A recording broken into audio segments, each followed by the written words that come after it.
Hello, guys. How's it going? Why is last epoch not in attacks? Good question, I guess. Is that last epoch tag? Is that it? You can only enter up to 10 tags at a time. F.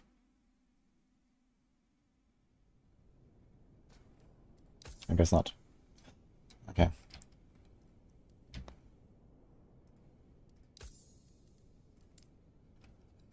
Login, dude.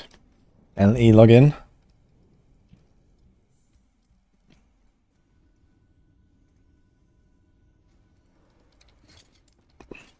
Hey, Sepke. How's it going? How's everyone doing?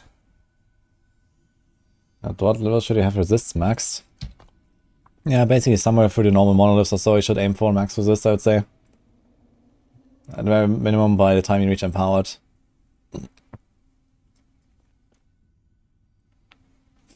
Man, why are there so many games? That's a good question.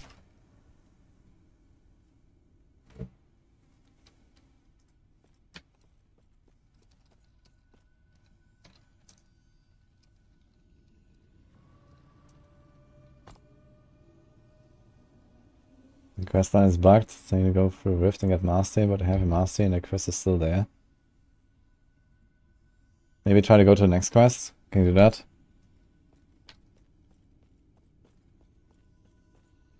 You did 4 stashes on high towers while being ambushed by invisible assassins and barraged by archers with homing arrows located high on roofs. Got a huge tree of labyrinth of branches where funny snowmen are trying to shoot me out of existence. Sifki going ham on Elden Ring, huh? You're very excited already? You're gonna play now and you're gonna play again when the DLC comes out?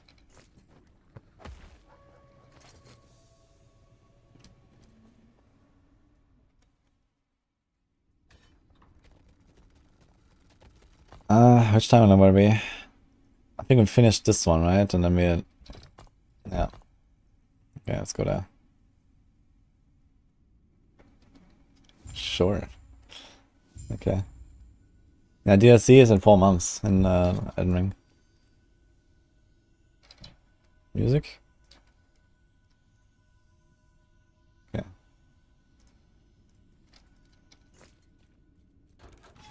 If not, what did I just buy? That's a very good question.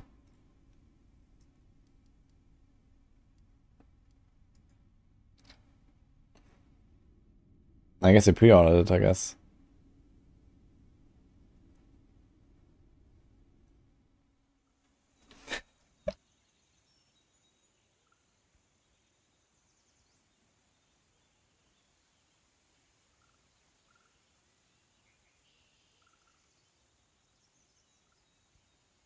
Okay.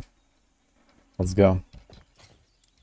I think I fixed most of my respect stuff again, right? Yes, yes. Okay.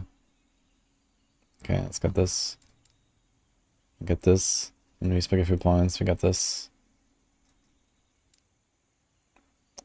This. Okay. Okay. Alright, we have a pretty straightforward progression here right now.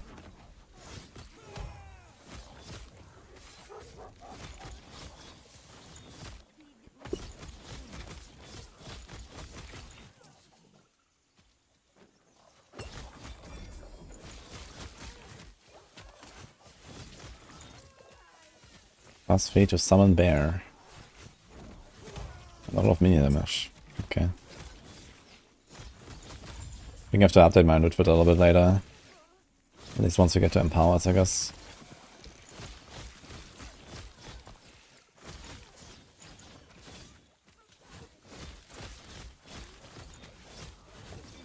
Wait, reduce damage taken from critical strikes is not a stat in your defenses. What the hell?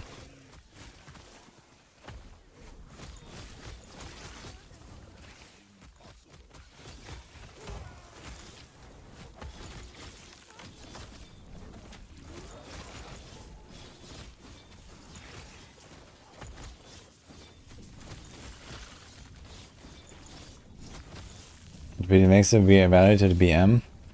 Why?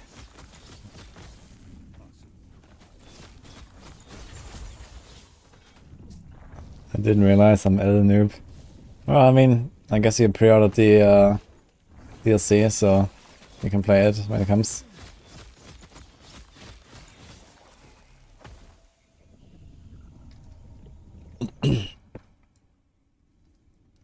Ring graphics don't seem that amazing to you. Really?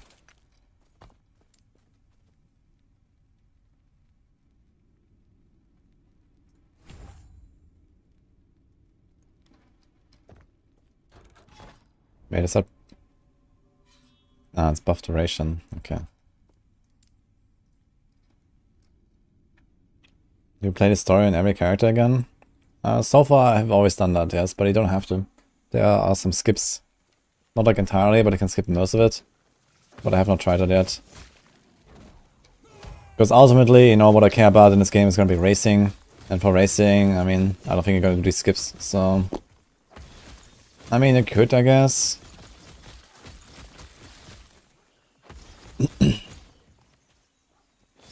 Depends on the power creep, I guess, over time.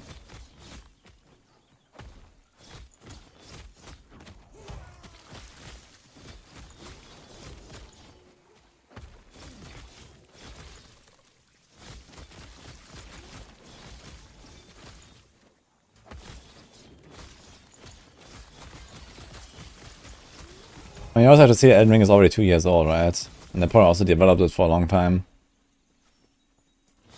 So... I guess it's fine that the graphics are not like, you know, extremely OP, but I think the graphics are really good anyway. They make up for a lot of it also with just like the world building and the ambience and everything, I guess.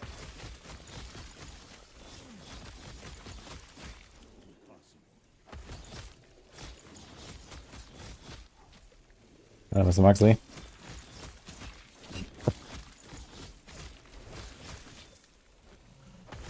Do the story and go back to the extra points and slots.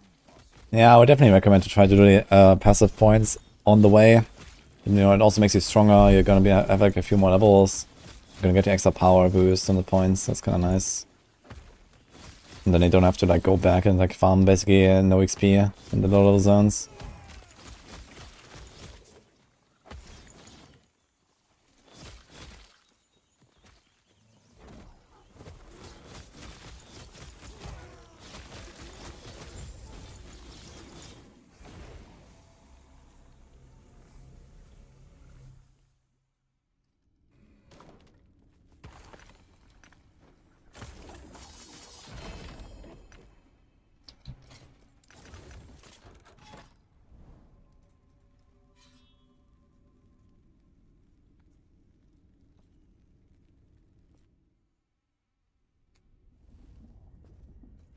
You get passive points of key.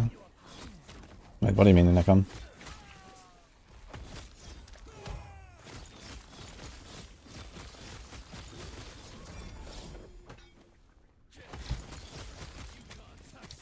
Plus 390% stun chance. Interesting. 130 melee damage. Man, that's a lot of damage.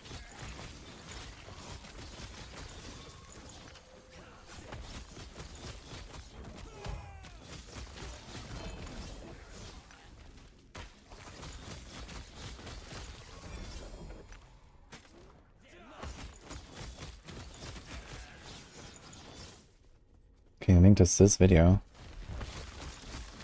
Sure.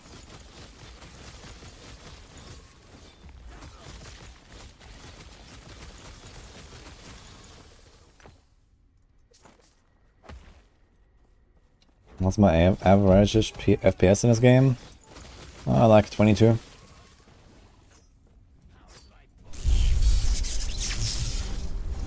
can skip the campaign if you lost Epoch alts.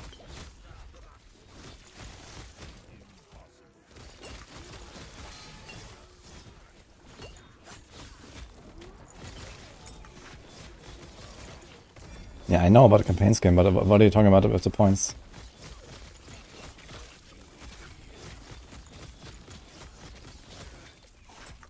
Let's see. Hi, Zizrin here with another video, and today we're going to talk about the Holy fuck, campaign his skip voice. in What happened? last Epoch. Diablo 4 has a very easy campaign skip that as long as you've completed the campaign one time, you can just forever skip it and instantly start on the endgame content. Path of Exile offers no such feature. There is a lot of like twink items and stuff like that can make you go further and faster through the campaign. However, in Last Epoch, it has a very unique feature where you can actually go to the monolith system, which is Last Epoch's endgame system, as early as level 15. Now, obviously, the areas are still level 58, so you will die repeatedly. You will get a lot of XP, surprisingly, but you will die a lot. So going as early as 15 is not a good hardcore option, but level 30, 32 is when I've been going, and it's been pretty okay, and you have a good campaign skip. But Zizarin, what about my passive points, you can see in the bottom left here, and the idle slots? Well, you actually have a good way to get those easier after you level up in the monoliths fast. So there's a few things here that I'll go through. First, how do you get to the monoliths? So as soon as you encounter the end of time, which is roughly around level 15, all the way on the right to this zone, you can get into the monoliths of fate and just start mapping and start with the endgame system. Now, be very careful in the start. I would recommend having fist resistance, then void, probably poison. After that, it's kind of whatever. Like I had like very little of most of it, and fizz is the most important. Generally, craft your gear as much as you can for the current level. And another thing, some of you might have found items with legendary potential on other characters. If you have that, turning them into legendaries, like smashing it with a rare item, will not lower or change the level requirements. If you have like a Firestarter's Torch, and you manage to get 170 fire damage on that, that's huge. With that in mind, you can then start doing monoliths, and yeah, you will just be mapping. Very, very dangerous in the start. What I was doing was, if I found a zone with very safe monsters, I'd be full clearing that zone. If I found one with really dangerous monsters, I would be instantly leaving, or at the very least only doing the objective. And obviously keep an eye out for experience shrines and stuff like that. You don't need to worry too much about the quest echoes. I only do that once I'm like level 60 plus. But then what do you do once you're high enough level and you're like, well, I do want the rest of my idols, and I do want the passive point +1 all stats from killing Majasa at the end of the campaign? Well, then you grab a Temporal Sanctum key. You find these anywhere, especially from those like So I guess he just and, suggests to once go you have it, Act you 9 and do the right-click. quest there, Now, I guess, you're not because they're gonna pretty have this efficient. waypoint, so you need to go back to the Imperial era. And if you don't have this, then you do need to progress the campaign to this point. Some of the other dungeons will allow you to do some other faster skips maybe, but you get this around level 28 to 32. So doing it at this level is what I usually recommend. Whenever you have a key in the right part of this zone, as you can see me entering it here, this opens and you can go in here, and you have to run through a zone. It's like, But the thing is that this is an Act 5, so like, how do you even get there? Like, how do you get to Act 5, to this place? a big horseshoe. This is like what You I have to run get. around, kill Like a you little bit of a start dangerous monster at doing the the stuff end. after Act And 2. this actually is a quest that unlocks. I guess I have to do one of the other idle quests slots as well. So it'll look like this. You do the dungeon, you kill Jolra, that's the boss I'm fighting here in the background. And once you finish that, and she is pretty dangerous. Once you finish that, it puts you out here out of the Temporal Sanctum, and you appear in the Radiant Dunes. You start getting waypoints here. And you now continue, you do the Observatory, you finish the campaign, and then you'll see there is a lot of quests here in Act 9 that will finish off your passive point and idle slot rewards. So you don't need to do lag on or like 90% of the campaign. It's so much faster. And then to get your final idols, the last 3, all you have to do is go here in the Imperial area to the Risen Lake, go to the Soulfire Bastion, so that requires this key. And once you finish that, it will unlock the Heoboria area. And then there will be quests here for your final idol slots. I think it's a really good way to do it. So I wanted to make this video and show that off, because I think it's quite good. So it's a nice middle ground between Path of Exile's no campaign skip and Diablo's for skip the campaign forever. I don't think that's a good option either. So for experienced players, this will probably take anywhere like 2 to 4 hours. So anyway, let me know in the comments down below if you have any additional tips or how to make people go faster. Okay, so not really any news here. But yeah, I would like to know, like, how do you even get those waypoints? Like, you didn't really explain that. Do you just get them when you do monoliths or what? Like the the Temple Sanctum waypoint, for example. Epoch, the middle ground. Yes. Yeah, I mean, in Act 9 quests are very efficient. You also have to kill Majasa, because Majasa has the unique reward +1 attributes. So you have to kill Majasa in Act 9. There's no guide for this build. I mean, maybe there is, I don't know. But I'm just passing.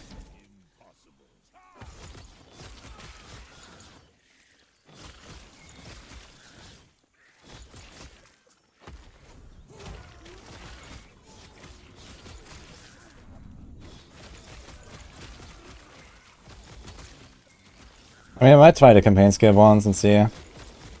Maybe I'm like a softcore character, you know, just like level it to 15. Get a mastery, go into Monolith and see how it goes. Then we wait for the Temple Sanctum key, and then, I don't know, maybe if you have a Temple Sanctum key, maybe you can just go there through a waypoint. Maybe it just gives you the waypoint, I don't know. You can just go to the Temple Sanctum. I know that the last time I tried this though, I tried to go to this dungeon for the first time, I didn't have a waypoint there unlocked, so I had to go to another waypoint, go for a zone, and then go to the dungeon waypoint, and then I have it.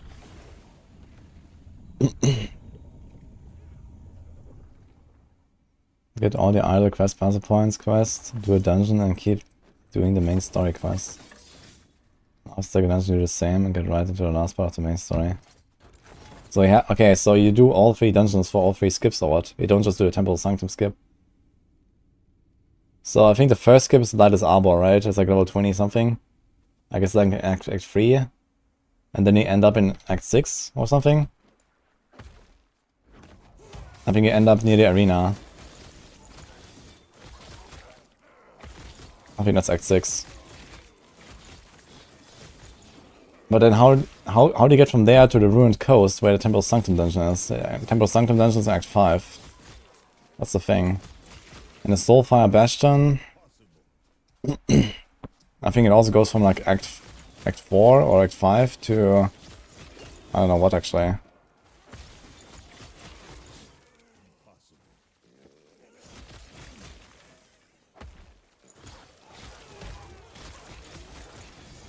You have a friend who has these waypoints. Okay, I mean, sure.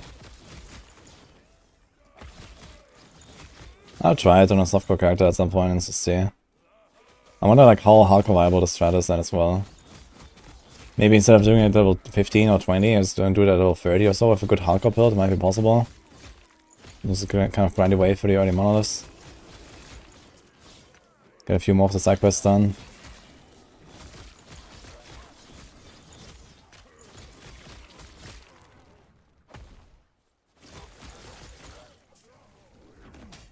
How's the story? It's alright.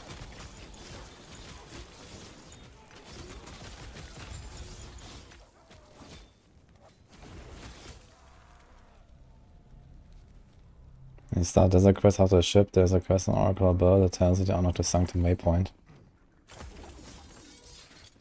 Ah. So you get it. Wait. The desert quest after the ship. But that's like 9, no? So we are already like 9.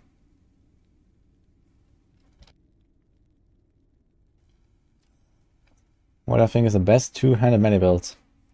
It's probably one of the 2 million two-handed builds you can make in this game.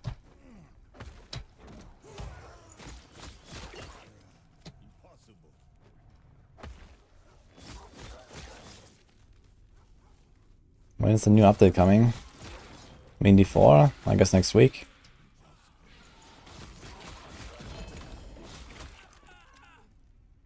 Dude, what the fuck?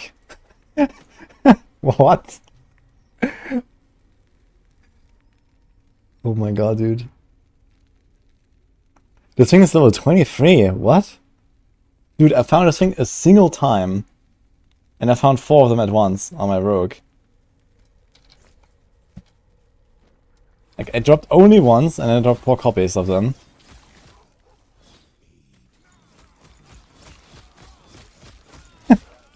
Two LP, by the way. What is this, man? I'm level 64. Why is this item so low level, man? Why doesn't it have like a level 80 requirement or something? That's crazy.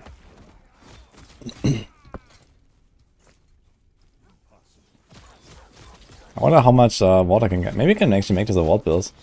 If I get Cleaver Solution and go dual wield, maybe I can make this actually a ward Beastmaster.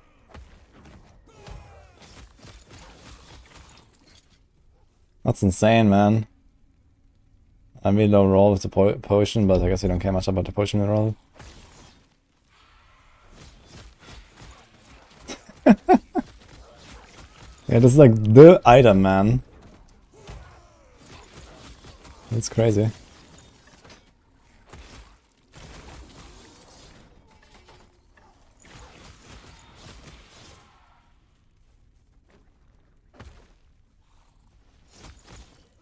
Yeah, I'm trying to catch up on this campaign skip stuff. When you start the desert quest after the ship, there's a quest. That's Act 5. Yeah, okay, but how? Okay, how do you get to Act 5? So if you finish Act 2, you get a mastery and you go monoliths, then how the hell do you get the waypoint in Act 5? That's the thing I don't understand in these skip strategies. Like, how do you finish Act 3 and 4 while in monoliths?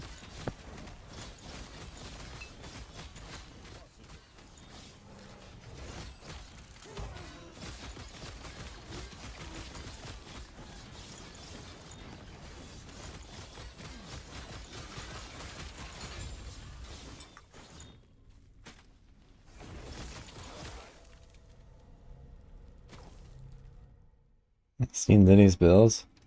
Yeah, I know people are abusing like ward really hard, and there's also like some bugs on Acolyte apparently. Well, what the fuck, man?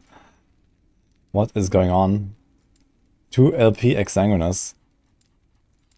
As I said, I found this thing once in 100 hours on the rogue. It was 1 LP.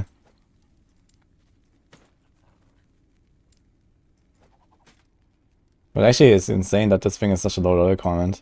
I think it should be like a level 80 item or something. Then it would maybe make some sense.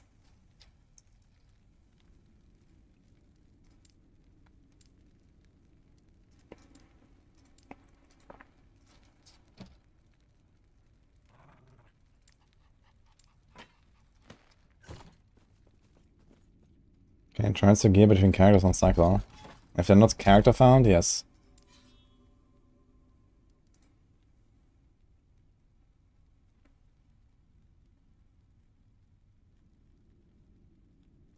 Thought he just quest into Act 5 since Monos Act 2 is sketch.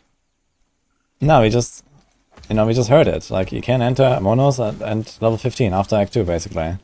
When you get your mastery, then you go Monos. But I still don't understand how you actually unlock Temple Sanctum, which is in Act 5.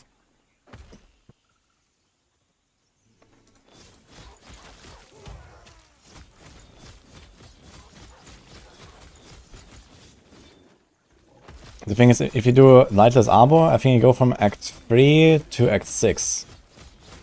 And from the Soulfire Bastion, I think you go from like Act 4 to... I don't know what, like Act 8 or Act 7? I think, or something like that.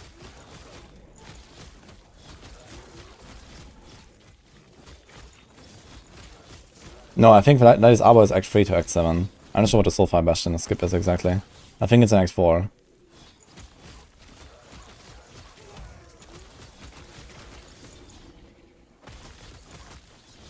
Do you fix a viewer's account?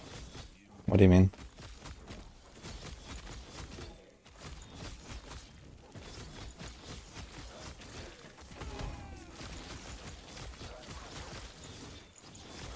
Yeah, if you have a key, you can't just teleport to the dungeon. You still need a waypoint.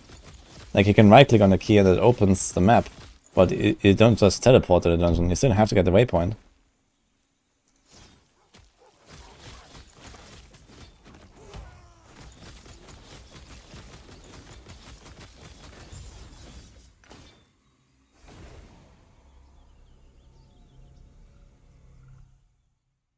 You continue main quest to Act 4. Yeah, okay, so... The skip is actually much shorter. Then why would you ever go into Monolith at level 15? It makes no sense. If you have to continue the campaign anyway, then you just continue the campaign until you unlock the Sanctum, and then you go Monolith at Act 5. And then you wait for the key to drop, and then you go to Temple of Sanctum. So you're actually going to be like level 30 or like level, I don't know, 20, maybe 27 or something by the time you get to the Temple of Sanctum. And then you save the waypoint there, and then you go monoliths. And then the monoliths will be significantly easier, you have more points. And you're chilling. So you actually skip like half the campaign and not like, you know, a lot more than that. Yeah, you definitely don't skip 90%. I mean, first of all, you have to complete Act 1 and Act 2. So those two things alone are already like a sixth or so of the campaign. It takes like a bit more than half an hour if you're really fast on a rogue. I remember like a good benchmark was something like 32 or something 34 minutes or so for a mastery unlock. And then my campaign time was like 3 hours. So let's say 1/6 is like Act 1 and Act 2. If you're really fast. Yeah. Maybe more like 20% of the campaign is minimum to even get the mastery and get the monoliths. And if you actually have to go to Act 5, then, well, you have to do like half the campaign. You also have to complete full Act 9. You have to see that. Like, you start at the start of Act 9 when you go out of the Temple Sanctum. And Act 9 is the longest act by far. Like, the Act 9 alone is like roughly 1/6 of the campaign as well. It's a very long act. And you also have to do all the side quests there. For the points and the idols. Yeah, so I guess ultimately you're gonna spend... Like, let's say if we have a 3-hour campaign time, I think you're gonna spend roughly 1.5 hours. You know, roughly half an hour, Act 1, Act 2, maybe another half hour. Act 3, Act 4. And then another half hour in Act 9. And then you skip like the other 1.5 hours basically by doing monoliths. So in the grand scheme of things, you're not exactly much faster, I guess, because, okay, you might get this XP much faster, but you're probably not gonna save that much. I guess the main advantage is you also have a bunch of gear already if you go for the monoliths.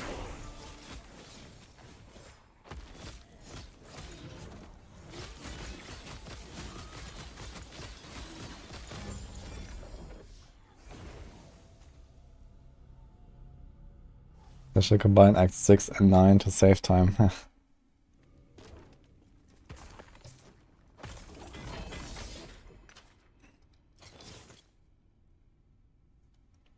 15% block chance, wait a minute. That's a staff.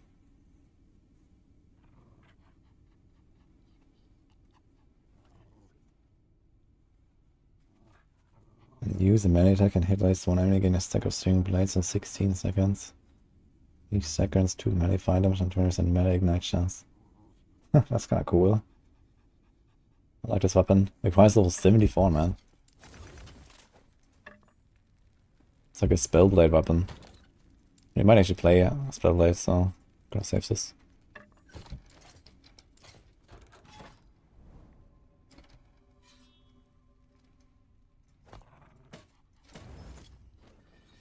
Yes.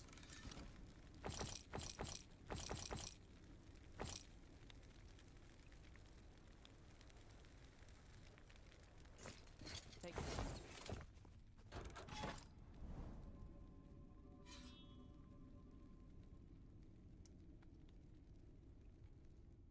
Go into the viewer's account and fix their builds and stuff. I'm not gonna like log into your account. I mean, I can maybe, you know, give you some pointers about your build questions or whatever, but the thing is that I know very little about builds in this game, to be honest. I'm a noob in this game myself, so I'm just blasting. And I mean, yeah, okay, I understand how builds are made, but I don't know all the details about every single build in this game, like I do in, like, you know, D4 or something. So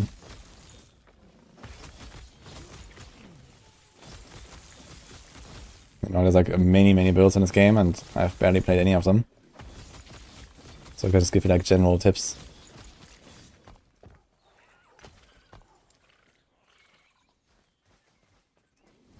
More wolves. Okay.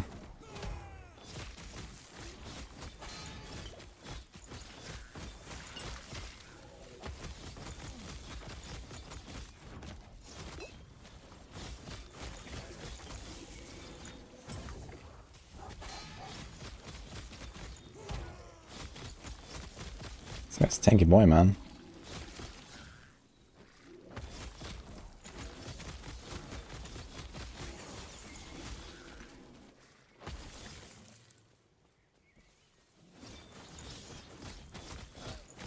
So lots about details for builds. I mean, like, you know, the rule of thumb is always, okay, stack life where you can, cap your resistances. And then, I mean, you scale your skills through certain scaling tags. If you look at the bottom here, it says scaling tags on the skill. And there's like a melee skill, so you want to try to get melee damage, you want to try to get attack speed. If it's a hit build, you want to scale crit and crit chance and crit damage. If it's a minion build, you're going to do minion damage and minion health. I mean, the stats are extremely straightforward. The rest comes just down to like making good combo with your skills.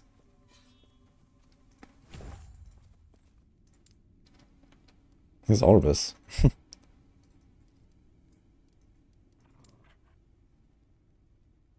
What is this build about? Kapow. Hi, Dragon Boy.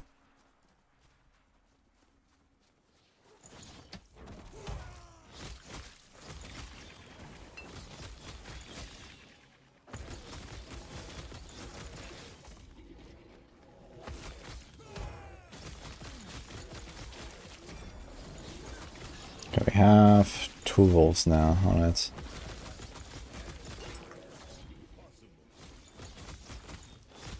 I think mob critting is a good mechanic. Well, I mean, since you can make them not crit, I guess it's not too bad, but yeah, I think generally it's not a great idea. But I guess it does add to like the, you know, RPG element of the game. I think like, you know, a lot of ARPGs kind of like forget about the RPG part.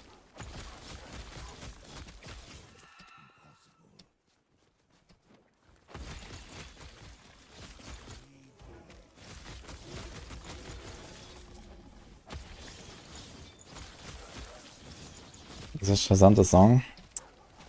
Well, it Shazammed correctly.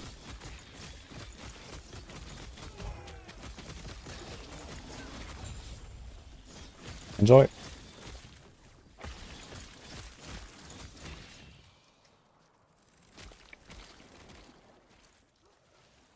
I'm gonna get a new album soon, by the way, of Synthwave. Probably in a few weeks. We have 4 now, we're gonna have 5.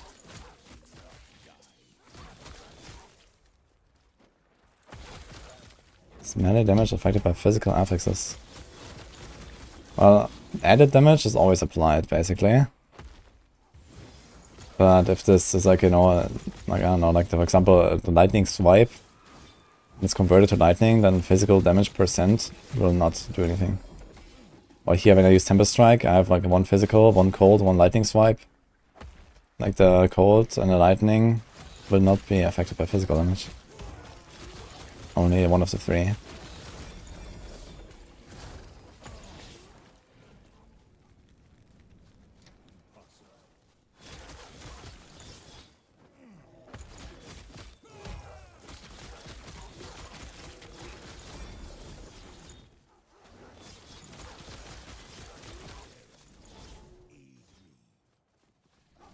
And the Valkyrie dive bomb doesn't do any damage. I heard about this, but I have not experienced that. I think it's like some people that might spec into the birds aren't real. But if you don't do that, then I can't help you.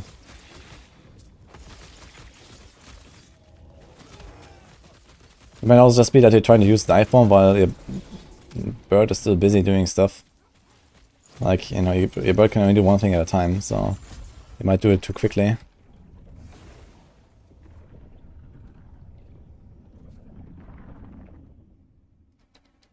I enjoy the playlist. I mean, I did not compose the music myself, so this is like a collab with Lowwave Records, but yeah. It's pretty cool. I like it.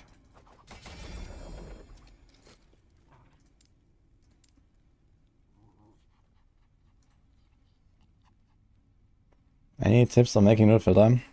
Yes, you can watch my video from yesterday.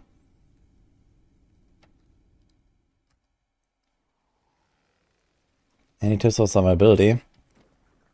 Yeah, as a melee character, you definitely want to invest more into like defense early on, I'd say, until you actually kill stuff fast. Stuff actually hurts in the early campaign, I feel, for melee characters. It's definitely quite a difference from the rogue stuff I was doing. In the rogue stuff I had to try to avoid the one-shots. Here I just felt like I was continuously taking a lot of damage. And I just like fully invested into like, you know, aspect of the boar, the health recovery, maybe get some health leech somewhere. There's like, you know, the Act 1 quest with the ledger, where you can get the elemental damage Jesus life glove, for example.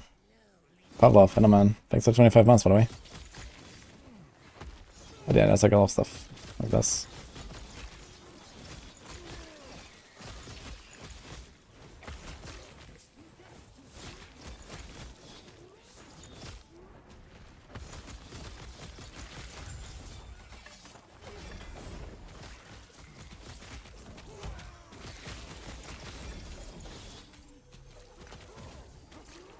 $29 LRS.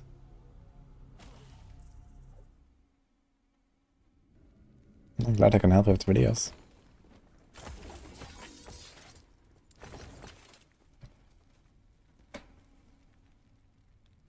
It's like a kind of shitty base. Yodel.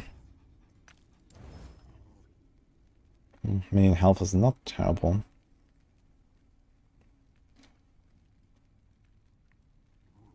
I mean, this thing doesn't really... It has the same stuff, right? It's like elemental rest. Elemental rest is 14, 31. This is 29. How much does this 17 dodge rating do? A whole 1% dodge, man.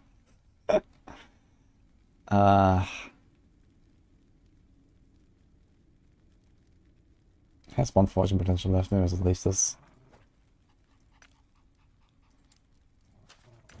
Oh. Sure. What do I need right now? Could need some fizz. Some strength on it. Damn, man. Okay.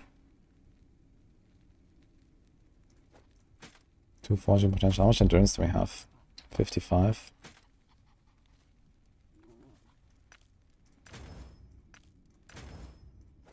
Alright. Sphinx then has fortune potential. But also doesn't mean I have much that I want. 19 pen is something. Crit chance is something. Sure, I guess. Oh, we have 47% crit chance with all buffs. That's actually not terrible. And here's also something nice. That's a lot of poison rest. Okay, dude. Minion damage, fist damage. Void rest. Okay, we can use this for later.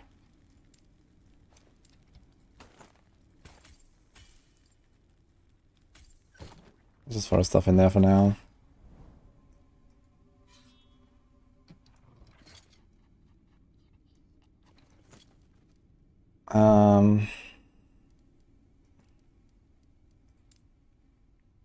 I think I'll do one more to get rid of these modifiers. Resistance cap, you want to reach 35%, you want to overcap at 150. I mean, there is no harm in like slightly overcapping, but 150 is way too far. In particular, poison, you want to overcap a bit, because every stack of poison on you reduces your resistance by 2. So if you get poisoned like 20 times, you get, you know, minus 40 resistance. So having like, you know, 90 or 100 poison rest or so doesn't hurt. Maybe lightning can also slightly overcap, because shock stacks also, for example here I have 6 shock stacks. Each shock stack is also minus 2% lightning. So having something like 90 or 100 lightning rest is also not too bad. And yeah, in general, like, you know, having like maybe 10% overcap or 70% overcap is okay because of resistance shred. But this is kind of a rare thing. So I would only really try to reach 75, and if you have a bit more, that's fine. But you definitely don't want to go over 100 or anything.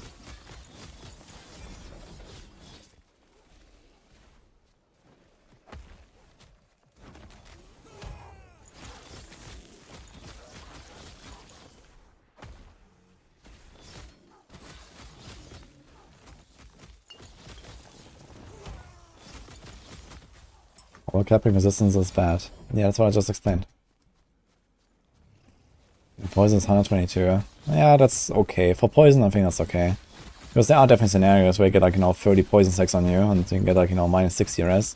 So, if you have that many poison stacks on you, it also means you take a lot of poison damage, and if then also your resistance is much lower than normal, then that's kind of bad.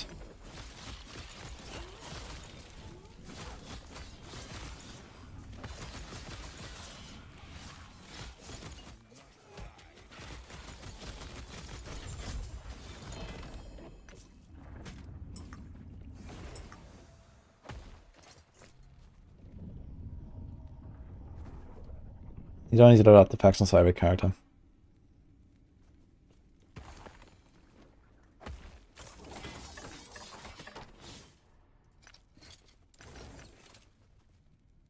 $430% shred armor. Okay. So I think actually has a lot of crit molly, man.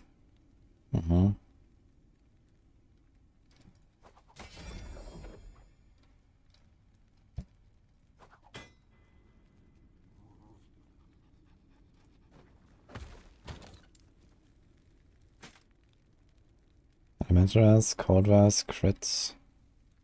Okay. Save that one.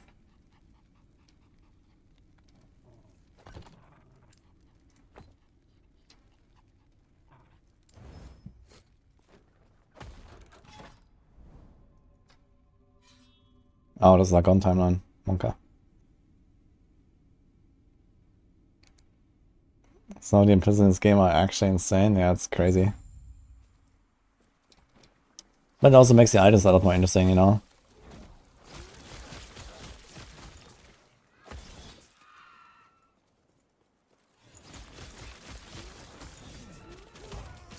feel like my FPS is much better since I'm playing offline and not online. Like, I actually have pretty smooth, like 60 FPS right now. The game looks much better.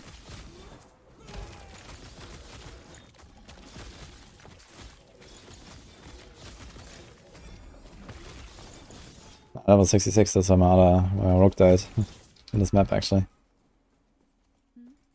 Exactly the same level. Kind of interesting.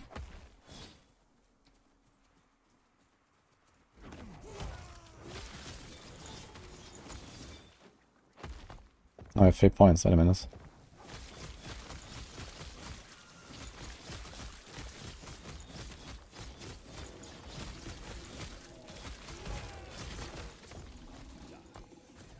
Okay, I have 6% cold, 74 lightning. We should be okay, I think.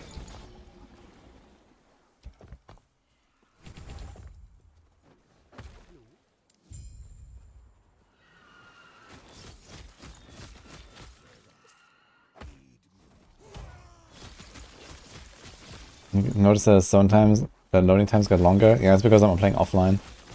Offline, you have to load every time you go out of the monolith.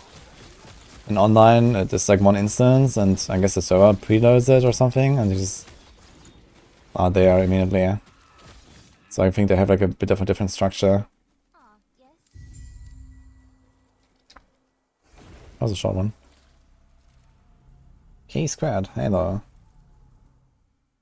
Time 44. Yeah, world boss spawning soon, let's go.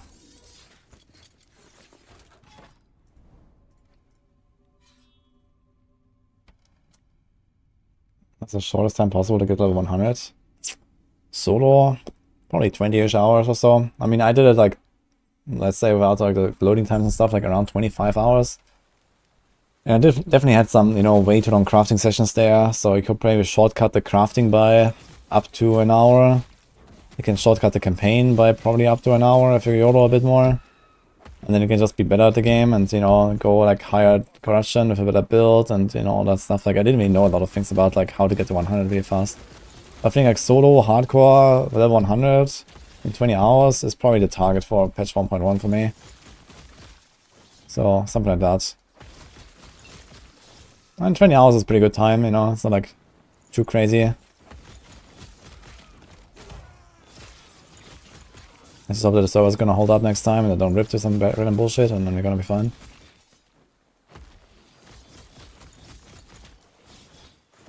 If you can do like 22 hours or so, I will also be happy already. Why is increased bow damage good? I should check your falconry tree.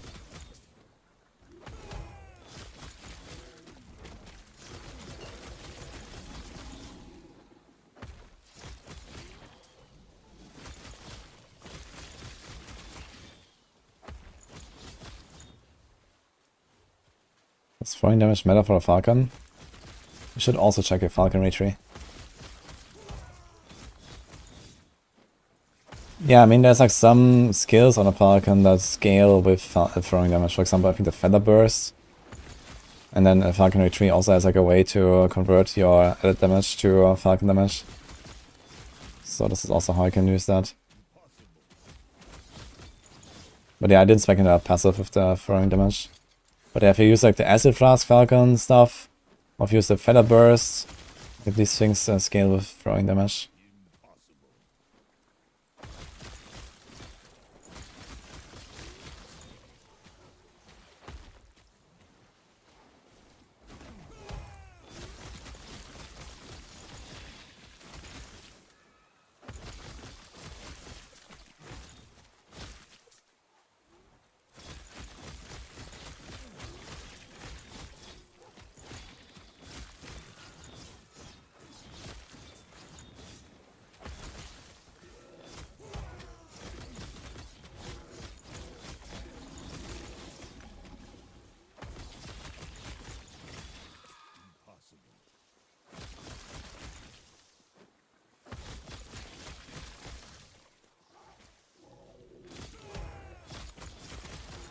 I really like this guaranteed stun with the Warcry, man. It's actually kind of powerful, to be honest.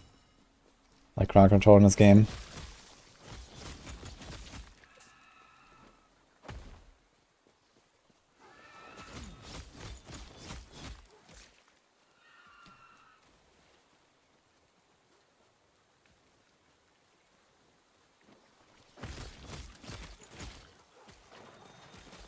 Using Frostborn boots, you can convert all frost into dex damage. Three scales of the bird. Frostborn boots. Need to check them out. Yeah, I know that people also use like Morning Frost, for example, in some cases. On Falcon, but apparently it doesn't work.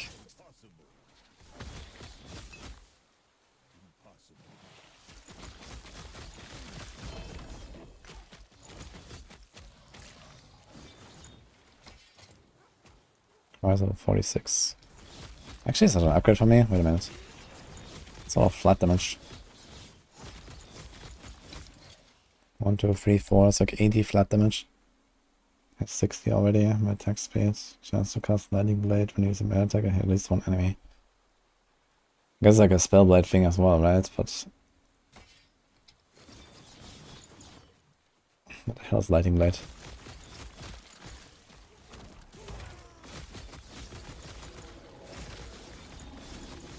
Okay, it's like some lightning zap.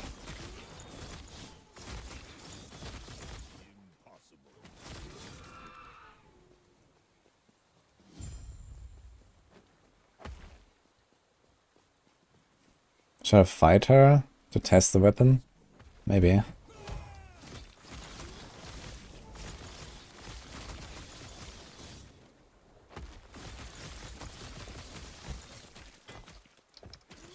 But also we get so much damage reduction on the strength here. Nah, I think this is just better. It's so much mana.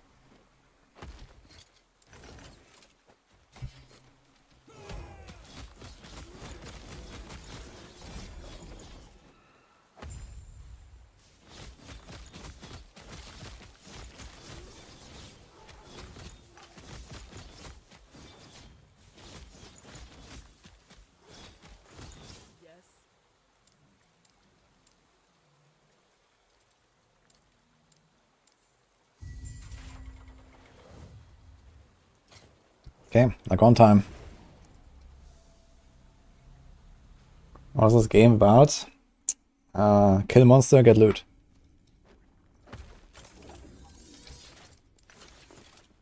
Hello, son of Isildur. How many hours the campfire? I guess in 4 or 5 hours, I think.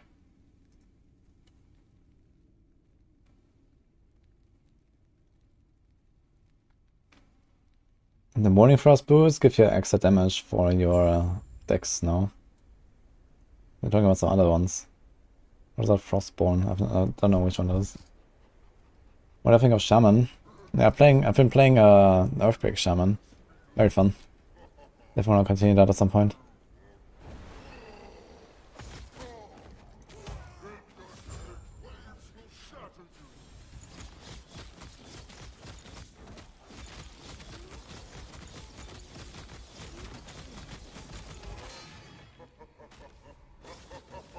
When he stuns me for so long that I drop my Berserking buffs. Yikes.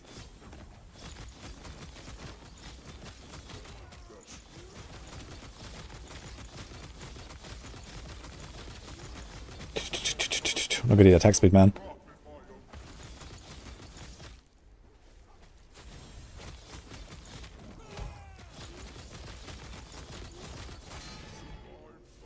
Dude, the stun is actually too long, man. What the fuck? I lose my Berserking stacks, it's crazy. If he stuns me, my Berserking stacks are gone, it's insane.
Up.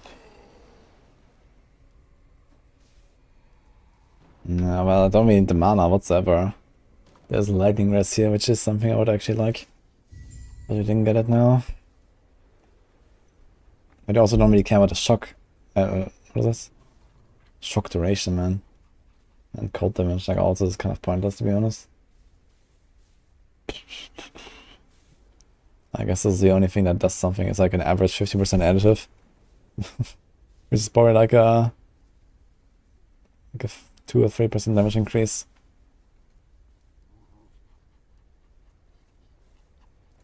Fuck it. Maybe I can do something with the mana if I change something.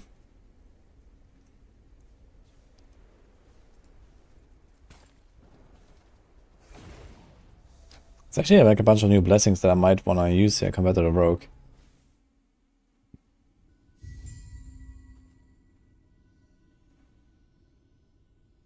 Is the ladder tracking arena wave clears out only of the highest tier? Yeah, the endless mode, yes.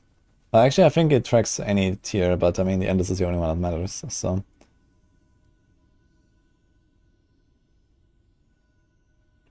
Cast is plus 80% duration.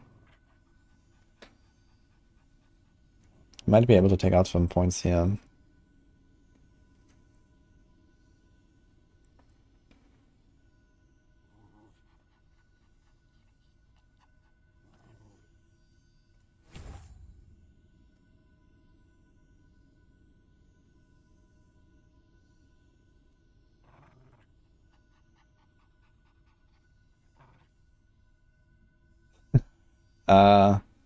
I think the skill XP only only levels with the monsters they kill.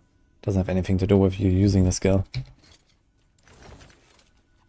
So this doesn't matter.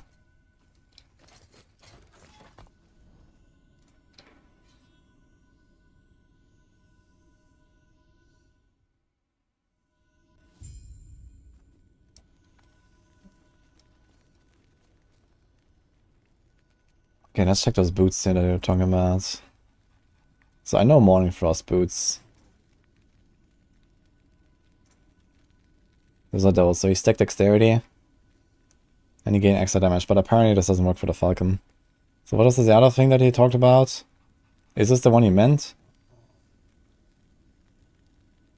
Because there's nothing else here with like resistance scaling. There's a chest where you scale a lightning res and then you get extra mana regen. So that I know.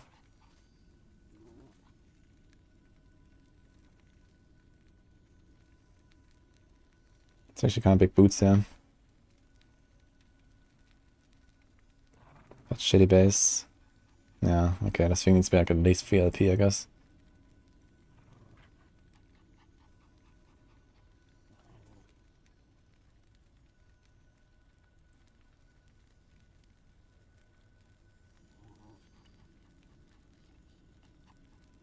Increased damage per 1% increased movement speed. It's kind of cool. I like these boots.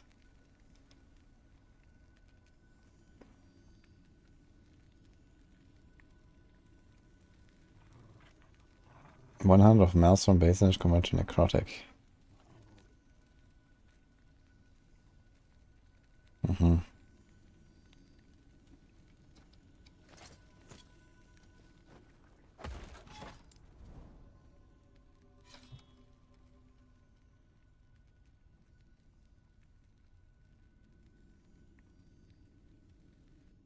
Trying to run Storm Tempest only, lightning build.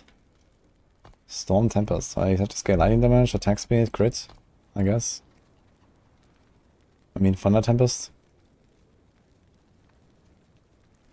I have a link for the Rogue Loot Filter. Yeah, it's in the Falconer guide.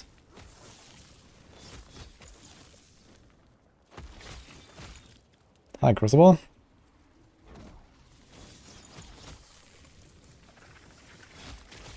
Is bow damage percent better or flat damage? I think it's the percent.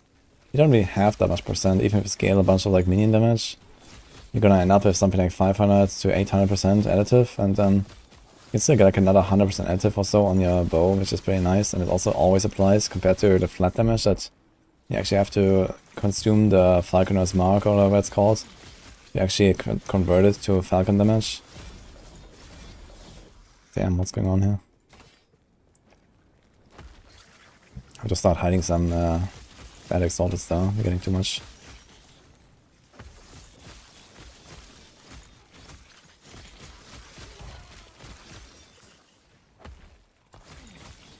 It's kind of crazy that I'm running around with 2.5k armor at level 67.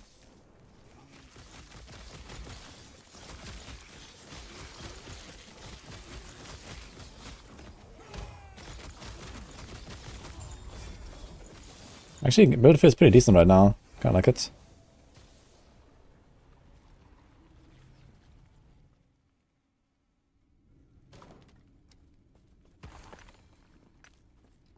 Unique that massive increases crit multi. So we just saw these boots there, so that gives some. I know there's like a big crit chance unique. This is like the helm from Lightless Arbor. That's kind of good here.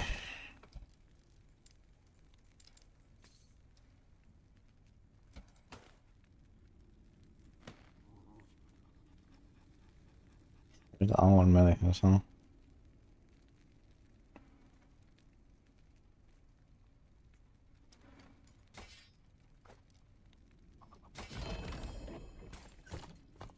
Okay, and roll. It's affix.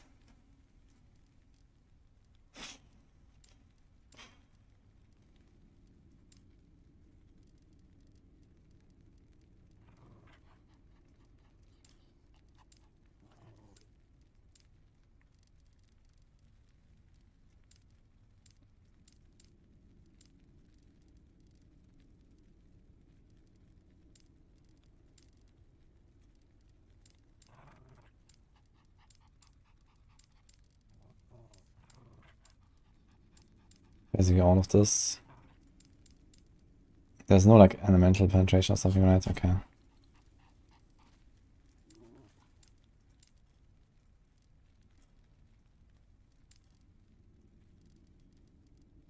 Don't think I care much about added armor, but maybe I'll show it. It's not useless.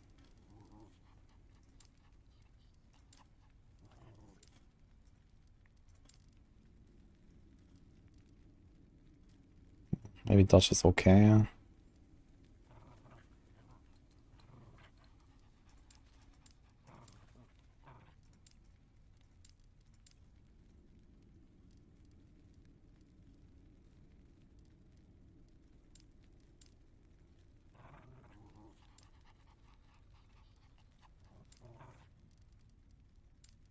I don't need mana here.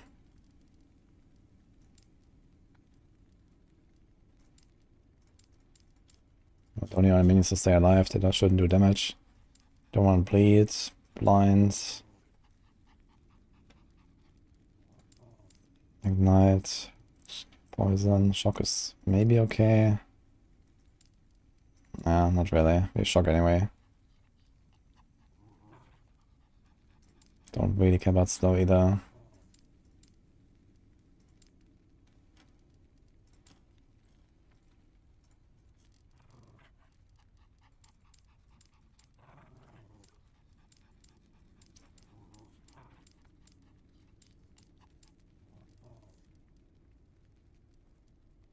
Okay, we don't care about Viper.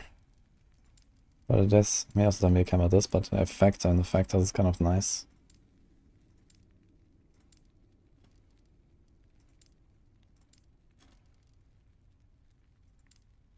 Armor and minion armor, okay.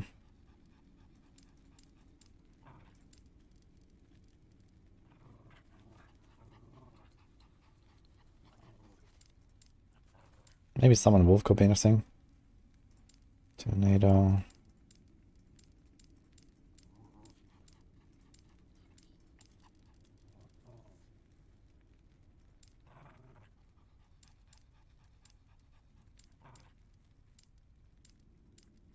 We definitely want Warcry ranks if we can.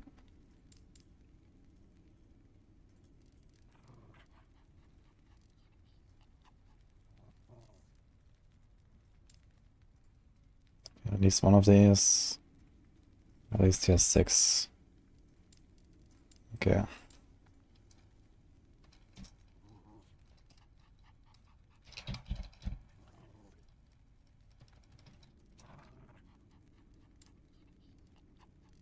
Okay.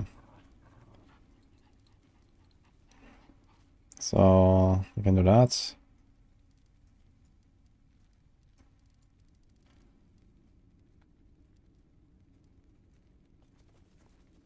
Let's see.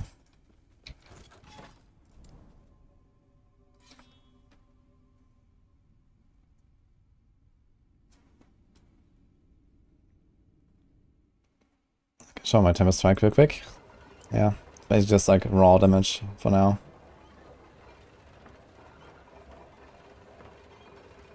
We're gonna do 1 point here, 1 point there. Then this is 20. If I get more, then I'm not sure what I will do exactly. It's like more damage somewhere. I guess this.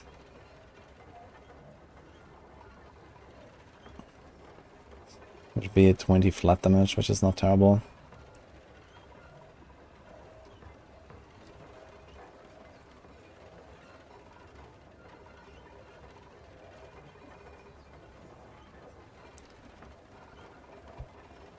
We gain 3% of our endurance threshold as health. So be like 7. Yeah.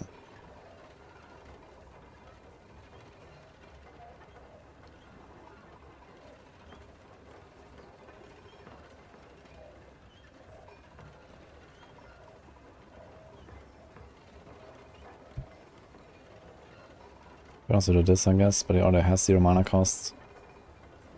Chill stacks. Oh, actually I should probably put 1 point there.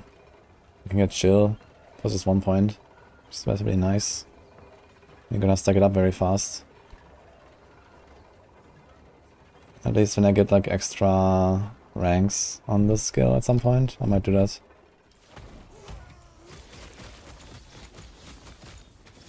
I think we are chilling right now, right? We have chill on the weapon. But the chill on the weapon could be like all attributes, for example.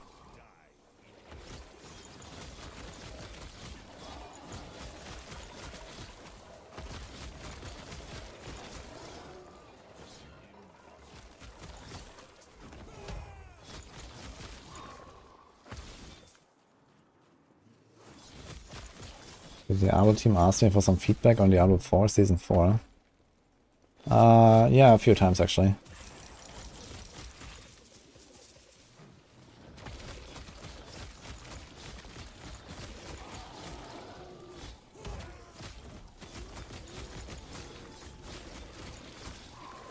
Yeah, it's been hard among us to get Smoke River. I'm not sure, the level requirement of Smoke River is not really high. Just check the level requirement and get a bit of an idea of like where you can find it, I guess.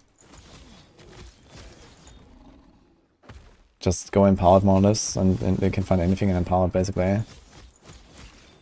Smoke River is not super common, I think.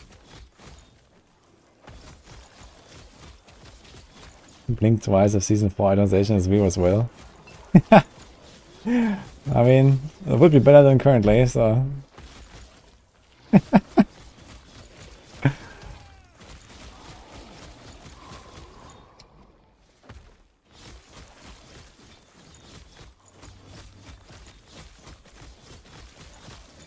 Oh, Zook Zook. That's what we're doing here.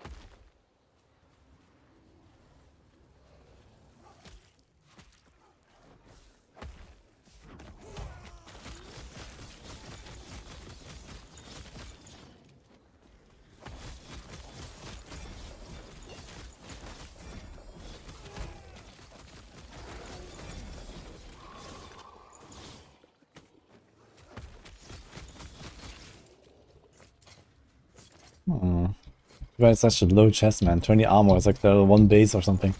F. Okay, question is, am I actually happy scaling my resistances higher than normal? You get a 5 to 1 extra res, it becomes pinned. So if I have capped 75% res, I get 15% pen. But it only counts for one of the 3 strikes, so... Basically every 15 res becomes 1% pen for my overall damage. Which is not that crazy, I guess, right? If I have like a tier 5 roll, it's like 45 res. Maybe like 3% pen, but it does have like a slight offensive advantage, I guess. So it's not too bad to be overcut a little bit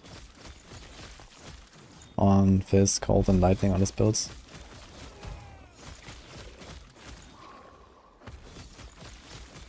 Oh, we only have all the bonus ability.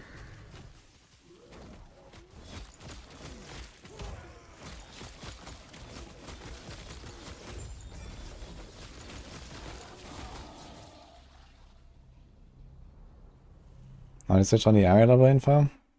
I need to press tab. How far am I with my prophecies? Yeah, 18,000 favor. 35% chance to double rewards, huh? I should maybe check if there's like some items I would like to get. Some uniques or something, I don't know.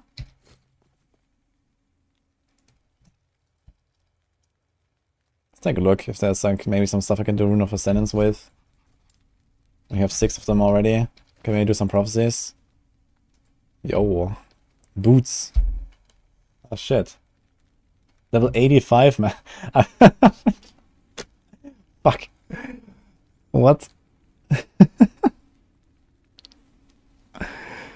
I'm 18 levels away from using these boots. That's amazing.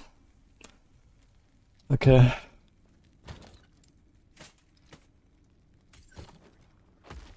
Yeah, let's look around a little bit. So Primalist.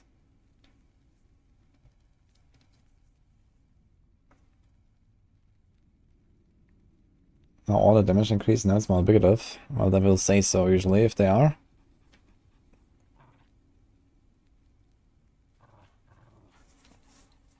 And +1 max on companions and plus minion skills.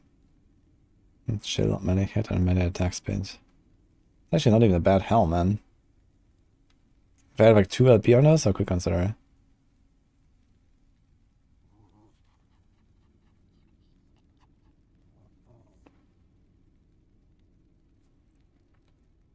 Here's a squirrel thing. Chance to bleed on hit for squirrels. Chance to switch physical resistance on hit for squirrels. This could actually be interesting to just use the squirrels as like a support. Instead of the full damage squirrels, just go like the shred. I mean, this shred is really powerful. Not so much for me, but for like my Earthquake Shaman, for example, I might want to try to get this.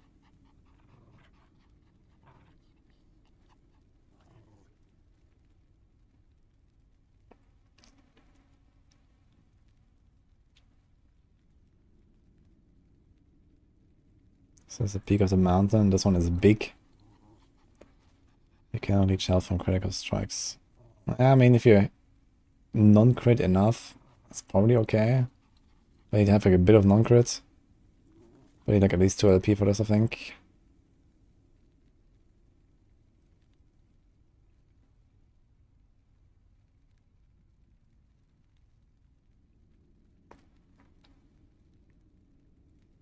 Okay. Not too crazy here what you can get. I guess for amulets you might go for Aurora's Time Glass again. Which is just really nice. Is there anything else?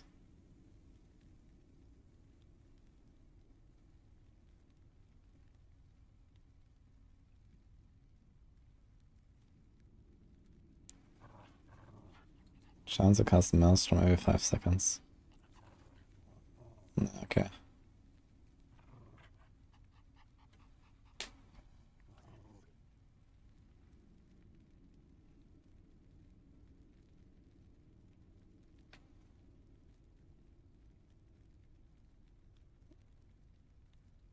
Wait. There's Gambler's Fallacy and there's Soul Gambler's Fallacy. I've never seen this. Maybe I have.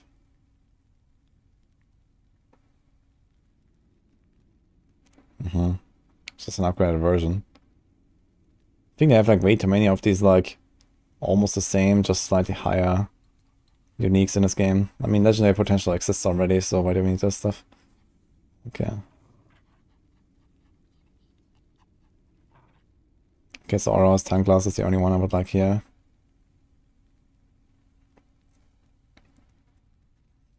Okay.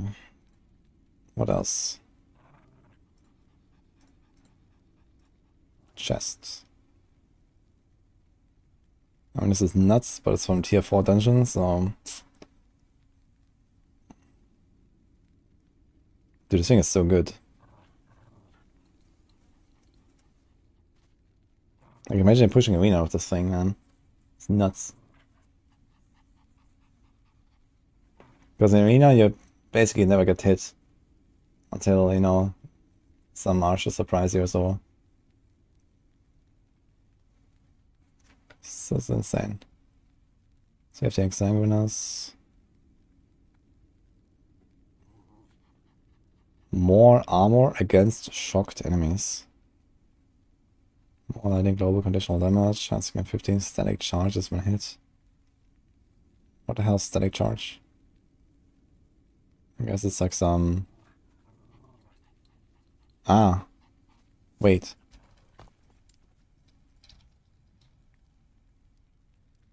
No.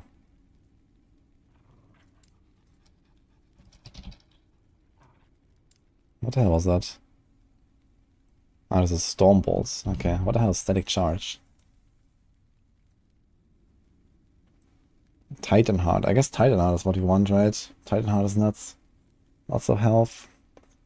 50% less damage taken. You get this with 2 LP. Standing charge is mage, okay. Yeah, Titan Heart would be really good, actually. If I could do a 2 LP, that's GG. Like, the base is not that great, but if you like count in the armor there, and the melee damage, I guess it's kind of like a good base. And then you have like 30 to 40% health, that's like more than a T7 roll. And if you're just on less damage taken, which is basically an almost equivalent roll. We don't care about the region.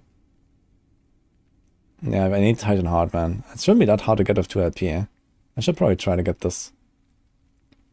This is nuts.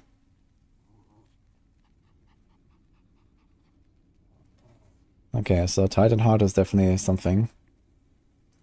Let's see what he got for weapons. Let's go one by one. Doing an Axis. Doom.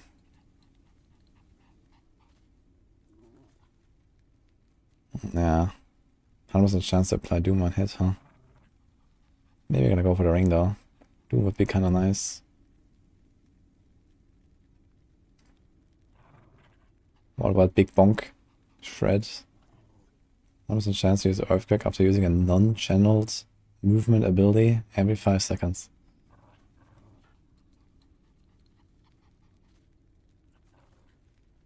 I guess it can be used by other classes as well, right? Not just shaman, so...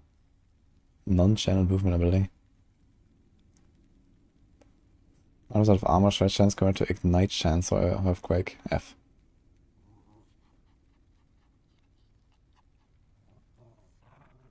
Void scales, void spell area, no. Lightning damage, shock. No. Beastmaster is level 60 something, almost 70. Okay, Drow Sting. No.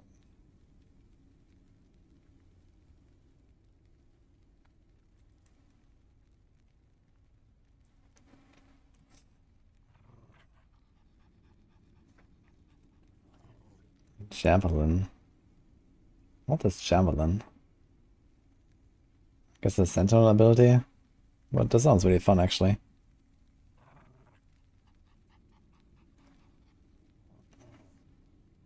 Spell, fire damage, and melee lightning damage. Sounds really fun. Melee void damage. Cast Abyssal Echoes on melee kill. No idea. Yeah, there's a lot of like spears for like Sentinel actually. Dude, there's like 3 different javelin weapons, man. What the fuck? Okay. Staff. I guess we're not gonna use a staff, right? It's probably mostly caster things.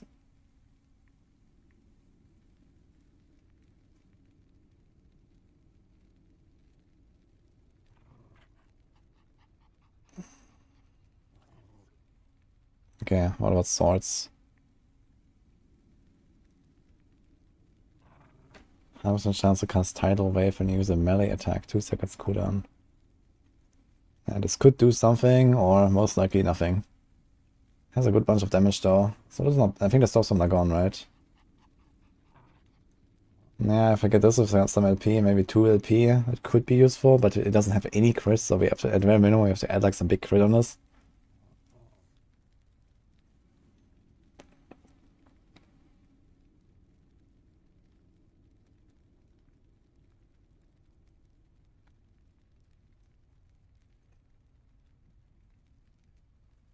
Last Laugh is also not bad.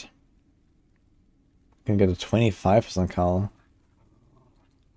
5% melee crit chance if I have less than 100 dodge rating. We can do that.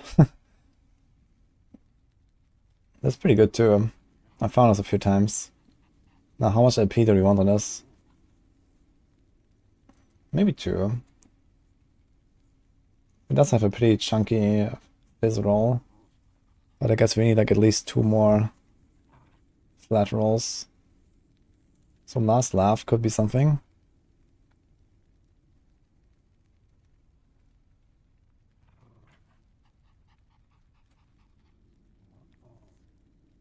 That's it. So maybe this and maybe this. Both of them are swords though. No axes. Really? And these scythes are all axes for some reason, okay. What is this? Melee necrotic damage, melee crit multi, reduced damage strength from crits, gain a stack of herring, claim. You use house and at least one enemy.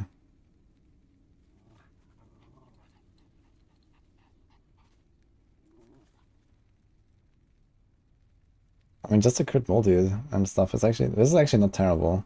If I find this, I could use it. Has a lot of melee damage. Bunch of pen, I mean, sure.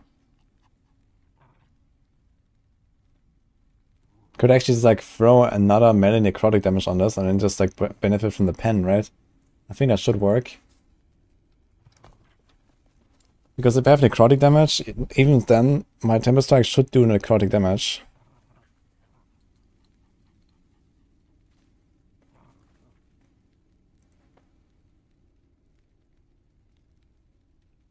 Why is last epoch unplayable, crashing every 5 minutes? I don't know.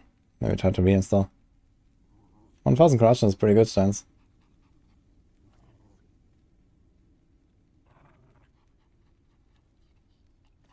Level 75, when you should start worrying about your gear. Well, whenever stuff becomes too hard for you, I guess. Usually I just dump everything in the stash and then do like a crafting session once in a while.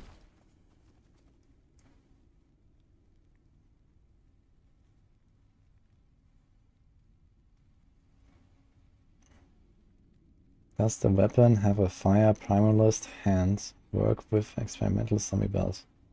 I have no idea. I don't even know what I mean.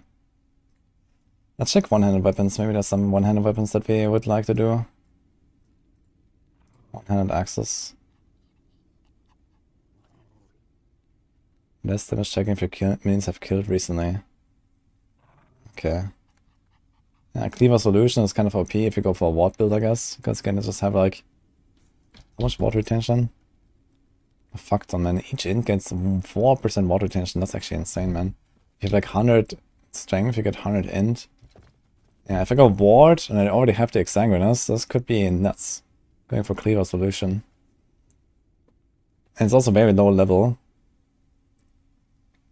More global conditional damage, strength, all skills. Yeah, this is a really nice item. Need one of them though. Primalist melee attacks. Here, Hakar's Phoenix. When a companion is down, it's automatically revived after 2 seconds, 10 seconds cooldown. Yeah, this would be nice, man. It also has nice implicits. The crit and movement. Maybe I'll go do a build at some point and use this thing. But it has very low damage. So it needs at least 2 LP, I'd say. And Cleaver Solution, funny enough, has more damage. Well, less base, but... Maybe 2 LP Hakars, 2 LP Cleavers could be like a cool combo.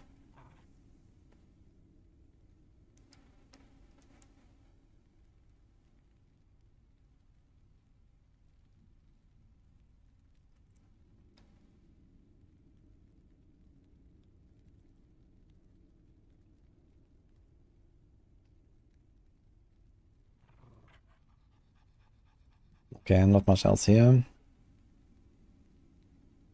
Apply armor shred and hit for you and your minions. Armor shred effect.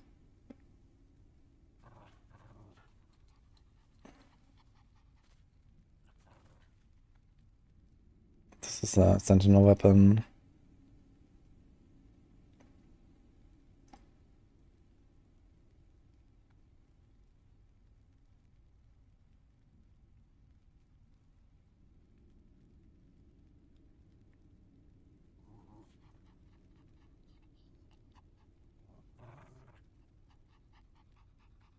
The melee skills consume up to 500 to 2000 ward, gaining 1 melee attack, more damage per 10 ward consumed.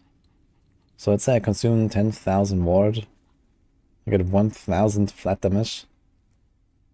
Holy. It's kind of interesting item.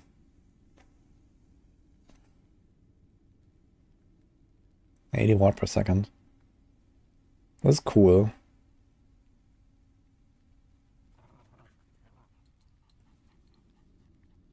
In fact, it has a roll, so it doesn't consume all of your ward, right? But I guess it only really works if you have not too high attack speed.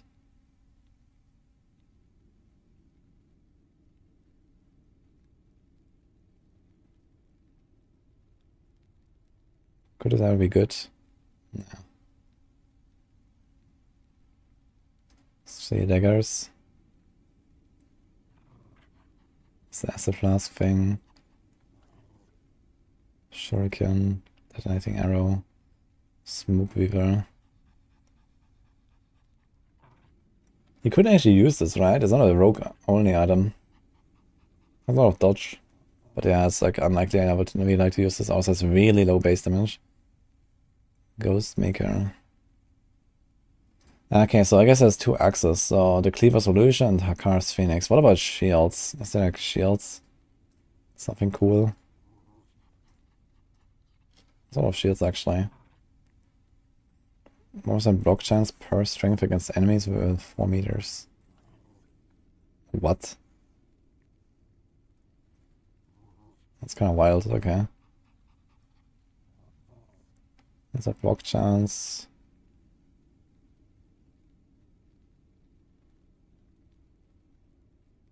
Every 3 seconds, if you're on high health, you lose 25% of your current health and gain Apocalypse buff for 3 seconds.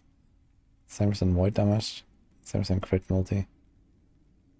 Interesting. 90% armor roll, man. That's kind of nuts, actually. I think it's drops on the boss, right? It's like from Hardhorn boss, I think, or something.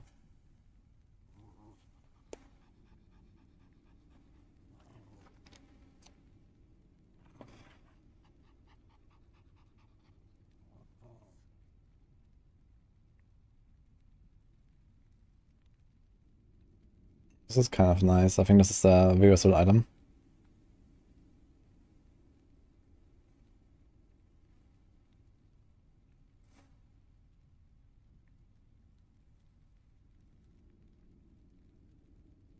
This one is pretty nuts as well, actually. There's a lot of block effectiveness. This stops from Reign of Dragons. I found this a bunch of times with 1 LP. It's kind of hard to get with more than 1 LP. You don't care about the mana cost, has big block effectiveness.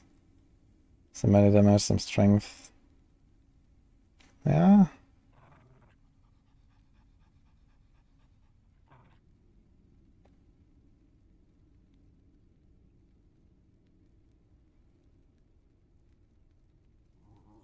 The slab, okay. Launch shell. Yeah, so this is, I think this is a boss drop and the other one is a boss drop, so maybe we're gonna go for some shields. We'll see. Yeah, so the only thing I really want is like the Titan Heart, I guess. So like this. And then we can do maybe we're gonna do the Cleaver Solution stuff. But the thing is, if I go Cleaver Solution, then I don't want Titan Heart anymore, then I want Exsanguinous, but you have Exsanguinous in the stash already. Then you have to farm this Last Step of the Living. We can try a ward build.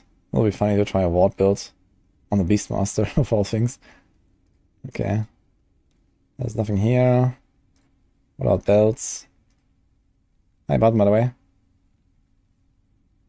We'll try the Demon Souls remake. Ah, good luck. Hello, Katie, as well. How are you doing?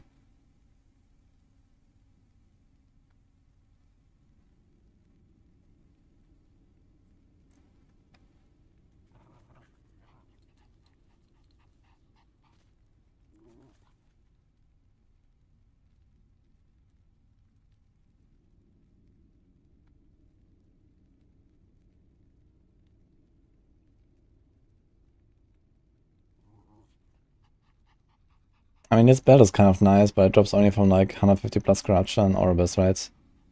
Lots of armor, some melee damage, and then the more melee damage, more melee damage Doom. I think this is a typo here. I think it's 5% more per Doom, right? I think it's Doom stacks 4 times. That's a lot of damage.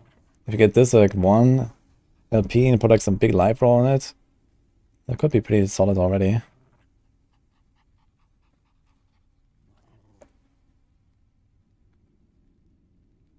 What of...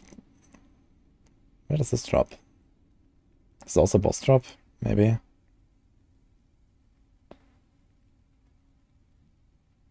Okay. So some rings. We got 21 rerolls for the shield. That's pretty sick. The boots of the mountain. Wait.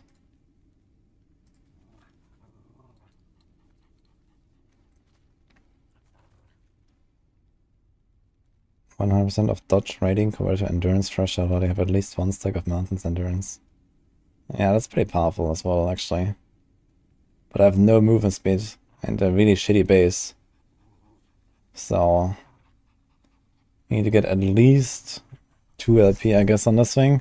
But yeah, it has like basically a tier 7 endurance roll and a big all attributes roll. Gain 1 stack of mountains endurance each second while not moving. -2 mana cost per stack.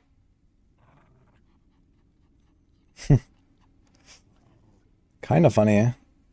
Pretty powerful, but only really relevant for bosses, I guess. Because ultimately, when I go and one-shot everything in monoliths, right?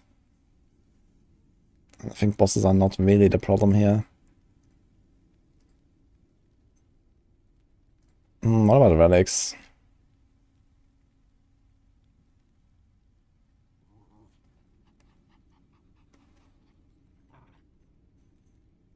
Grant 1 your minions aspect of the spider.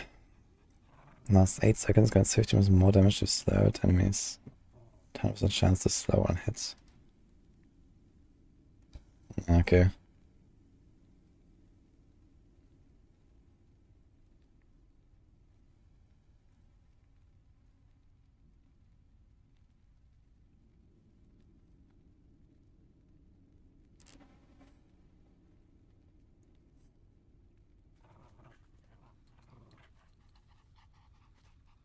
Yeah, not very much here. Do we check gloves?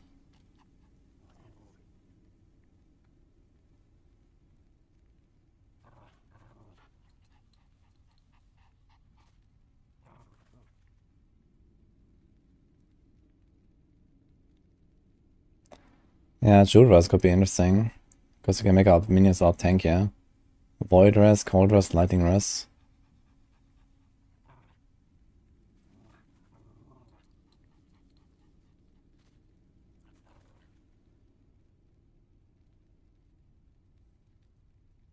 It's also less damage taken for your minions.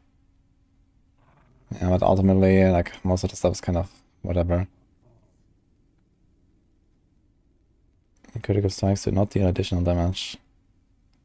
Chance to gain a stack of Abyssal Rite on crit. Indirectly cast a mental spell. Each stack of Abyssal Rite is consumed to grant a spell plus 14 void damage and plus 14 void penetration.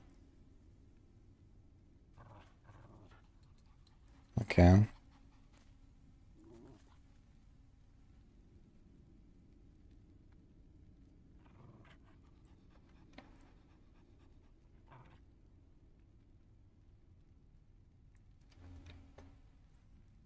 This is pretty interesting, actually.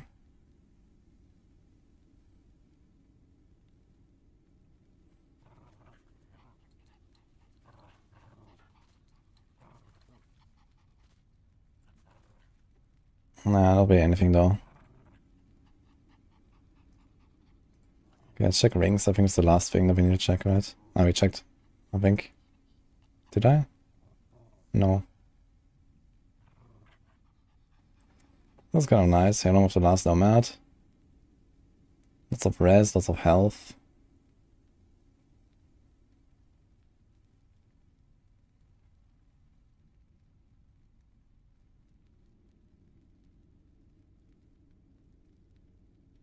Now, Laria would actually be somewhat realistic. But I need to find it. It's super rare. I only found it once. So yeah, we can go for Anguish. With the Doom. But I think not if it has less than 2 LP. And it's just a random boss drop, so...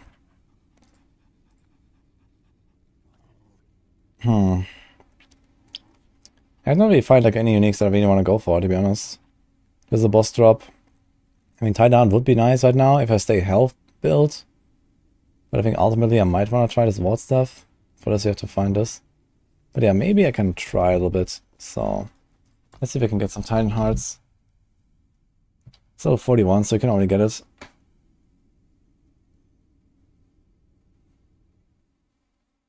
A guy in Imperium's group represented 2 of them in one go. 2 of what exactly? The ring?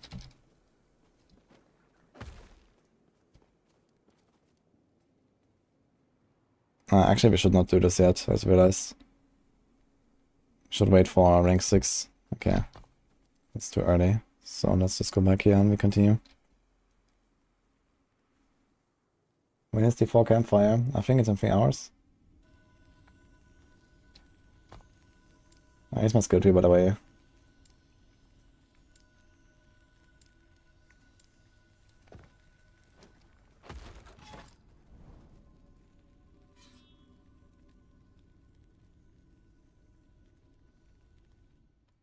That's be the most similar class to Demon Hunter from the 3. I guess Rogue, but there's nothing like Strafe, so...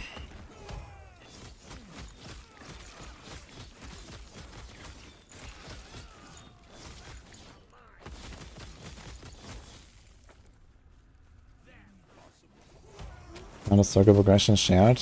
Alright, I'm on offline now. I'm not online. And also, I think if you do a character found, it's also always set if you want to do that.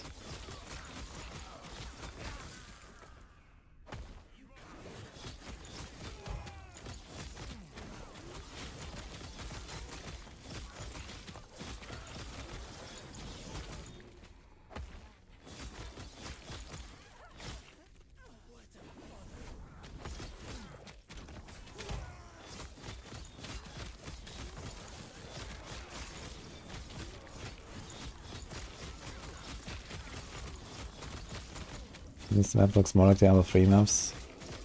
Yeah, I mean, basically in Diablo 4 they made like, you know, a whole coherent world, right, connected. And here it's just like individual maps that don't really have a connection. It's just like, you know, teleport to the next zone and then teleport to the next zone. And you really have like a bit of a mix of that, I guess, in the campaign zones. And here it's just always like zone by zone.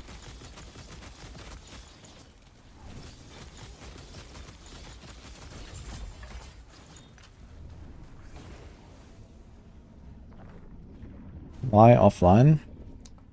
Well, because I've done my duty online and now there's no reason to play online anymore. So we're doing this. And I don't have to deal with servers and all the other stuff.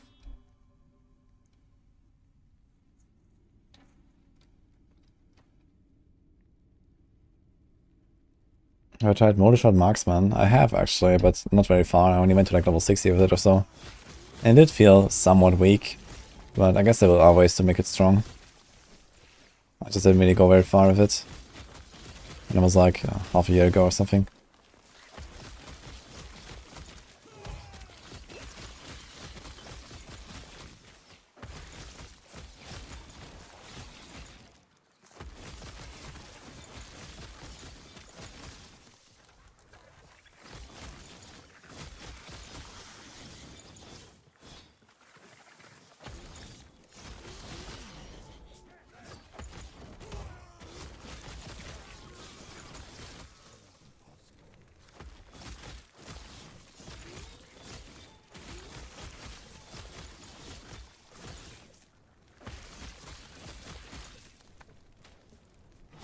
What was linked to Tempest Strike? No, they're just here to buff me a little bit. Don't really do anything special.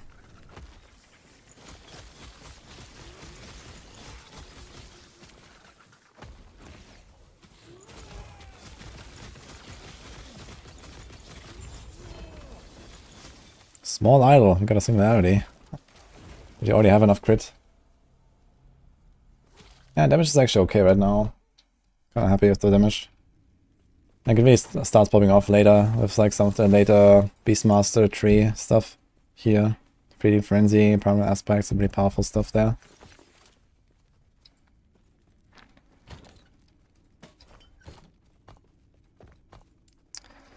Okay, we have to start respecking a little bit. How do we do this?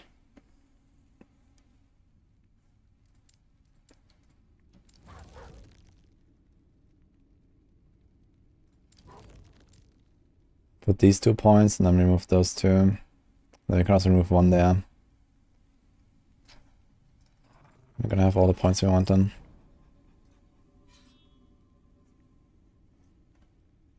Why do I play offline? Because there's no reason to play online. Offline is just better. Like, I'm not playing Merchant's Guild, I don't need to play online. I just play alone. I only did online for the race and for the rankings and stuff. But you know, this is not gonna be a character that will go anywhere near any top ranks anyway, so I'm just having some fun. I don't have to deal with servers.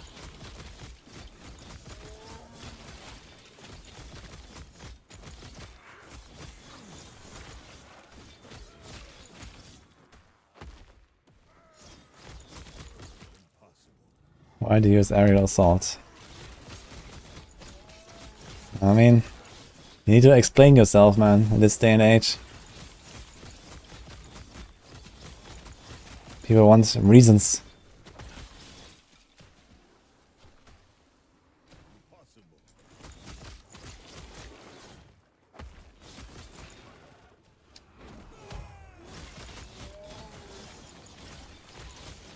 Let me tell you of a time before the internet was popular.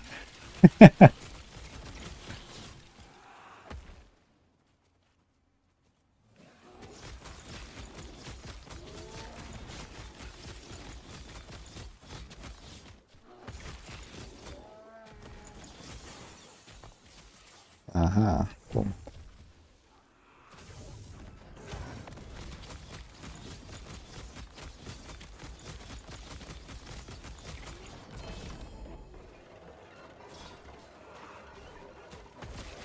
I guess I should start showing these mods here. The ward gain.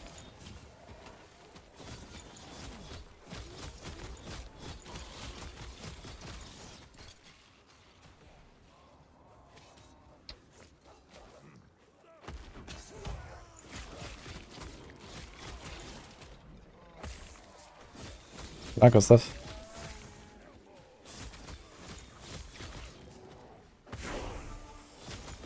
Of course it gets COF in offline. Just counter motion skills in offline.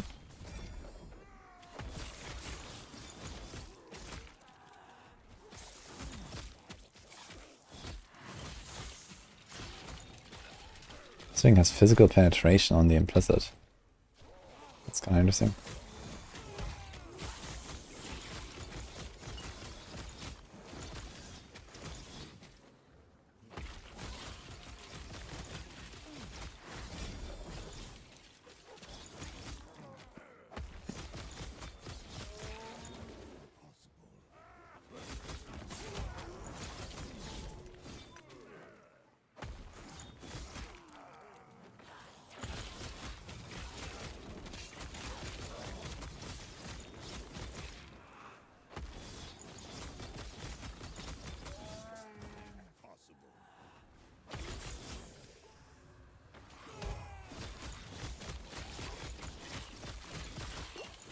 True, I can't get the cosmetics on offline as well.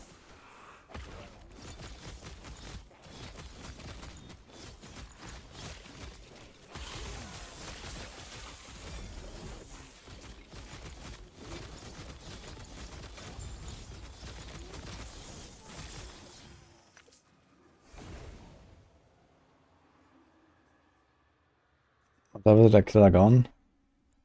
I don't know, whenever I was in Act 8. What level is it? 48 or something, 50. That's pretty decent Praetorian build here. Although in this class you're gonna have a lot of armor, so I'm not sure.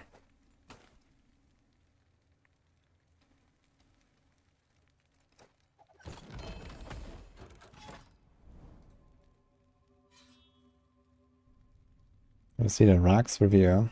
No, I haven't.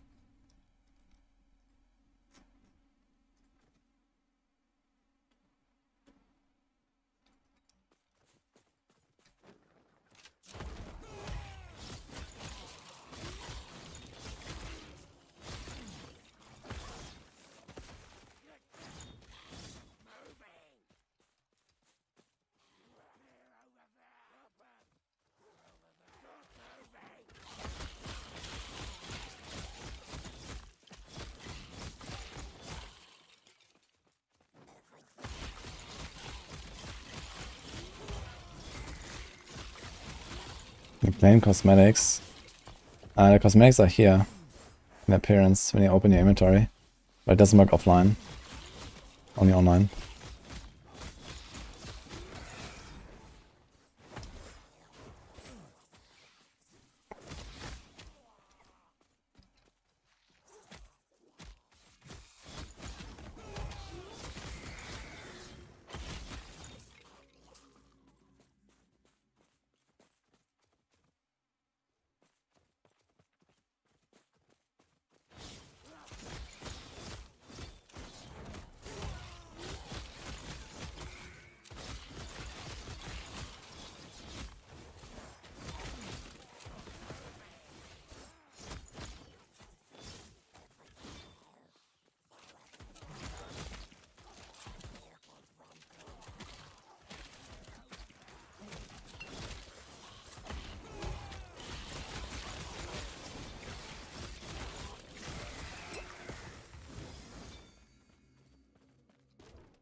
Oh, we have a lot of crit multi already, right?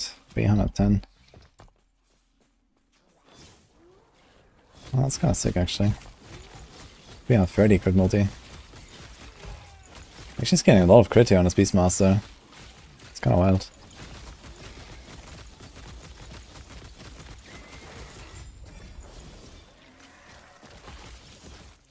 Probably pushes like 500, 600 at some point.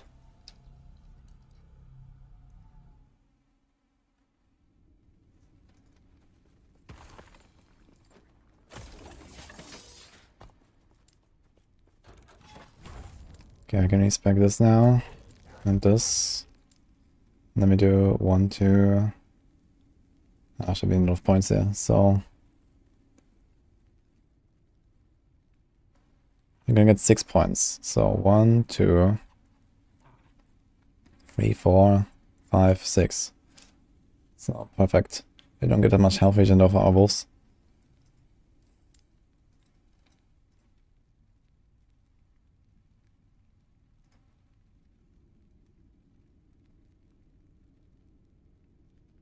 Should the rip video say 440 rogue, 441 falcon. And a falcon can solo wave 440, man. 441. Insane. Falcon is strong.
Wait a minute. So, do I actually get a +1 maximum companions from the wolf tree, even if I don't have wolf on my bar, just by speccing here? Okay, so right. It actually gives you like a stat. It's kind of interesting.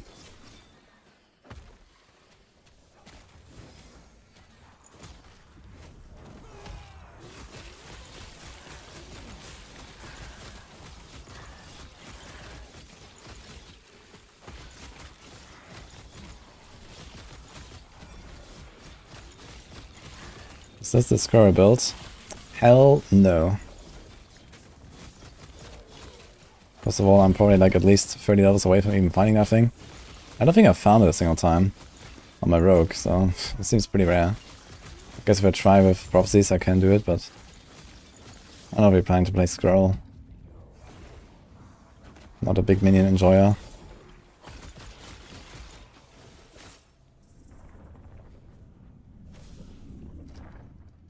Which grind takes longer to hit level 100, Diablo 4 or Lost Ark?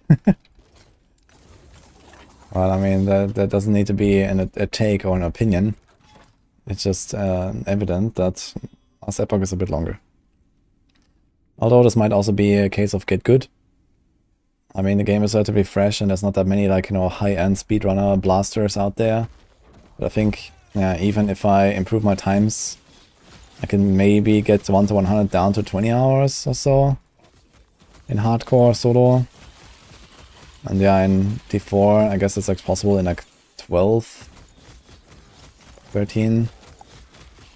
So it's definitely a bit faster in D4, I guess.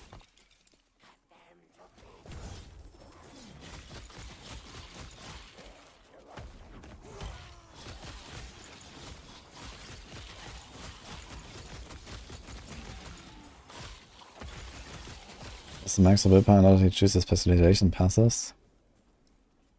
Now you have to put 20 points into the main first before you can put specialization. It follows the in-game rules.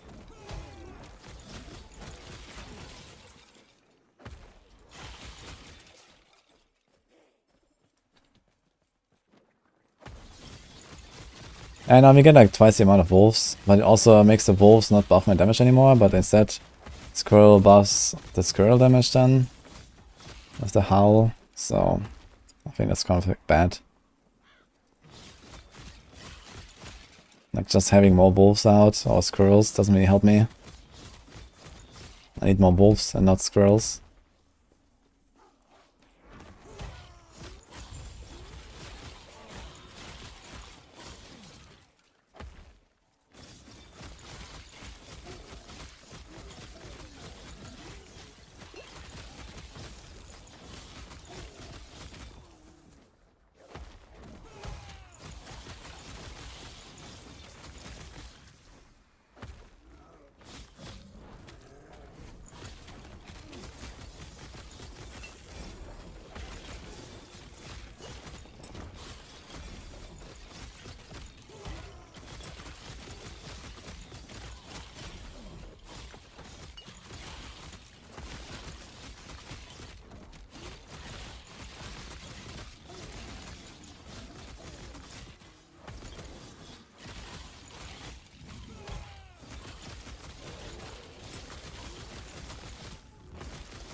Everyone should make a Leapquake primaries for Leap year today.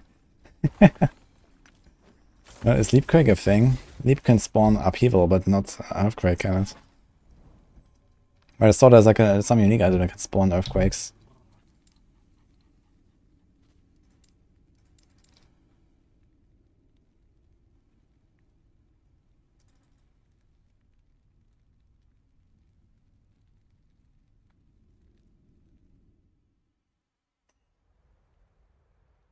Once you play high damage, never really stay on one spot. Is there a way to not miss something dropped off screen? No, it only shows you the uniques and stat items, I think, and keys, I believe. You can't really add like minimap icons and stuff like that. Maybe in the future, but not yet.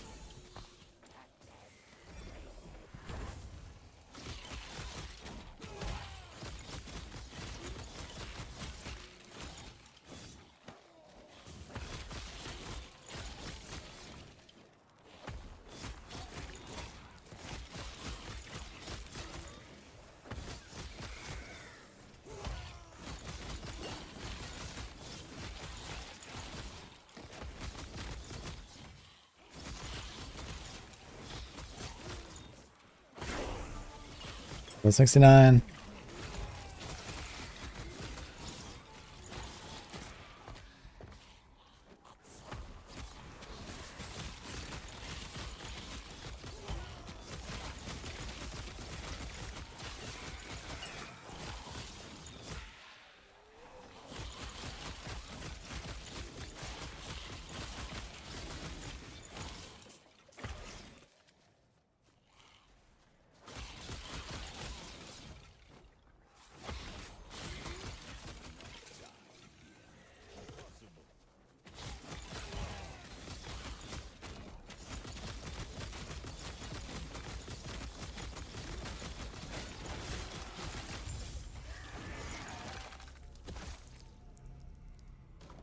Where can you find this build? Nowhere.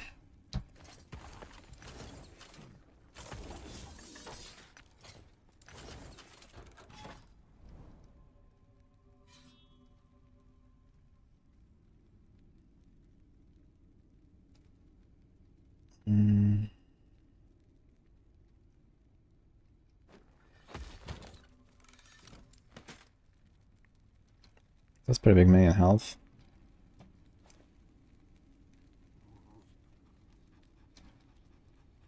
That's also neat. Give me some nice crafting session later.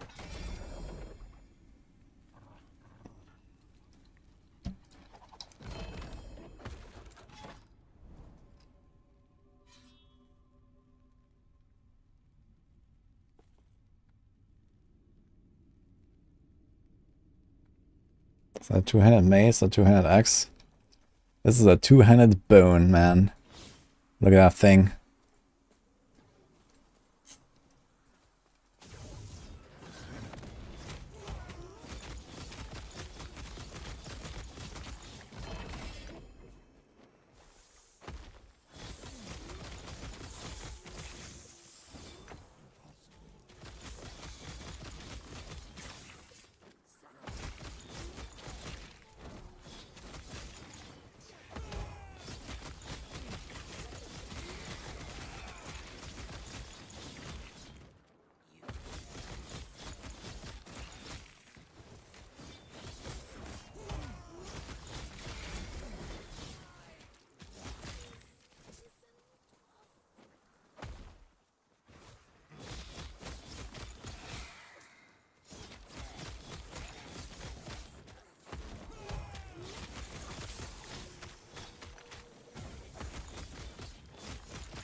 Bees.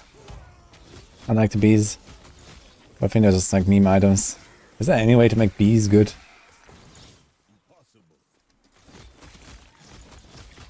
Maybe some of them actually have a bit of endgame scaling. I don't know when the campfire is, I think it's 3 hours.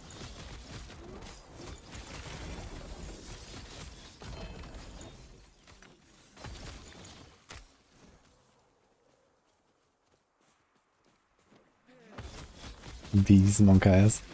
They're cute, man. Look at them.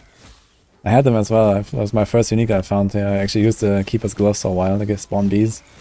Level 10.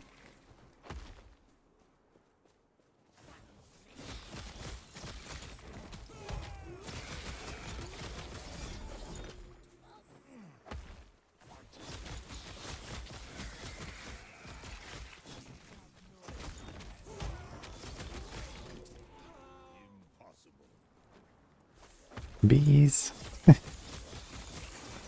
You get the whole combo by making a bee build now and then for now.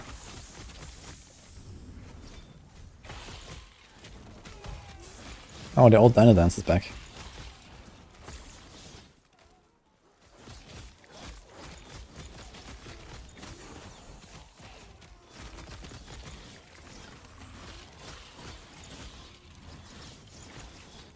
Bees, yes.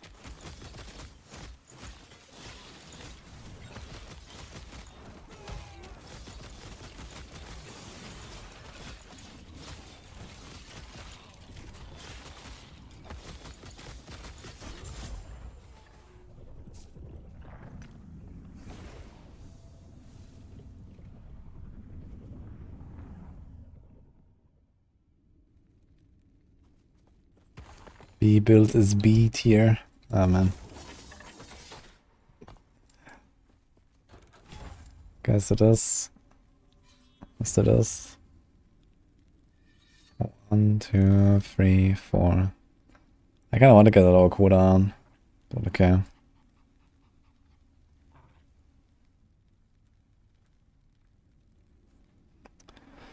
I'd like to see actually. So this is 5.5869. Nice.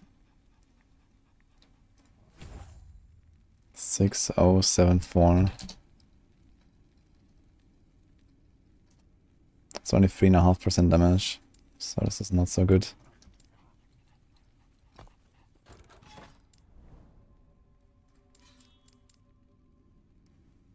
Okay, we can do one more point in the area, and then we actually have 1 point left. What do we do with that?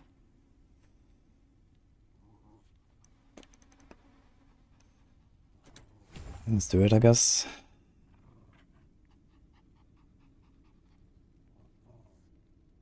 Get like 1 point in the damage against full health. Maybe we can like one-shot small stuff with this more easily.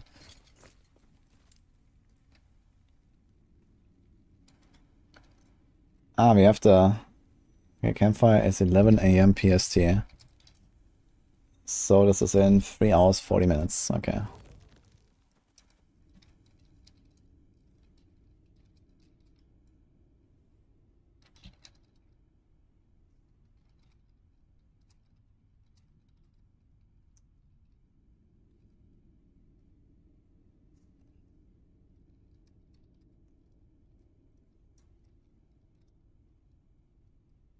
Just gonna make the command for that. Morning, Bassett. How's it going?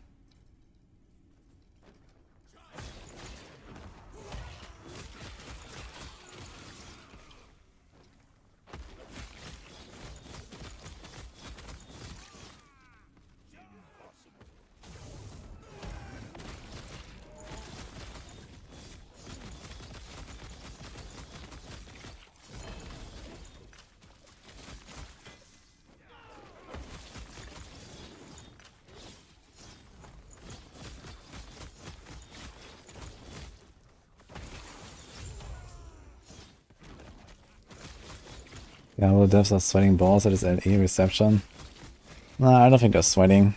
I mean, Diablo 4 is still by far the biggest RPG, but yeah, I guess they can't rest on that forever, so...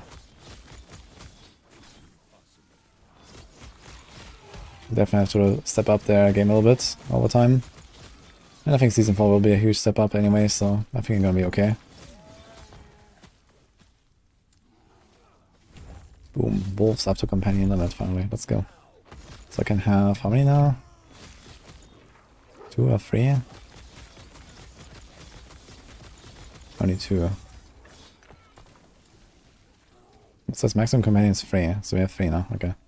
And then I'm gonna get a 4th Wolf.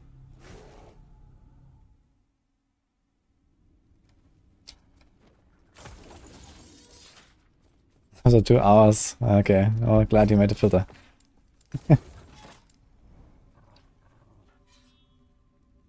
So Warlock Sauna build viable. I think if you wanna go Summoner, you go Necro.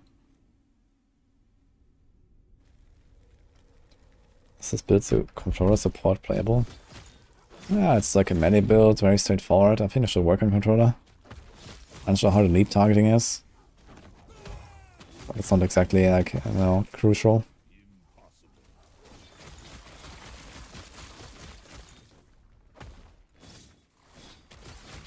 Yeah, if you want to make legendary, you need to have 4 stats on next all the item. You can't just pick like the 1 or 2 stats that you want. Level 70.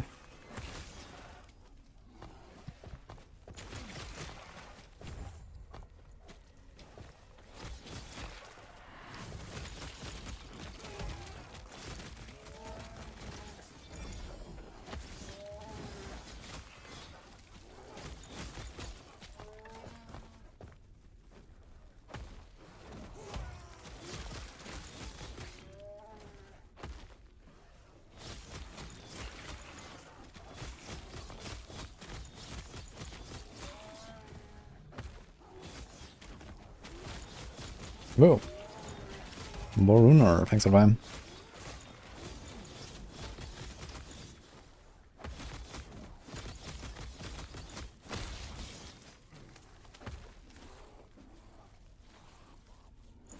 I have 24, I'm in the last Epoch train. Yeah, both. We've done a lot of last Epoch now. And yeah, Gauntlet is probably in 5 days.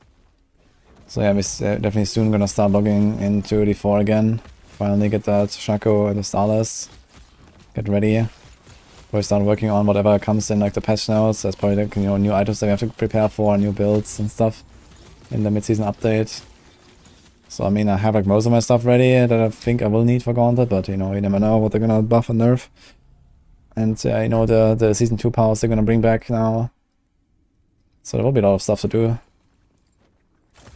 Yeah, and then I guess rank 1 Gauntlet time. So that's the plan at least.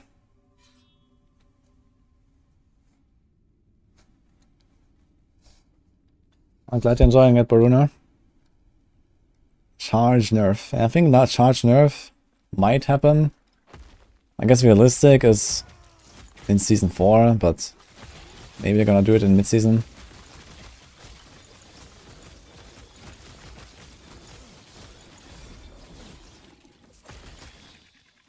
I think some Mother Sword as well for the ban.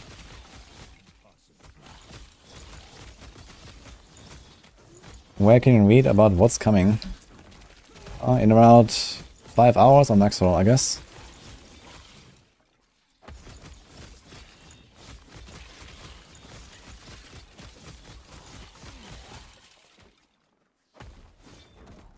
Park no nerf, please.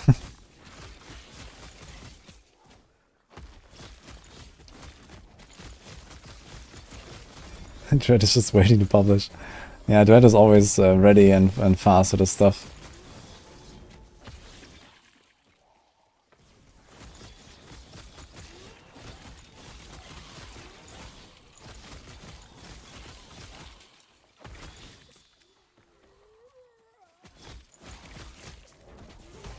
I think we'll be playing LP in 6 months. LP.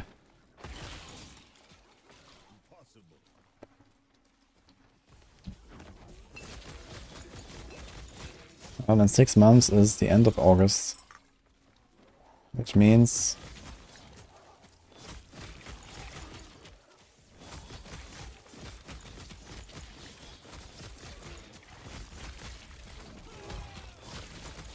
it's like mid-season 5.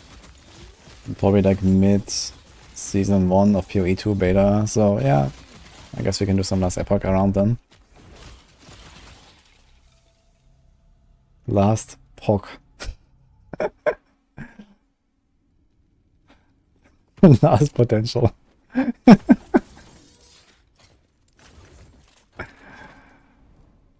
Oh man.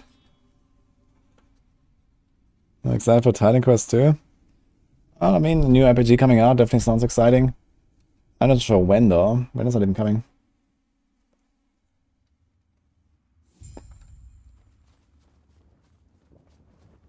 Oh, you can change the sound settings here. I guess the sound effects volume here, abilities, combat, etc. It says that actually.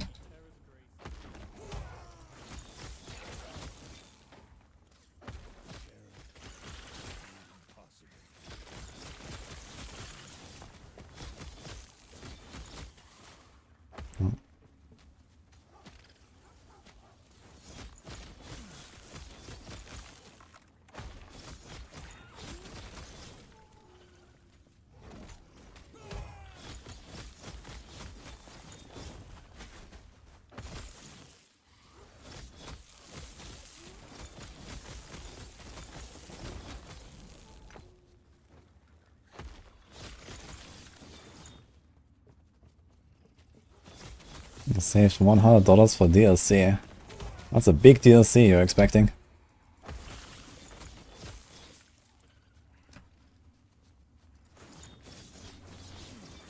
Spark and Refill are good for leveling. I mean at level 60, you can take it I guess. Once you have all this, I guess you can take the loot filter and then turn on some more of the less strict settings.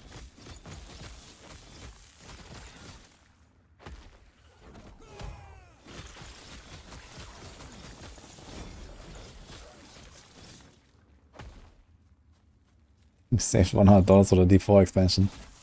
And someone else is also expecting another big expansion here. $100 expansion. A expansion, dude. It's a trend these days, right? You just add an extra A.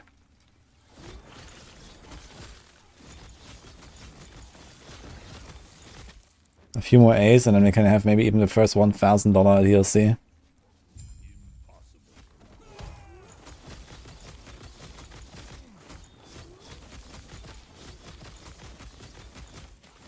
£75 to £90. Wait, was it that expensive, D4?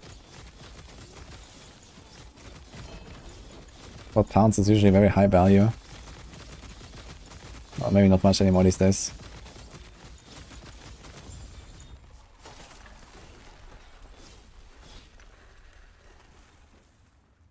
$1,000 DLC Star Citizen. I'm gonna die. I didn't die.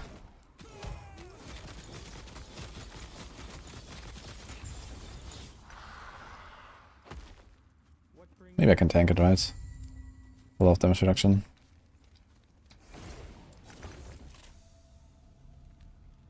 Star Citizen still not out?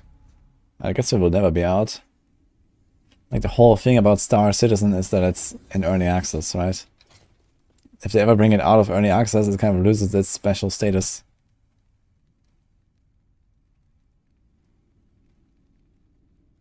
Ah, increased area for many skills. So you have two of these things now. Let's see, area. This is 8%. This is also 8%. So let's see if we can notice. First of all, it doesn't even look bigger. So here the lightning swipe goes exactly until the end, we see.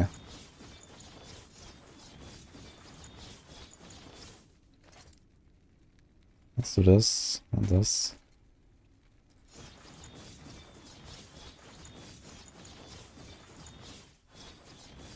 This does not look different. Should probably check this in the arena though.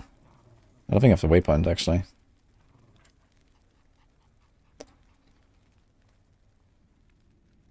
What kind of sorcery is this build? This is the absolute opposite of sorcery.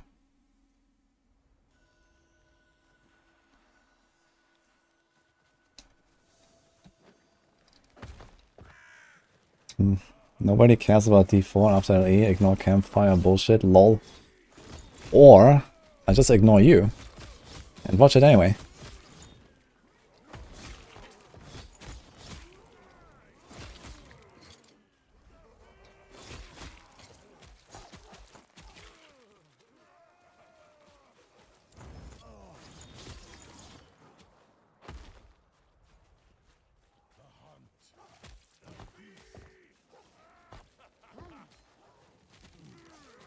Wait, where are we going?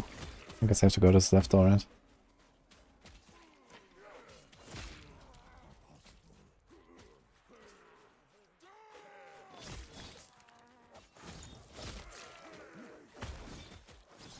It's a good idea to push corruption to have better drops. Oh, you should only go higher if you don't really slow down and it doesn't become uncomfortable. Like, the drops don't get that much better by going higher corruption. If you're in 200, that's already decent, because then you get your 5 blessings every time you do the boss. You have all the drops possible from Oribus. But in the end, it just increases the rarity slightly, so you get, like, you know, a bit more exalted, a bit more unique, a bit more chances for legendary potential and stuff like that. But it's not, like, you know, crucial really to go much higher if you slow down.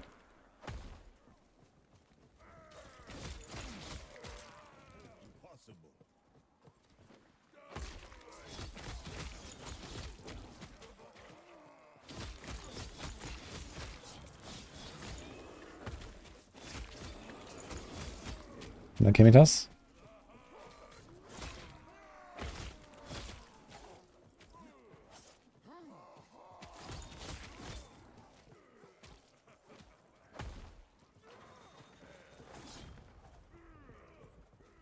Shedding a slightly buff to 100 is good enough. Yeah, it's good enough. I mean, as I said, like, if you can go higher, you should go higher. But if it's a struggle, then don't. You know, just like farm. If you can get 200, that's like, you know, a big milestone basically. And everything else is just like bonus, basically.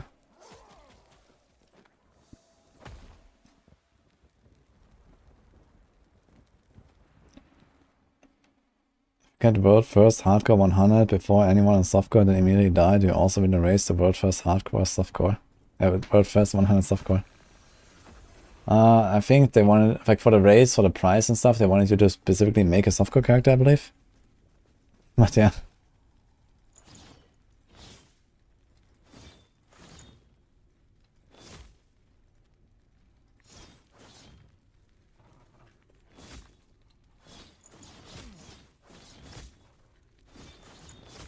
Okay, the lightning strike actually hits here.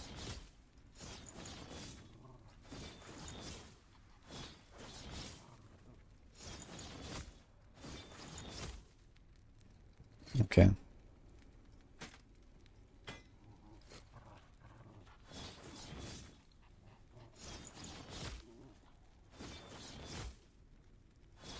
I don't think that area does anything. Like the first two slices don't hit, but only one hits anyway, and I hit it exactly in the same spot. And this is 30% increased area, and 8% increased area. So this should be noticeable. Starts with the max range.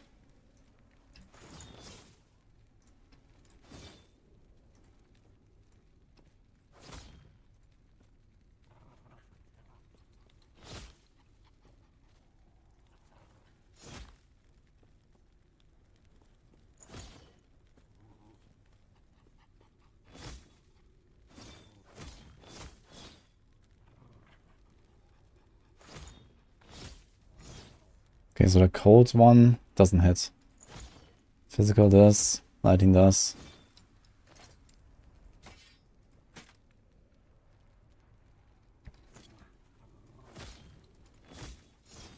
No.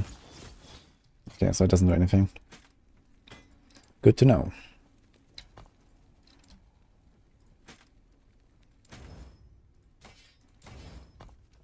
So...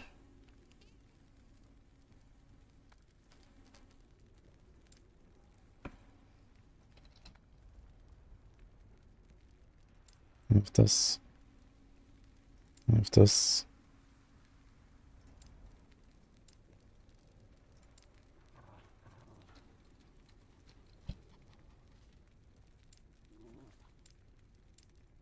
Okay.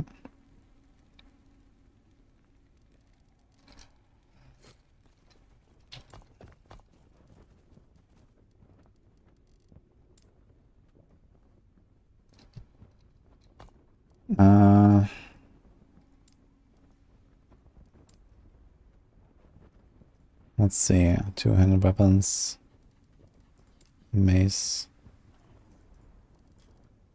So the tiny family is level 58.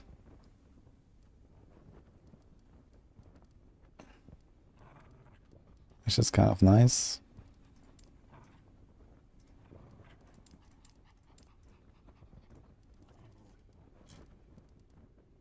Then for access. It's not really auto much here. This necrotic pen could be somewhat interesting, but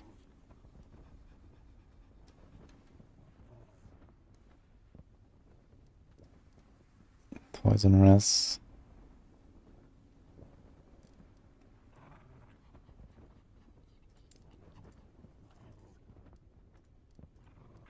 Check the spears. Physical pen and the elemental pen. This is kind of nice. The 7 crit is also kind of nice. The dragon's glaive.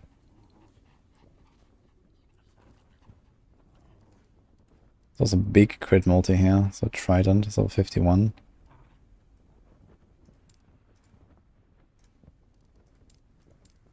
I guess Staff doesn't have anything. +1 to melee attacks. Yeah.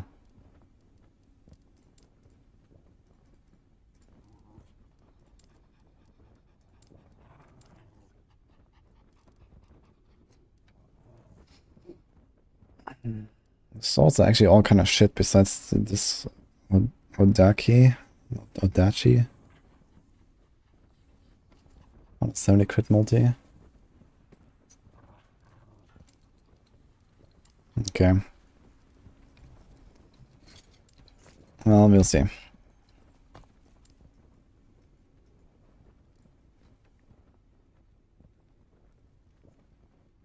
So das is couplere. Yes.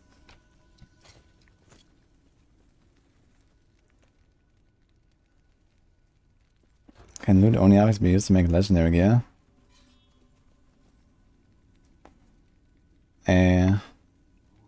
Loot only affix. You mean like experimental stuff? Yeah, you can.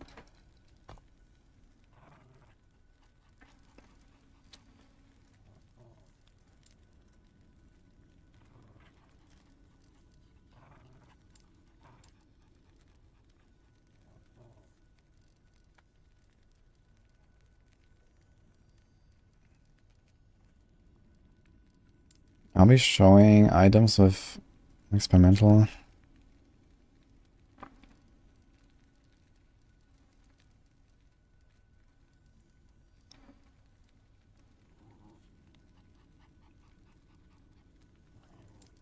Let's do this.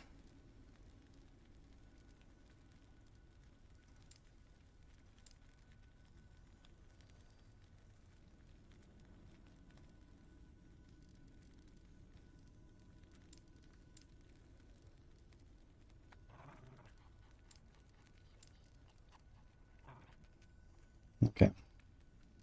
Should also make a shatter thing at this point, so affix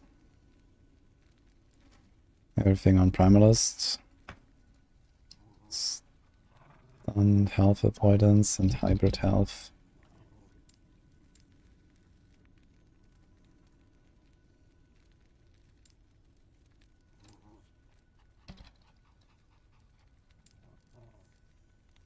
Okay.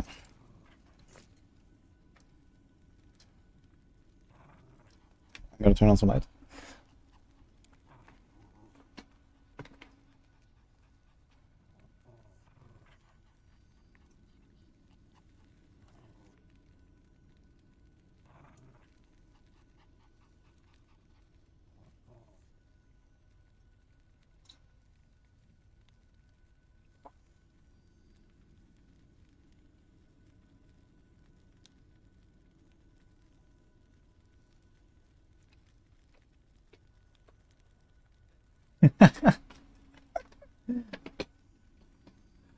Apparently, I learned that Rune of Removal has a higher chance to hit higher tier affixes.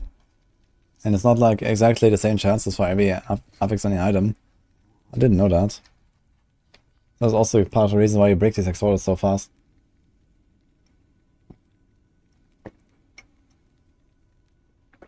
You want to do a specific level of dungeon while doing prophecies. Sometimes. Sometimes the prophecy asks you to do a specific tier.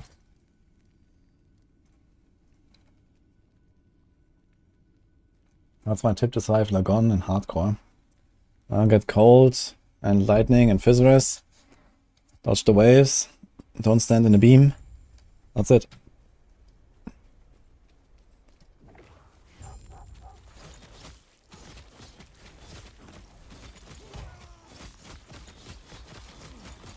The dragons are not coming, man. Come here. Oh my god. Okay, never mind. Enough pumping.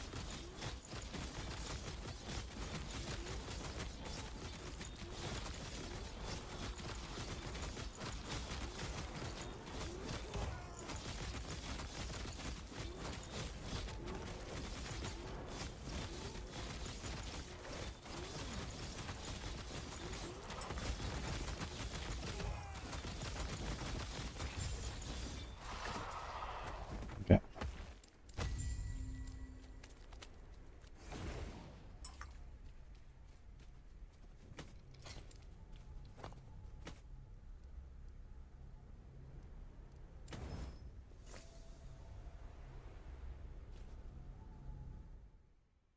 What's a good crush number to stop at level 85 rogue? I mean, if you can make it to 200, you should get a 200. Everything else doesn't really matter. If you can't make it to 200 comfortably, then just don't.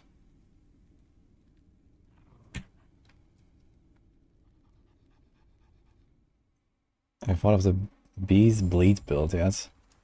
No, I've not thought much about the bee bleed build. Oh, they slow me, man.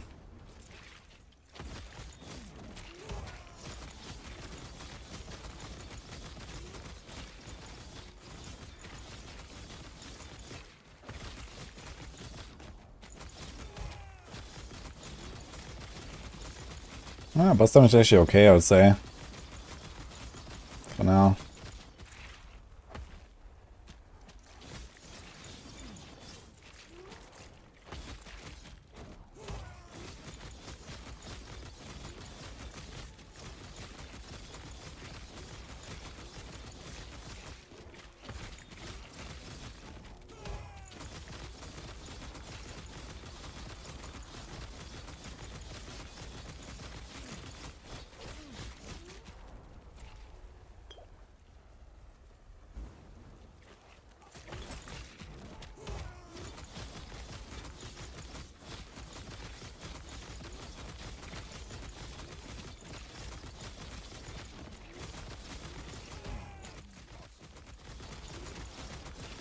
Dude, I have like 100 armor shard stacks.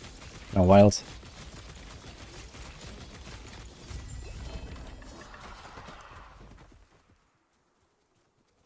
Cardiac rest, poison rest. Yeah, I mean, this is just more, I guess. I'm just gonna take this.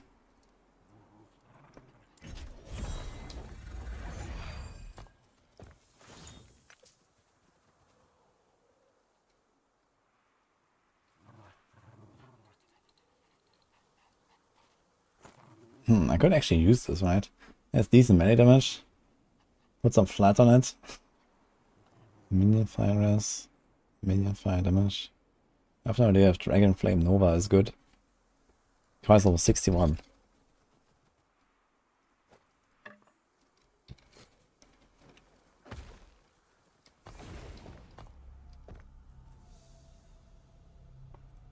Viable ideas for shaman builds. Well, the only shaman build I've played so far is Earthquake, which is really fun.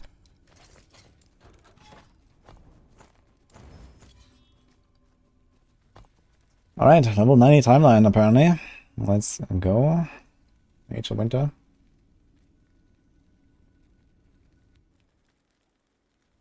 Just good as guy in a fight, Tornado, Squirrel, Shaman.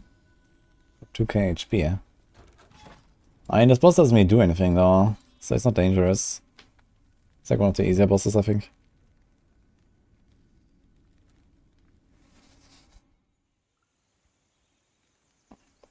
Yeah, if we can get a better weapon and some more crit and crit damage, I think this build is actually gonna be fine.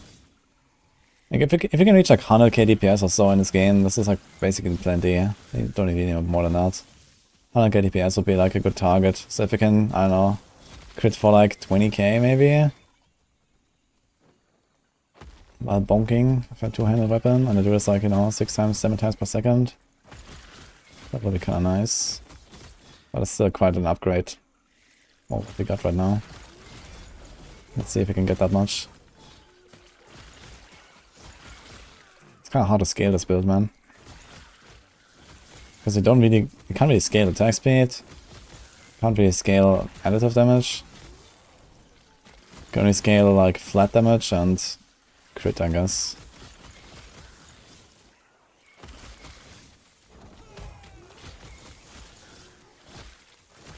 Let's go to ranks maybe. But also not that crazy anymore.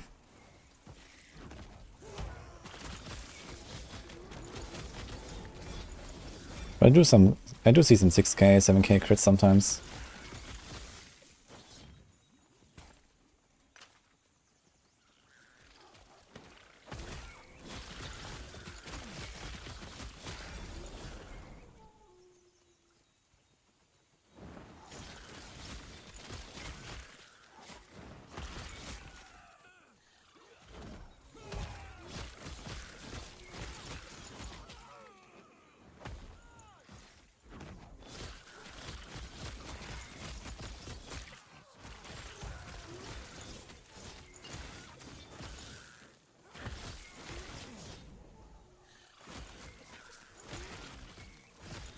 Well, bleed. Nah, I'm not gonna start adding any bleed to this. There's not a bleed build. I just wanna bonk stuff.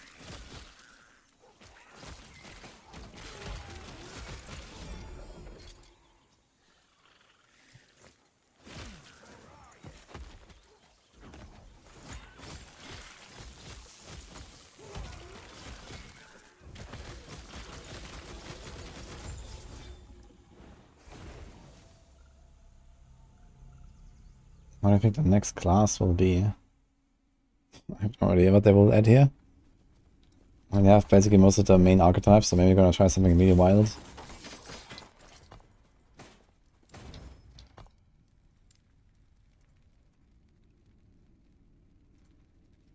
Say at least tier 4, not tier 3.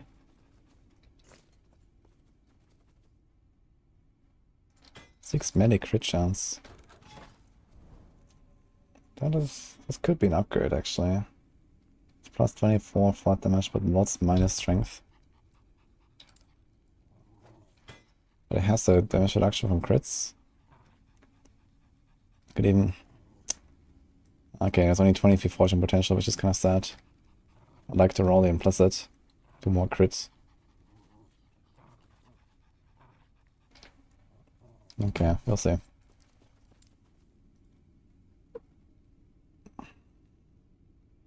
The next class will be Jedi. Oh man. I think they would rather add more masteries to the existing classes. I mean, adding new class is always like, you know, a massive amount of work. Adding in like a new mastery is very easy. But then, you know, new class, you know, you're suddenly talking about, you know, new animations, whole new trees, skills, everything. You know, a bunch of new items. As we do so much shit. New mastery is like much simpler. You can offer a lot of stuff as well.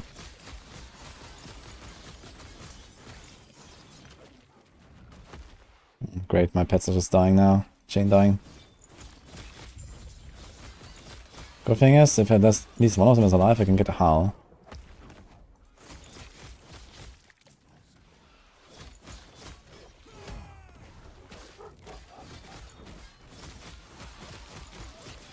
Also, I just revived all 3 of them. Wait a minute. So that's interesting. One of the wolves died very early.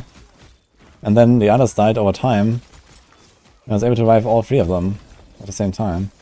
That's kind of sick. Maybe it's not that bad then.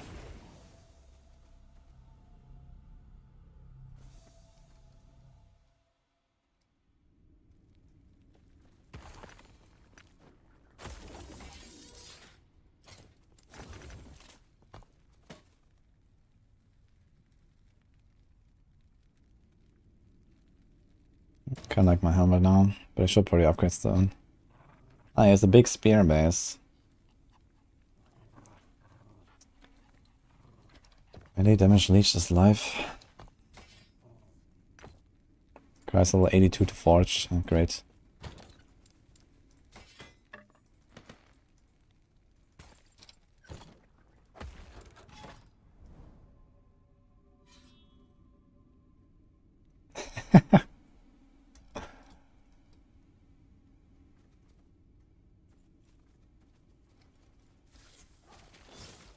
What will be the next rework? Yeah, there's definitely some outdated stuff, I guess, out there. Apparently Mage is very outdated. Or like, oh, there's a Sorcerer. I guess some stuff on Sentinel could need a rework.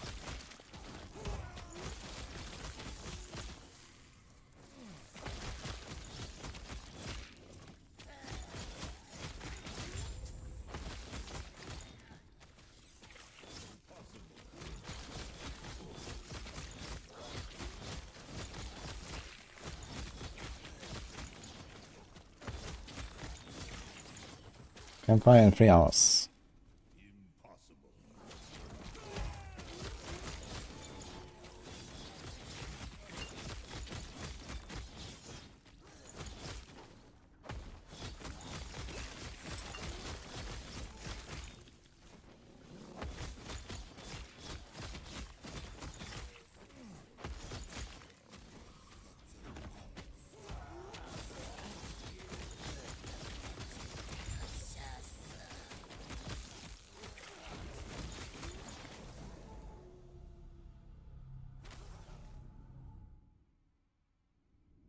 Forge Guard for sure next to rework. Why is Forge Guard so bad, by the way? Why does it just not do anything?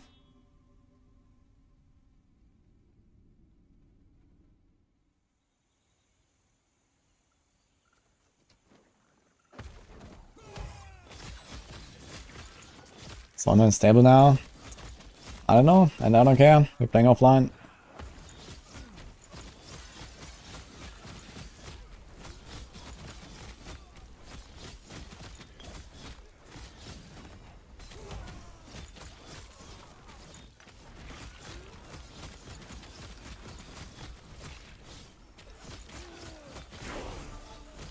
There's only one. Why are these guys so tanky? Which was a chance for glancing blow.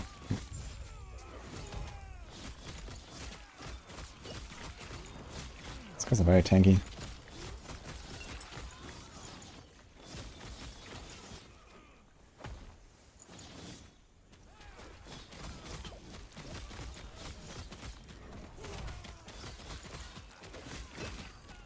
Dude, what the fuck, dude? These guys are pumping. Maybe I should upgrade my gear a little bit here for these timelines. Should check what I got. They have kind of low life. Can definitely up a bit.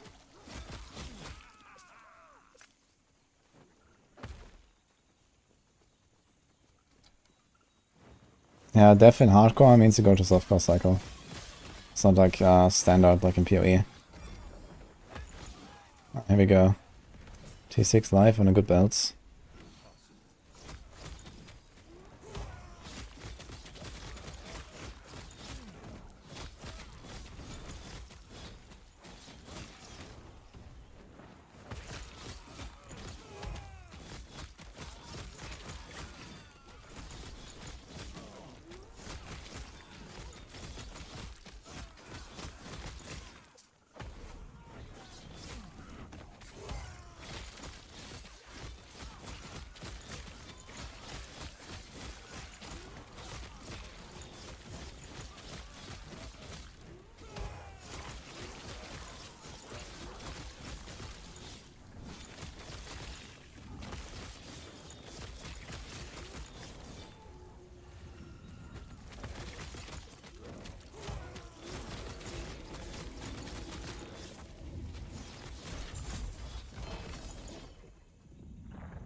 Whereas I may be hiding idols accidentally on my filter.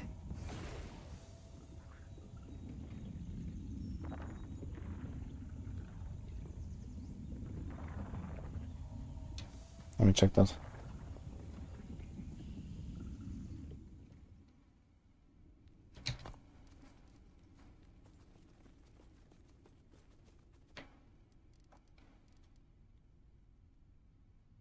No, I'm not. Okay.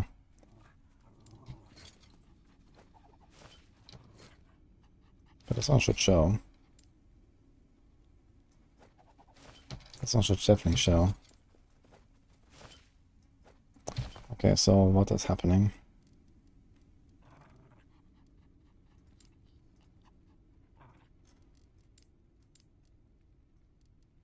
Ah, stupid.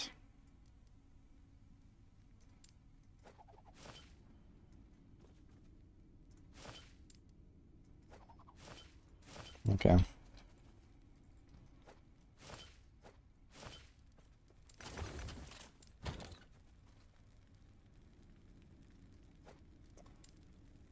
Let's try to make some gear, I guess.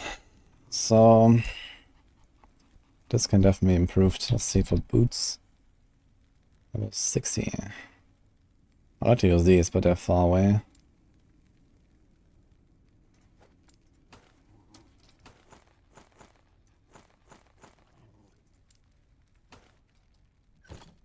Taliban, thank you for the buy. This is not bad. We can just craft movement speed on this. Kind of shady base though. Conceal this. Do we have a glyph?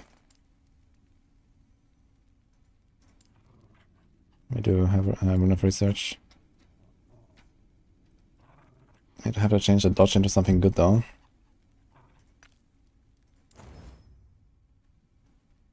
Okay.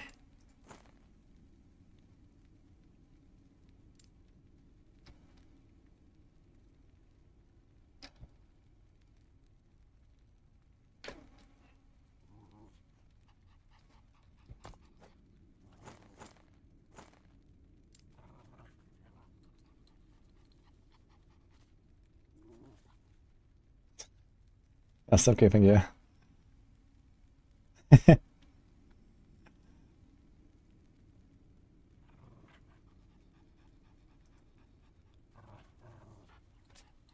What? Res helps against bleeding. Yeah, it's physical damage.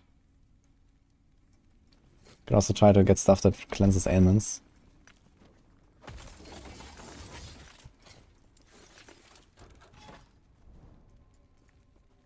Okay, so I have these boots, or these boots have a bunch of cold res. I don't think I care too much about the other stuff. It's also... do we have any ward gain, actually? It's of necrotic res. Poison res and void res there. Okay, and what about our gloves? Gloves are kind of nice. What about our chest? It's also not bad, to be honest. Helm. Big armor.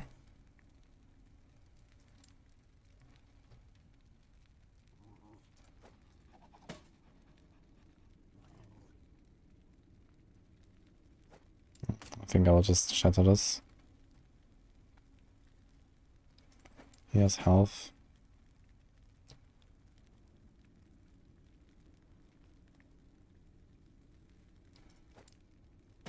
Shatter this as well.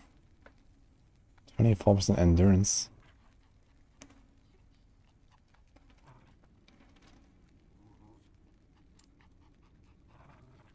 There's a lot of armor that we're missing here if we take any of these, so I think armor is actually kind of good.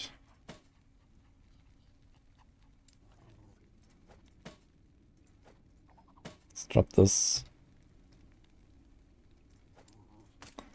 Let's drop this. Let's drop this. Let's drop this.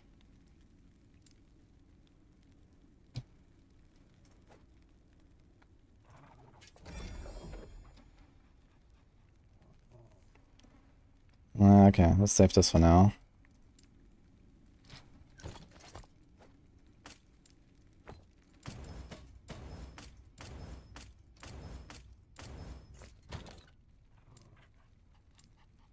So one of these maybe. Okay, anything else? This thing still has forging potential left actually. But it don't really need it for anything. Do you have any relics?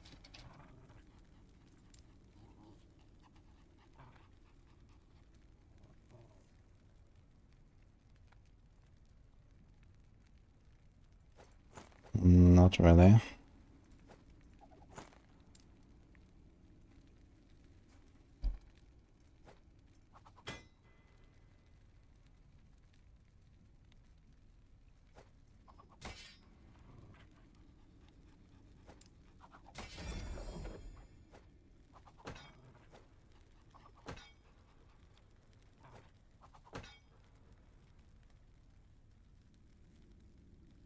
There's a bunch of endurance.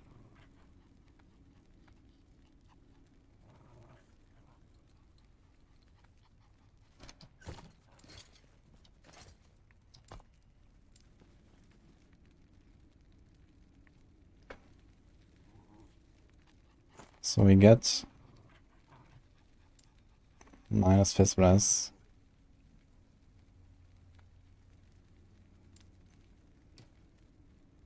If we get big armor, we have 61% done. We go to 3.8k. That's a lot of fucking armor, man. So have big lightning res. Do we have a belt? This thing has forging potential, but what do we have for belt? Poison res, minion damage. There's health. I could try to change this. Oh, he has big health actually.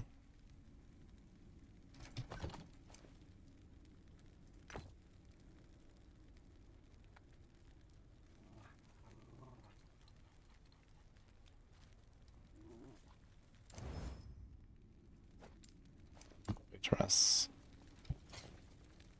Have plenty of void.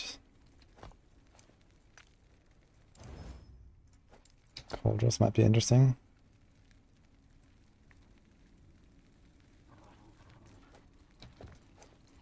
That is kind of nice.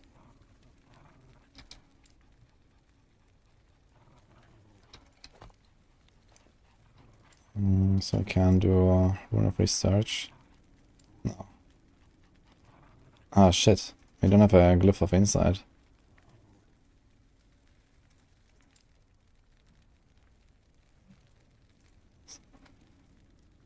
We can just equip it for now, I guess. I'd like to craft a prefix here, but okay. So now we have very big poison res. And cold res.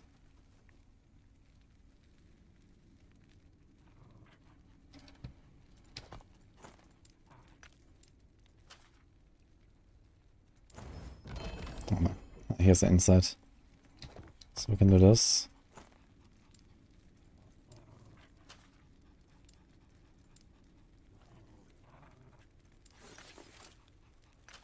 So we change this. Now we seal this away. There's another insight. Now we can craft a prefix. Now what do we craft actually? I guess minion health. We don't care about mana, we don't care about any of these damage types. So I guess minion health is the only prefix we actually care about when it's built entirely. Like all these damage types are kind of worthless. So minion health region. Maybe this.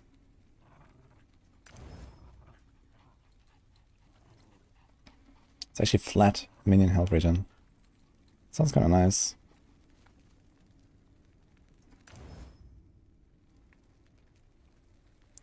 Not so sure about this cold res. We could try to chaos the cold res into something else. Because we have cold there. We have elemental there. Necrotic.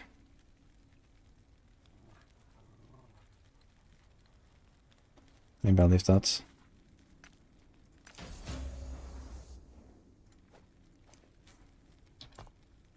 Okay. Still need a bunch of fire and fizz though.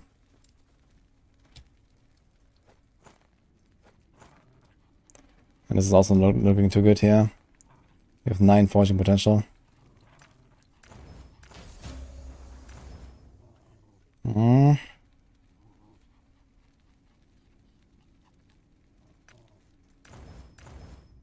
Okay.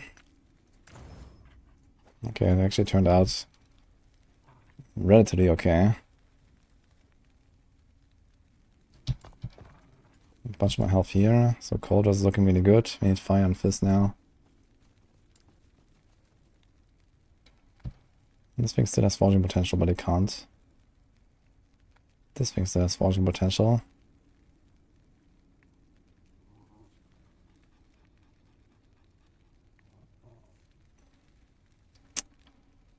Yeah, I can get a new amulet, man. This amulet is kind of pointless. Do we have any amulets?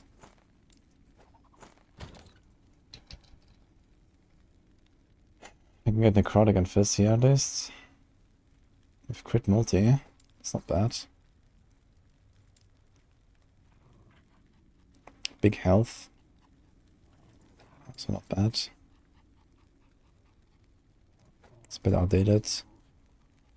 Necrotic Fan is gonna salvage.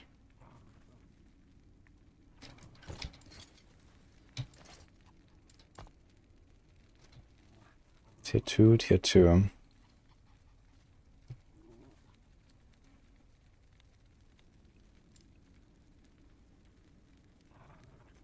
So I could YOLO Try the cold res and see what happens. Dodge. Guess it's 7% dodge.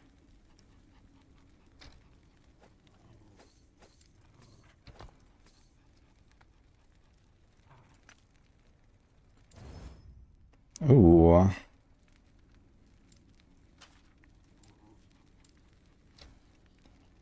So we can just go double health on this maybe.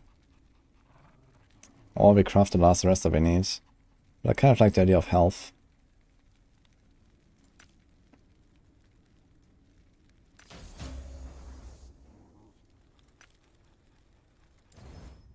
Very good.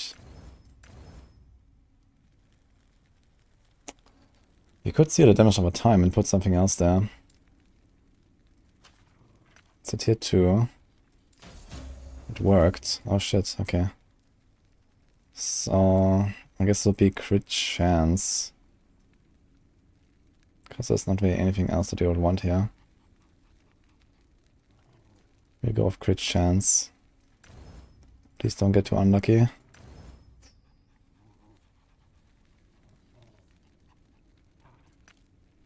Costs 1 to 10. Okay, very good.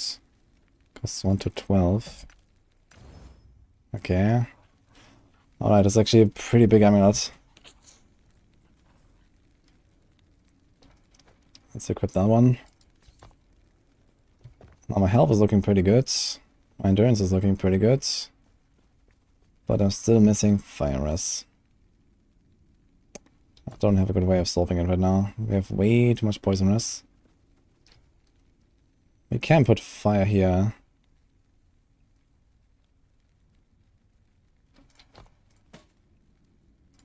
If we want. Or we put life. Yeah, don't we don't have any like life bonuses really. Do you have another chest piece? Body armor. This.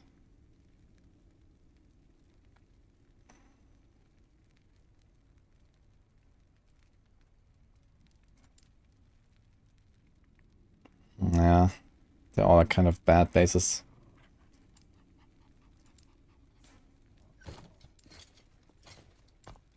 I think I'm gonna put health.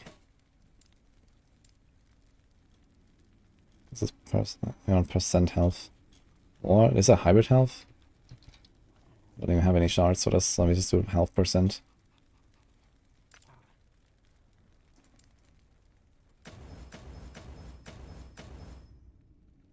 Very nice. Do we have enough despair? Damn. Okay, I guess he put strength now. There's also aspect of the shark effect, but I'm not sure how much that gives. You can get 3 points of this. Shark effect is pretty nice as well.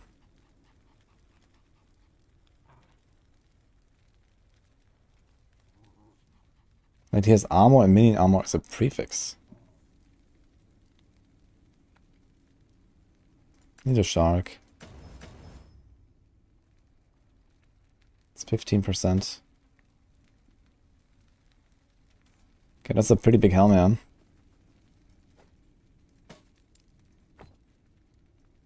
We do have less crit now, but okay. So my fire res is not solved yet, but we can maybe get a new ring at some point, a new chest. We'll see.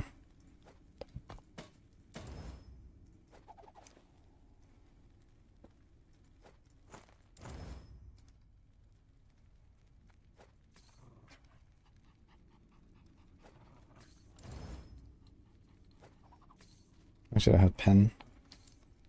I want the pen shards, I guess. And this as well. Okay, I think we are pretty good now.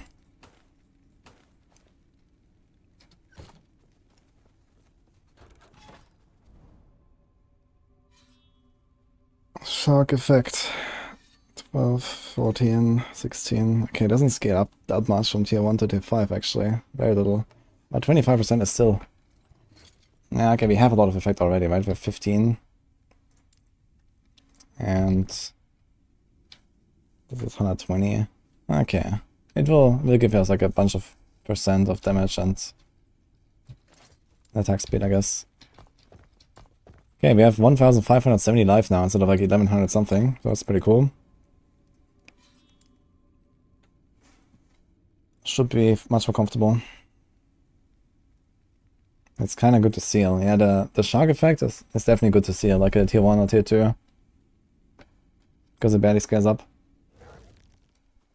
What's more fun to play, Blade Dancer or Falconer? Oh, tough question.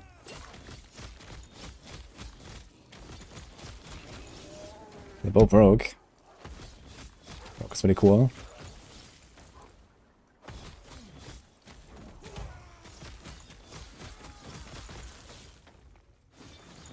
Could evolve some power armor.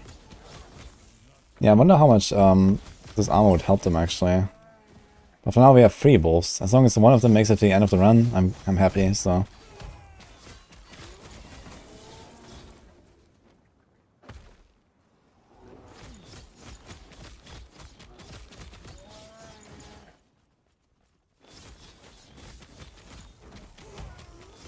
We had some pretty nice crafting luck here.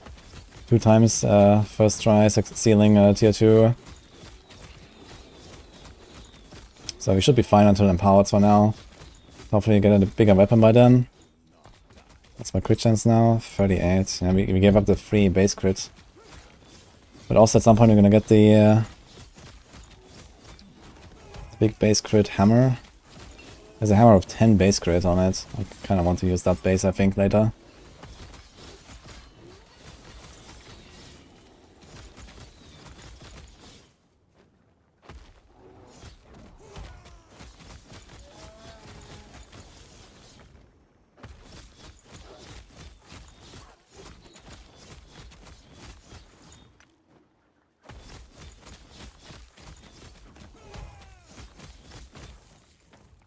This is some tanky golems there.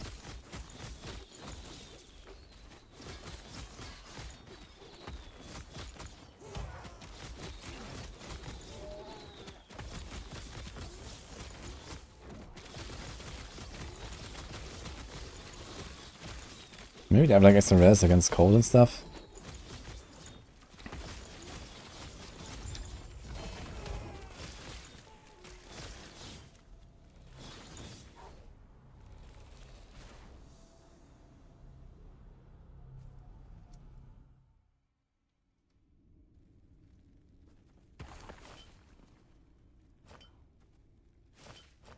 Way to play this game for free offline. Holy shit. Okay.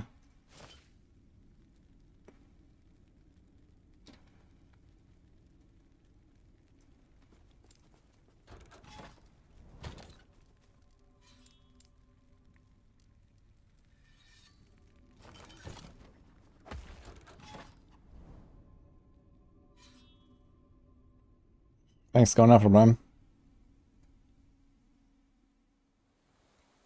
Yo, Kogan, I have a question. Is Necrotic like chaos damage in PoE going through wards? No, there's nothing like this in this game. Sorry, I missed that earlier because of the crafting. Like there's no like, you know, wards just protects against everything equally. There's no weakness or something. It's just different damage types.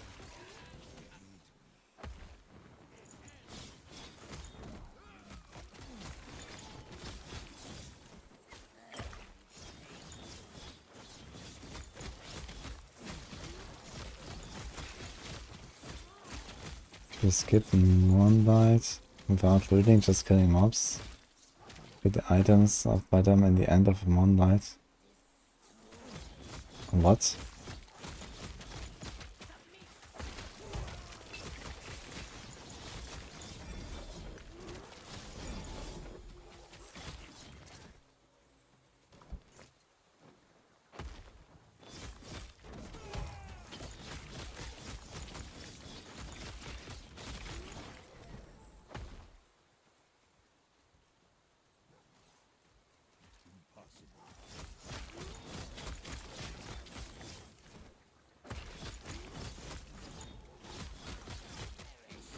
Dude, who the hell is trying to torrent a game in 2024, man? That's insane.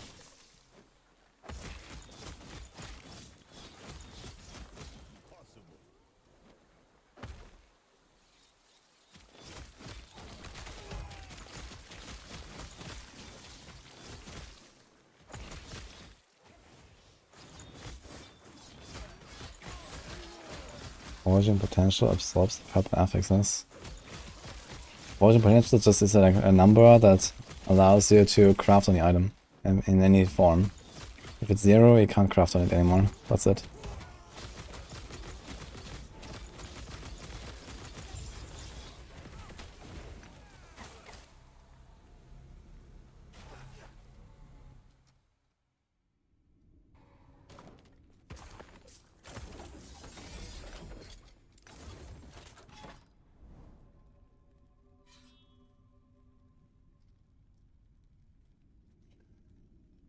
Any constructive answers about torrent? Shit, man. Dude, it's been decades since I ever heard anyone even using that. So, sorry, I can't help you.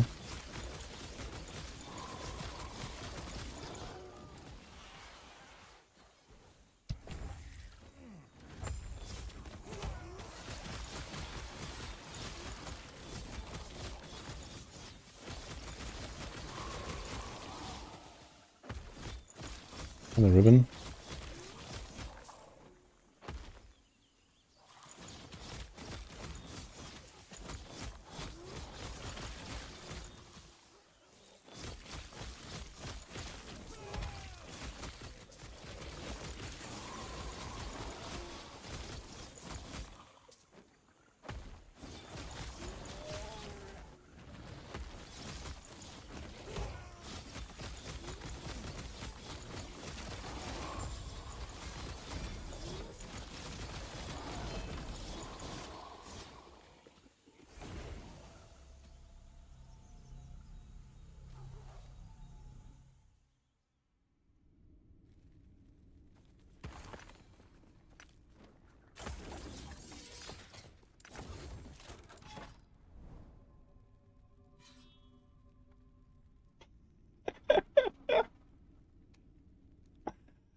When is Monolith finished? Monolith is finished when you fill the stability at the top and then you do the quest echoes.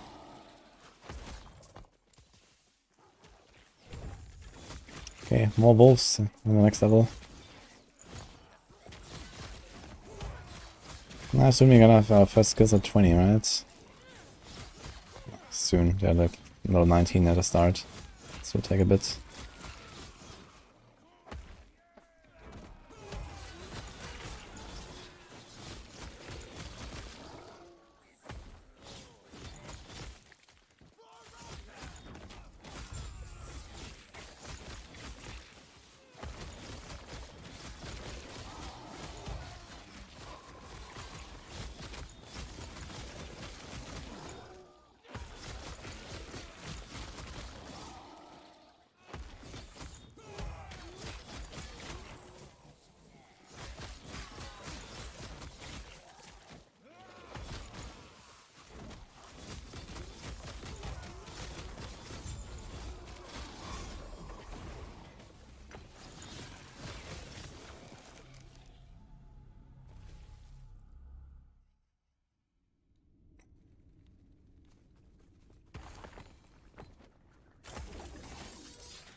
Main prices are not fair for all countries. In Macedonia, average salary is 600 euros. You can't buy the game on that salary.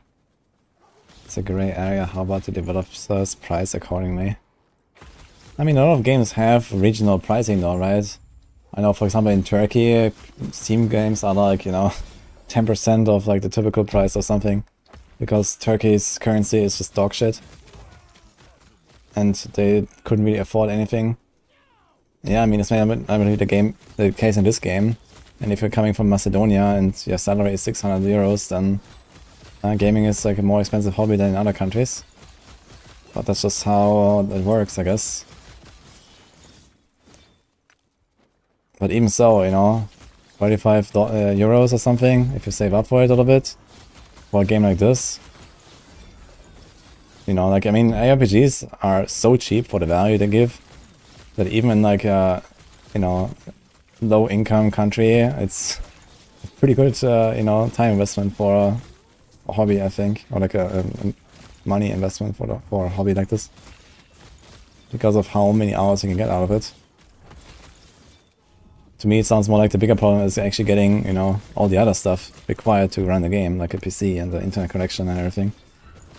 Because that is the actual cost. The game itself doesn't seem very expensive to me. Yo, double health idol, let's go.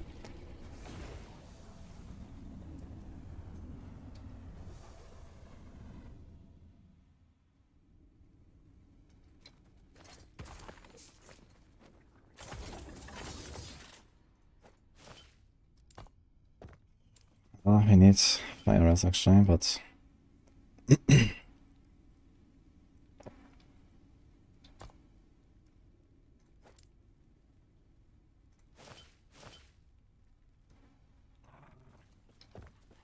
some point, I guess.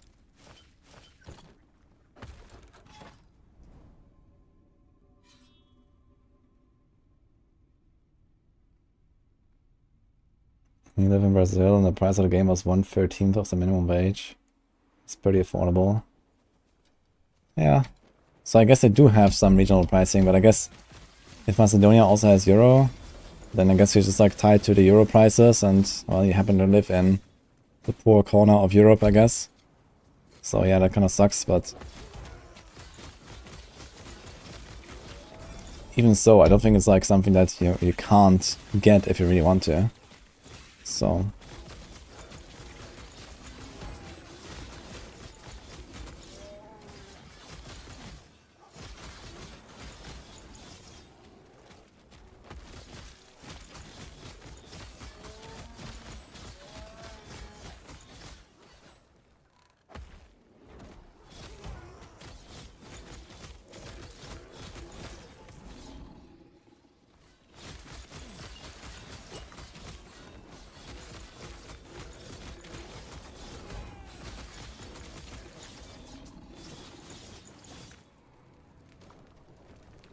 you buy every game, but you're ashamed to say to your close ones? And why are you ashamed?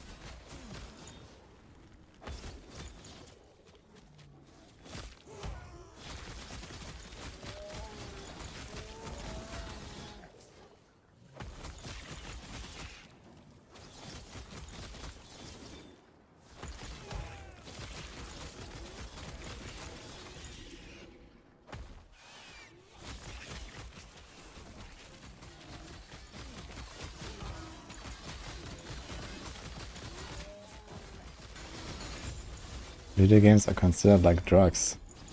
What the fuck? Are you from China or something? Where are you from?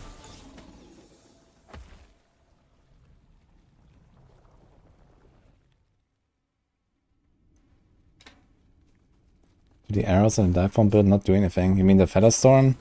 Yeah, I tried it briefly. I was not impressed at all.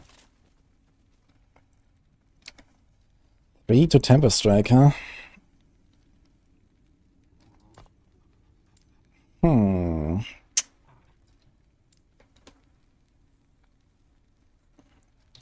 Okay, I have to do something with the armor though. Blah. Fuck. I actually have we do have a good bunch of health regen, so it's actually not that terrible.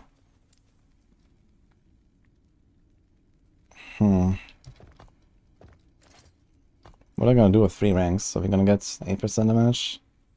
And then it's gonna start put here. It's like 13, 14% damage.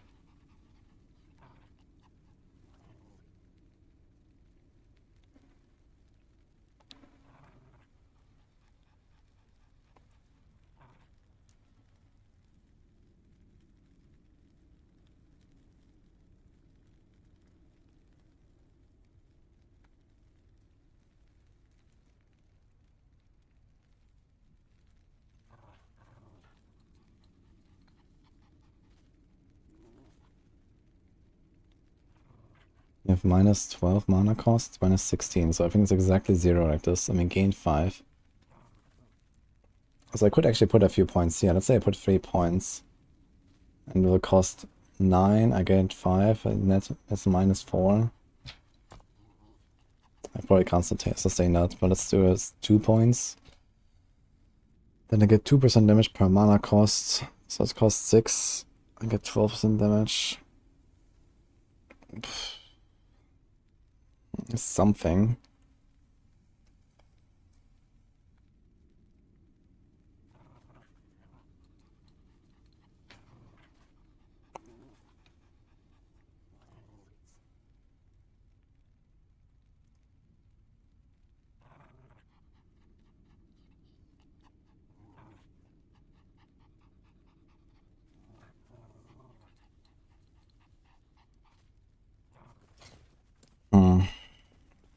I'm gonna say this for now. We'll see.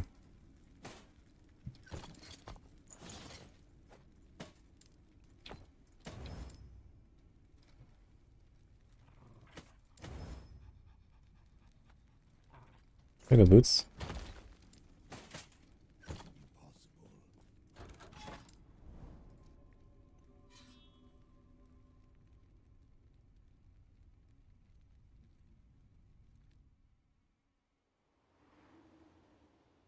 Oh, thanks for Prime. What was that? Sauzer? Suzer?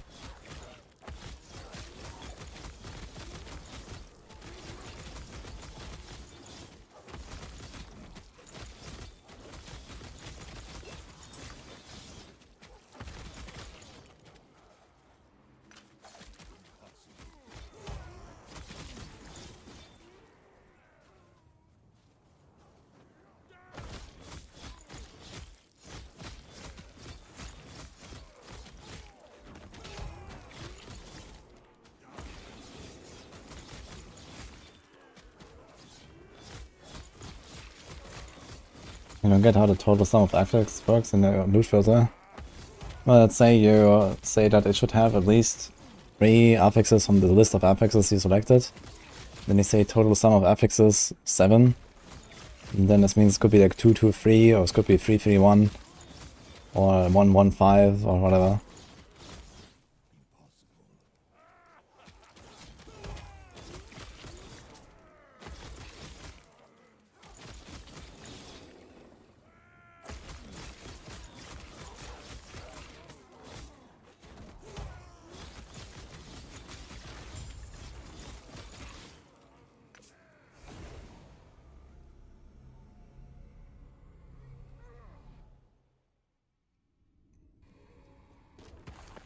Oh, strawberry cherry.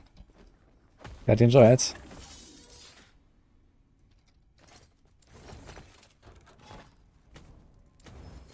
Yes.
Don't pick up blue items broken.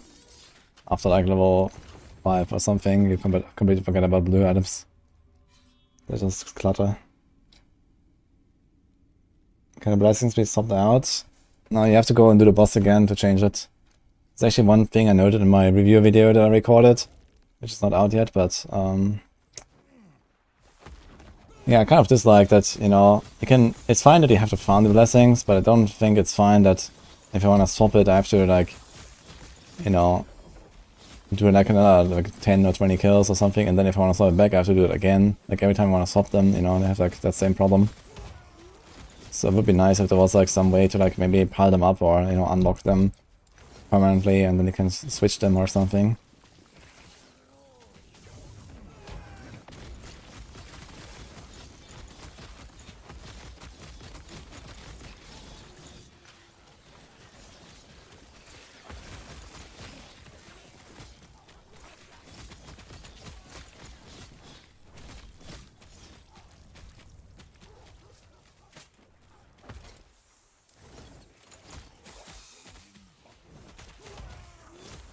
I think it's time to change my flit a little bit, yeah. To see like these little boots and some other stuff.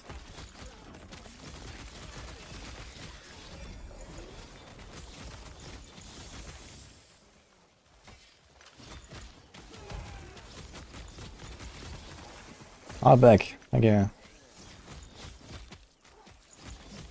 What sites do I make guides for? Max roll.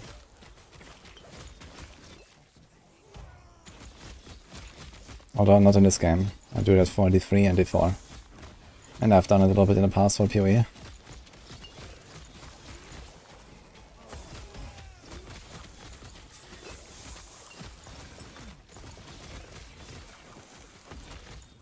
That's a lot of poison, man. What the hell? An armor shred. This guy's reviving all the time? What is going on, man?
You get 10% of maximum health as extra endurance threshold. That's actually pretty powerful mod.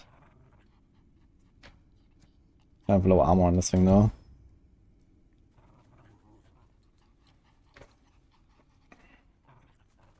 That was nice. Summon Frenzy Totem. Crit.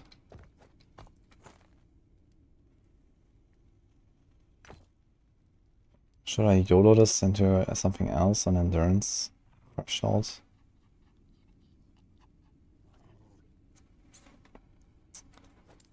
I mean, 50 endurance threshold is basically also something like 50 health for me right now, which is not bad.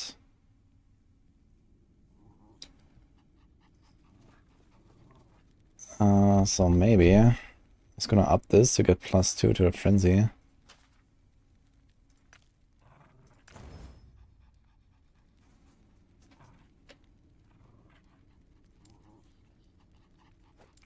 And the crafted frailty on it again. Let me just use it. Also has a nice endurance roll. And there we go with the endurance thresholds.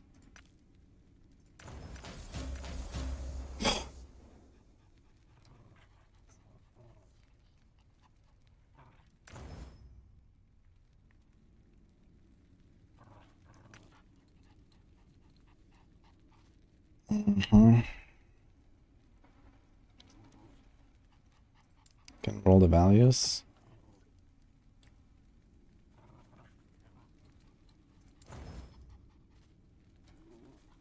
Crit is good. Minion life is good.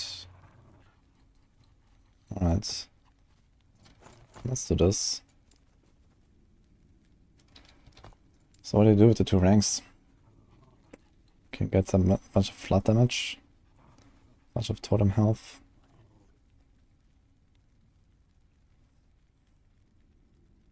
Allies affected are granted increased health regeneration. It's actually a lot of health regeneration.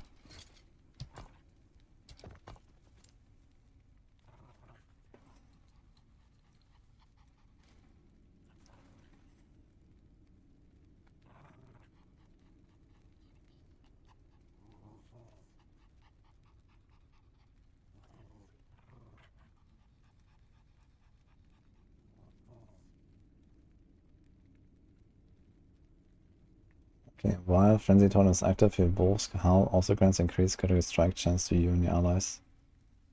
That's a lot of crit actually. You have 250% for 7 points though. Maybe I'm gonna remove this stuff here. And go for this instead.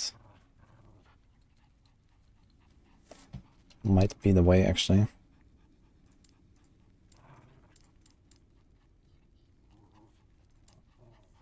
You're already shredding armor like hell anyway.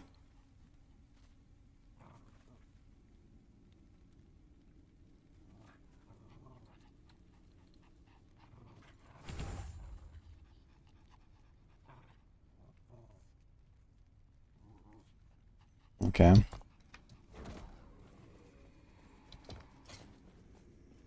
How much base crit is this? We have 9. We have 14 base crit.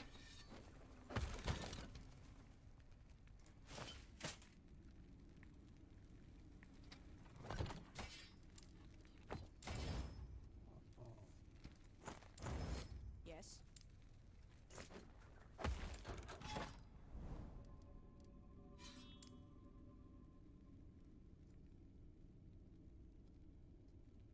What's the point of Rune of Creation? It allows you to make a copy of an item.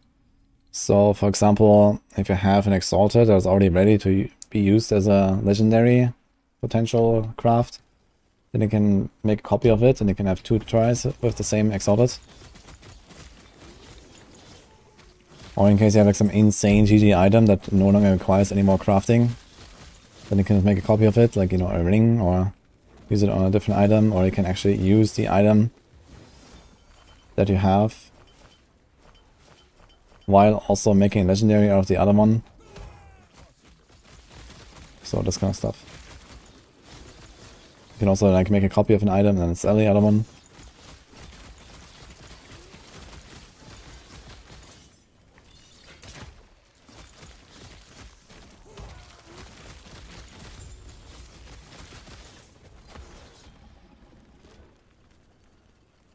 Yeah, I've seen him run like 10 times or something. It's not super rare, but it's kind of rare though. But I've only used it once, so it's really a rare use case. Unless you do it on like, you know, some YOLO slams of legendary potential. Like, let's say you try and just make like a 1 or 2 legendary potential item, and there's like exactly this, you know, this one stat that you want to get on your legendary, and you have that. Like it's on some big T7 mod or something, and you have like multiple copies of the same like 1 LP item. Then you just take Rune of Creation, make 2 copies, and, you know, try it 2 times.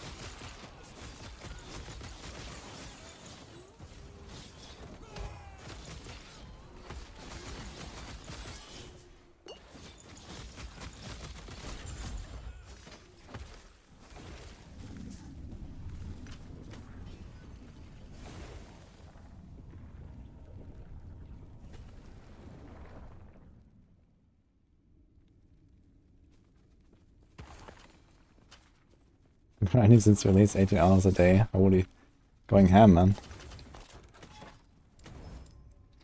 Okay, got a lot of stuff. I have too much necrotic rest, for example. Ooh, that's a nice one.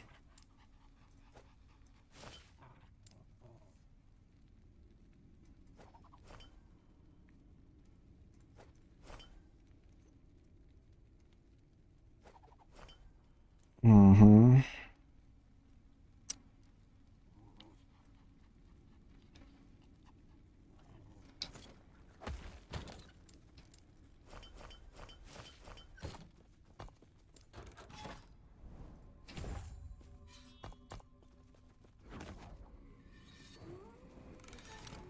Wait, don't I? Do I actually get more? My frenzy tone is active, evolves how also grants. Ah, no. It's because that's 7% crit chance. Okay.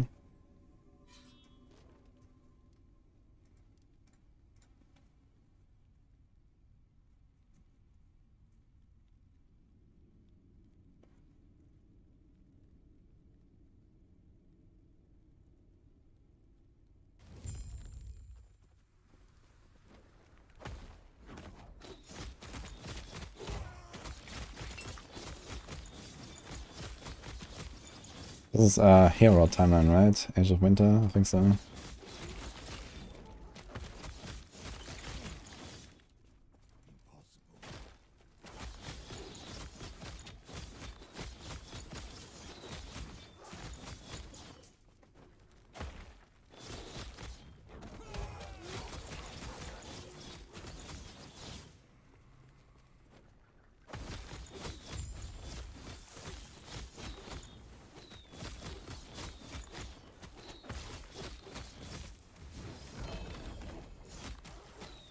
The claw.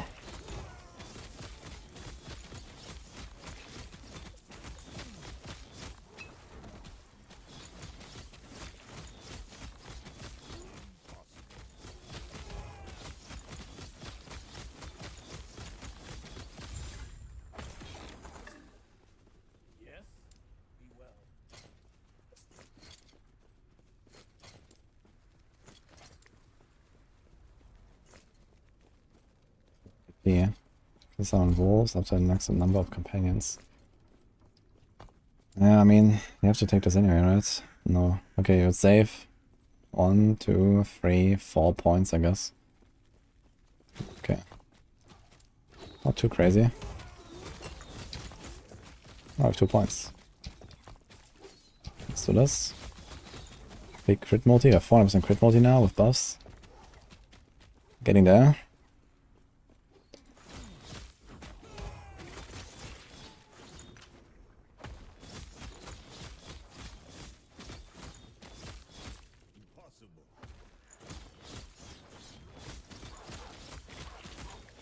What's up?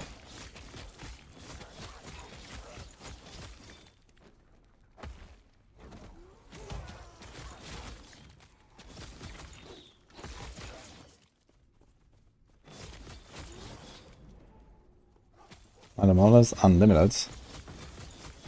You can, no, they're repeatable. You can farm them as much as you want.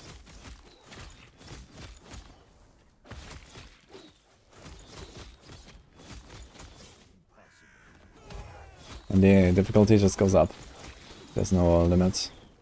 I mean, maybe there is a limit, but I guess we're not gonna hit it unless there's someone playing some Omega broken build, and maybe there's like some limit, like 99,000 or whatever. Like, who knows?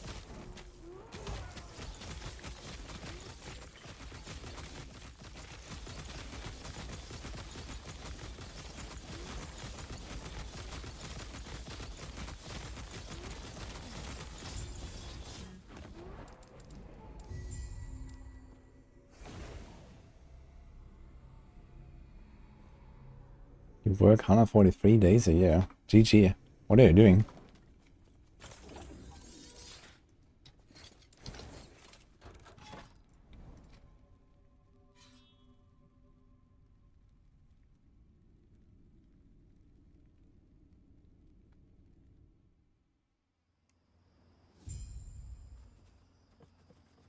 They did only 2 cycles a year. It would be a bicycle and you could ride it. Oh man.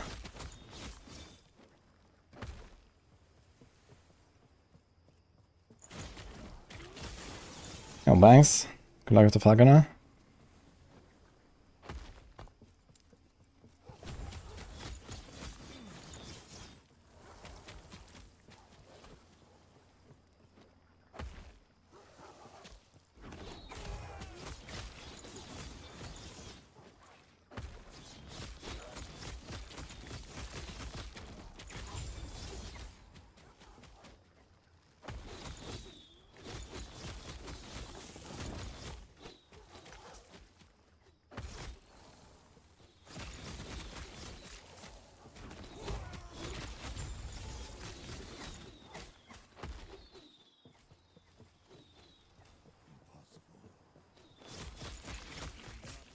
And 6k corruption mini bosses give 60k gold per kill.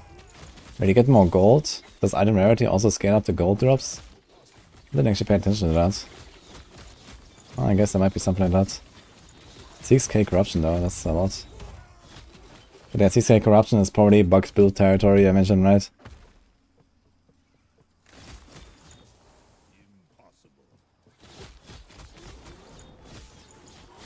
Actually, never really paid attention to gold drops at all. I have no idea how to farm gold. Might be important if I play hardcore online again and do merchant skills.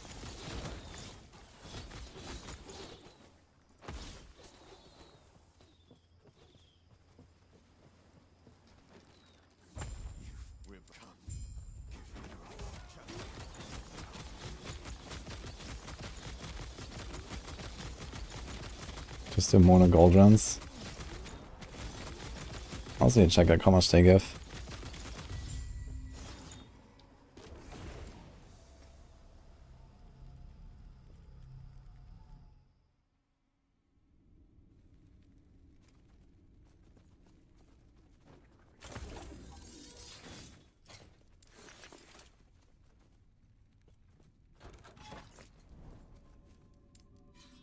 The Frozen Citadel.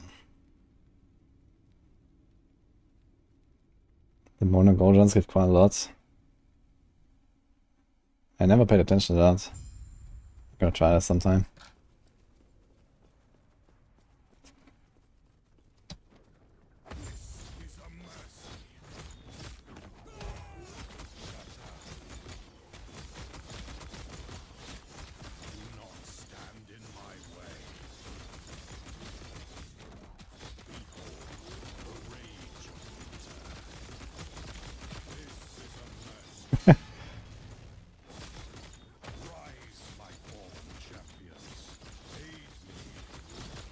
These boys are pretty tanky, man.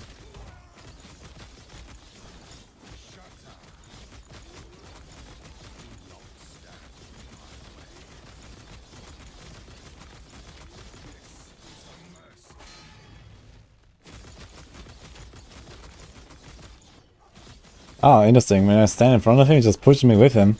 That's perfect, actually. Gonna try this next time as well. So you don't get to, you know, push through the storm. You can actually just stand right in front of him. So he pushes you through the storm. And it drops on.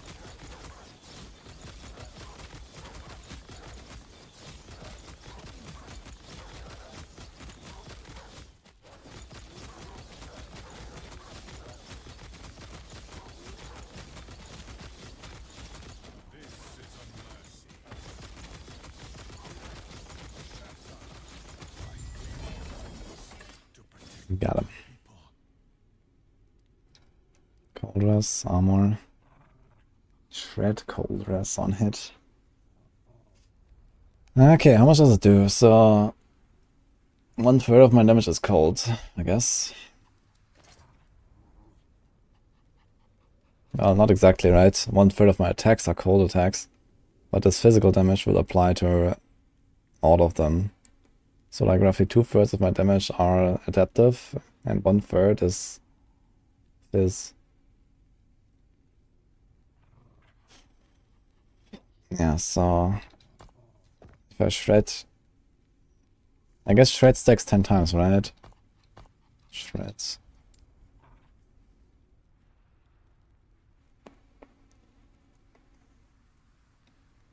It lasts 4 seconds, but he fought and stack up to 10 times. So we can get 20% minus cold. So that's probably something like a 5% damage increase when it's stacked. It's actually not really much.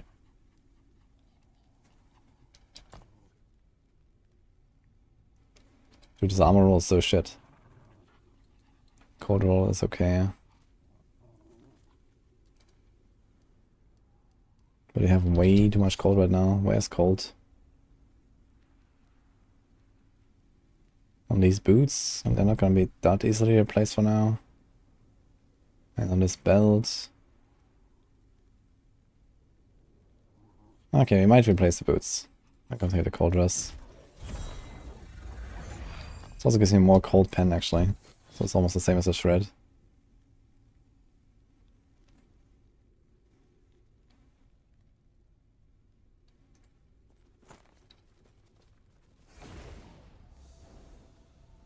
I like BM for now. Yeah, if I did like triple the damage, I would be relatively happy right now. But otherwise, it's actually kind of fun. Just to get more damage. I think Penshot Rogue is the best rogue build for Gauntlet. That's a funny question to ask 2 hours before we get information about the Gauntlet.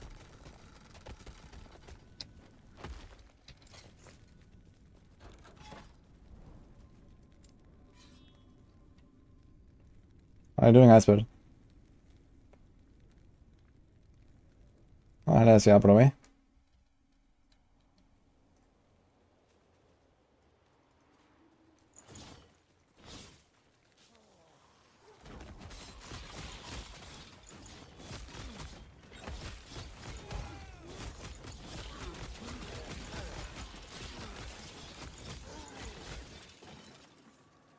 Do a lot more damage out of dual wields. Will I get more damage out of dual wields? Maybe. We'll see. I mean, there's like no like innate like dual wield bonus, right? Like in other games with extra attack speed or something. So it's just like the stats on your weapons, I guess, that count together. But I guess you might be able to get more added damage out of it. And I guess I have an easier time stacking my buffs, which is relatively nice. So maybe I'm gonna go for dual wield at some point. I'm thinking about trying to grind to rank 6 Circle of Fortune and then make like a Cleaver solution and this other axe that revives my pets automatically. Try to get like 2 LP.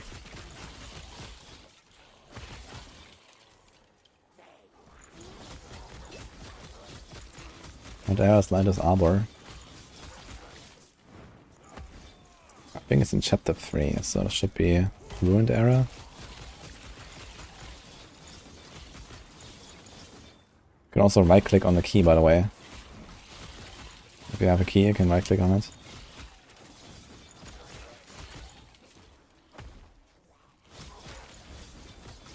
You have too many games to play. What are you playing, Icebird?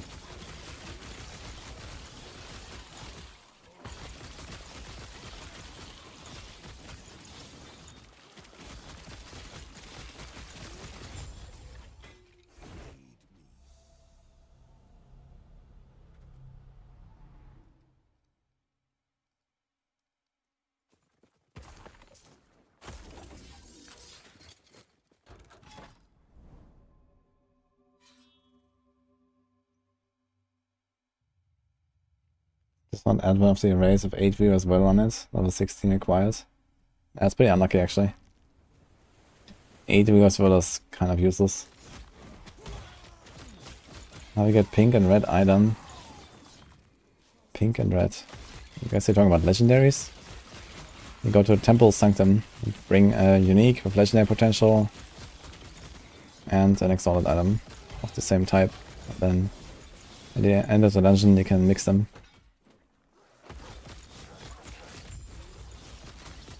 I need to check my filter. Am I showing 100 weapons currently? I'm not sure.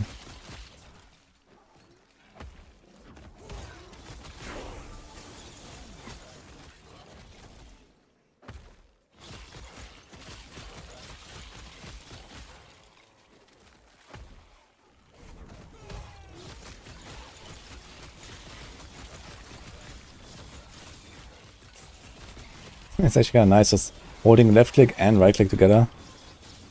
Like slightly start a step forward as I like mow my way through the pack.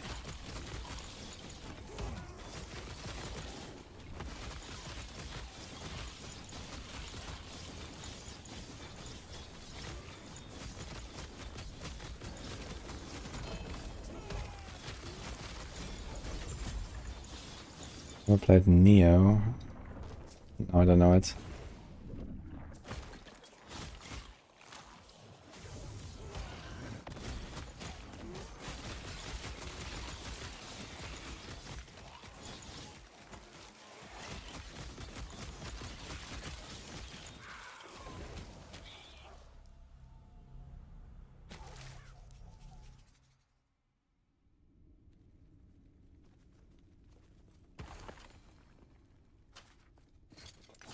Sounds like a lot of stuff to do, Icebird. Good luck.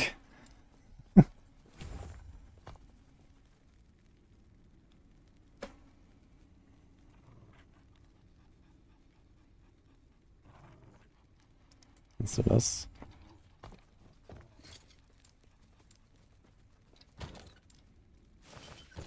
Okay, so...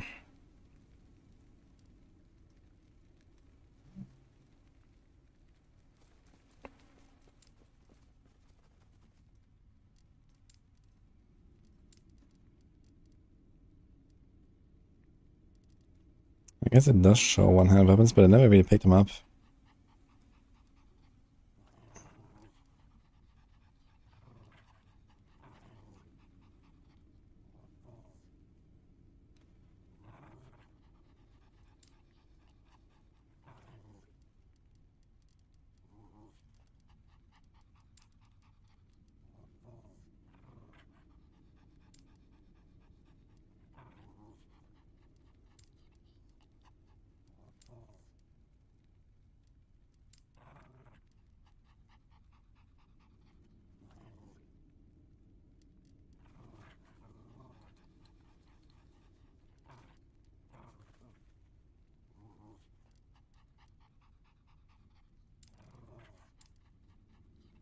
Okay, let's hide this stuff.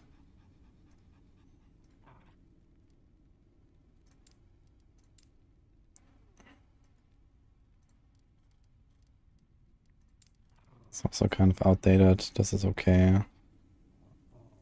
This is okay. This is okay.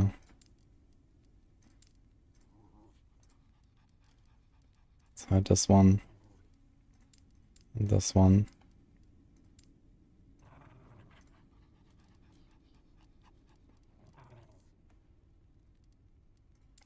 Okay, they are fine.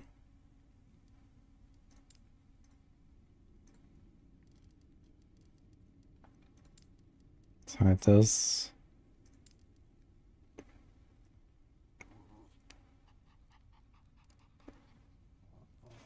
I kind of want the Eternal Gauntlets, I think.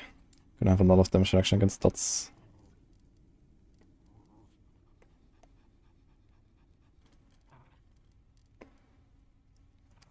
Okay, hide exhaust of bad stats.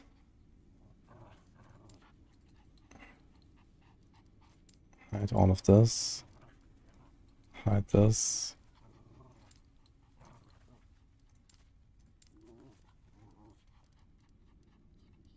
I think this is actually in the wrong order, isn't it?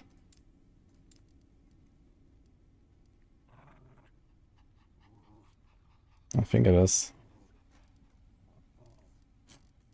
Kind of messed something up here. Ah, no, it's not. But you don't want to hide this and this and this and this.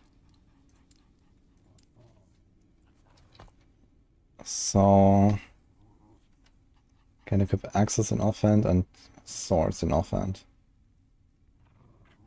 So that means you can actually run dagger in the main hand and axe in the offhand or something.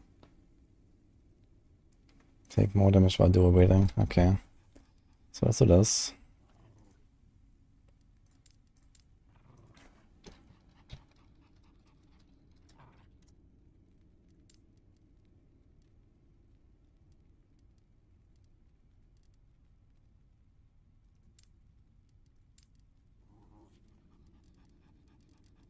Okay.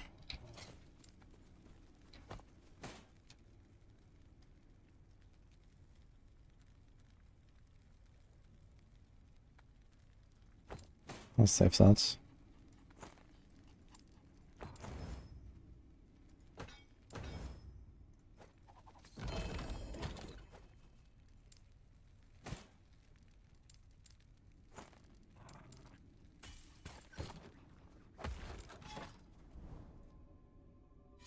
Anna cake. Oh. Wait. Did I miss that? Hello guys. Thanks for the raid. I didn't hear anything. Appreciate the raid. Wait, you're going offline now before the campfire? Anyway, hope you had a wonderful stream. Wait, has Anna been on last Epoch as well? Oh, what are you up to? The people in the Merchants Guild sell their filter for sellable drops? Yeah, of course, I guess. I guess in particular, like, you know, all the uniques I want to check for legendary potential, and then like T7 exalted drops, and double exalted drops. And idols, I guess. So you don't really have to change your filter all too much, I believe. And maybe like some other, like, you know, juicy, you know, GG bases with some good stats on them or something. Even if you don't use them, like, you know, if I was using a bow build, I would maybe also check for like melee weapons or so.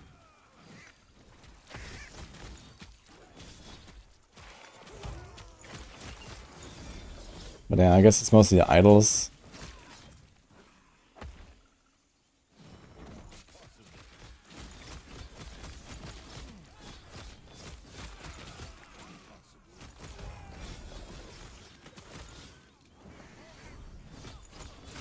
Oh, the rogue died. It's on YouTube. There's a video.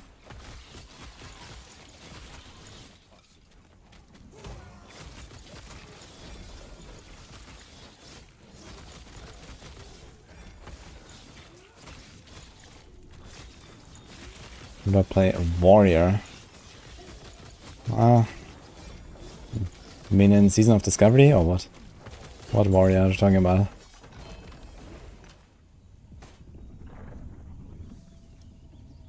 Did we give a shout out to Anna? Yeah, we did. Okay. Yeah, I'm not sure why the beta load is not working. So I missed that. Is she on last Epoch?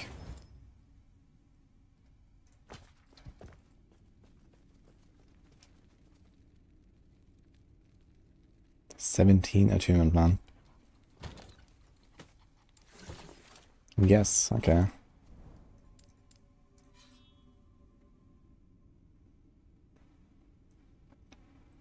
Think Season 4 Itemization is gonna be good. I think they're gonna be good, yeah. Does Temporal Sanctum only merge purple affixes? No. It takes any random affix on the item. I need to have 4 as well.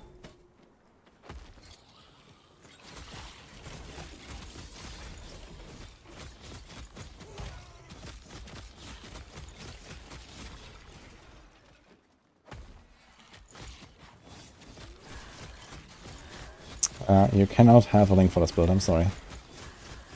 It does not exist. But, once we have made it, I'm gonna make a planner at some point. I'll make a video.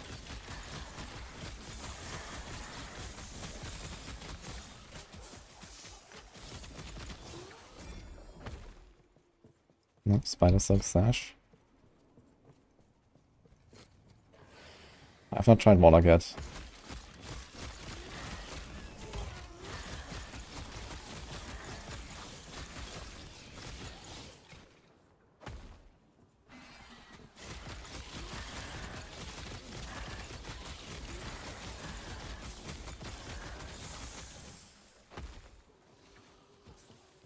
It's the best. I know. This is no surprise. It's new. Power creep, etc. Of course it's the best. But we'll see. I might try it.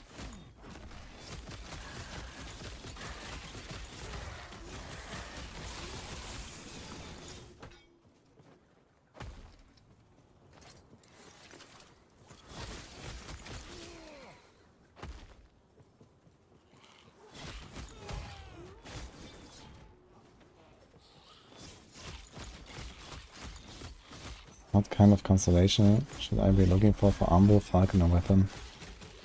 It's a weird distinction between one-handed sword and melee weapon. I'm not sure what you mean exactly. But if you want to do Umbral Blades and use Shadow Daggers, then you need at least one dagger. So you can go, you know, Sword Dagger or Double Dagger or something like that.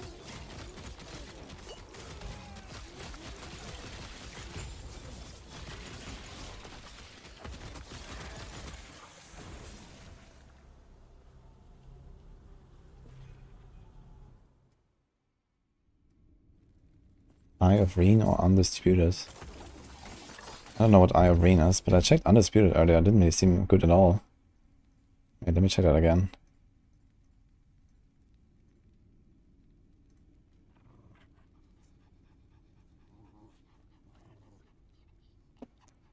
Why do I want to use this? Okay, it's a bunch of attack speed, but you already attack like 8 times per second, so this attack speed is not really great.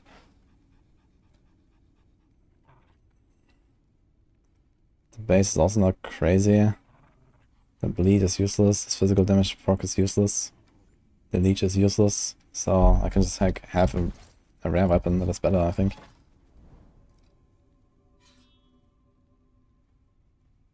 Yo, Corgan, thanks for playing.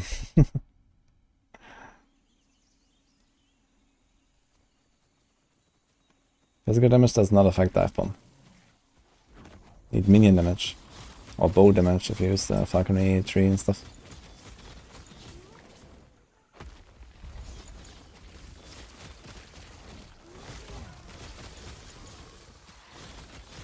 And the buff you get is really good. 5% increased physical damage for each recent melee hit against a bleeding enemy up to 255. Okay, let's assume that I do only physical damage, which is untrue, because it's Tempest Strike and I do only 1/3 of my damage as physical. Well, it could be a bit more. Let's say with physical damage rolls, let's say half. Optimistically, half of my damage physical. Then we're gonna get like 130 additive damage, and we already have like, I don't know, a fuck ton. We have like 800% additive damage, man, just from Aspect of the Shark. Like, what the hell do I want with this? It's like 50% damage or something if it's fully stacked. For each recent melee hit. And it only stacks to full if I do 51 melee hits in 4 seconds. That's a lot of hits. Yeah, this seems pretty awful to me, actually. Maybe for a full physical build, I mean, don't really have like super reliance on Aspect of the Shark, but we have Aspect of the Shark, man.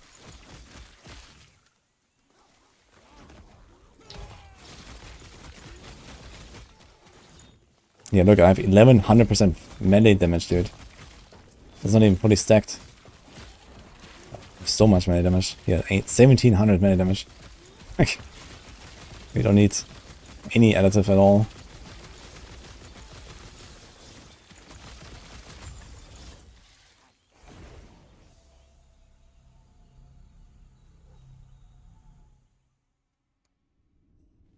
How the Falconry crit conversion works?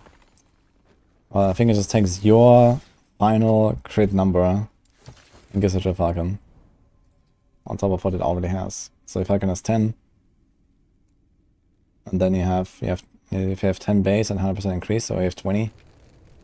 So it takes your 20% bow crit or something and gives it to Falcon 75%, so 15.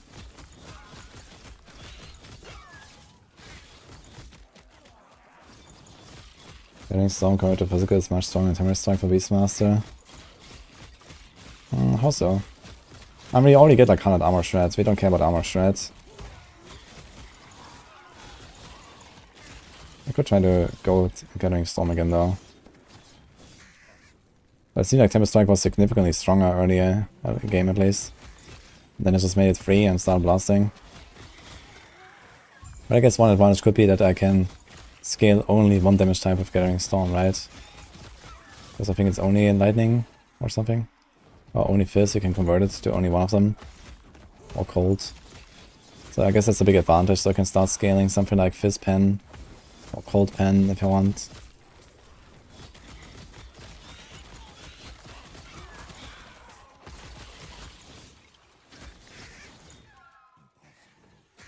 I can check the Gathering Storm again.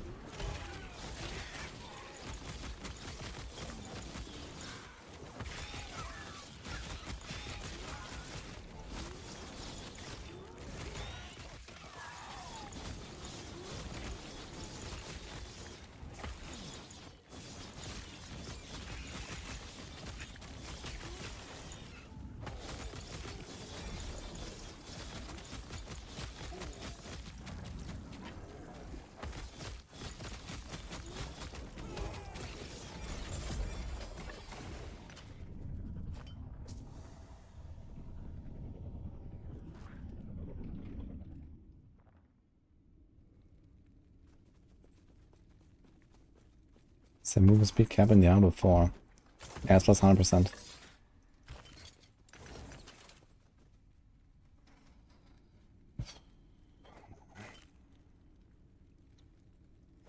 Nah, okay.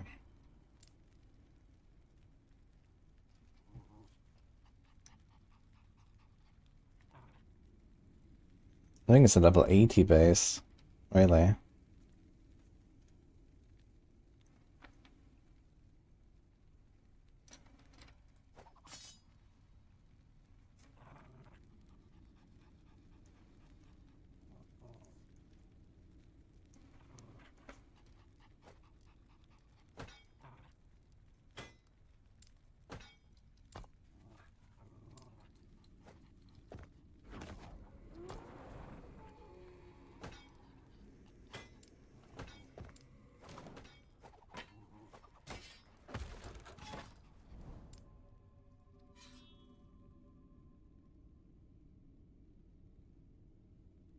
Yeah, I have a lot of them in the playlist Vespers.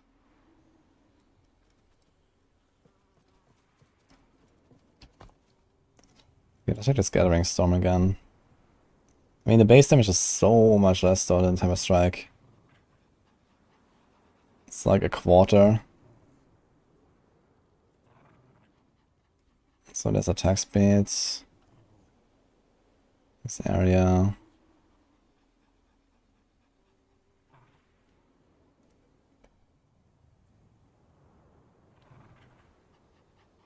There's pen.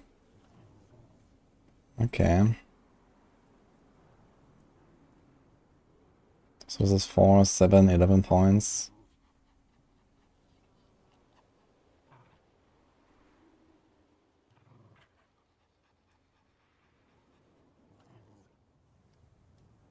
Do we trust these Stormbolts to do any kind of damage to us, for us? Oh, their spell. Have a human scaling. Oh, this is useless, I guess. So...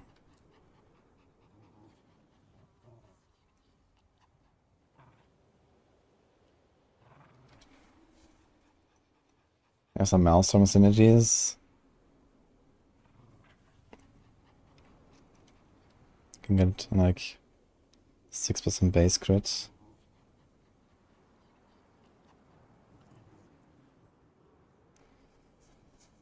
Okay, here, deals additional melee damage per strength for wielding a two-handed weapon. So I guess we can get like 100 flat damage or so, which is relatively good.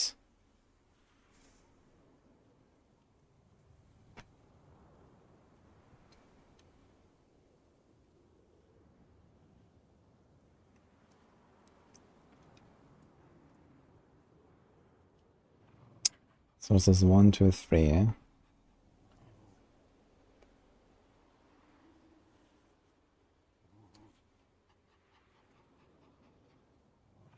Six, 10, 14.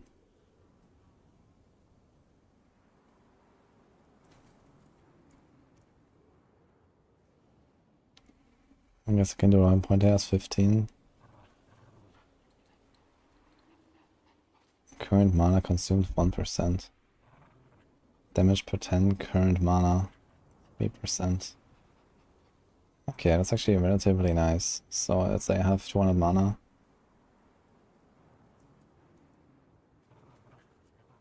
I'll get 60% damage and consume 2. That is actually pretty good. Ah, no, wait, this is only for Stormbolts. That's not for the hit. Yeah. Yeah, I don't know. I don't trust this very much, to be honest. And these Stormbolts will do nothing.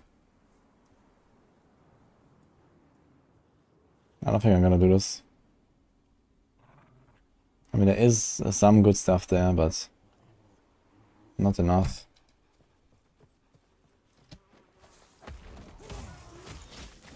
Yeah, well, Frostbear, thank you. How much life does Butcher have in T100s? Oof, I don't know exactly. It's like 100 million or something, maybe less. I guess it's a bit less, maybe 50 million. Campfire is in 1.5 hours, guys.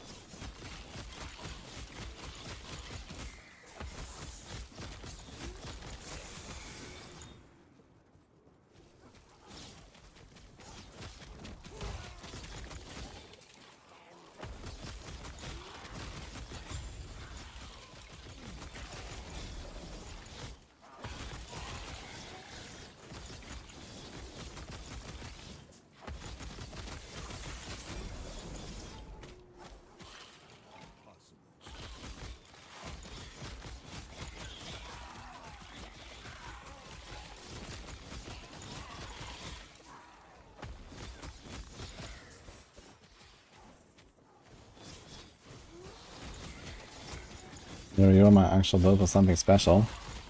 No, this is nothing special. I just whack things.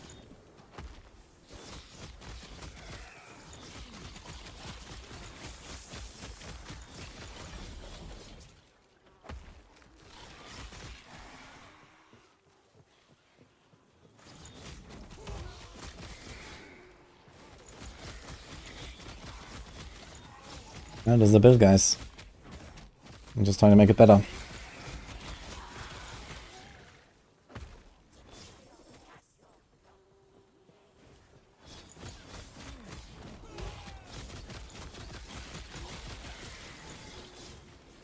Do weird tempers of Earthquake does insane single target damage. Yeah, I'm planning to do something like that on my Shaman though. I don't want to do 2 characters with Earthquake. I already have my level 80 Shaman that is playing Earthquake.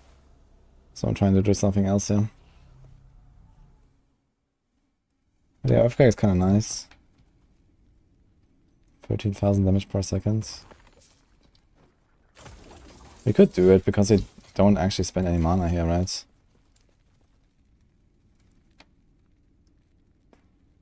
That's a pretty good armor actually. So much minion life.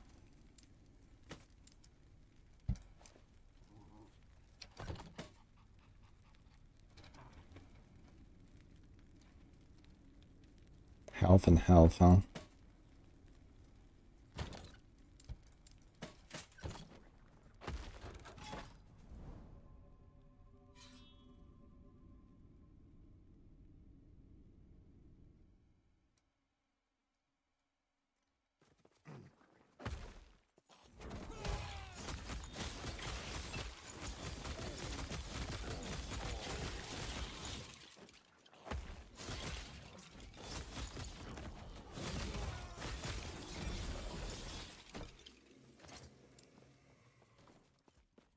Tier 7. Oh shit. My first tier 7 drop.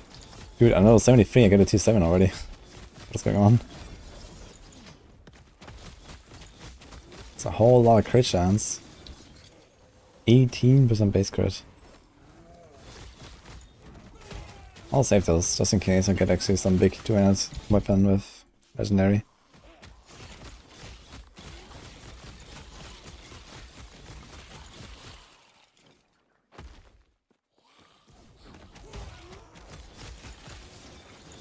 You want some items that are more worth it for some affixes? Oh yeah, absolutely.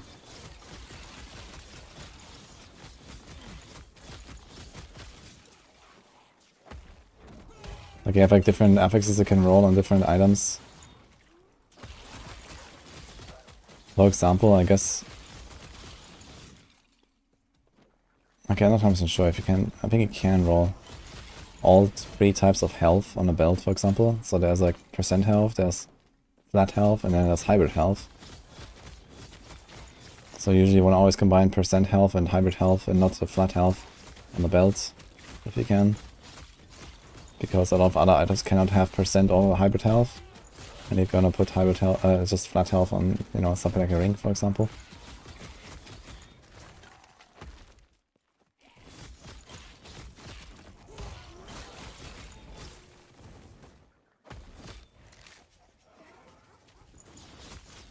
This is Diablo 5, early access currently, yes. How do you like it?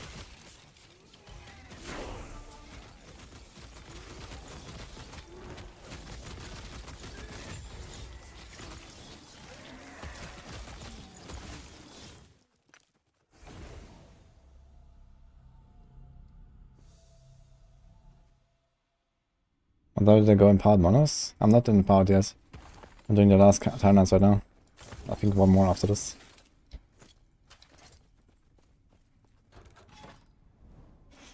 Requires level 3, huh?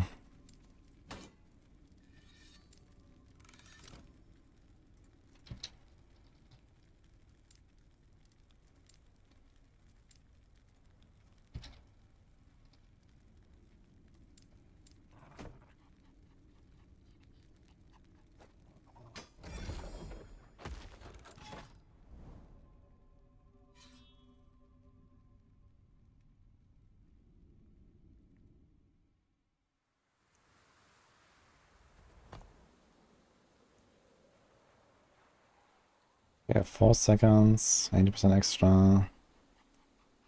Let's get the 100% extra here. Also want to take this here, 1 strength and 1 flat damage, actually kind of nice. Let's go to some best points there.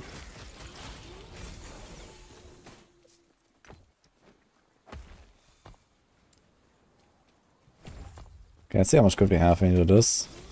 70% crit, let's go.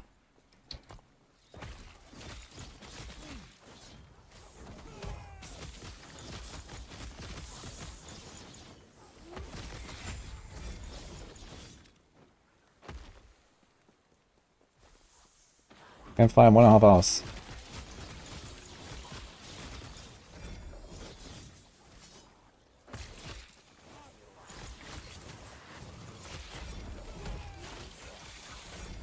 Didn't realize I can be dodge rolling on a sword.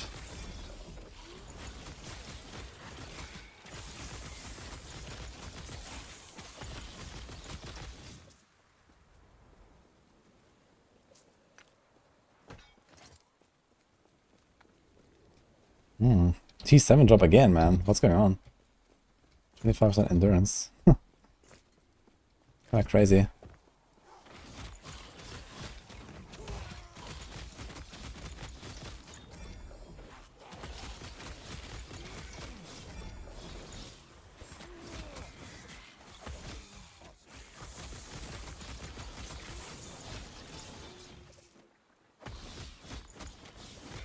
Average health is added and increased health together in one stat. Can roll on belts, gloves and boots.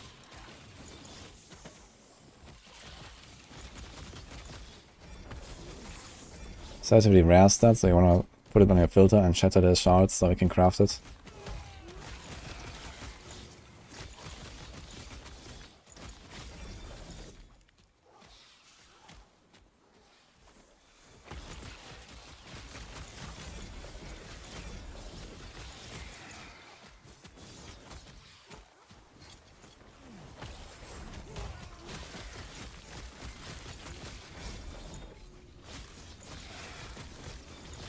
Can you watch the Campfire stream? Oh, right here. Or on the official Diablo Twitch. If you don't want to see my face.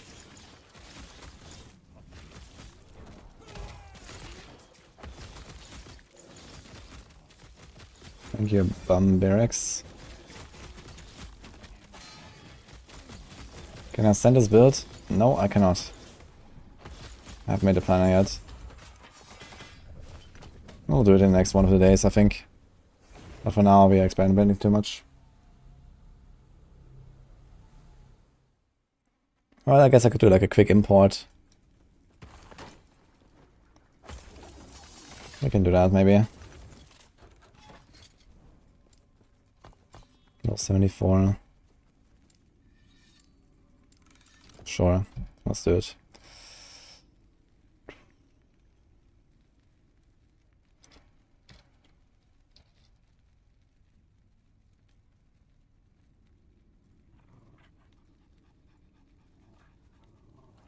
Oh. No, we cannot. Okay.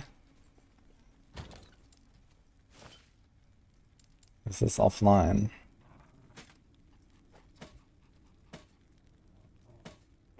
That's actually a pretty big downside.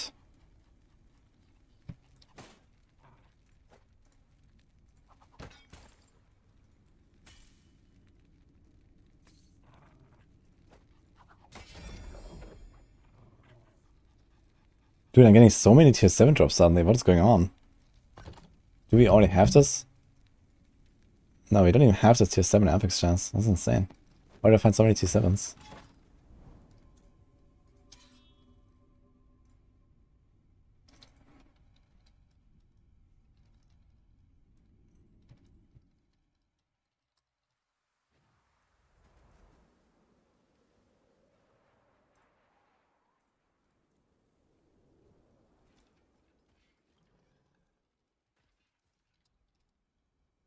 Okay, I put 11 AM PST in the title now of the Campfire. So that maybe we get less questions.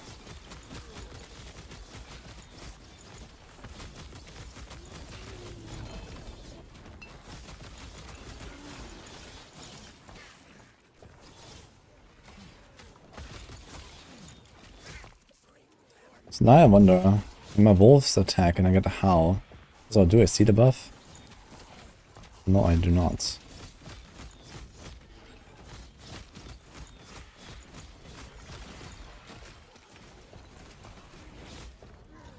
We have 3 of them.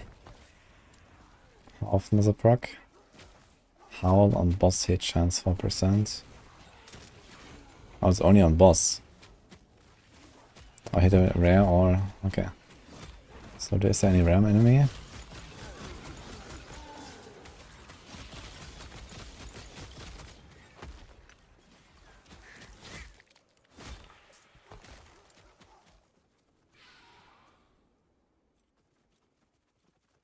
So less damage. Dodge, more damage.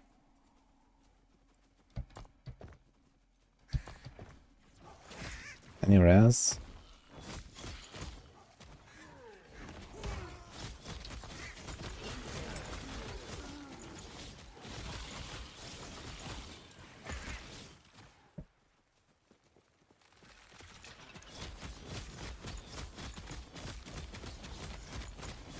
Well, that's been the best build I played so far. The Falconer. It's pretty OP.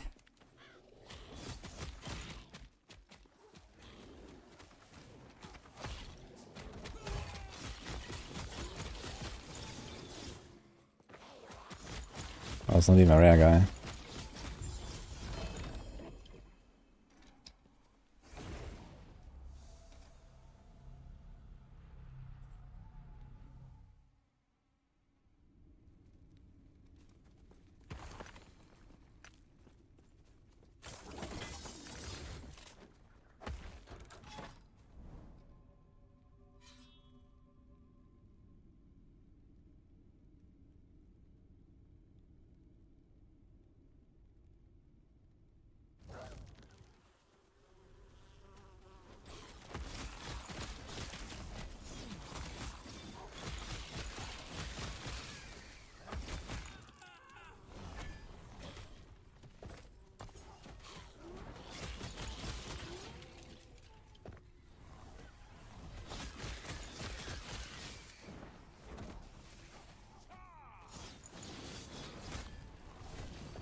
I think I used these blows a little bit on my shaman. This swipe.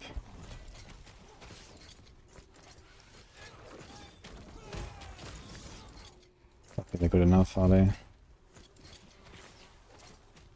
Bit of res, bit of health, bit of all attributes.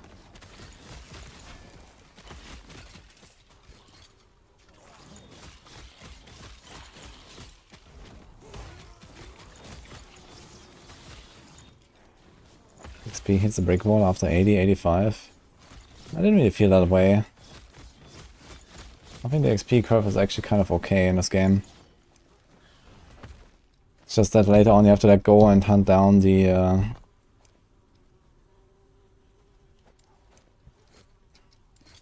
Yo, it's actually quite good. To hunt down the XP terms a bit. I did it after 95. Like up to level 95 or so, I was still getting like level ups. Sub 1 hour or so, or maybe around an hour. That was really getting slow. But then once I started hunting the XP tomes, I actually went down to sub 1 hour per level up again. And that was at like 150 corruption, so not very high. Clear fast.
You always went back down to craft? Oh no. I guess it's a bit misleading, right? Because you have like this campaign quest where you have to like interact with the forge and stuff. And then you're like, oh wow, this is how it works. I'm not sure if it tells you that it can do it from anywhere.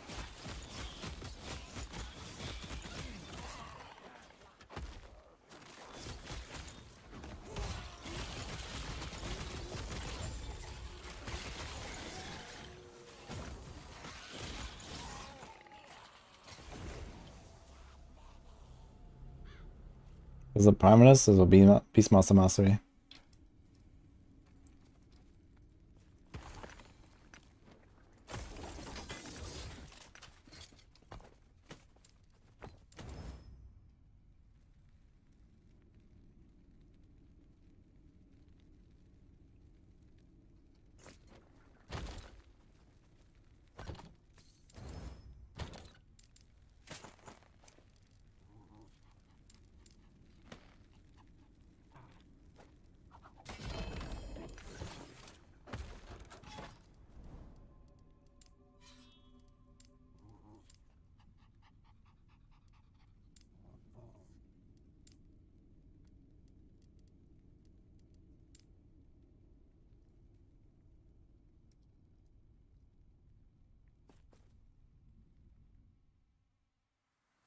Is there some way to sync the corruption across timelines?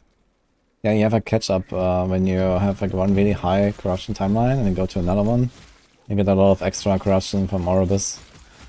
So you kill them like, 3-4 times and you're basically on the same level.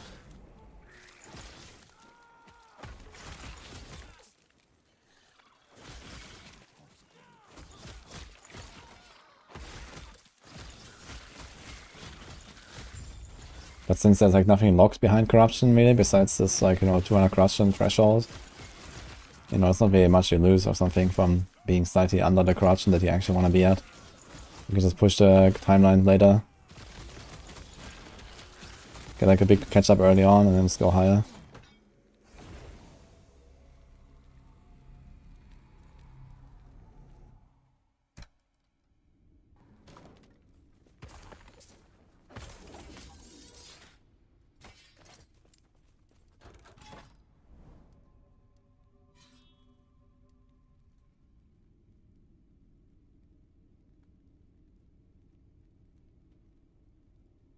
Class and skill build is good for Volcano's weapon. I just threw it on the ground. It's like some fire stuff, so I don't know. Maybe some mage or spellblade or something. Not sure exactly what it does.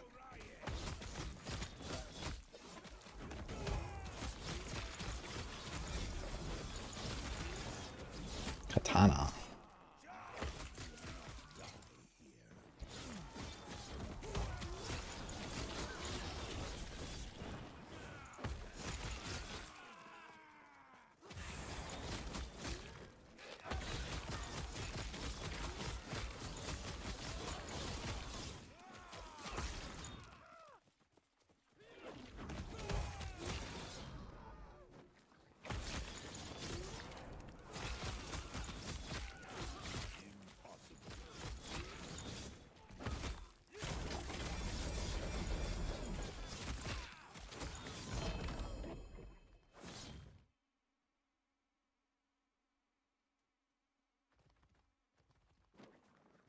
Yeah, this is a one-handed? It's a one-handed.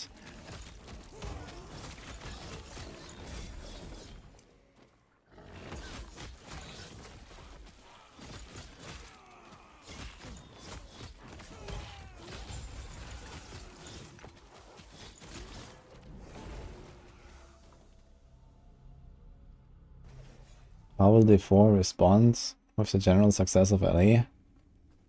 I think they will just not really care and just do their thing and make the game better. That's it.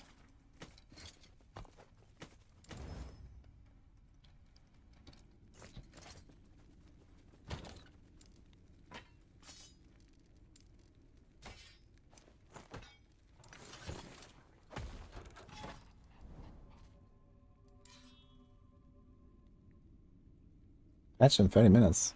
Oh, wait, what patch is coming?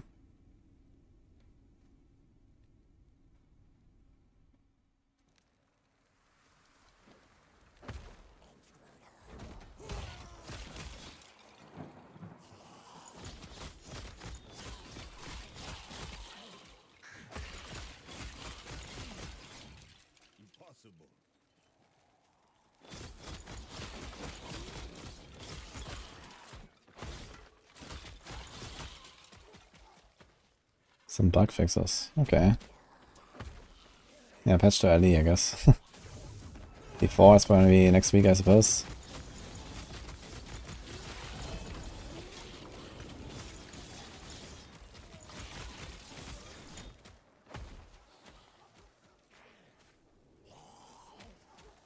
Nax will be out. Porg, man. Let's go. He's in Urzel's Pride. I like the weather effects a lot. They're kind of cool. Pretty well done. Definitely a huge atmospheric like improvement.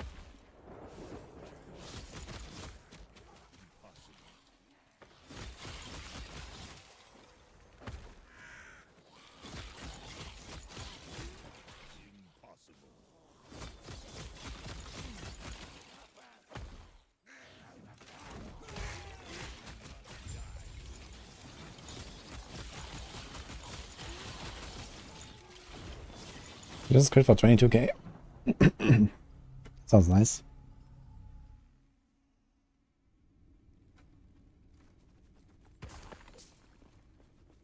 Is it normal for Lich character to be always near death? Yeah, if you're in Reaper form, then yes. I mean, you want to be low life and then want to try to leech up the life that you lose all the time. Dude, I'm missing one stability, for real. Okay.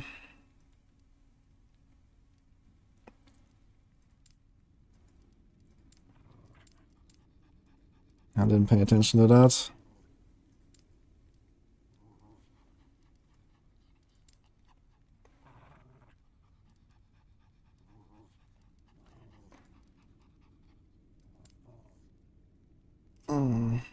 Which means Spirits of Fire, so let's do this one. This is not Earthquake Beastmaster.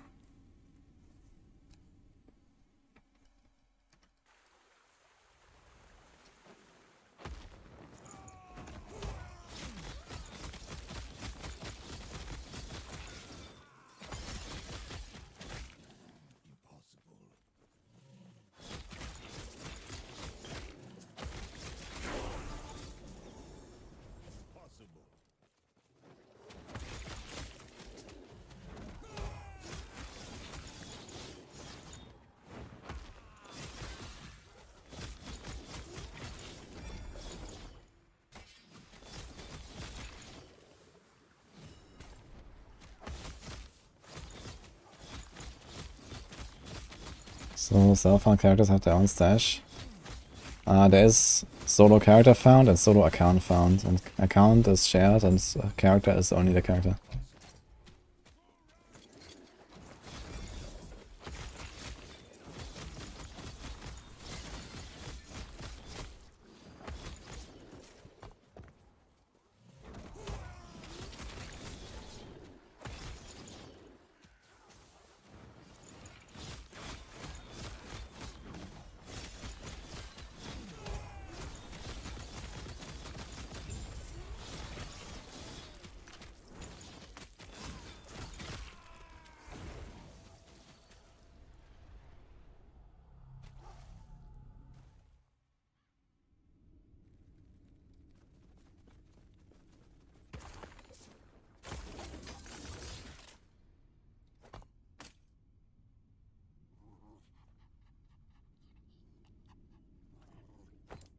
It's actually not so bad.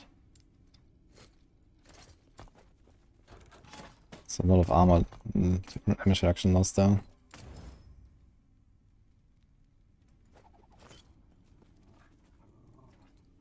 1 hour to Campfire, guys. You guys hyped?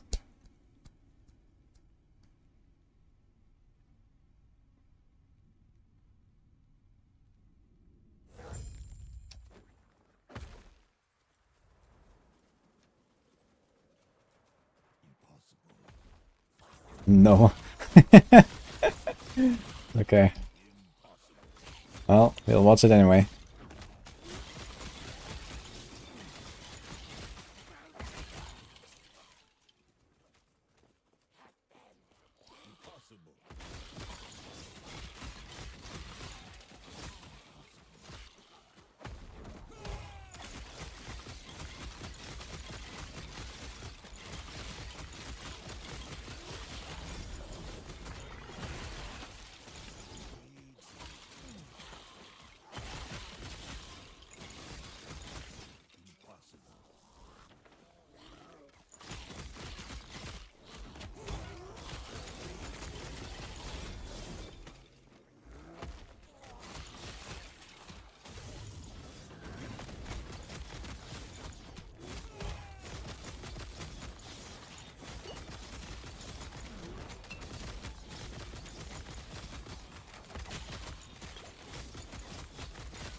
You regret to inform me the Gauntlet is coming in Season 5, but we're gonna give you 1 extra stash tab.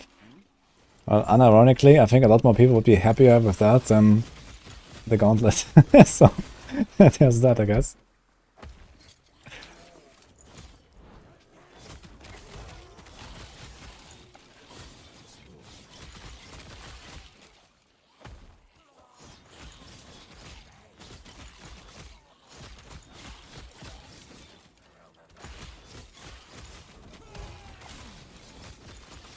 Yeah, I hope they show us something about the new items now and stuff.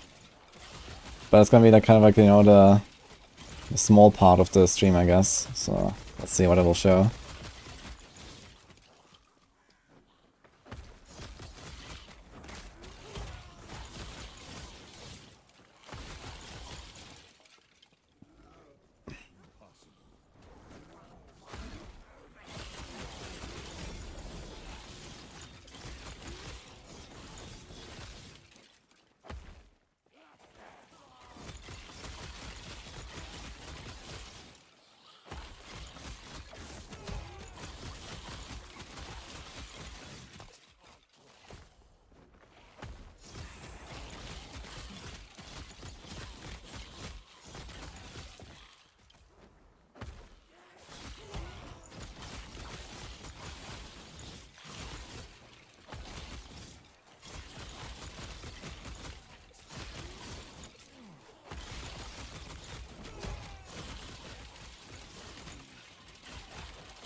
What chance is this? 4%. Oof. Where are all these guys coming from?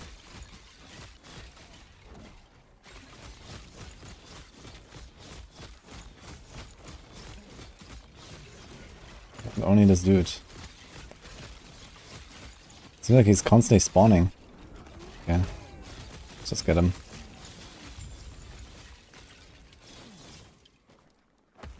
I want to see this wolf procs. Okay, let's try this one.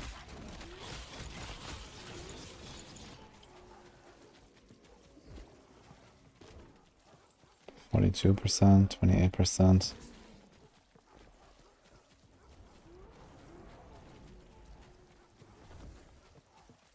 Look at my crit right now to see when the hull procs.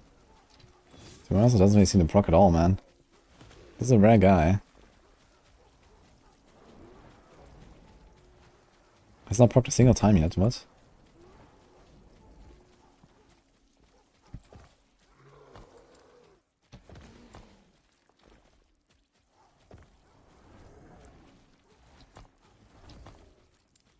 I guess it just doesn't work with this.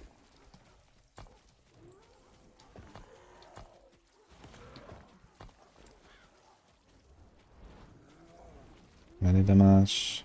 Damage.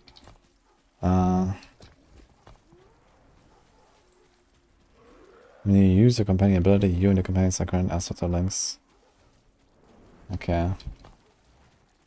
I wonder if there is a companion ability that is like shorter cooldown than 10 seconds on Hull.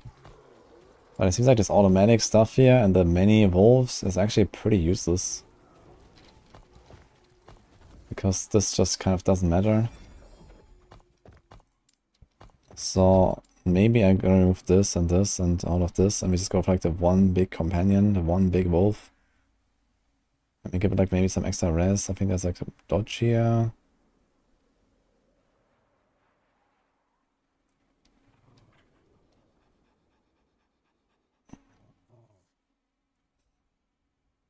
That's slow.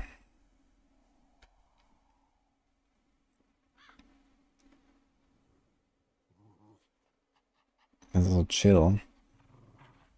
Which is actually kind of nice. Maybe I gonna get chill from there. Yeah, we don't have to go try hard to this. So I can get 1, 2, 3, 4 points. Just do like 1, 2, 3, 4 or something.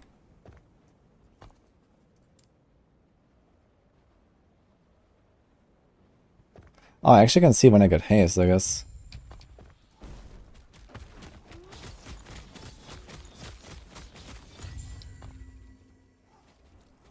Here's the haste proc.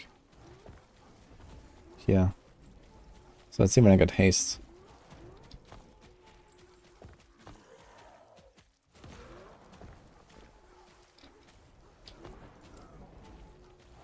Yeah, Wolfshound also got haste for a short duration. And they're not getting haste, man. Actually, what? I'm not getting haste at all, even when I press it. What the fuck? Am I too far away? Oh, I'm too far away.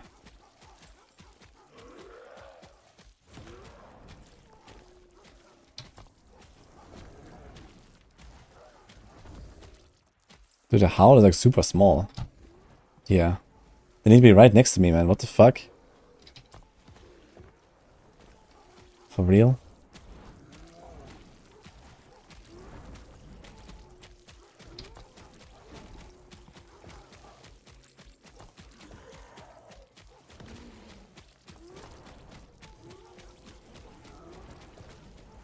Okay, so this stuff actually does work. With multiple wolves. It's just like an insanely tiny radius, man. Okay.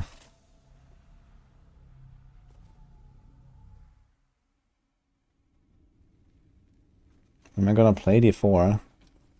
Absolutely not. Well, this is certainly the reason why I'm watching the Campfire in 1 hour.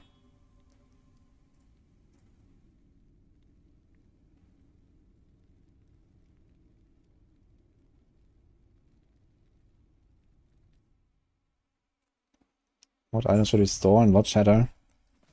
You shatter everything that has class-specific stats, especially on helm and chest. You just do this like until you have a few shards of each of them, or most of them at least. And then stuff like hybrid health is kind of rare, and everything else just throw away.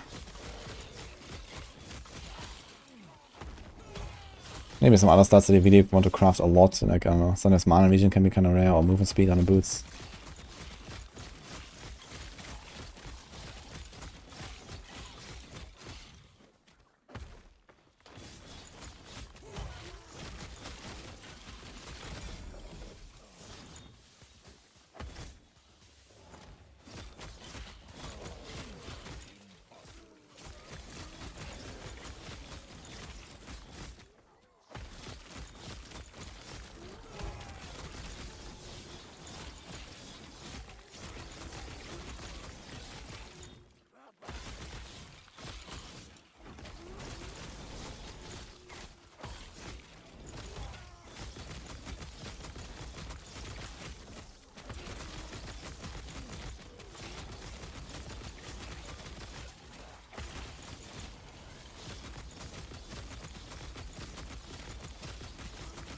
These are some tanky boys, man.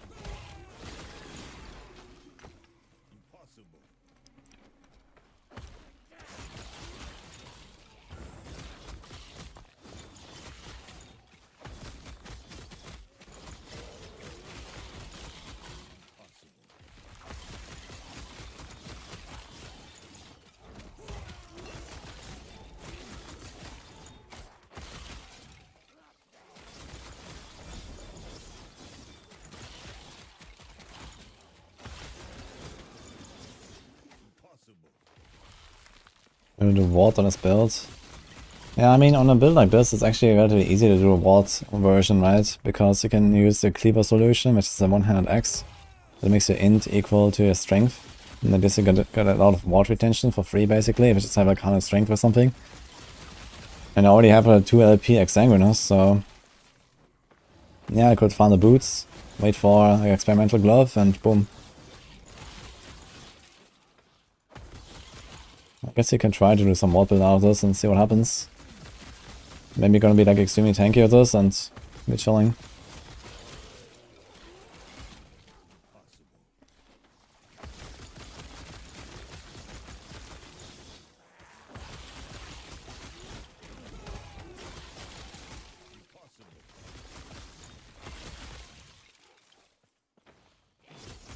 Does this game do better than before? Ah, the items, the gear progression, the crafting, the skill trees.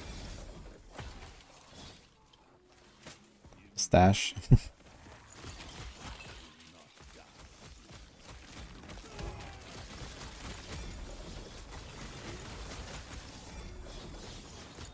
Ah, Dragon Slayer Clave, I think that's something I wanted, right? Lots of crits.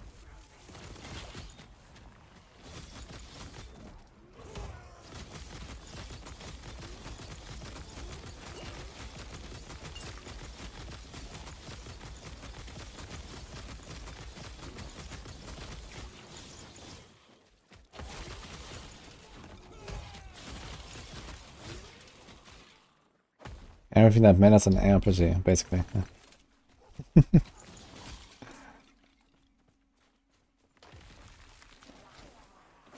I mean, the endgame itself, I don't know. Like the monoliths, they're not really that special, I think. They're just a means to an end.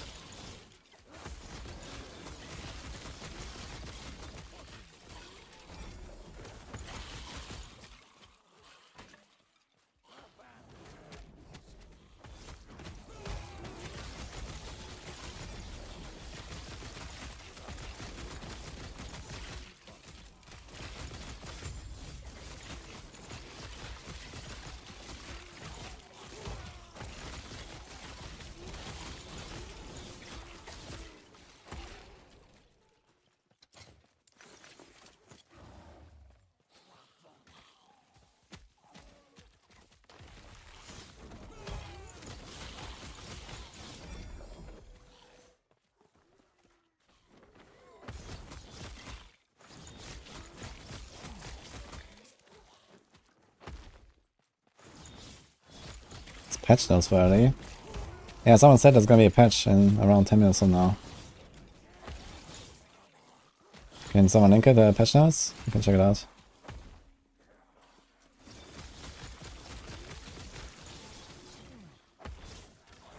Now Cyber gets more content than all other games on release. Hard to say. I guess content-wise, if you look at the size of the map and, you know, all that stuff, I guess D4 definitely has the biggest. Compared to, like, you know, LE, PoE, like PoE 10 years ago. D3 on release.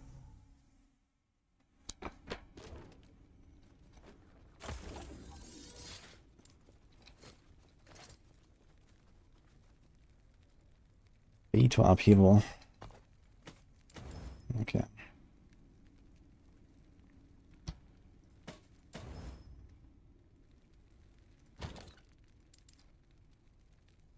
Now this could be something. I can't use it yet. Half a level actually. I mean, you can actually craft the reduced damage taken. This might be better actually, because it also has crits. And then, yeah, that's pretty nice. I think this might be a new weapon for now.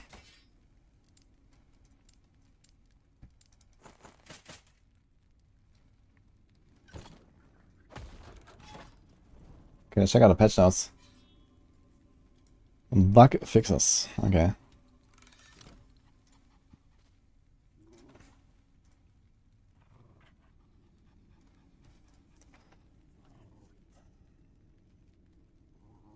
Okay, how big is this first of all?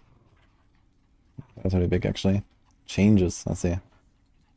Add a way to remember the last chat language selected so it doesn't always default. Okay, added gold spawning animation.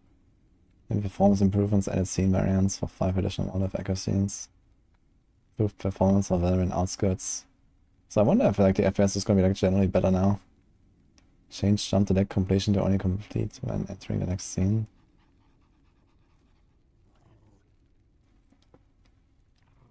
Now unlocks waypoint at the end of time after Panyan creates a rift to chapter 2. Allow players to proceed without using a time rift. Wait, what? So you can actually go to end of time even earlier now? After Act 1?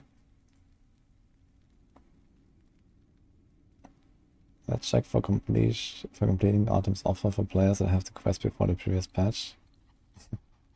Add a waypoint unlocked for Lake Leah when you complete a Deep Harbor questline.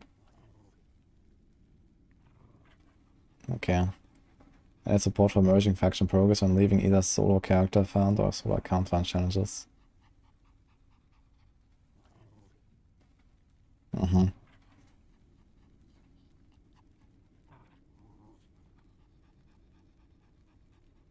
Yeah, this patch is apparently in 8 minutes, I heard. So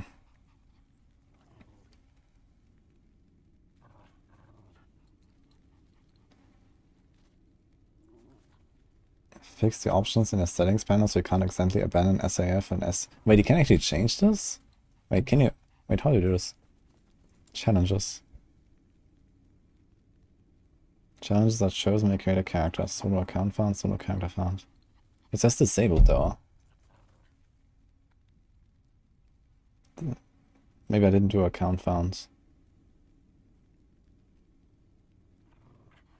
Okay. So I guess you can like opt out of it later. Oh, the patch is live. Okay. Maybe the patch is live then.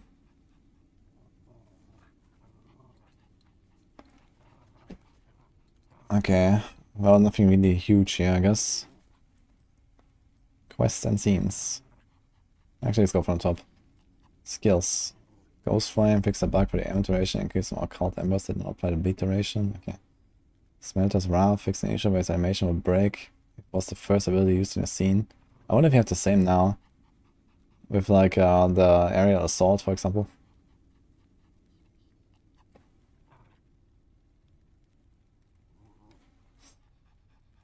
Fix an issue where occasionally using transformation skill, wherever a lich form is set on a player character will become entirely unresponsive.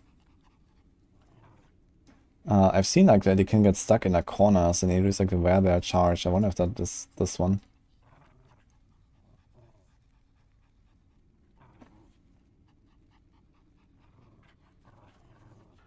Fix the bug where dive bomb passive rush of the hunt was not scaling with points allocated. Oh, this is pretty big actually. I think this is the cooldown recovery that was bugged. So that works now. That's pretty huge.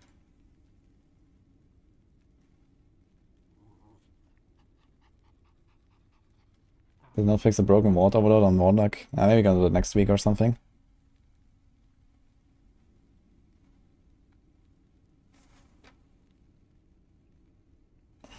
Okay, anything else that's important here?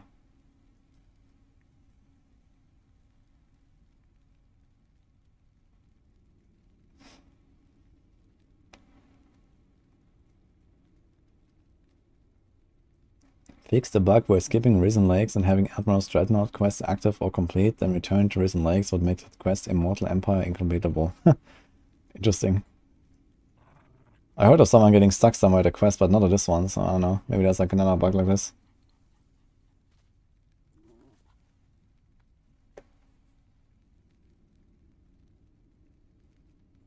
Any mention of dive bomb bug not doing damage? No mention of that. They fixed another bug with dive bomb. And I'm not sure if this is actually a bug. Maybe it's just like not using correctly, because I never had that problem.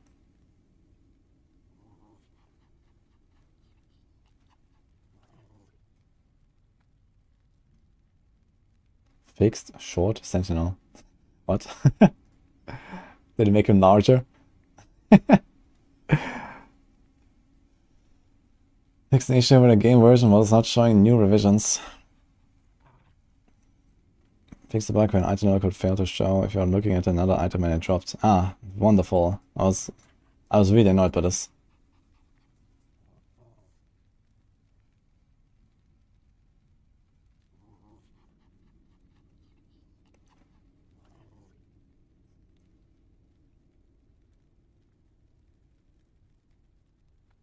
They also fixed the tooltip bugs here.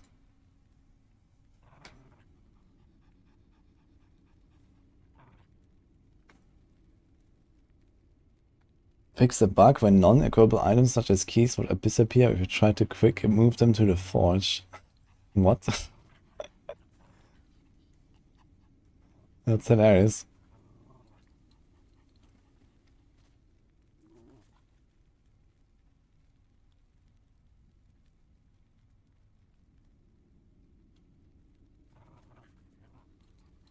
Fix an issue that would occasionally lead to a state where you cannot see or pick up items from the ground. Interesting, I've heard about this.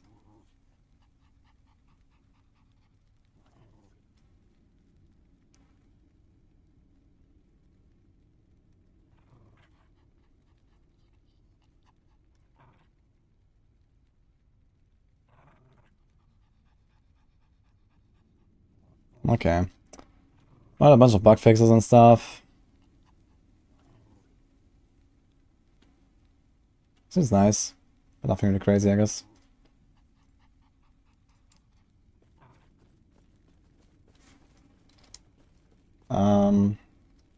Wait. Gotta put the patch notes here as well. So for the YouTube folks.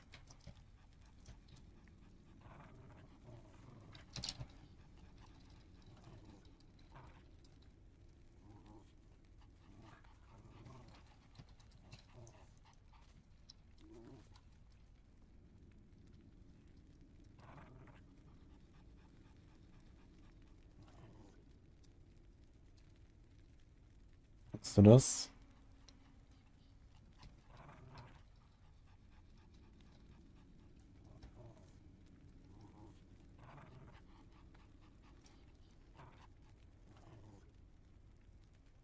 Okay.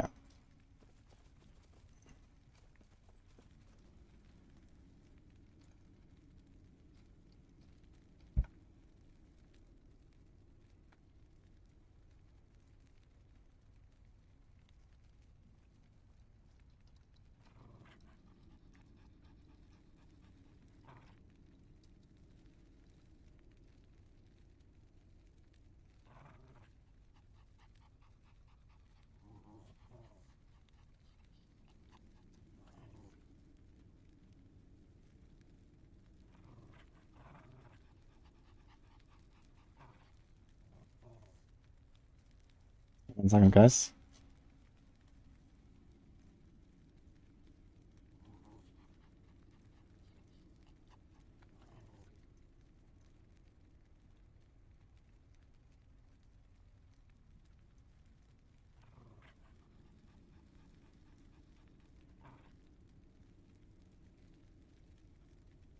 Alright.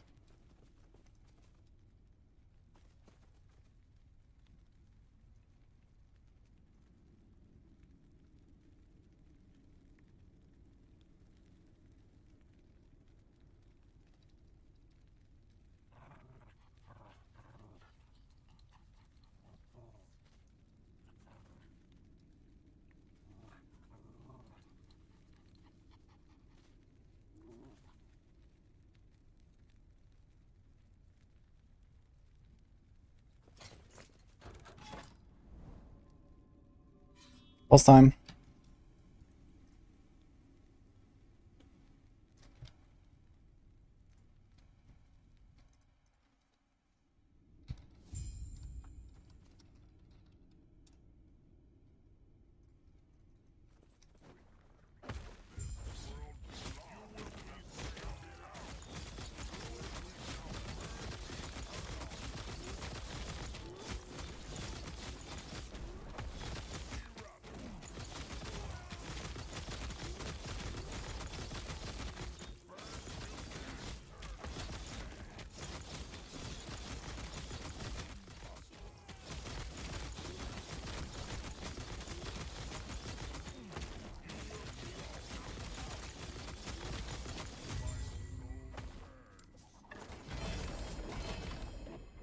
That was easy. Armor, endurance. Yeah, 59 endurance right now. From here.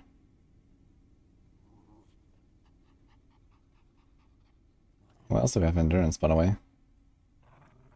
13, 26. Okay. But yeah, this is like... It's kind of shitty to take the armor, man. We have like so much armor. Maybe I'll take it anyway. Let's see, I have 54%. 58. Okay. It's a lot of damage reduction. Still.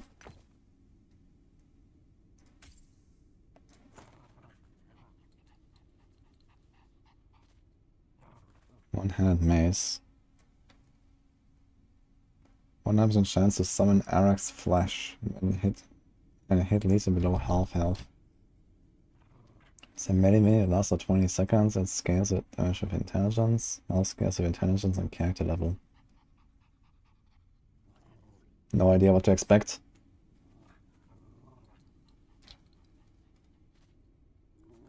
Okay. Hello, Schneestaub. How's the game? It's pretty good. If you want to learn more, I have like a 40-minute review video on my YouTube.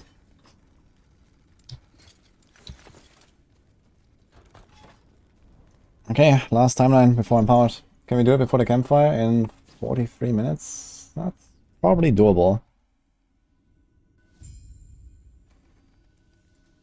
I have to redo part of the story if I'm making a new character, not the entire story.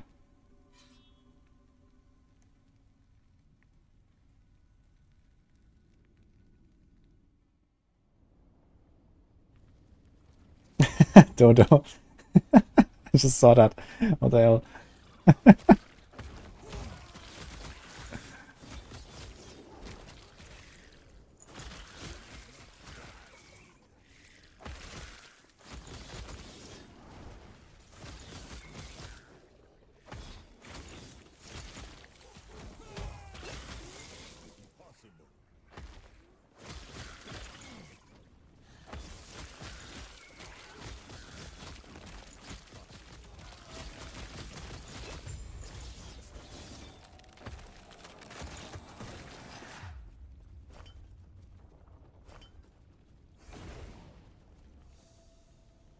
Yo, Richard, thanks for following us. Where's the music? What do you mean, where's the music? You not hear the music?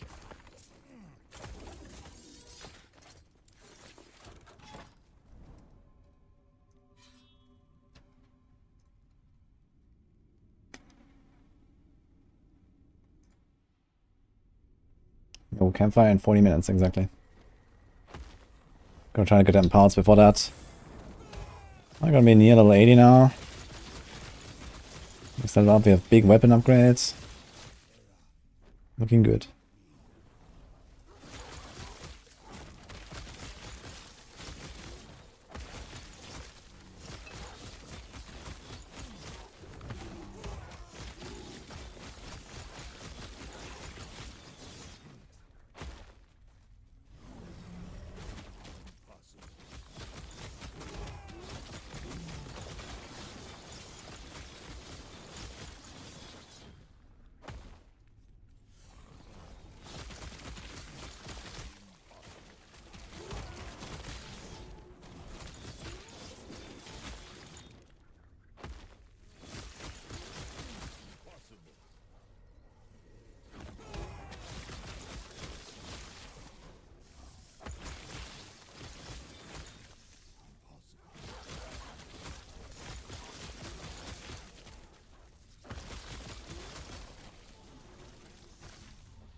I usually play a lot of D4. I have played a lot of PoE in the past as well, but not too much these days. We're waiting for PoE 2.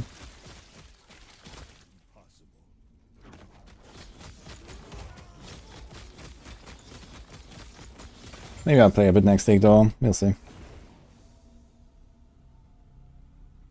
That's a fast way to level up, we're not interested in the story much. On your first character, you're gonna complete the story. In your alts, you can choose to skip around half the story.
Why Beastmaster? Because it has lots of really cool passives. I like all these like aspects that it can trigger.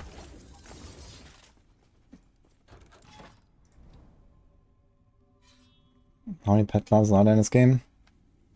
Well, there's like Necro that's really dedicated to pets. I guess there's Beastmaster that has some pet stuff. There's a Falconer that's a bit of like a pet thing. There's Shaman with Totems, I guess. There's also Ballista stuff on Marksman. Actually quite a lot of pet stuff to be fair. And like related.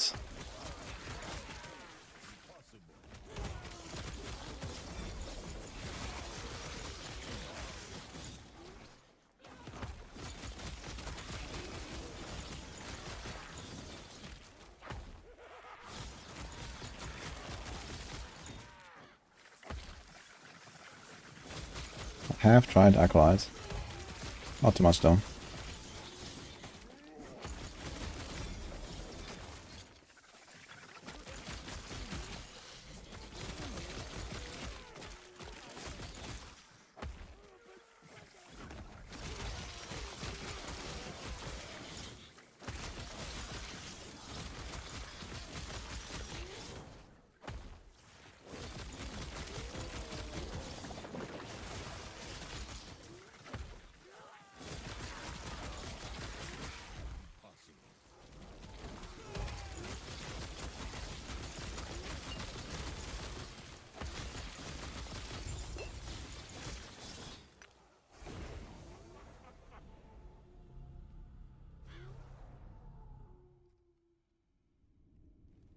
Custom lightning tendrils detonating arrow build.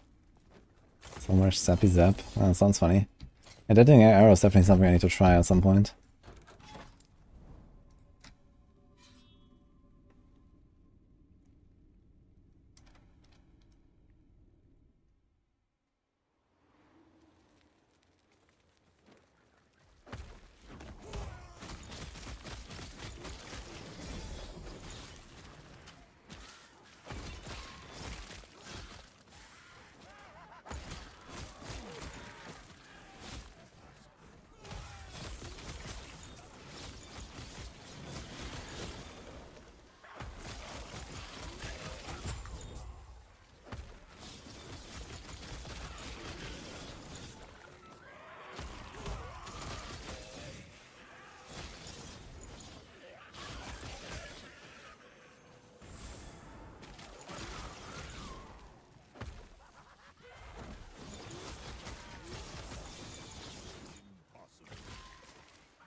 What is the attack speed? Oh, that's Beastmaster in a nutshell.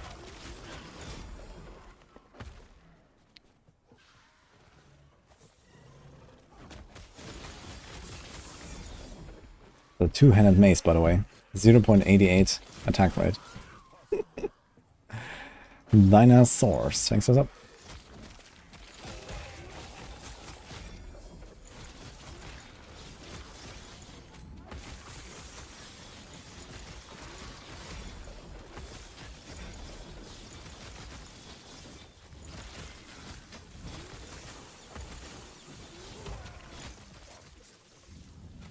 Dude, what the fuck? This thing has an implicit +1 to lightning skills. It's a hammer. I guess I can play Thor with this.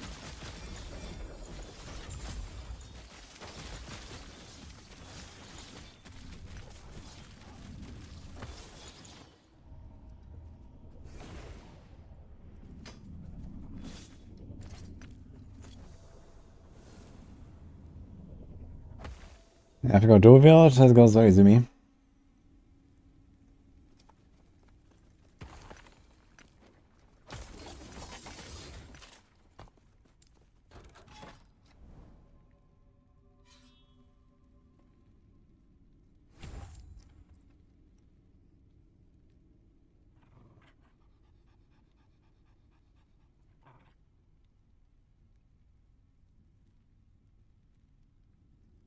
Just do this.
I need to get some shock. I don't have any shock.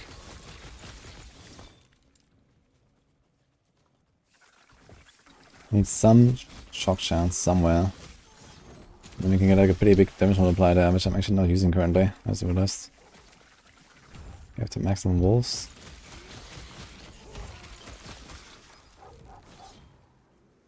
Four wolves now, let's go.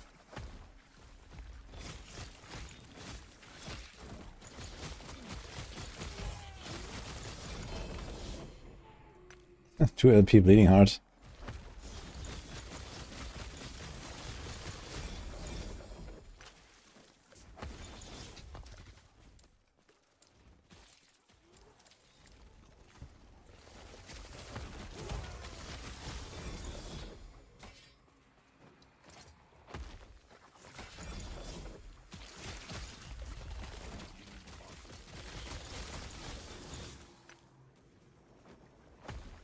Mojo.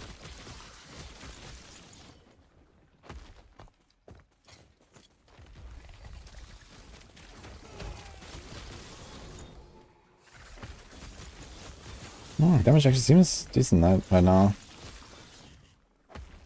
We get a bit more attack speed. A bit more damage. We'll be fine. My defense seems kind of nice. I have 58% armor damage reduction, man. That's kind of nuts. Capped res.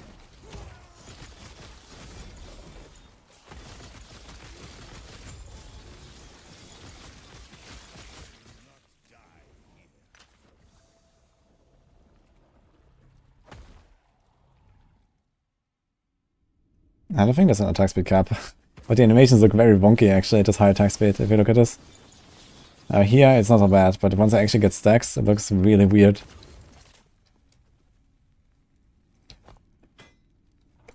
Wait, we can use a new weapon now, right? Let me see. More attack speed. Was it this? No.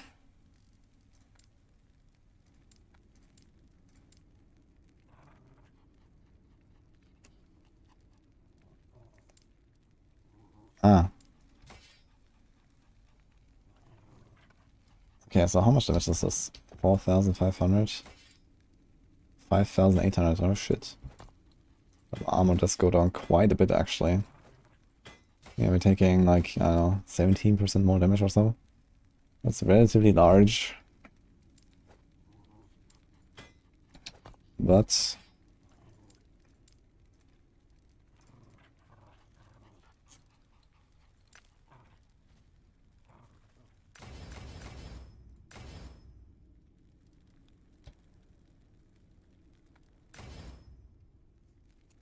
should have upgraded the attributes first.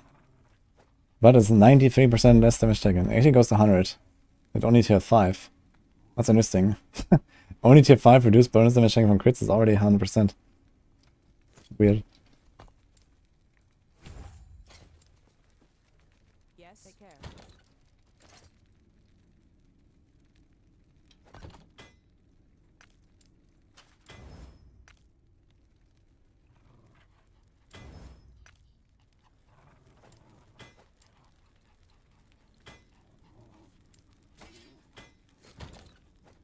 This Titan Femur is actually kind of nice, man. It's so much strength. Up to 32, dude. It's a lot.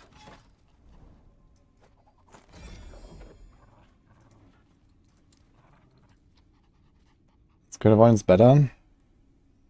I mean, on a Falconer you want crit avoidance, because crit avoidance also gives you extra damage for your Falcon. But 100% crit avoidance is the same as 100% reduced damage taken from crits. So... the advantage is that for reduced damage taken, you don't need to scale it to 100% necessarily.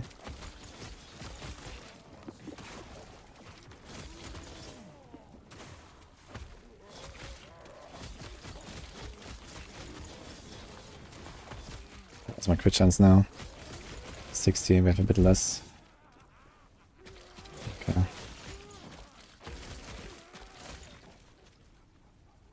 Let's see if it's actually improvement.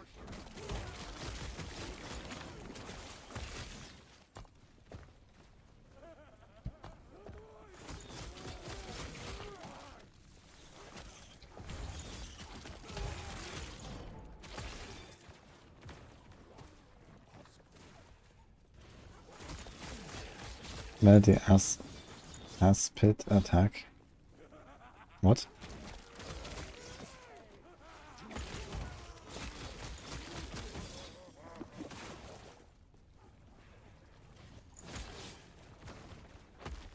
No. Ariete.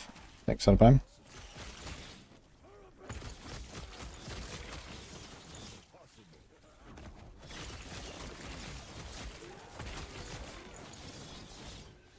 Oh, the stream is live. Thanks, Bassett. Just saw it.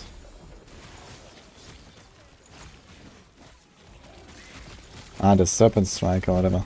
Yeah, I mean, it's a completely different build. In this case, you have to go poison and, you know, we're scaling crit here and stuff. We don't care about poison. I mean, yeah, you can use this attack with a spear, but you don't have to use it just because you have a spear. The weapon is just better, so I use it.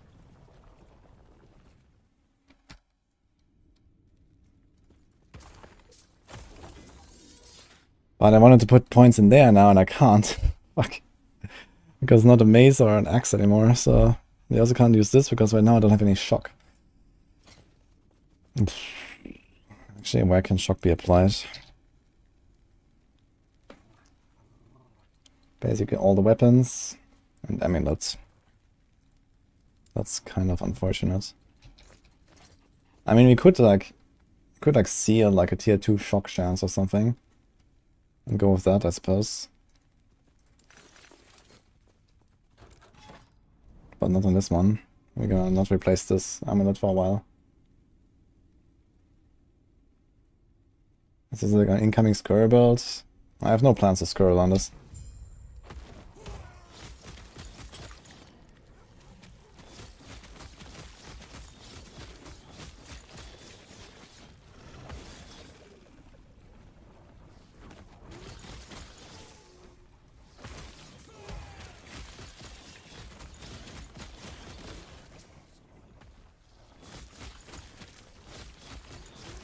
Game not working properly. What happened, Gamma?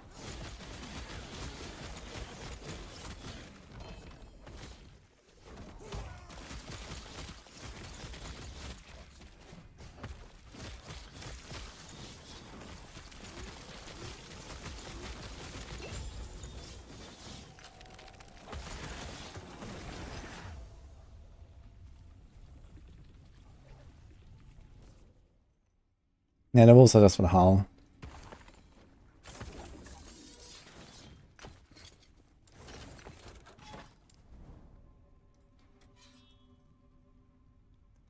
Okay, so let's open this already.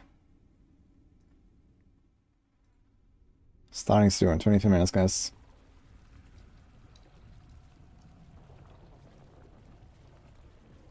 I can see it. Just keep it running, I guess.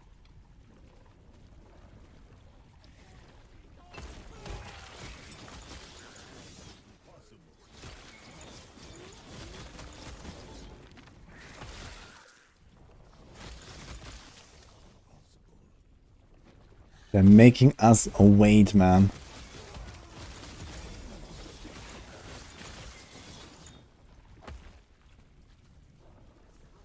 I'm seeing all the access stats on the gear. I can hold Alt. You can see that it tier out the stats on these kind of things.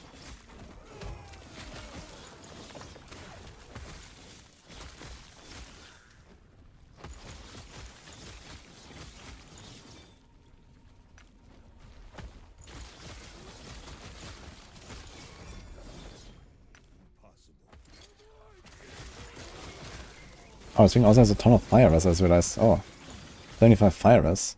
Didn't realize. Actually, kind of nice base, man. Crit, lots of damage, decent attack speed.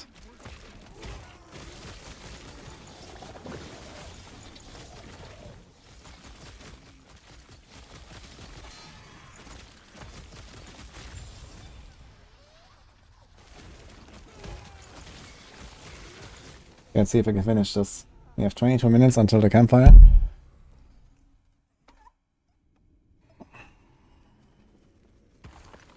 Almost at the boss, I think.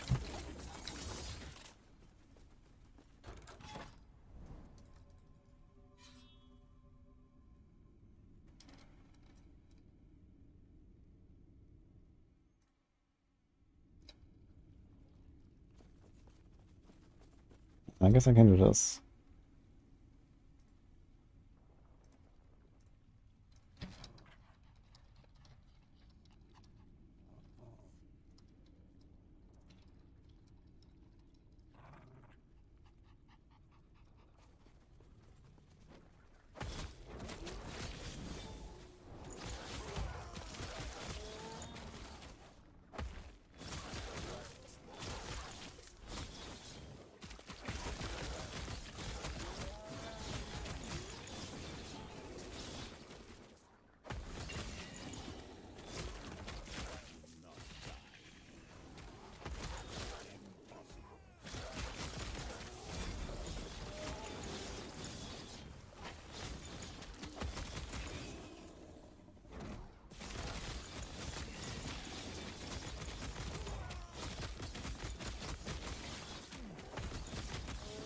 I'm doing like 5k plus crits. If I can get that to roughly 4 times this number, I'll be pretty happy actually.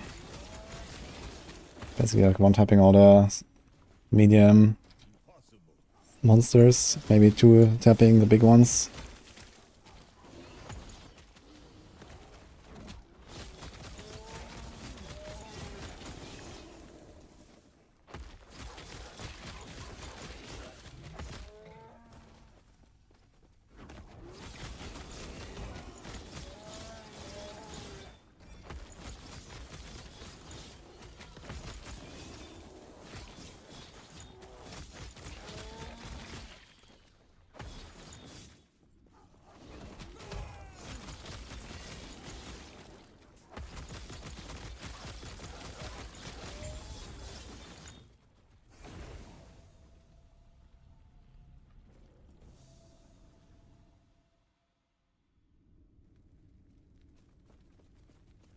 Okay, it seems like the patch might have bugged something out. Maybe that's gonna be a hotfix. Maybe try to reinstall if there's some stuff. 19 minutes. Why is armor shot removed in a smoke bomb in the Falcon build? In my old YouTube video I had it, yes, but in my new video I replaced that with the shadows, for the Shadow Falcon stuff from Divebond. Turns out the armor shot is just like not really that relevant because you just kill everything so fast. Would be nice to get maybe some armor shred roll somewhere on like an item, but I didn't even have that and it was fine.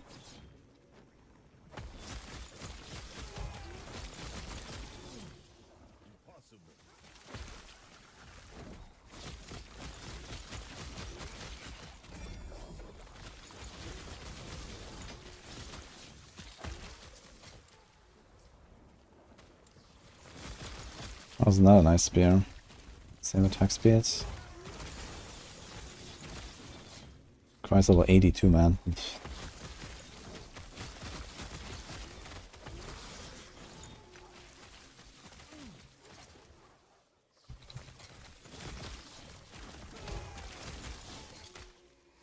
It's kind of the same damage, but it has pen instead of the crit.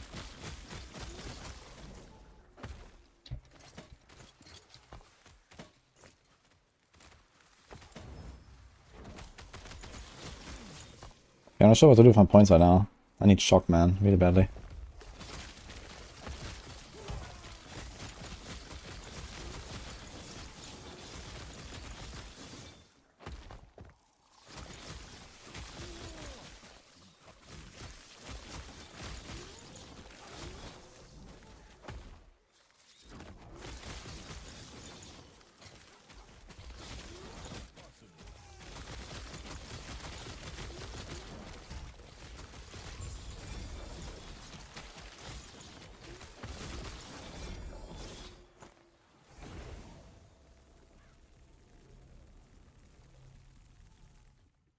Burning Frost adds cold damage to everything, yeah?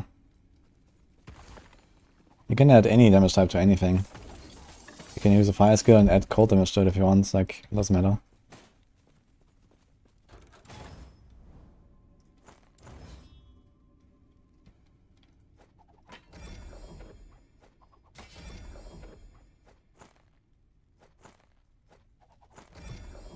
I actually have so much forging potential left on this thing, 21. It's kinda wild.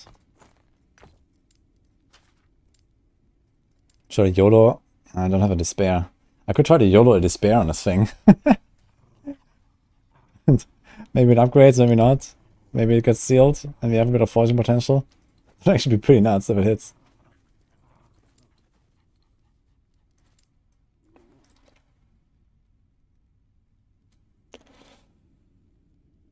Is Curry Helmet that rare? It's pretty rare, yeah.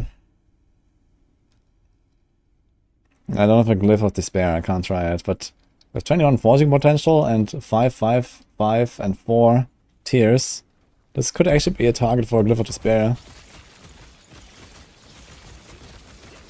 And who knows, maybe I get lucky. But it's only like 10% chance or something, but yeah, it could be nice. But I have to hit like that, and then I also have to like not run out of forging potential and put something else on it. So I guess I could have tried to do it with lower tier, right? And now I kind of like failed it. Because I think I crafted a frailty on it. I kind of missed that opportunity. Could have done it like tier 2 or tier 3 or something of some stats. Just some life, whatever.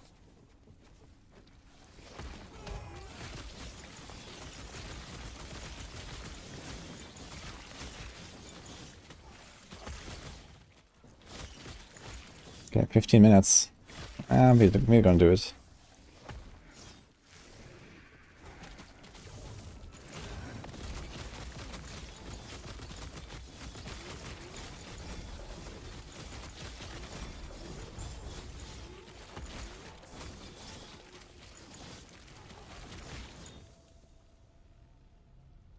Do I recommend this build? I don't know, if you want to smash stuff really fast, then yeah. But there might be better stuff for that.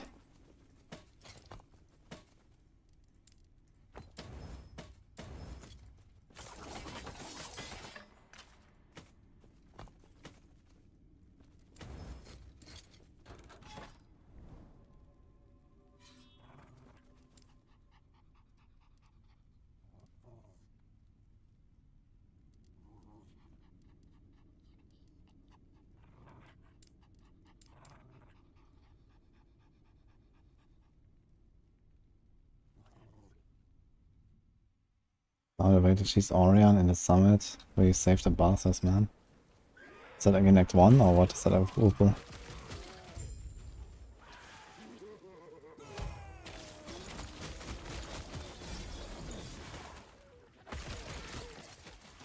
Rogue body armor.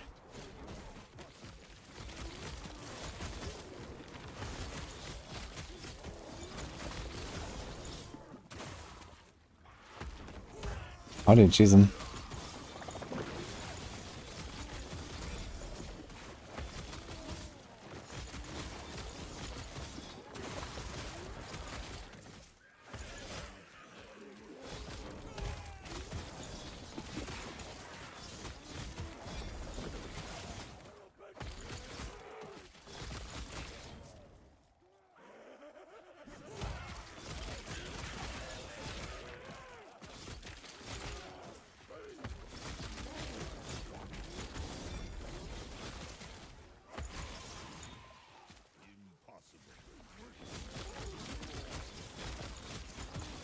In range attack him without engaging. That's funny.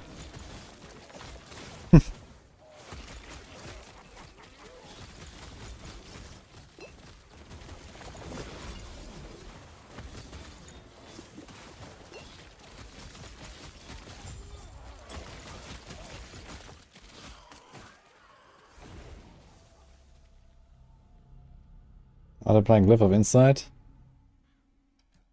The item needs to have prefixes and then you can apply it. It only works on belt, glove and boots.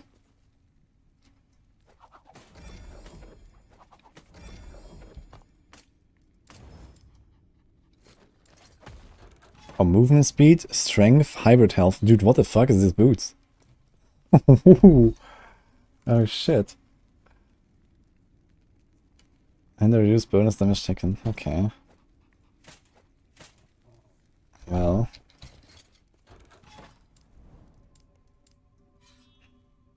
Can we get enough? We need 26 bonus ability. Let's go. What is hybrid health? That's flat and increased together on one step. You can roll on belt, glove and boots. And helm, I think? I'm not sure.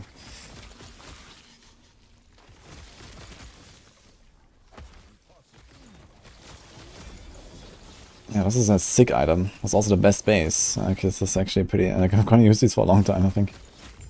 When I try to seal something and boom. And like this I don't have to go so ham on the reduced damage taken from crits on my weapon, actually. Could even potentially skip it. At least for now. Maybe get like another roll of this reduced damage taken from crits somewhere. Can get it on chest, I believe, but chest is hard to get.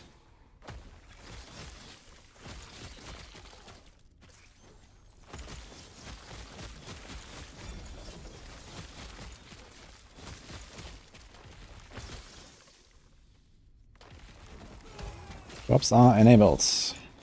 And you have to watch, I don't know, a few hours, I think.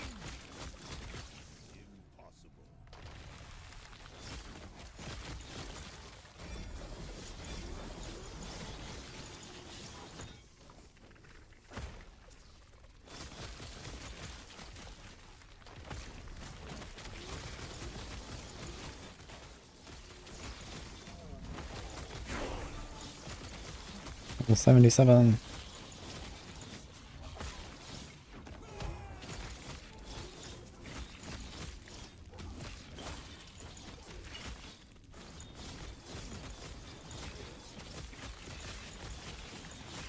You have to remember the bonus ability.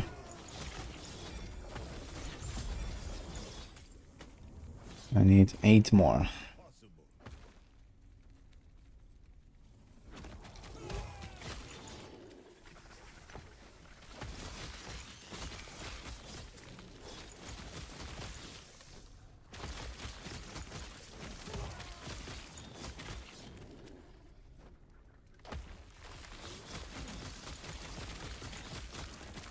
Never mind, it was 10 more actually.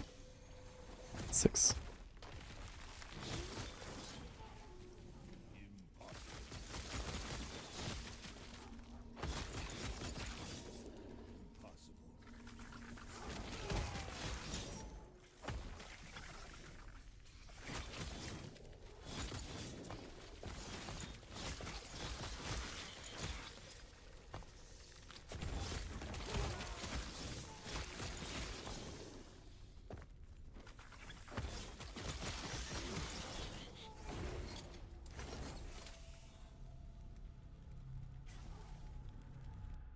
Normal tasks don't have shared like resources of account found characters. Nope.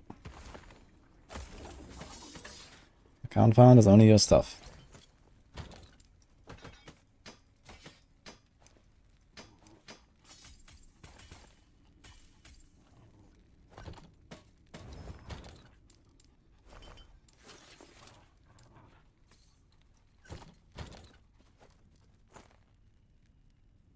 Wait. I had my finger in the inventory. Whoops. Okay, what happened there? Okay, oh shit, we have to do the quest thingies as well. 7.5 minutes. Can we do it?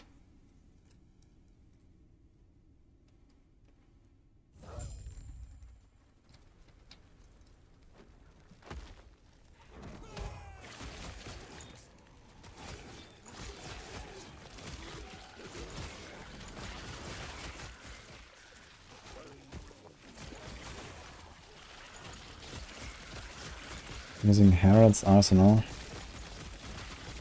Check what it is.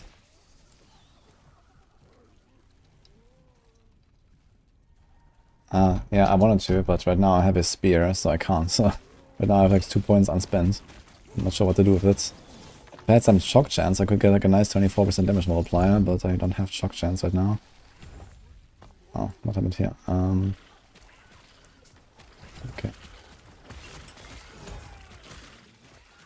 So I need to check if there's actually anything else I can take. There's attack speed, I guess. I can just take that for now. It's also not terrible.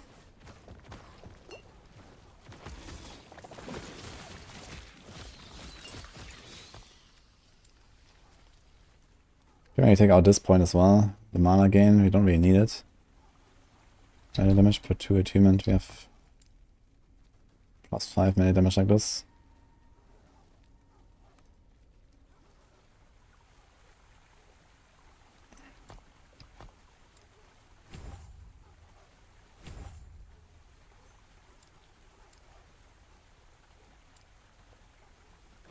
Okay. We're gonna use this until we get an axe or a mace again. I think I have one, but it's like level 82. I think I have like a pretty high level base in my stash.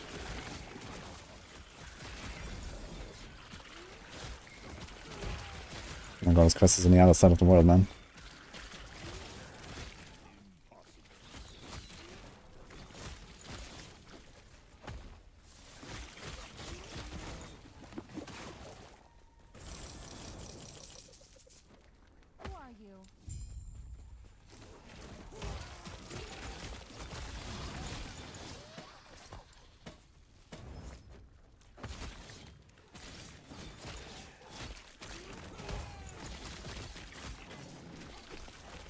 Yeah, this build is gonna get a lot stronger. I wanna get to like 20-30k crits at some point. But we're not there yet. And then have like, you know, 100% crit rate or near 100%. And then I think that we're chilling.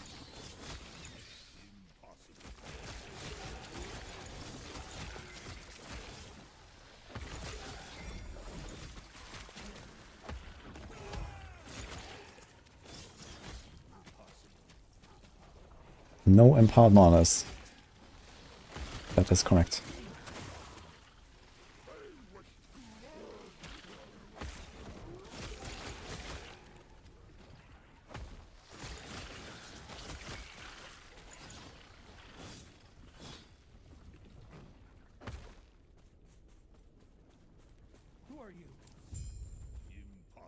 And now we run all the way back. Oof. My uncapped resistances. Everyone is capped at 75. I think there's no way to increase resistance cap.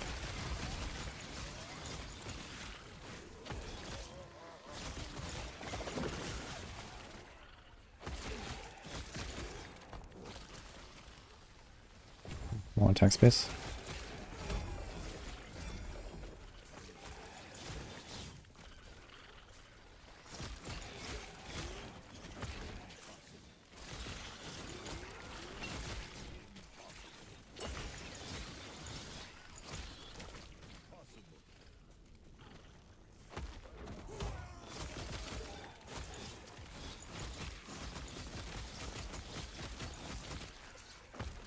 How much longer? Oh, they're playing construct stuff. Okay. I think I can't do it in time, man. I maybe could, but let's just settle in for the campfire, guys. This thing has chance to shock on hit. I need, man. Actually, good base. It has the cold damage that I have to remove. F.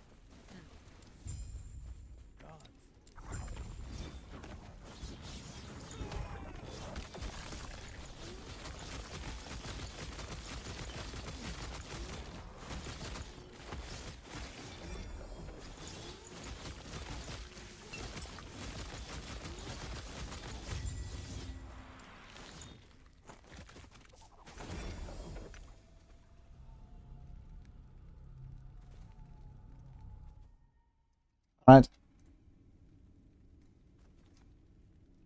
A fight against this massive protective golem meant to watch over the vaults. The Malthus, once again, has managed to corrupt and control. Because it's stationary, it gives us the opportunity to include some of the season's new traps into the arena.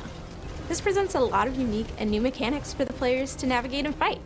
The player is going to need to bring all of their skills and abilities to bear as they try to destroy and fight off these Malthus-controlled constructs. They're also going to make good use of their own Seneschal, make sure they remain upgraded in the fights to come.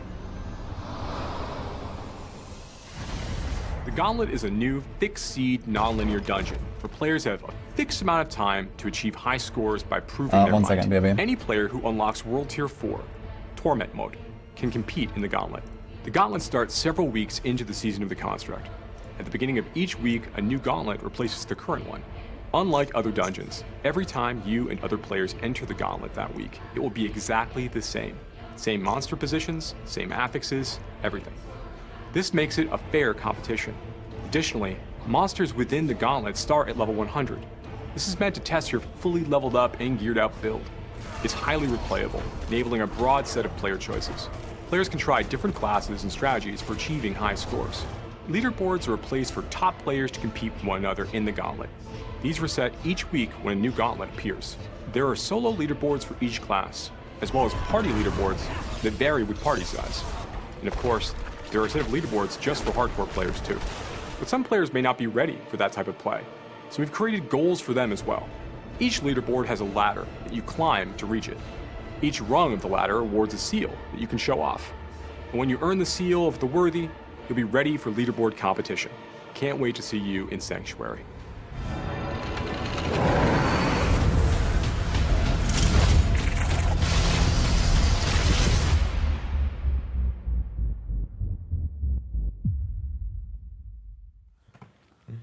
Hello, Diablo community. Welcome to another Diablo 4 Campfire chat. My name is Adam Fletcher. I'm the community director here for Diablo, and I'm joined by two very, very familiar faces.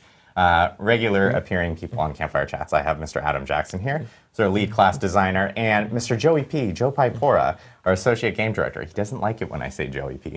I don't hate it. It's just it feels like a running gag that like very few people have. Me, Tiffany Watt, our production director, Yeah, very big fans of Joey P. Joey P on deck. Yeah. We have a big Campfire chat to talk about today. We have a lot of updates to talk about for Diablo 4. Of course, we have our mid-season update, which is coming up really soon. In fact, it's coming next week. So players will be able to experience the mid-season update. And along with that, a very big feature that everyone's been talking about and anticipating. I know it's been a long anticipated feature within Diablo 4, and that is the Gauntlet. So we'll be talking about the Gauntlet as well and actually showcasing it here because that does come with the mid-season update next week as well. So players will be able to jump into the Gauntlet and try it out themselves starting next Tuesday. But I know a lot of stuff has happened over Diablo 4 since the start of Season 3. Just recently, we released the 132 patch, which was the one that included a way for players who actually have a bunch of Uber Uniques and want to craft Uber Uniques. They can do that by creating resplendent sparks and then being able to craft the Uber Uniques that they specifically want if they happen to find other ones and stuff. And so, but we do have a lot of new features coming into the actual mid-season update with 133. One really popular one coming back from Season 2. I know you guys want to talk about it a little bit more right now. Does that sound okay, guys? Yes, we have vampiric powers returning from Season 2. Yeah. So we really like being able to bring back some of the malignant powers from Season 1 in the form of the unique rings we have dropping from Barshan in Season 2. Now, as we're looking towards Season 3, in the mid-season patch, we're able to bring back some of the vampiric powers that players really seemed to like. We thought were pretty cool. And bring them back in a slightly different form. I think Adam's going to talk about in a minute. Yeah, we'll be going over all of them and which ones we brought back and what they do. You'll be able to see all of it in a little bit here. Yeah, so I think we have a kind of a slide to start talking about our vampiric powers. Yeah, so really we've got 6 vampiric powers that are really returning from the Season of Blood. They're coming back this time as legendary powers instead of uniques. So unlike the unique rings, these are going to be legendary powers, just like any other legendary power that comes in the game. I guess one for each and, class. They're not all exact one-to-one copies. They're really close to matching their previous functionality and kind of what you would expect them to do. But we brought them back in a way that's kind of evergreen, that they can be sustainable. Yeah, they can fit the format of the aspect system, right? So yeah. So the ones we got here that are returning, you've got Accursed Touch, Blood Boil, Hectic, Metamorphosis, a fan favorite, Moonrise, and the Undying. You can see a few of them here being played out. Just in case if you forgot from Season 2. Yeah. Here's some of the fan favorite ones. And of course, everyone loves Metamorphosis, a huge big one. Yep. Being able to turn into bats, essentially evade through enemies. But as you mentioned, they're coming back as these legendary aspects, legendary powers. Yeah, so here we're going to show you the exact text, so you can screen cap that, figure out all the exact differences between these and what's in Season 2. Largely the same, a few differences. The biggest one I think you'll see in the next screen is Metamorphosis. Obviously, it's really strong. So now it's coming back, but it's going to increase the cooldown of your evade. yeah, it's kind of like that legendary aspect we put in Season 3 that increases your armor, but also increases the duration of your evade timer. Yes, very similar. So you got a little bit of a kiss curse there. Yeah, that light effect, that choice for players to choose. Yeah, I like that. Yeah. So yeah, next going into what our updates are, we've got kind of our generic updates here. So the first one a lot of people have been talking about is snapshotting. We've heard a lot of cases from people they brought up where snapshotting is a thing that's been reported to us. And to give a little bit of a kind of a high level view of what snapshotting is, because not everybody is very familiar. Snapshotting is this idea that when you get a buff, let's say a damage buff, you're able to hold on to that buff for a longer duration than it would normally last if you use it on a skill that is like channeled or lasts a really long time. So a simple example, this would be like the Barbarian's Whirlwind. If let's say I got a 50% damage buff and it lasts for 4 seconds, if I have that buff on me the moment I channel Whirlwind, it'll keep that buff going until I cancel Whirlwind because I had it when it started. And so if I keep my Whirlwind going forever, I'll keep that 50% damage buff way beyond the normal 4-second time. If the game didn't have snapshotting, then it would just last for 4 seconds, whether or not I started Whirlwind when I had it, and that would be how long I would be doing the bonus damage. So in general, when it comes to snapshotting, we want to really remove it from the game as much as we can.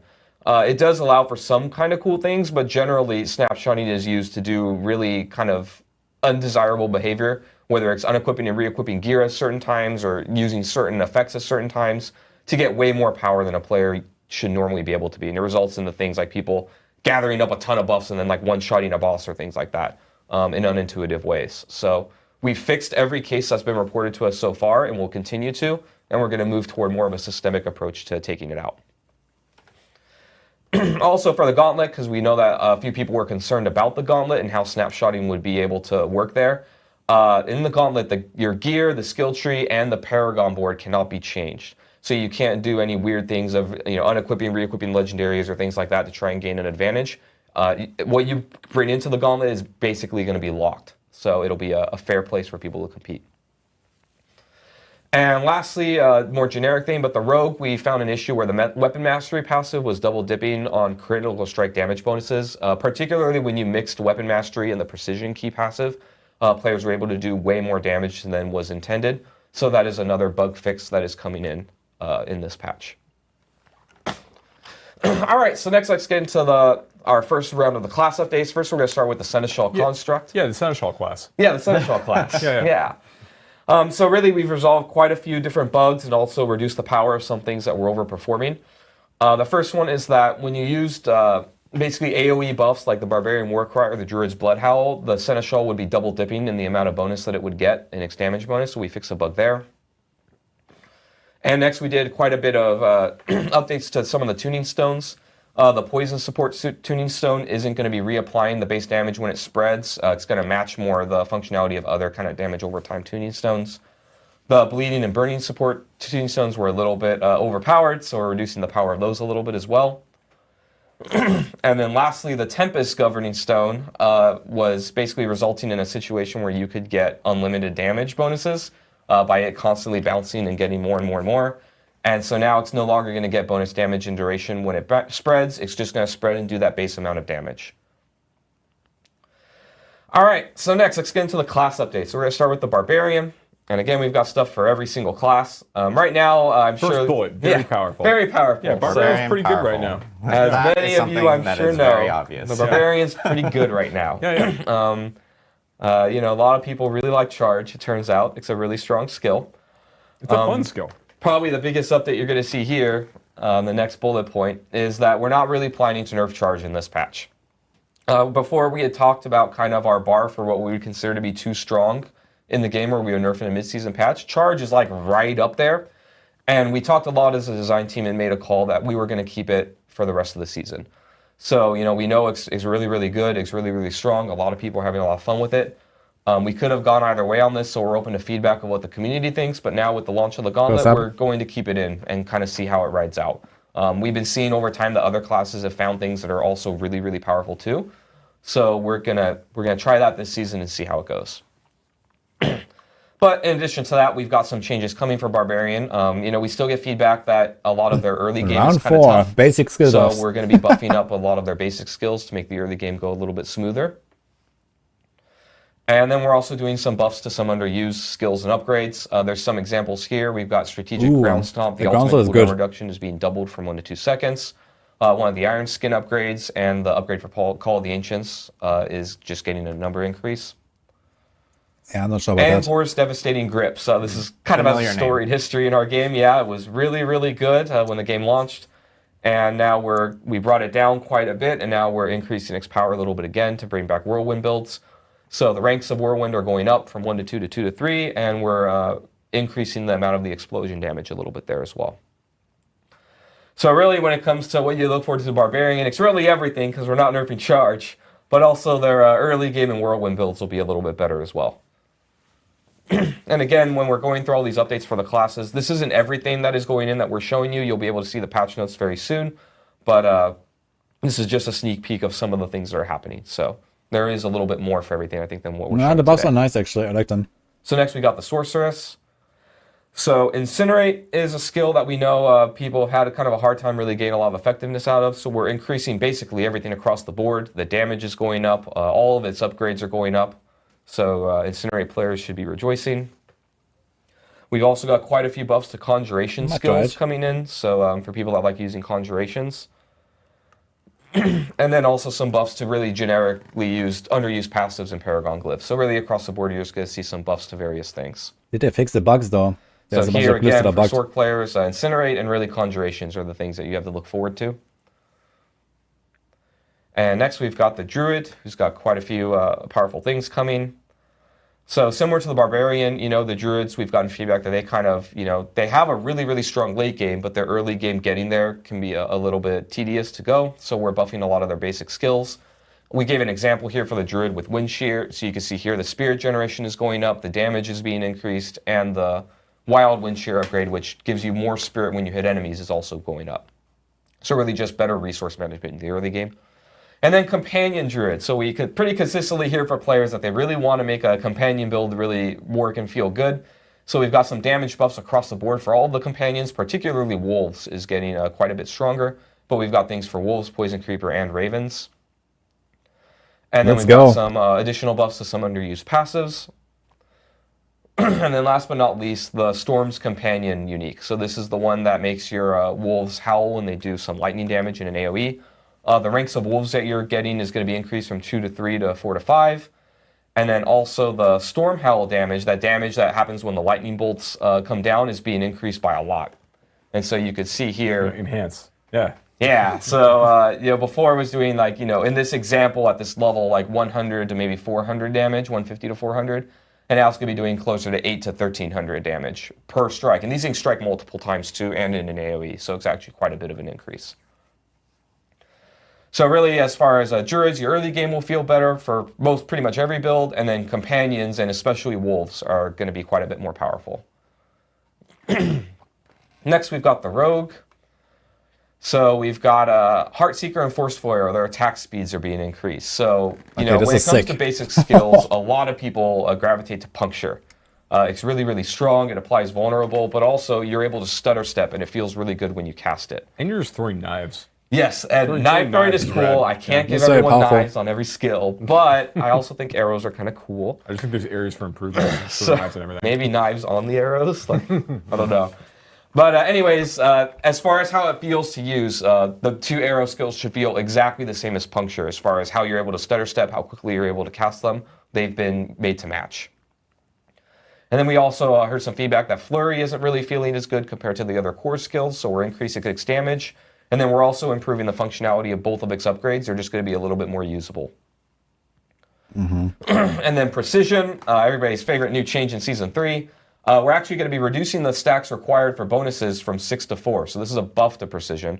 It's really meant to help with actually the rhythm and the way that you feel when you cast it. That how often you get the proc to just feel a little bit better to use when you're using it in combination with other skills. And then but they didn't nerf it a bit, guys. They nerfed it as well. We're kind of redesigning or upgrading this legendary quite a bit. This is with Barrage. When your Barrage arrows bounce, they do more damage, but now we're actually adding a little bit more to it. So you can see here on the left is kind of the old version, which basically said that your arrows had a chance to split into 2 arrows whenever they ricochet. And I love that zoom in. Oh, yeah. So now on the right, firstly, it's going to increase just the base damage of ricocheting arrows from Barrage. And then also they still keep that chance to split into 2, but that chance has also been increased by quite a bit. Yeah. So really this legendary just wasn't very powerful or being used very much, and now it should be quite a bit better. Whoa. So yeah, it's Barrage meta, guys. 2 really range builds I think are going to feel pretty good, and then Flurry as well is getting quite a big increase. Barrage login. And last but not least, we have the Necromancer, and we have a lot to cover here with Necromancer, so hold on to your butts here. So first we got Minion buffs. Minion buffs. Giant block of text here. So really their damage is being increased by about 20% just across all minions. Their health is going up by about 10%. A lot of their passives here you can see are being increased. We've got Hellbent Commander, Cult Leader. Corporeal is a pretty big one, I think, that you'll be able to look forward to. So before it was that you and your minions just deal increased physical damage. Now it's also going to be giving you increased move speed for every active minion. Yes. So- Necromancers rejoice. Minion builds will be catching up with their army and vice versa as they go through the game. We also fixed an issue with Skeletal Reapers where they were spawning too few corpses, so now they're going to be giving a lot more corpses when you take that upgrade. And also just talking about minions a little bit. Minions is one of our big priorities to kind of feel really good. We think that the issue with minions is not just that they're not dealing enough damage, but also we want to increase kind of the cool factor in the way that you engage with them, particularly the golem. So we do have quite a bit more coming in Season 4 that I wanted to let everybody know about. But this is kind of a little bit of a taste of what we plan to do with initial minions. volley of changes. The initial volley of Necromancer. changes, yes. Yeah. We have a lot coming in Season 4 in addition to this. And then next, we've got also buffs and functionality adjustments to a bunch of other things. One example here with a passive is spiked armor. It kind of makes sense that it would give you armor. So now it's also going to give you armor in addition to thorns. Death's Reach is a passive that we're redesigning completely. It used to be that you dealt more damage to enemies that are far away. Now we're changing it to be Death's Advance, which really just gives you move speed. So now, generically, Necromancer players will have a way to just put 3 points in a passive and gain additional move speed more than other classes. That'd be great, yeah. And then we've also got some core skill buffs, particularly to Blight, Blood Surge, and Sever. There's some number buffs, and I think even some functionality and other tweaks to make the bulk of them feel a lot better. So really, when it comes to Necromancer players, movement speed is the name of the game here, and also minion builds should feel quite a bit better than before. And lastly, I wanted to talk with you all a little bit about how we do our updates and the timing of them. We've run into a issue, not really an issue, but a situation that happens pretty commonly. So normally when we think about updates, in our last live stream, we talked about how, we kind of made a promise with you that at the start of every season, every class was going to get at least one new legendary and one new unique. And what happens sometimes is we'll have a new legendary or a new unique in the pipe, and we have a cool idea, we've made a new design for something, like I'll give an example, let's say Fireball Sorcerer, right? We have a really cool new legendary for Fireball Sorcerer that we've put in, we've play tested it, it's ready to go, but we don't have a new legendary for every other class to go with it, right? And we kind of run into this situation where we have to decide, is it okay to put something into the game when one class will get more than other classes, right? Yes, we tend it to is try and keep fucking things okay. mostly equal Just when do it it. comes to these updates. And so we kind of wanted to hear your feedback a little bit of would you be okay and would it be cool with the community if when we have more than the equal amount of other classes of updates to do, that we just put them in when they're ready, or should we wait until everybody kind of has parity on things? The other situation where this comes up quite a bit is where we know that a build really needs some help. I'll use Frozen Orb as an example, right? Where Frozen Orb, we want to make a new playstyle for Frozen Orb, and we want to add 2 legendaries and a unique to really make this thing sing, right? Just adding one power isn't enough to make this whole playstyle work. And so would it be okay if, you see in the patch notes in the season that Sorcerer gets, 2 uniques and 4 legendaries and everybody else just gets 1, but we've enabled this really cool thing? Or do you think it's smarter for us to just kind of wait until every class can get a cool new thing of that equivalent amount of stuff coming into the game? So, we're open to feedback here. We're going to be looking at, Reddit and forums and other places, kind of what you think. But we're kind of leaning towards just putting things in when they're ready. But we wanted to turn this into a conversation and let you, the community, kind of have your voice as well of how you want us to put these things in. Get some feedback. We're interested in this. Yeah, so post live stream, or I know we know that the conversations will come up regarding this specific topic, and so we'll be looking around and kind of gathering community feedback on what you guys prefer, and kind of going with that, and listening in on what you guys actually want us to do. So please chime into different conversations that you guys see related to that topic, because we'll most definitely be checking it out and paying attention. So. And this is just a small, as Adam mentioned, this is just a small piece of what we're actually including in the mid-season update. The full patch notes are actually going to be out tomorrow. So we'll end up posting all those before the weekend, and players can check out the full entire patch notes. And of course, this mid-season update includes all the vampiric powers. It also includes Gauntlet, which we're about to showcase here. So it's a pretty beefy mid-season update. And just to remind people as well, because I know a lot of people are like, oh, well, there's a lot of changes in this mid-season update. What we talked about at the beginning of Season 3 is the cadence of how we plan on doing these updates. Yeah. You know, we plan on doing pretty significant changes, of course, at the start of a season because it's a brand new season, so it makes sense there. And then, you know, we take the time to evaluate, and then we make pretty significant changes in mid-season updates as well, based off of feedback that we saw since the start of the season. And of course, you know, once we get into a new season, things change again, and you know, meta changes and class balance changes occur then. So players can expect to see that there. There is the rare occurrence, as like for instance, that you know we'll be monitoring feedback if something does come up that is like absolutely like breaking or whatever, that we may end up making a tweak on based off of community feedback. But that is typically the cadence that we had talked about at the beginning of the season, and we just want to remind players like you can always expect these big moments during the beginning and the middle part of the season for itself. Correct. Yeah. Awesome. So the next thing we did want to talk about is the Gauntlet. You know, this is a long anticipated feature. It is the leaderboard feature essentially within Diablo 4. And we actually have a cool like showcase that we want to show you guys here. We have 3 different devs that are. We're going to show you a showcase. We're going to show you a showcase. Just this once. Showcase. But we have 3 different devs that are going to be joining us, and they're going to be running through their build specifically through the Gauntlet itself. And we are joined by 2 Diablo partners, 2 Diablo content creators who are going to be commentating through this. This is Anna Cake Live and Macro Bioboy. Thank you guys very much for helping us out here. Let's go. And our 3 devs are going to be, of course, from like here within Irvine, so they'll be playing live here within the studio. Irvine, California. Irvine, California. Yep. And so we actually have John Constable, who is on the engineering team here for Diablo 4. We have Liam Kerr, who's a associate class designer on the design team here for Diablo 4. And we have Steven Stewart, who some people may recognize as Leviathan, a former Diablo content creator, or maybe still a Diablo content creator.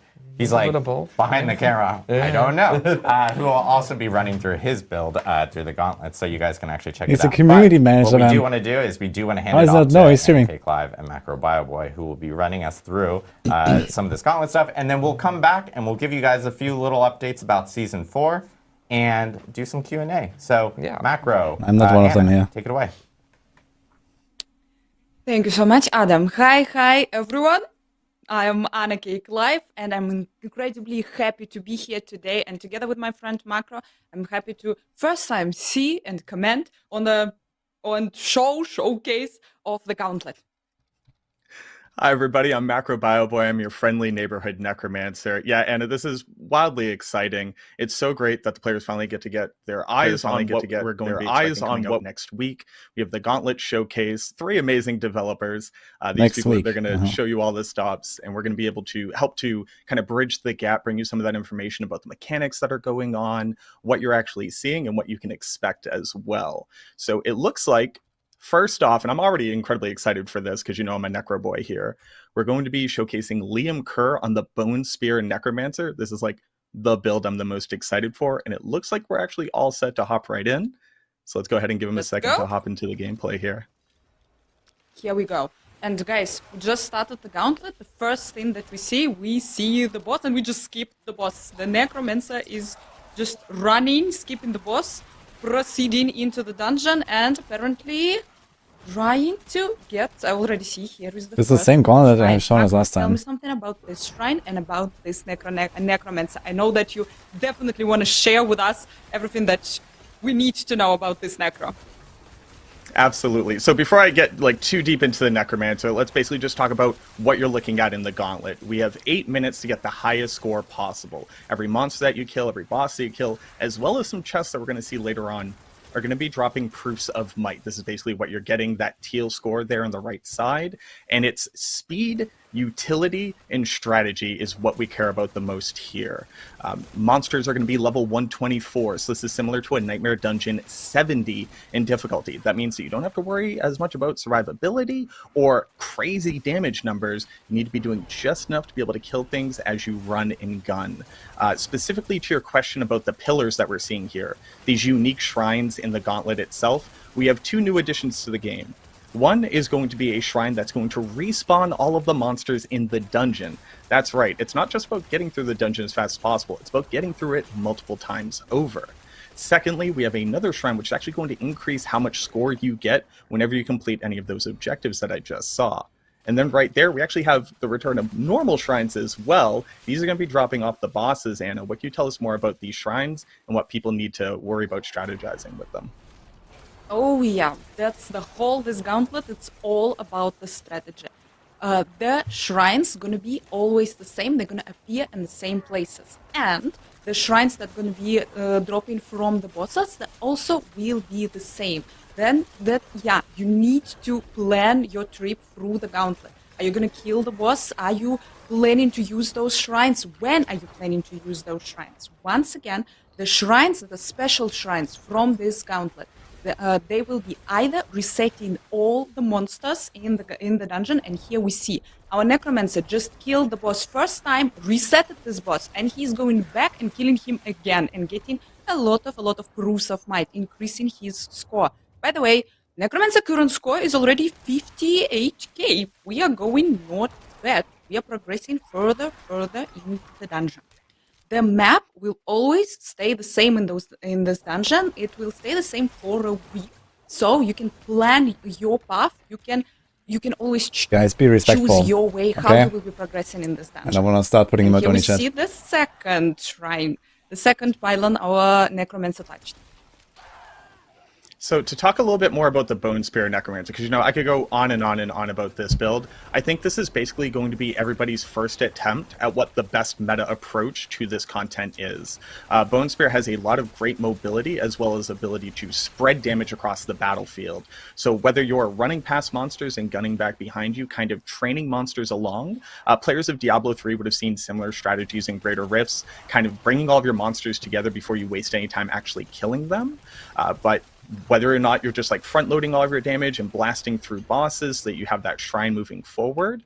Like here we have the Blast Wave Shrine, right? This basically means that the Necromancer will be able to kill as they run, not worrying about having to spend any animation time actually casting their spells themselves. And I think that this is something that people are going to want to really tune into. Not only is the Gauntlet the same every single week, so literally every monster is going to be in the exact same place. Every time that you kill a monster that drops one of the keys, those are going to be in the exact same place too. So like I said before, it's not just about doing a lot of damage, being very fast. It's about picking every single time you spend any time at all, casting a skill, doing damage, or moving. And I definitely think that Bone Spear Necromancer is uniquely positioned in this way to be able to keep that constant momentum in damage output. Thanks, Mupix. Your Necromancer is doing absolutely stunning, really good. Current score we have 141k. We are going absolutely not bad. Guys, you can see in the corner there are the keys. We don't have yet any keys, but hopefully we're gonna get them soon. You probably also saw that in this dungeon there are special chests. White chests, and a little bit later I think we're gonna see also yellow chests. The chests, obviously, they have a lot of proof of might. They're helping you to increase your total score. To get the keys, you need to kill some special monsters.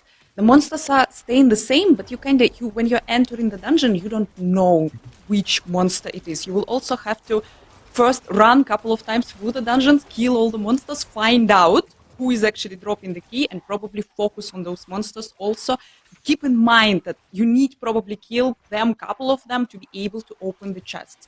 By the way, we went right back to the beginning of the dungeon, and probably our Necromancer now decided to finish our first boss, our Tom Lord, that is waiting here. We have It's really 2 minutes, to... 30 seconds left. 30 seconds left. It's really important to recognize that too. So the Tomb Lord is a boss that is notorious for moving. And if you're a boss that moves, you're basically the antithesis of a Bone Spear Necro. It wants to keep you in a very specific place. So maybe it's not kill every single pack of monsters. Maybe it's not whittle down every single boss as you go. Since you know where the ones that are going to be the easiest for you to take out, you can make that part of your overall strategy. And running through these sections again and again, getting as much score as possible. Probably the best part about all of this, and it's something that you might not have picked up on immediately, you notice that every single time you kill a monster, like we just saw there, the score automatically flies into you. So this isn't like running a normal dungeon where you have to go back and pick up those 2 veiled crystals that you happen to notice drop.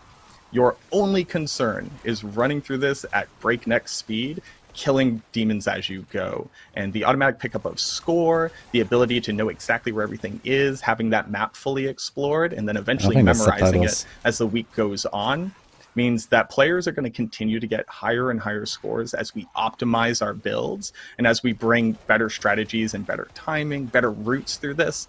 It really calls back to my speedrunning history in Diablo 2 and a little bit in Diablo 4, where every one of these little decisions that you're making could be the difference between ranking top 1 on the leaderboards or just barely cracking through to that top 1,000. But we're honestly seeing a really great showing from the Necromancer here. We have 1 minute left. We've just about cracked 200,000 score. This is actually pretty impressive for this build. I think that Liam's doing a fantastic job showcasing what I think most Necro players' first experience is going to be walking into this content. Oh, I can hear that you're proud for your Necromancer. And guys, we just entered the room. Guys, you saw that there were a lot of chests, but still don't have the keys. And Necromancer need to go through the dungeon, search for the keys, probably search for the shrines, probably reset. The winning strategy here would be resetting the monsters once again, and probably you cannot open the chest, but you will be able to kill a lot of monsters and also increase the total amount, your current score. We are almost reaching 200k, really close, and we have 10 seconds left. Looks good. Awesome. Looks really, really good for our Necromancer. Come on, Necro, get over 200k. Oh, and this is one of the issues that you run into. You know, if you've already cleared out that part of the dungeon, going back through it and kill, you know, there's no more monsters for you to kill. But a great showing for the Necromancer. And can you tell me a little bit more about the screen that we're looking at right here?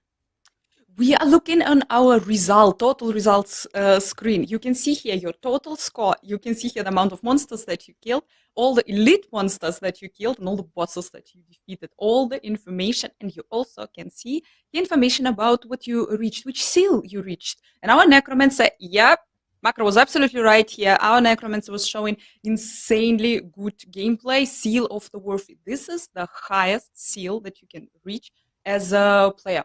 Tell us more about the seals, what you can say. I know that there are 4 of them. How are they going to work? So you start all the way down from Seal of the Blooded and then all the way up to Seal of the Worthy. What this basically means is that just running through the Gauntlet at all is going to get you that first seal, but you're going to have to crack through higher and higher amounts of total score to rank up to the highest seal. The reason why you want to do that, it's not just bragging rights, as much as the majority of this truly is, but at the end of the week, not only are you going to get a cash just for running the Gauntlet every time, you know, a small amount of items just to say like, hey, good job, you spent your time. But on top of that, if you actually reach the end of the week and you've reached the Seal of the Worthy, you're going to get all of the caches for the 4 seals below that. You're going to get automatic 925 item power that can be ancestral legendaries. It can even increase all the way up to a unique. So it's a much better incentive for people who don't just care about the ego part of it. You know, they're like, hey, I participate. I want to get something out of it. You do too. And being able to get that loot at the end of the week is that nice little cherry on top. Yeah, and I think that we are ready for our second player. We're going to be joined really, really soon by the Ball Lightning Sorcerers, guys. John Constable, Senior Gameplay Engineer, going to be showing us the Sorcerers gameplay, the Sorcerers Gauntlet. Let's go. I hope. Here we are. We are starting, guys.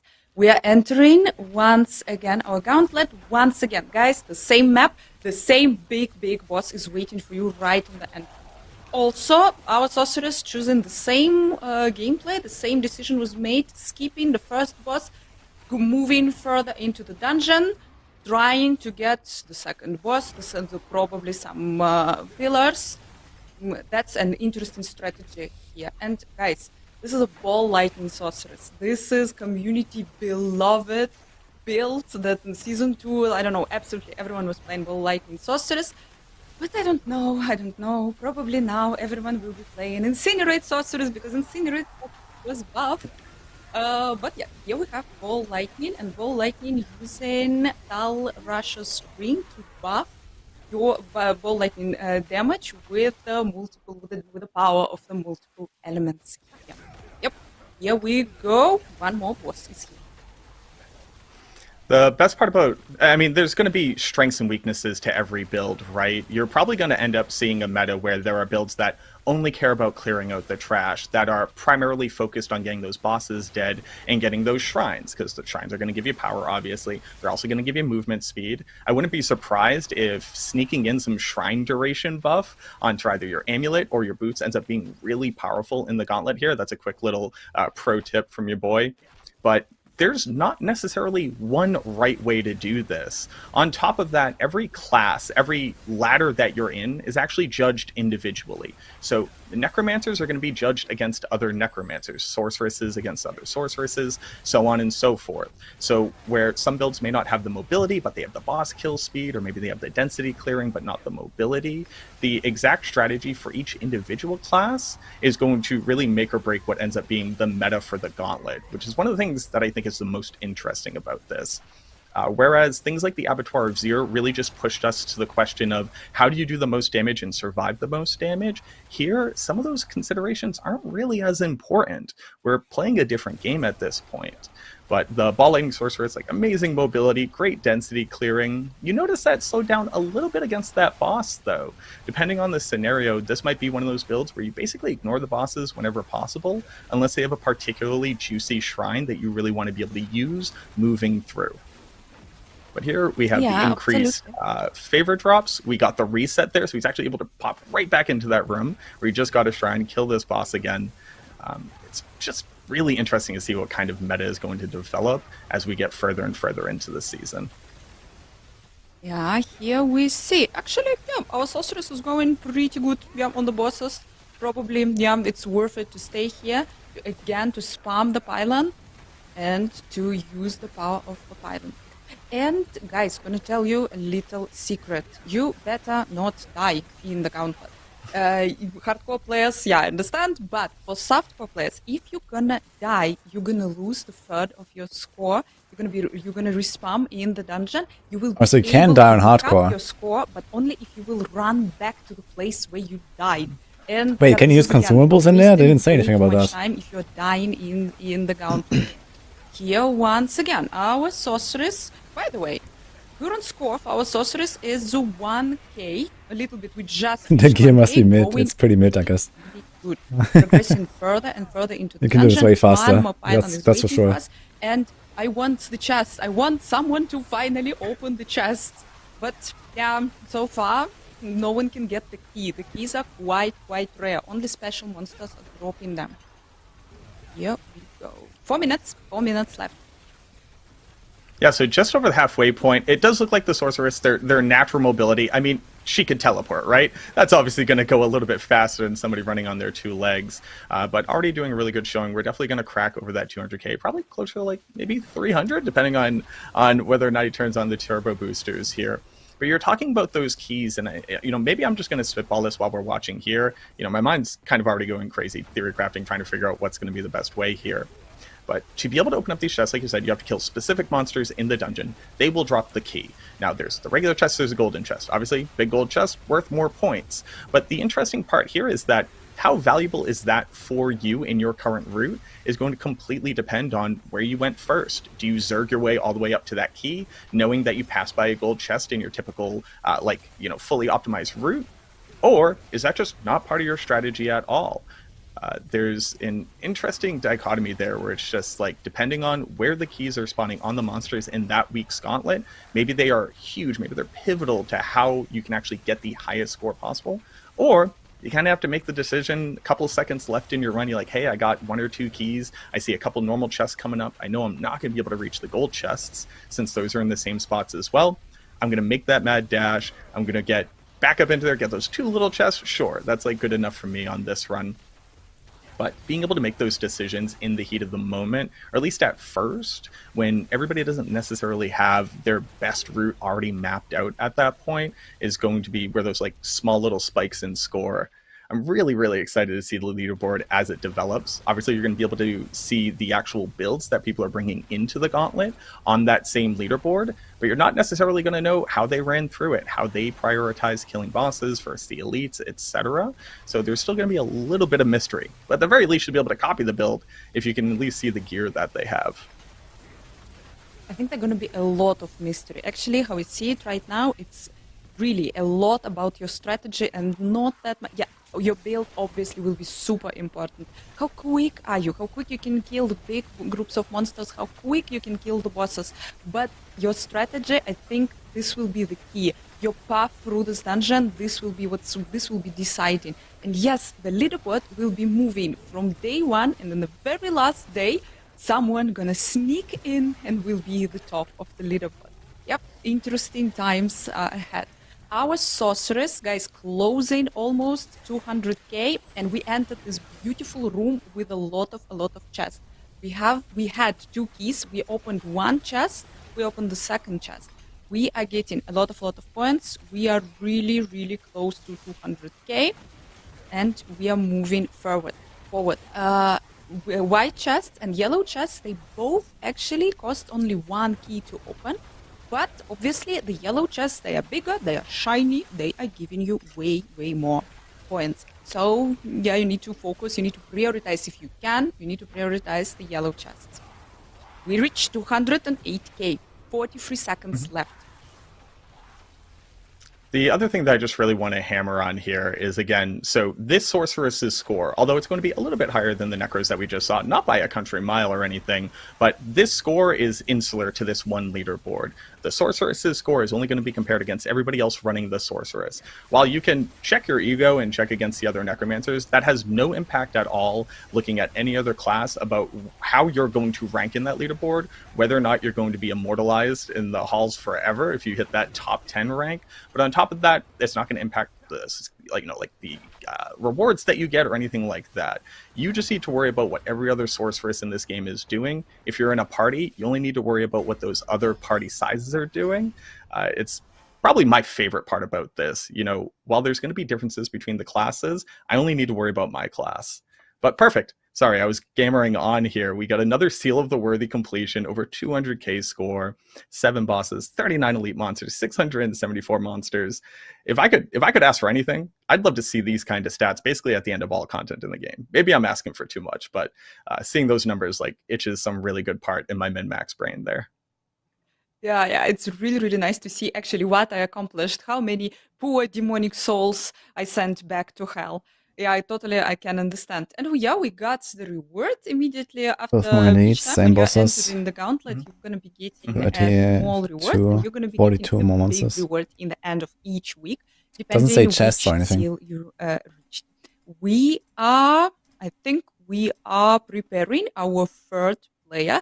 We're preparing Leviathan. He's almost ready. He's going to be joining us with a Barbarian, with a Hota charge Barb. I know everyone want to see it.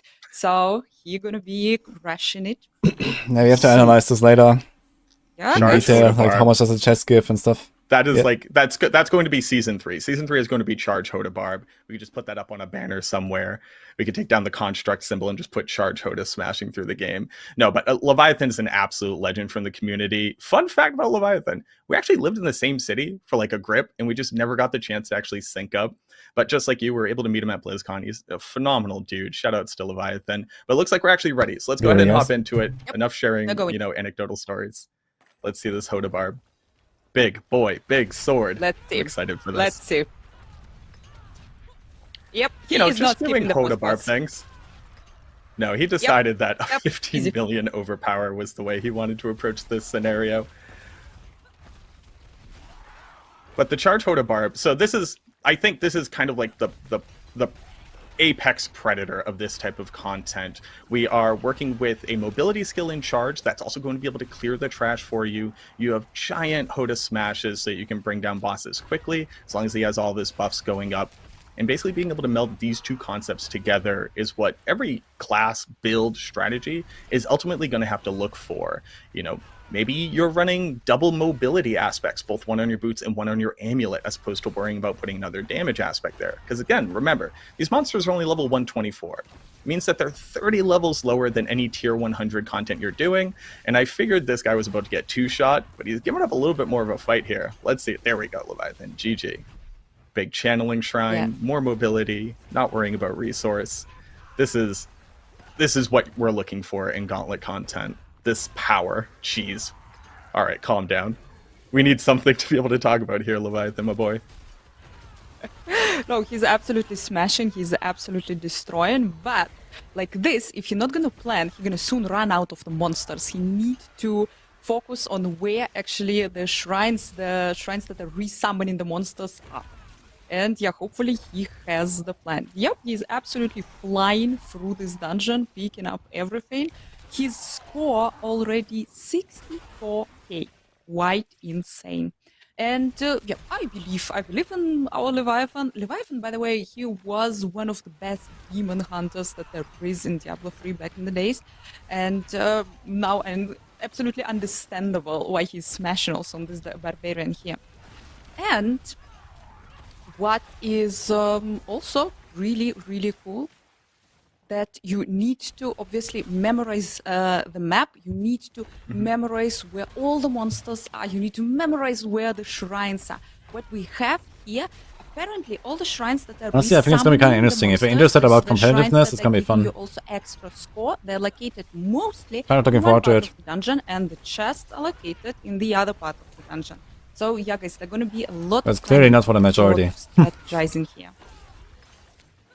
Something interesting to note. All right, I'm going to get a little bit deep on details here, because I assume most people haven't studied how shrines work in this game enough to know the numbers off the top of their head. But basically what you're looking at is a 30-second buff that is also going to give you 35% movement speed. The cool part about shrines is that each one of them can layer on top with other unique shrines. So you could have a channeling shrine, as well as a blast wave shrine, as well as an artillery shrine, etc., etc. But getting the same shrine again doesn't actually do anything for you. While it's going to reset that 30-second timer, it's not like you have double blast wave and double movement speed. So when we saw that loop where he actually came back through and immediately killed that boss again, while it makes sense, he knows it's there, he knows it's worth a lot of good score, that doesn't necessarily mean he got the total benefit out of that single shrine. And being able to basically lily hop, or frog hop over these shrines, always maintaining at least one constant buff for them, might be a way of being able to add on mobility to a build that doesn't normally have it. So maybe you're a huge boss killer, but you can't fit mobility anywhere.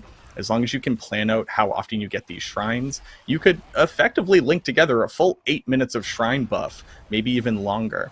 There's so many things that you could be picking out of here, right?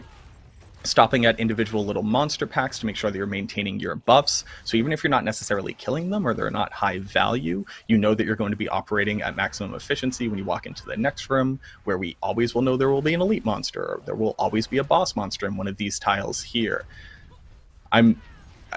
My brain is going crazy right now. The more that I see from this content, it's just so exciting to have something to really strive for in this game, right? We got the gear, we finished all of our farming, all of our grinding. What do we do with it? Well, here's what we do with it. Now we actually have something to test those builds, to re-theory craft on top of. Not to mention all the changes coming in this patch alone. I'm gonna have to rethink all of the builds I was expecting to be able to bring into here and test them.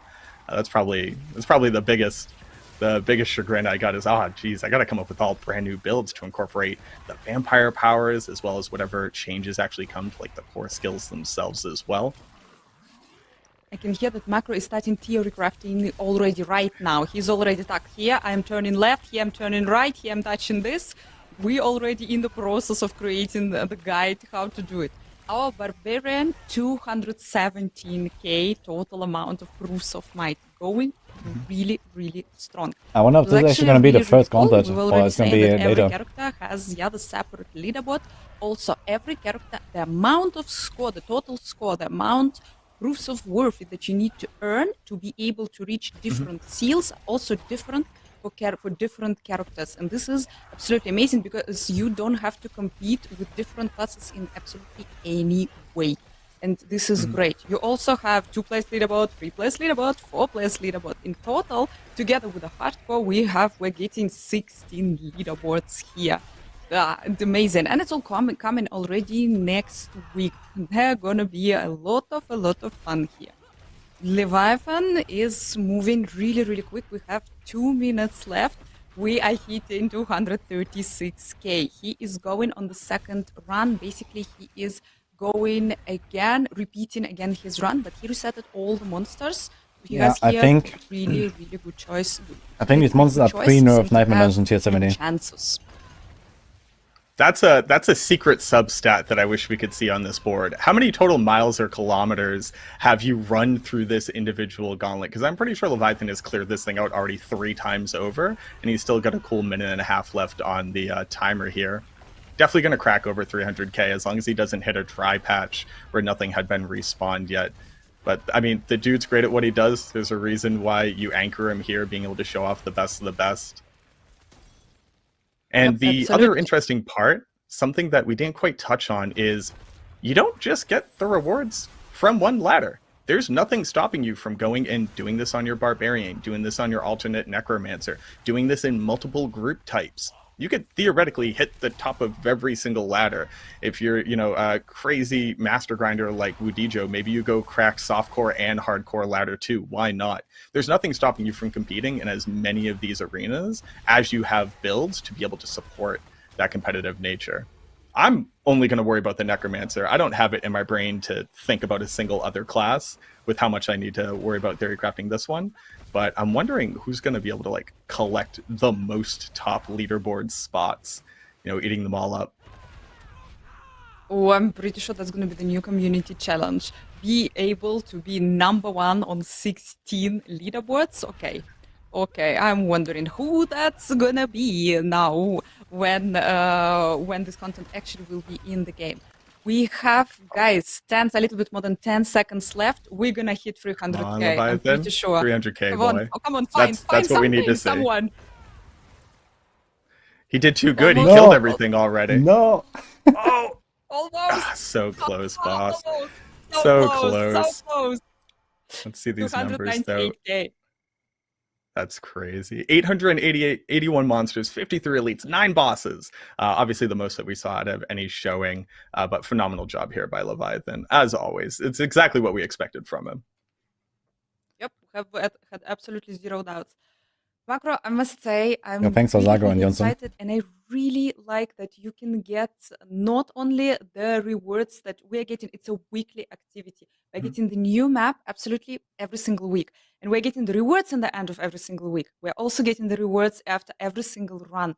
And yep, I'm happy that the people who are probably not seduced by the leaderboards will be anyway tempted to try it and to see maybe the leaderboard, maybe the Gauntlet is something for them. Interesting. Really, really excited about what's waiting for us in the next week. What are you excited about the Gauntlet content? I mean, if I had to pick just one thing, it really comes down to this idea of developing a strategy over a week. We realize, right, as content creators, as streamers, we have a bit of privilege here. The funny part being that everybody is going to be able to watch your strategies. If you're making videos about it, if you're going over strategies, discussing it, basically it's out there. It's open for people to be able to see.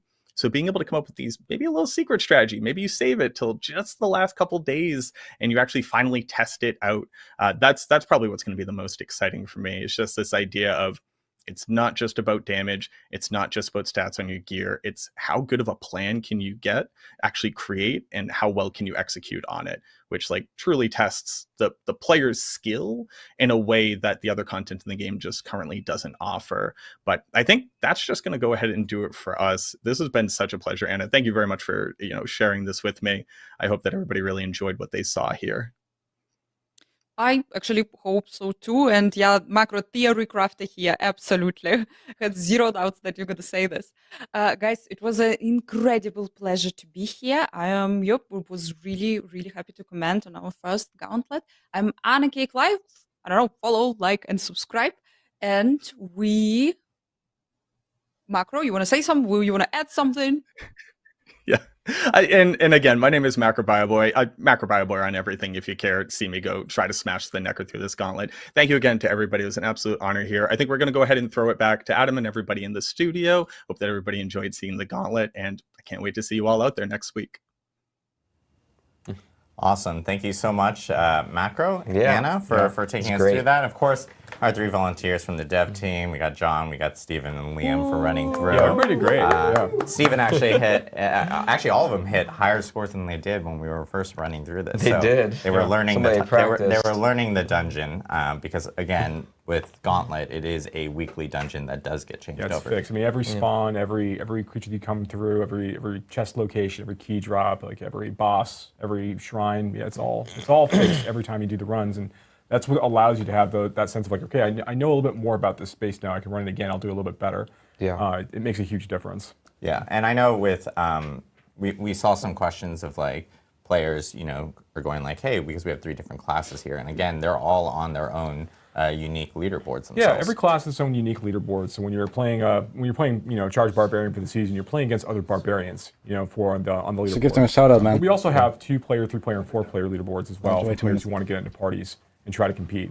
So we think that's gonna be really, really exciting. Yeah. And then I know in regards to rewards and stuff, like depending on the seal that you get, you'll actually get more caches, and the caches themselves offer up a 925 like ancestral that I believe is in each cache. So I believe if you get a seal of the worthy, you end up getting 4 each time. And these aren't exactly like the idea of Gauntlet itself is really aspirational. So there are opportunities for players themselves to, of course, earn themselves into the Hall of the Ancients each week, and then you're kind of added onto a permanent record, you could say, put it on your resume type of thing, of for forever for each week in the Hall of the Ancients, depending on where you actually land on the leaderboards. Yeah, we don't really want to see the Gauntlet and the Trials feature as a place where players go to try to get gear for their builds. Really more of a place where players are going to go once they've got like really good builds put together to kind of try things out.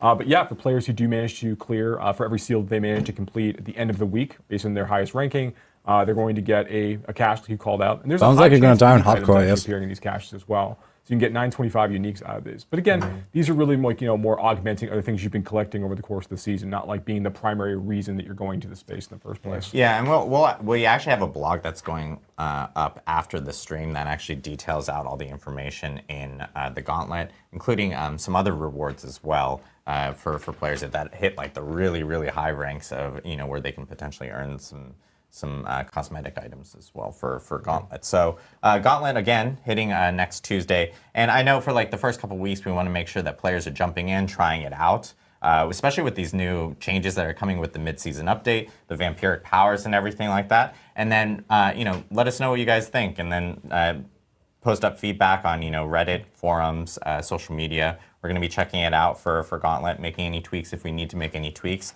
And then I know we actually have a cool contest that's coming up here, starting on that's tied back to Gauntlet. It's actually starting on March 19th. We're calling it Leaderboard Legends. But the top players in each of the leaderboards, and there are again leaderboards for all the different classes, for all solo, and at the same time for hardcore as well. So if you play in hardcore and if you die in a Gauntlet, your character's gone. It is hardcore for that reason. So, but we will have opportunities for players to actually earn an exclusive art print from an artist named Mika Ulrich. He's a huge Diablo fan. He actually is making a customized art print. That contest itself will be running for 2 weeks. So we'll have more information on that contest as we get closer to March 19th, but players that do compete on the leaderboards, they'll have the opportunity of actually earning a exclusive like customized art print as well, which is actually pretty cool. So Gauntlet shipping next Tuesday, and it'll be in our mid-season patch notes that we have going up tomorrow. So and we have a blog going later today with a lot of stuff posting. So really cool stuff happening. Yes, now here exactly. Back end. Yeah. Items. Items. One thing we did want to hit on, and this is some pretty big news from our end. One is it's an update regarding Season 4, and I know Joe wanted to talk a little bit about it. So I'm very excited. So we've been talking about Season 4 a little bit, but like leading up to the release of Season 3, I mentioned some things about Season 4. We know there's gonna be a lot of changes being made in that season. You may recall, for some of you who've been around since the launch of the game, we had some streams after Season 1 went live. We talked a little bit about some of the changes we wanted to make in Season 2. And we'll remember that vulnerable damage to vulnerable targets was like an extremely powerful stat, an all-encompassing stat, really in that part of the game. And we had to go back and we really wanted to take a harder and longer look at that, look at overpowering some other things, and try to get the game into a better place so there were just more viable stats for players to proceed with. And that was a good amount of work, I think, that we can Yeah, suggest. And yeah, it was a really great impact on the game overall, but it was, there's some work involved. Season 4 goes well beyond like the scope and scale and changes that we made in Season 2, particularly with regards to things like our stats, attributes, and the way that rewards work. So while there were a lot of things that we did in Season 2, and we're really happy with a lot of things in Season 2 as a result, there was a much better version and expression of the game experience overall. We have a lot more planned in Season 4, and the team has been hard at work for months and months working on a lot of these things on the side. So Season 3 came out, we had some changes with it. I think it's gone very, very well. There's a lot of really fun stuff in Season 3. Season 4 is going to be responding to a lot more of the reward concerns that players have, a lot of things with regards to itemization, and other things we're not going to talk about just yet. But the news that we actually wanted to talk about today is that we're going to be opening up a PTR for Season 4 so that we can get a chance to let the community come in and test it extensively before the content actually goes live when Season 4 launches. So it'll be coming up, while Season 3 is still active. The Season 4 PTR will go live, and players get a chance to check that out and give us the feedback. And if they find issues and balance things, and we'll get a chance to kind of interpret all that and make some changes as we go. Yeah, and I know players themselves have been asking, hey, how can we make Diablo a better experience? We want to be a part of it. Totally. It's something that the team here has most definitely heard. Yeah. As Joe mentioned, there's a ton of changes, especially around itemization that are coming into Season 4. So the team here really did feel a need for a PTR for players to jump in, try it out, provide their feedback while Season 3 is still active, of course, because we want to make sure that players are jumping in before Season 4 actually does start, and giving us that feedback so we can make any type of tweaks and changes from our end. And I know the team here has been doing a lot of work to incorporate a PTR into Diablo 4, especially for the first time. And so what we will say is PTR, of course, will be before Season 4 starts. We'll actually have more information here in the coming weeks. We're actually going to have another Campfire chat specifically focused around PTR and the content that you'll be playing in PTR. So it's kind of, it will be a little bit of a reveal of what you'll be experiencing in Season 4 as well. So it's going to be... There'll be some things we'll hold on to talk about. Some things we'll hold on, not everything. But a huge amount of stuff. Huge amount of stuff to talk about for them. And I will say it will be we're already talking about it and going wow, it's going to be a pretty beefy Campfire chat coming up here in the next couple of weeks. We'll have more info soon.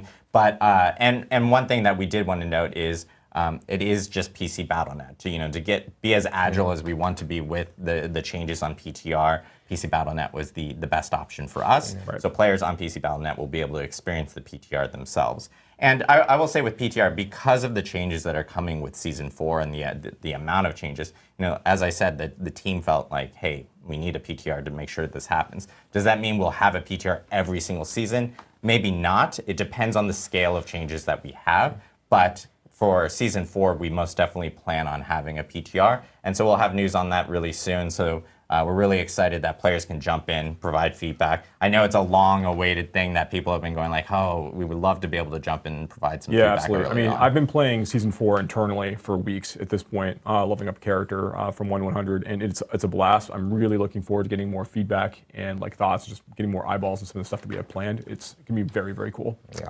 Awesome. So yeah, like I said, we'll be back here in the next few weeks. We'll have information on when that Campfire chat will be for PTR and all the information that you guys will be experiencing in that PTR specifically. So, and because I know not everyone has experienced a PTR, I probably should define what a PTR is. Yeah. It is a public test realm. It is the ability of players being able to jump into a earlier build.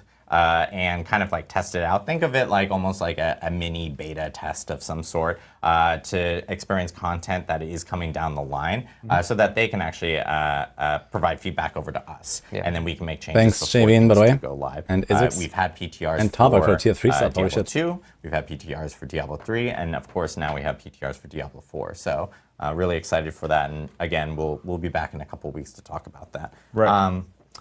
We'll now jump into Q&A. Yeah, we know that a lot of people have questions, and we'll try to get through as many as possible. And then we'll remind everyone, at the end of the stream of checking out the site for all the Gauntlet information and stuff like that. If we can't get to stuff, vlogs going live. Live. Yep. So I know one question that we've seen a lot, at least within the community, is regarding the changes in 1.3.2 with the crafting changes, the ability of being able to craft Uber uniques. And we've seen some feedback from players related to that, especially related to like Resplendent Sparks, how many are required for them. I know you guys wanted to talk about that really quickly. I'll jump into this first, right? So for the uninitiated in 1.3.2, in our last patch, we put in the ability for players to be able to craft these Uber unique items of their choice once they reach World Tier 4. And they require Resplendent Sparks to do so. And you get Resplendent Sparks by finding another Uber unique, which are very rare, salvage them, and then that gives you the one material that you need. Now, at launch, you need 5 Resplendent Sparks in order to craft one of these Uber uniques. In the next patch, where this is going to be where the Gauntlet's going live and the trial system is going live, we're going to be reducing that from 5 to 4. Now, why do we choose these numbers? So alongside those changes that we made as part of that last release, we also dramatically increased the drop rate of Uber uniques from non-Duriel sources. So while Duriel gives you a fairly steady drop rate chance, still low, obviously, it's hard to find Uber unique items in general. They're very rare and very powerful. It was exceptionally rare, as I think most players would understand, to find Uber uniques outside of the encounter of Uber Duriel, which is one of the reasons why Uber Duriel is so popular. We did dramatically increase that drop rate chance. It's still very rare, right? So you're not going to be seeing it all the time, but we are seeing a dramatic uptick in the number of Uber uniques that are dropping throughout the game as a result of this. So why go from, if we heard some of the concerns about the number 5, why would we go from just a 20% reduction to 4? So we are seeing more of these Uber uniques dropping across the board, as I suggested. And this is sort of us beginning to get a sense of how players are interacting with these features as we start looking towards Season 4. So in terms of like the number of Uber uniques that are dropping, the way that players are engaging with various parts of the game overall to like farm up these items, we're seeing some changes in patterns, which is really cool. We just want to let things evolve a little bit and see how things proceed. And as we kind of get into Season 4, we'll be looking at making potentially further adjustments based upon reception and how we see the numbers actually doing. We still want Uber uniques to remain in a spot where they are very aspirational. They're not expected for every build to have them in order for them to come online and feel fun. Obviously, players really want them. You want them for your characters. They're really potent. But they shouldn't be the thing that is enabling you to really do something fun with your class. It's an extra layer on top of your class once you've managed to get one. Awesome. Question that we have here is, are we getting any endgame content in season? I'm sorry, I was supposed to read the name. Oh God, hey, you don't put your names, it doesn't count. Jucklax asks. Jucklax? Jucklax. Or Juck with a J. Juck with the J. I'm sure everyone's really happy that we're spending all the time on this. Very important. Are we getting any endgame content in Season 4? So I'm not allowed to talk about Season 4 today, but I would recommend that you definitely check out the PTR stream when we start talking about a lot of the content players are going to get a chance to test as part of that PTR release, because there is a lot of stuff that's going to be happening, particularly for endgame players. There we go. There's a question regarding Gauntlet. Wink. I said it, so that's, So, congratulations. We have a question from Globusnus. That was why is next couple of weeks, so 2-3 weeks, I guess. Nightmare 70 for the Gauntlet. Yes. So we wanted to make sure that Gauntlet content felt something players could start trying to dig into immediately upon entering World Tier 4. Why did we do this? We wanted players to be able to ramp up through the content as they're leveling up through that last World Tier. And we wanted to see how players were going to react to it, basically, as a result of that. Do players ever want to try playing through it at 85? Because when you're playing through the Gauntlet, there's the seals that I think were discussed during the playthrough. The players can earn based on the point scores you're able to get. If you're crushing those point scores, you're getting rewards for doing that. And it gives you that sense of progression as you go, and you get more and more of your gear online. You find more of the uniques you need. You manage to get you start getting your 925 items online. A lot of your player power can come online as you get your glyphs leveled up and things. It doesn't mean that you need to wait to level at a very high level to be able to go do that content. So we want to make it available. And we also want to focus a little bit more on how quickly players can navigate the space, use shrines to the best effect, reset creature spawns, fight bosses, spawn bosses. We want to focus more on the strategy element of it rather than the sense that monsters had much higher hit point values and dealt much more damage as part of the run. We weren't looking to recreate the AOZ moment, for example, as part of the space. We want this to be a little bit faster, a little bit more approachable for players of different gear scores effectively when they start getting and build power parity when they start getting to the space. having like a fully tricked out build is going to be still very, very useful because it allows you to blast a lot faster. Yeah, and also I'd like just to double down, like the purpose of the Gauntlet it's not meant to be really, really hard to get through at all, where like if you just finish it, that's an accomplishment, right? Like AOZ was more that realm, like can you beat it? Yeah. And that's not what the Gauntlet is. The Gauntlet is about how quickly can you beat it, how do you optimize, how do you strategize, how do you change your route? It's a different thing that we're testing for players. It's not just about defeating it at all. It's about the point score. Yes. You know? Speaking of AOZ, Sparky Quark 7 asks, any AOZ content coming soon? I just really recommend, again, check out, just really look at like, that stream. there's a lot of stuff watch happening that in the stream. PTR stream. I just really recommend just get a chance to check out that stream. I would recommend it. I'm going to answer this really quickly because Shark Cohen asked, is the P and PTR public or private? It is public. So if you are a PC Battle.net user, you'll be able to actually jump into the PTR. We'll have instructions and everything of how to do that once we have the PTR up and we have the stream and everything like that for players.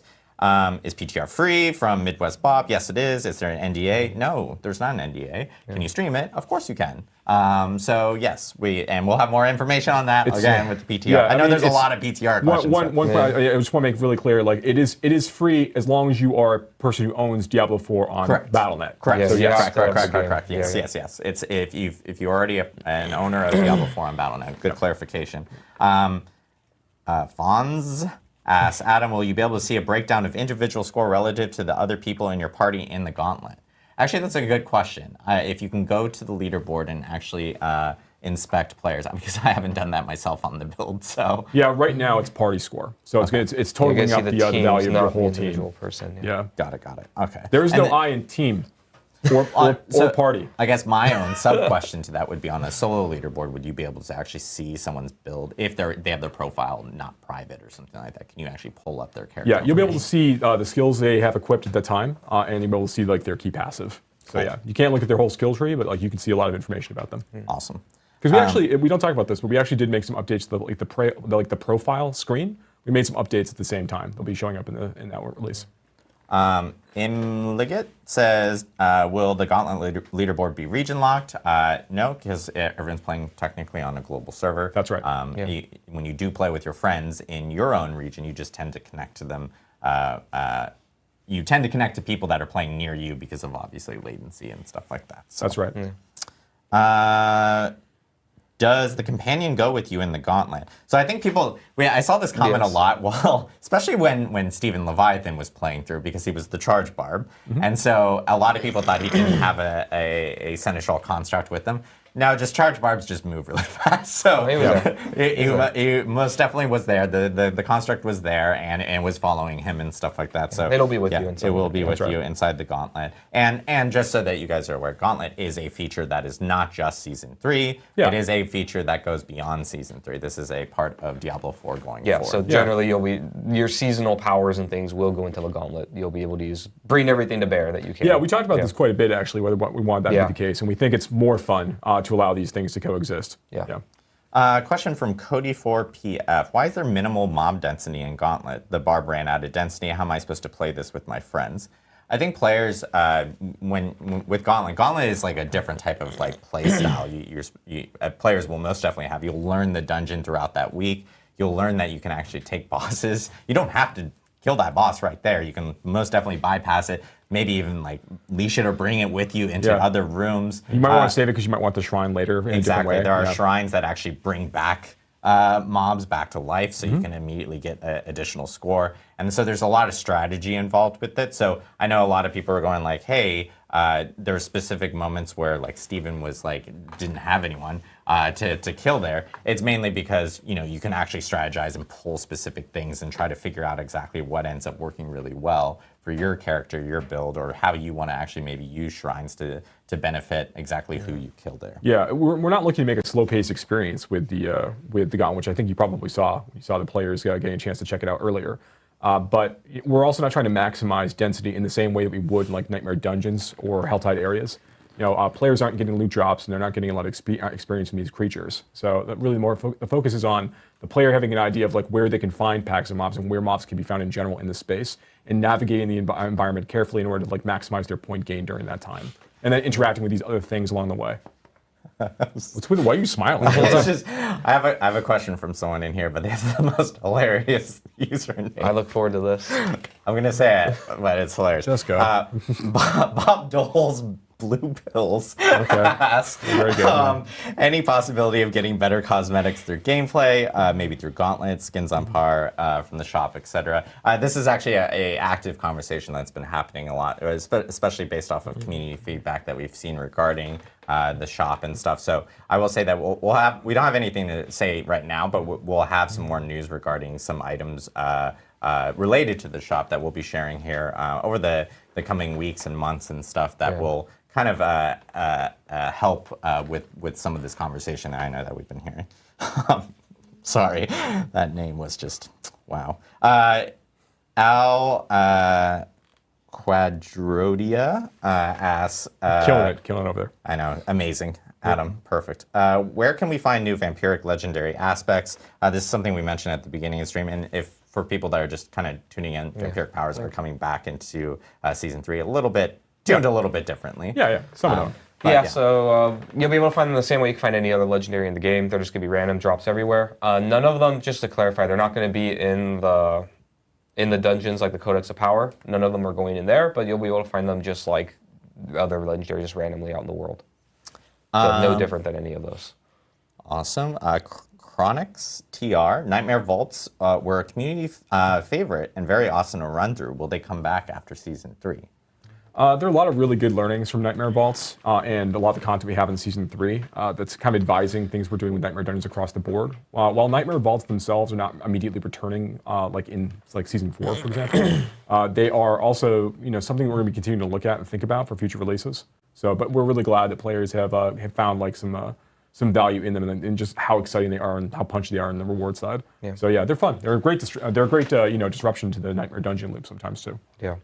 Afrojack365 says, do you guys plan on offering an armory to maybe swap builds? And this is something that we've heard a lot over. Yeah. We've talked about it before too on stream. Yeah.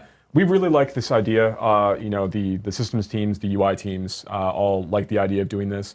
There are plans for us to add it somewhere in the future, but we don't have dates to talk about yet. This is something we really like the idea of. We want to make sure that the game is, when we launched the game, we had this idea of like having some sense of like build permanence and things. We thought that was really important. Harkening back to some of the some bits in the past from Diablo 2 and other games. But increasingly as we've been continuing to build the game and receive feedback and play it ourselves, we're finding we really want to be able to embrace a lot more flexibility. You'll see some steps in that direction also in season 4. But this is an example of a thing where it's we do, in an effort to make sure the players can kind of change the way they want to play more easily, this is a feature we'd like to support. We want to do it the right way. So this, these are things we'll continue to be discussing. Yeah, and this is on top of some of the other feedback that we've seen from players going hey, social features and things like that. I know it's a priority within the team. They're working on things and stuff, and we'll have more info to share here soon on those aspects. I'll end on this. This one's a good one for Mr. Adam Jackson. Sure. Because this specifically talks about the Necromancer and some of the changes that are coming. This is from First Time Cheddar. Why would you guys remove damage from Death's Reach's passive? Is that contrary to the no nerfs policy you had mentioned for mid-season updates? Why didn't you just add speed on top of the damage? Yeah. I would say one, as far as comparing damage to move speed, I think it's a pretty clear winner that move speed is a better stat and has more power than damage in our game.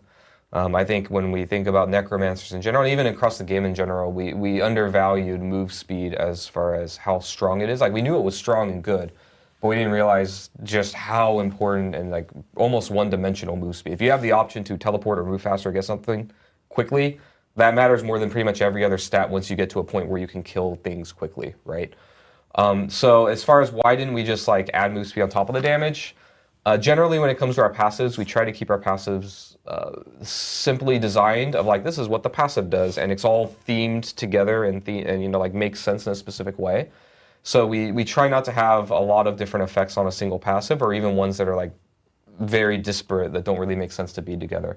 And I think moving quickly and having damage to distant enemies doesn't you move quickly to close distance, not to stay distant more often than not because you're moving forward through a dungeon.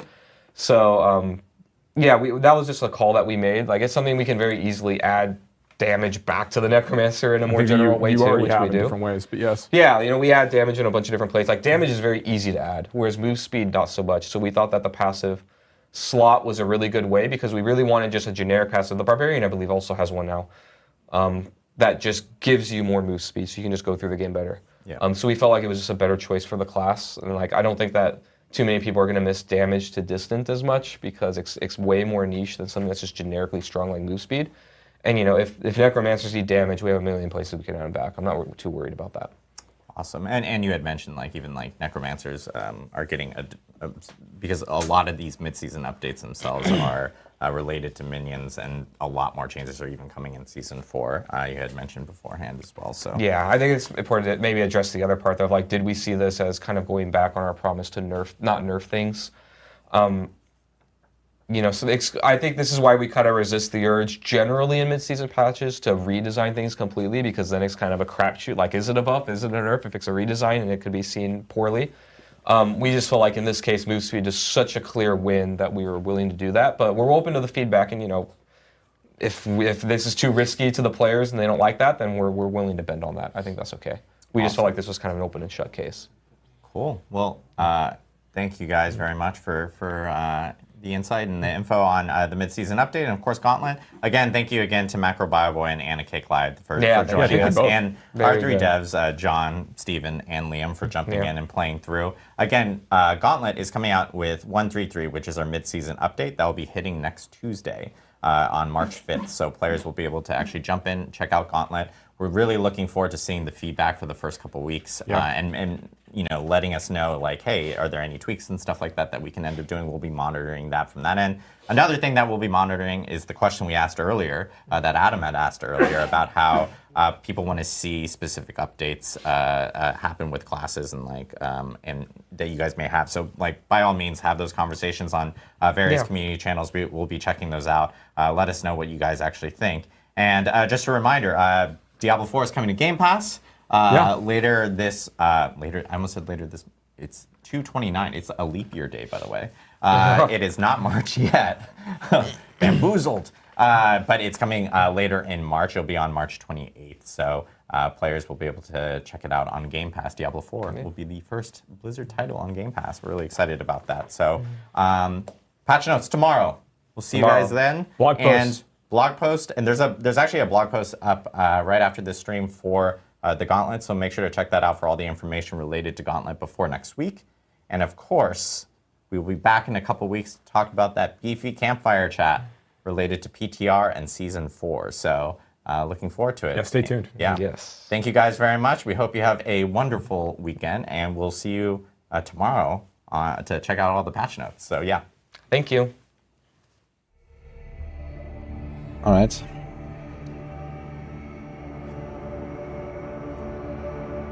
So, Season 3 started January 23rd, a bit more than a month ago. Season 4 will start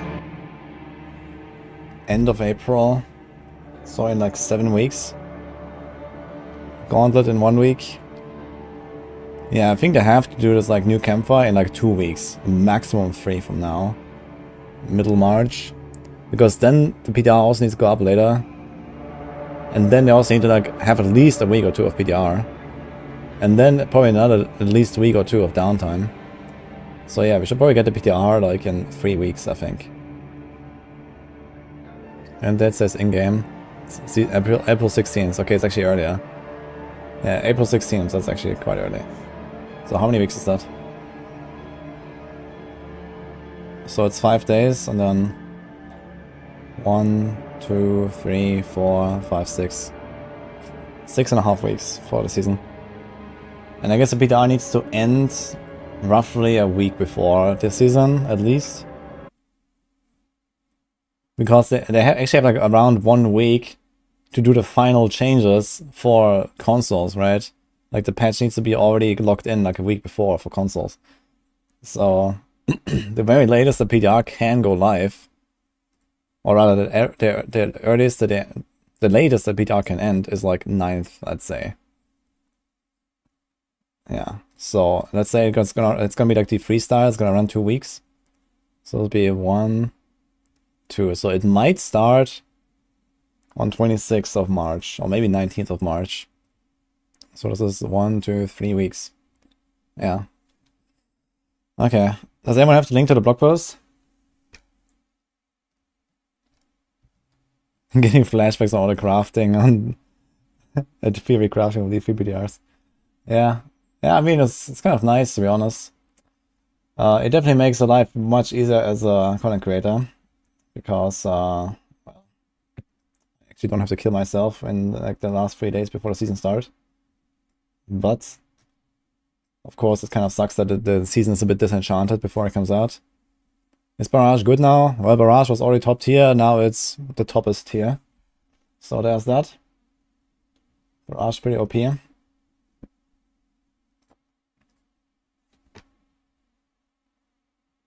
Yeah, Barrage for the win for sure. Max the right is eating good, yeah. Yeah, it's gonna make life a lot easier for us for sure. It's kind of interesting. There's like a leaderboard event. So I guess like the top 1 from every class on the first 2 weeks on hardcore and softcore all gonna get like some artwork reward or something. That sounds kind of fun. Maybe more than top 1, but I guess it's only top 1. Sounds kind of fun. When do we release the patch notes? Patch notes tomorrow.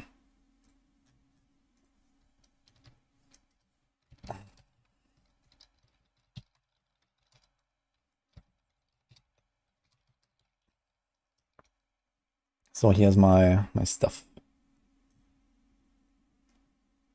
So where's the blog post, by the way?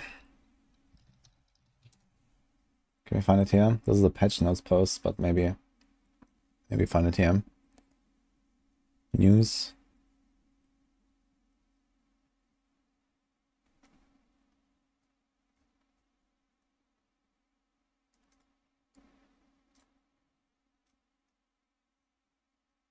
Undying Glory awaits in trials. Is that the post? It looks like it. Catch up on our latest Campfire chat. Okay, this is just the announcement. Tune in. Okay. Okay, here's everything. So let's see if there's any other info in there. They arrive on March 5, so this should be Tuesday. Yes. Each week you master a new gauntlet, blah blah blah blah. Okay. There will be class changes. Okay. Test your prowess. Okay, once you've gained access to World Tier 4, travel to the southwestern port in Gearcool. At the end of the longest docks, it's the formidable Horn of Trials. Okay. The gauntlet is accessible to you upon reaching World Tier 4 monsters level beyond. Okay.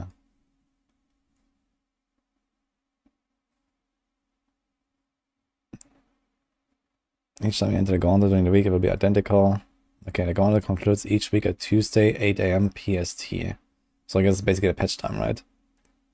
The next completely different gauntlet emerging at 10:15. Okay, so it's 2 hours before, and then there's a break. Right.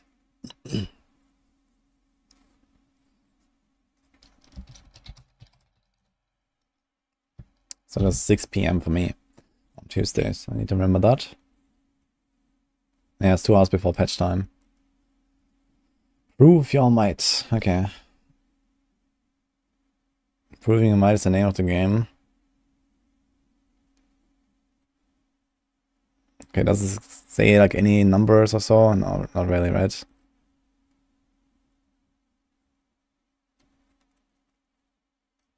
Okay, seal your legend. Your artback. Thanks so much for the sub gift. As your score increases, so does your rank in trials. Your final score can earn your seals. Market prowess. Okay. Earning seals proves your mastery to fellow wanderers. So there's a Seal of the Blooded, Seal of the Steadfast, Seal of the Iron Build, and Seal of the Worthy. There's 4 tiers. Seems like the Worthy is not really hard to get, to be honest, but let's see. I guess this is like probably intended for like low level characters, and this is like, you know, for like near max level and, you know, kind of chilling, and then it gets a bit harder, and then like basically most max level characters that you kind of like pilot relatively well, I guess we'll just get this.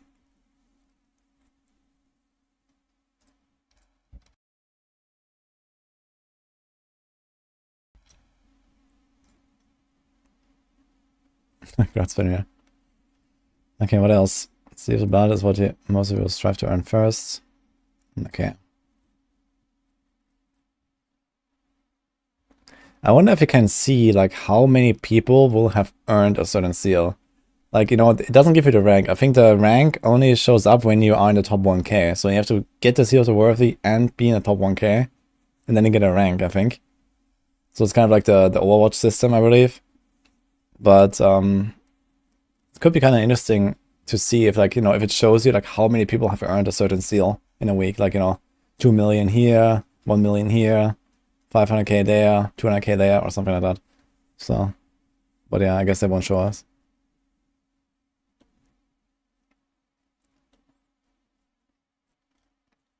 Caches to plunder. Earning personalized is your sole priority. So those will be rewarded upon completion. Regardless of whether you've earned a seal, if you participate in Gauntlet, you still obtain a minor cache after each run. So I guess it's like, you know, some random 3 yellow items or something. You earn caches of trials. The higher the score, the better cache you earn for that week. Earning a cache of trials guarantees one ancestral legendary scales and rank of the cache reward. Earning the seals of worth will grant the most coveted treasures as a guaranteed drop item power to items with level 925 power. Yeah, one that gives you like a, you know, like a full inventory of yellows. But yeah, okay. I guess you don't do it for loot, so whatever. Earning a seal of high rank will still grant you rewards of lower seal. Okay.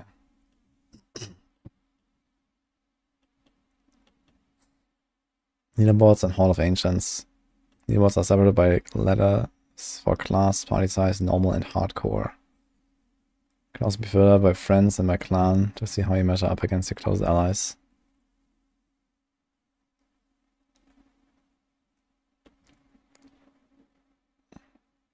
There are 16 possible weekly letters to ascend. Yeah, 5 classes and then 2, 3, 4.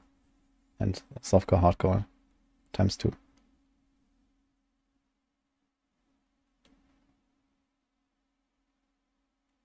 You do not have to have crossplay enabled to have your score rank on the leaderboards. Okay.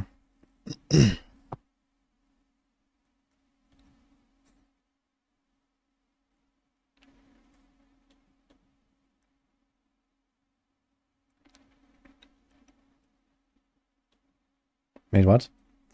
Note that while the ladders for each weekly leaderboard will be active once the Gauntlet rise on March 5, you will be waiting to launch our Gauntlet contest until we have been able to balance it around your skills and abilities.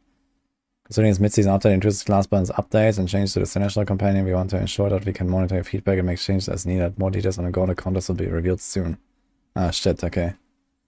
If you manage to secure your place in the top 100 of any ladder, you will also earn a Conqueror's Crest Mount trophy. Ah, so top 100.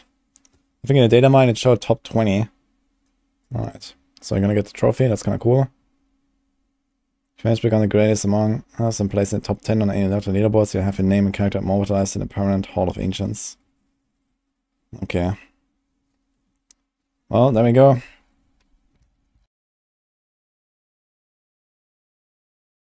Soon, yeah.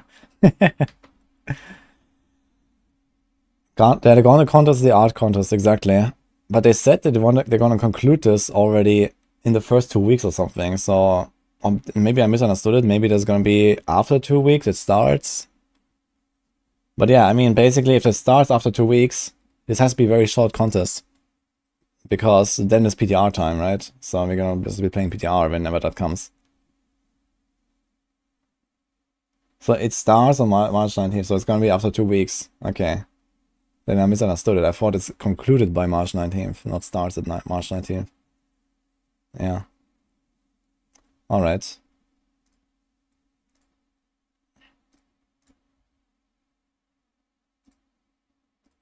The contest and BDR are gonna run along. Well, okay, I don't know. Like, maybe the contest is like a long-term thing, but it sounded like it was something relatively short to me. Who knows? Maybe it's actually kind of like until the end of the season or something. Isn't tier 70 like an old tier 50? Yeah, I think these are old Nightmare Dungeon difficulties, actually. Like, these bosses there have like 30 million health. They're pretty tanky. So, I don't, like, normally like around tier 100 bosses or so have around 30 to 50 million, I believe. So, this is kind of what you can expect from like tier 100s. Like, not in terms of how the monsters hit, but I think in some way the HP is buffed. So I think this is like just like pre-nerf Nightmare Dungeon difficulty. Like pre-season 2. What is it, season 2? I think season 2 they did Nightmare Dungeon nerfs, or was it season 1? I think it was season 1 already, actually, right? When they nerfed Nightmare Dungeons.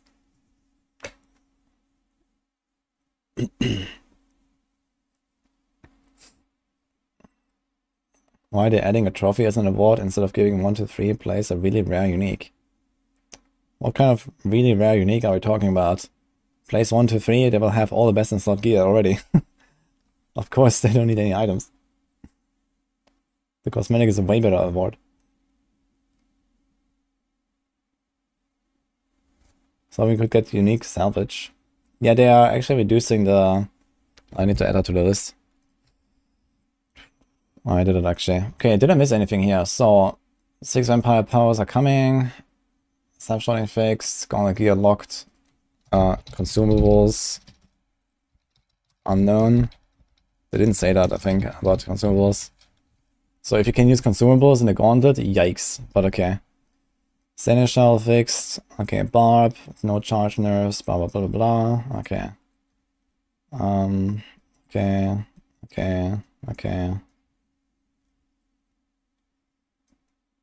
Did I miss anything here? Misk. Season 4 PTR is coming. Itemization rework. Some hidden content. New endgame stuff.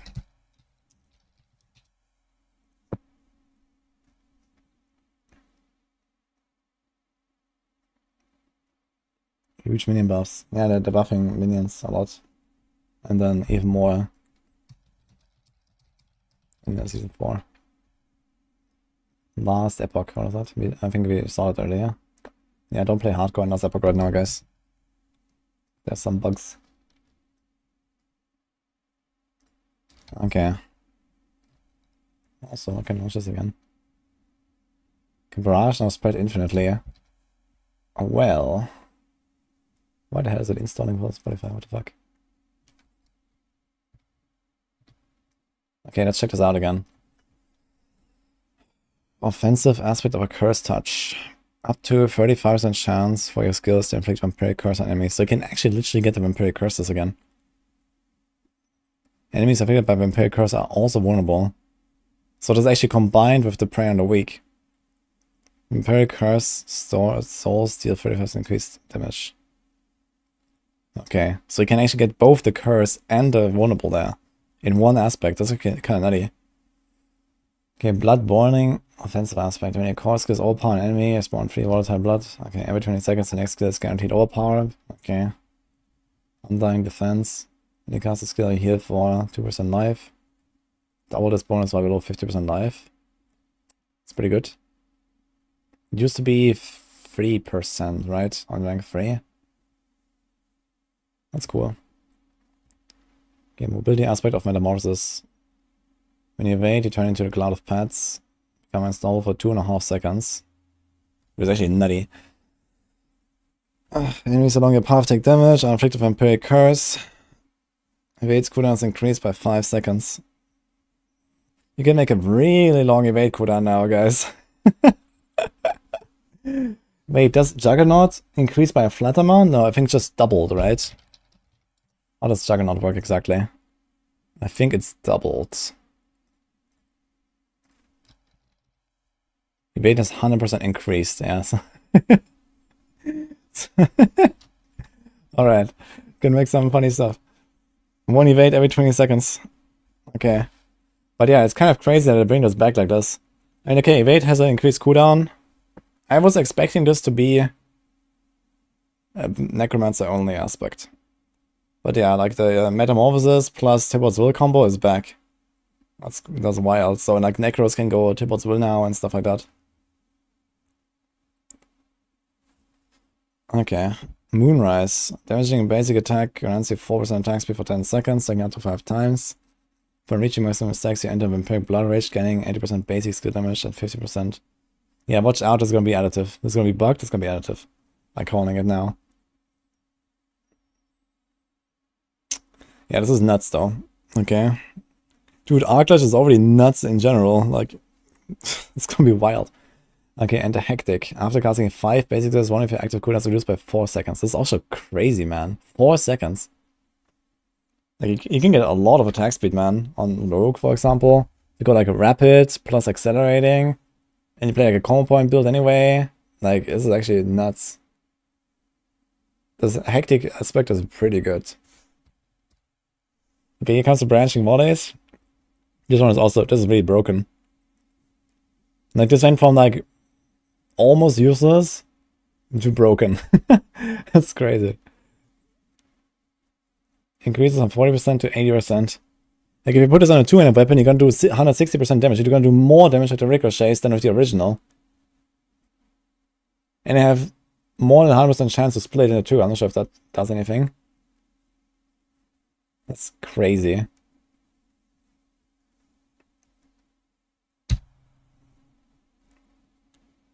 Okay, here's like the class updates. So there's all the minion buffs.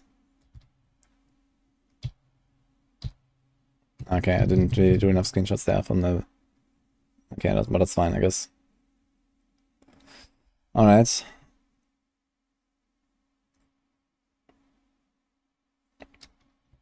Active cooldowns works with ultimates. Yeah, any cooldown, yes.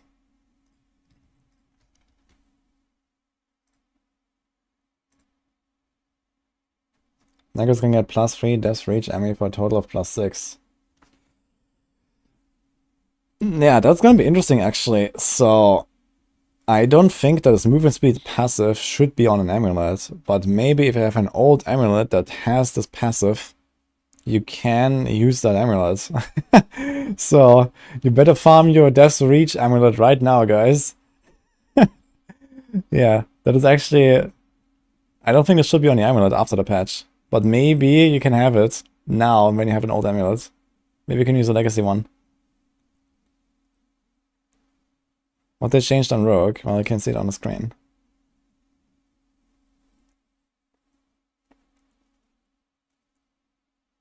Paging Dread Scythe. Yeah, Dread Scythe is probably like already done typing everything up here.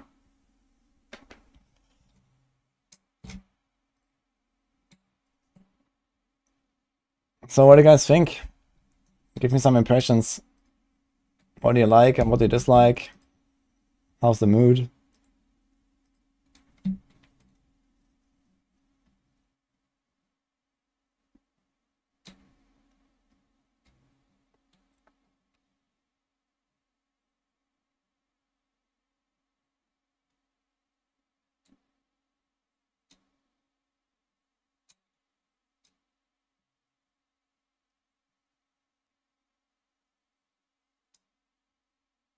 It's kind of funny how, you know, how like black and white the responses are. Big pork and it's zzz. Is Barrage aspect useless for boss? Yes, but luckily Barrage has very good boss damage. I'd actually like to see the exact flurry notes. I guess you're gonna see it tomorrow. We're gonna go over the patch notes tomorrow.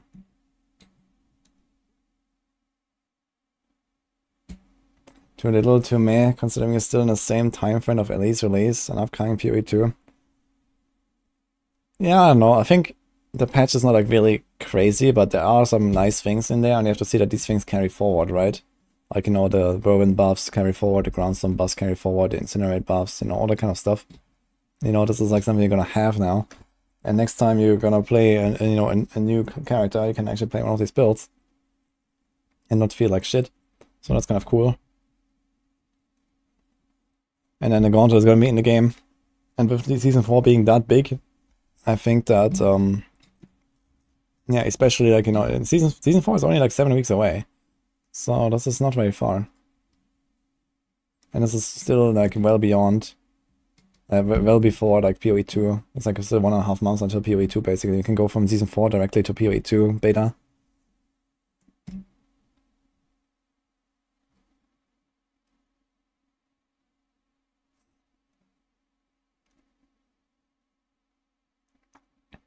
I think it's something else to do than Doria, which is kind of huge for a lot of people.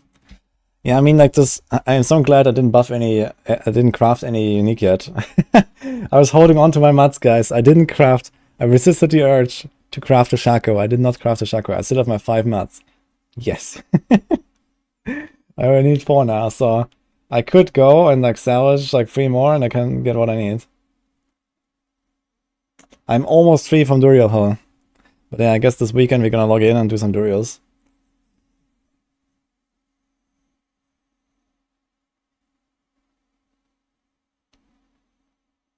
The Pro could be better than it is currently. It could be better, I agree with that.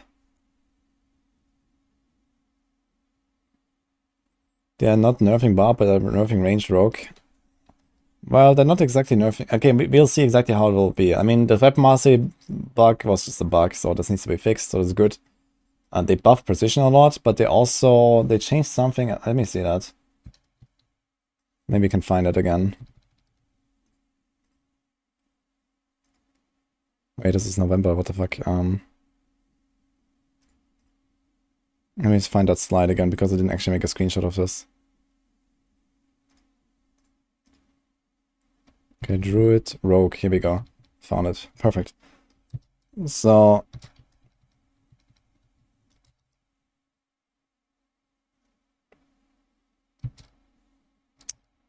and where's the rest of the Rogue stuff? Is it 2 slides of Rogue? No, where was the stuff about the weapon mastery? Was it just something they said? So, you know, when it comes to basic skills, a lot of people gravitate to puncture. Skills, I heard some feedback that flurry, and then precision, everybody's favorite new change in Season 3. We're actually going to be reducing the stacks required for bonuses from 6 to 4. I mean, this alone is already huge. Precision. It's really... This means that basically guaranteed after 3 shots you're gonna have your precision stacks. And it also makes it so that you can play inner sight builds much more reliably. Like you play inner sight barrage, you shoot, precision procs, you shoot, precision procs. Like meant to help with actually the rhythm and the way that you feel when you cast it. That how often you get the proc should just feel a little bit better to use when you're using. They buff early game skills for every class. They didn't buff the Sorc skills. Using it in combination with other skills. Oh, And the then Necro. last but not least, we got the aspect of actually adding. So how was it like somewhere else? Did they talk about it somewhere else? Here. Fix an issue where weapon mastery and passive was double dipping on critical strike damage bonus, and then fix an issue where precision key passive incorrectly scaling based on a player's critical damage bonus. I have no idea what this means. Because I wasn't aware that there's any incorrect scaling with precision itself. Like, I did know about the weapon mastery, but I'm not sure what this means. So maybe precision was actually doing too much damage. It definitely felt extremely powerful. But yeah, just guaranteed crits, they get a 50% bonus, and then they scale up with a crit damage as well. So I mean, it kind of made sense if how powerful it was. I felt it was just overtuned. It was adding too much crit in the passive. I'm actually not aware of that, but okay. So maybe if it had really high numbers. It was known since launch, okay. All good to know. players were able to do way more damage. So I guess this is like how much more? Wait, how much more is it? Than was intended. So that is another bug fix that is coming in this. 20%. Okay, this is not really a big deal then. Okay. Yeah, I mean, Barrage is gonna be blasting. I mean, there's still like a chance for Pen RF, I guess. But Barrage has an extra skill slot, which is pretty big in the Gauntlet.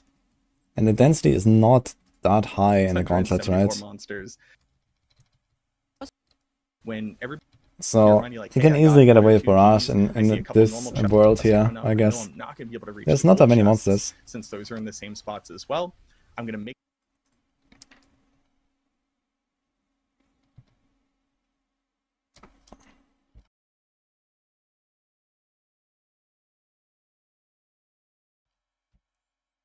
You should realize that at the moment the game is pay to win. And what are you winning exactly? Durimat should not be tradable or the Gauntlet will never be fair. Well, you don't need to make Durimats untradeable for that to be pay to win though. You can still pay people to carry your Durios.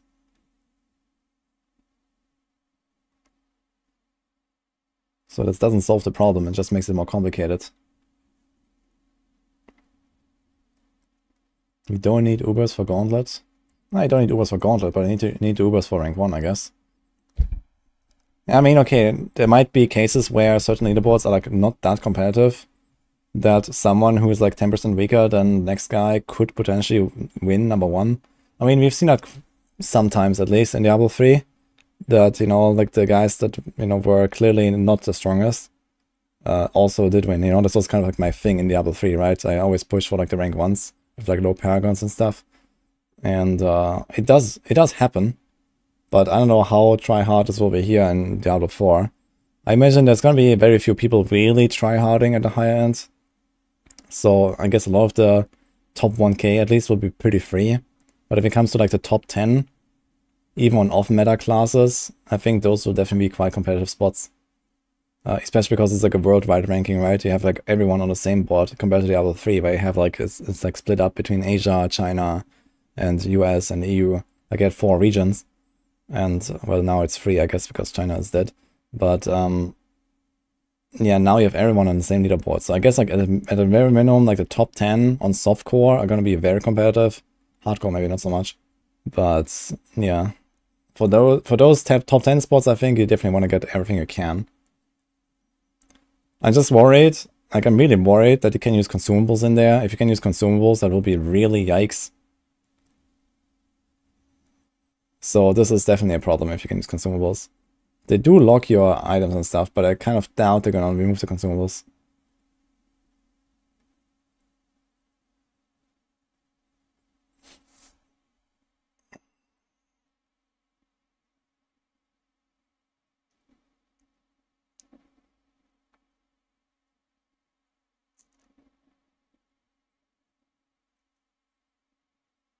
I don't know why they nerfed the rogue bug of mastery and don't do something on Barb. Because Barb is working as intended and rogue is not. If there's a bug, you fix the bug, and then you can still balance it. But I mean, it's not like rogue is weak. Like, have you seen? Have you seen what rogue is doing this season? I'm not sure if you're aware, but I can show you.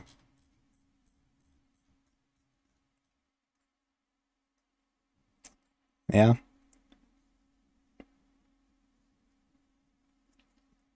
So, I think they're fine.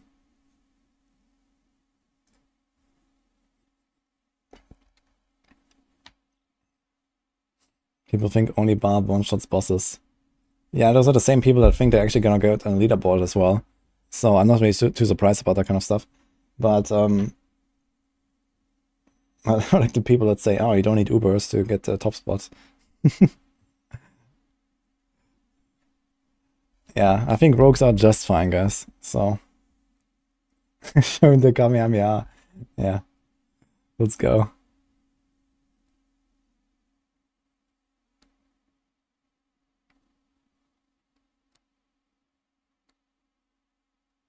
Why is consumables a problem? Because some of the consumables are very powerful and very hard to get. Like there are some like drop-only consumables, like Elixir of Resourcefulness, which is like the best damage elixir for Hoda buffs, for example. Maybe for other, like, you know, like Bone Spear perhaps or something, you know, like resource scaling builds. You can only find them from the chests, and they're pretty rare. And if consumables are required to get a high rank in the Gauntlet, then you only have so many attempts with certain classes until you run out of those consumables. Or you do, like, you know, excruciating, like, trading, you know, for these consumables. So it's going to be very hard to actually find large enough amounts of these. So yeah, you can make the strategy, you can practice it and stuff like that, and most of your time spent in the Gauntlet will be practicing and, you know, like doing the route and everything. And then you not actually going to do that many attempts once you have figured out the route, I guess. You're going to probably run this, like, you know, a few times. But most of it will be actually working on a strategy, I guess. But even so, you know, if you can use consumables, it's going to be really scuffed, I think. It's gonna feel really bad.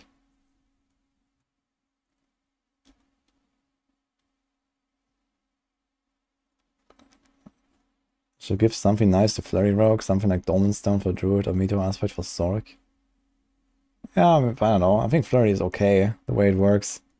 If they buff a little bit and, you know, they're gonna buff the other things, I don't know. I think Flurry is fine-ish.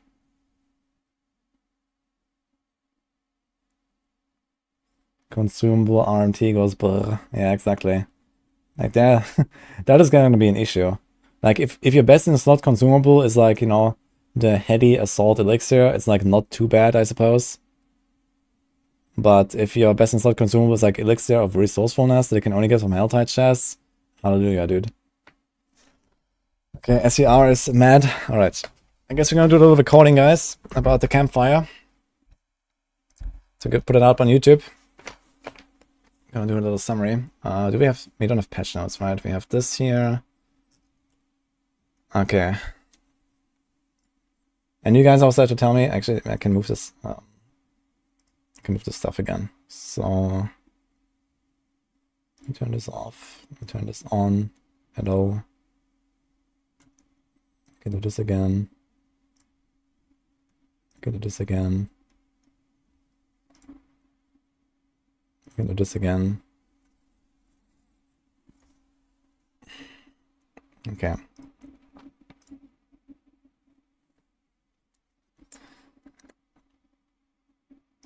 What do I think about nerfing Rogue in mid-season, not Barbarian? They're not just fixing bugs, they're not nerfing Rogue. They're actually buffing parts of Rogue, which will make Rogue very strong.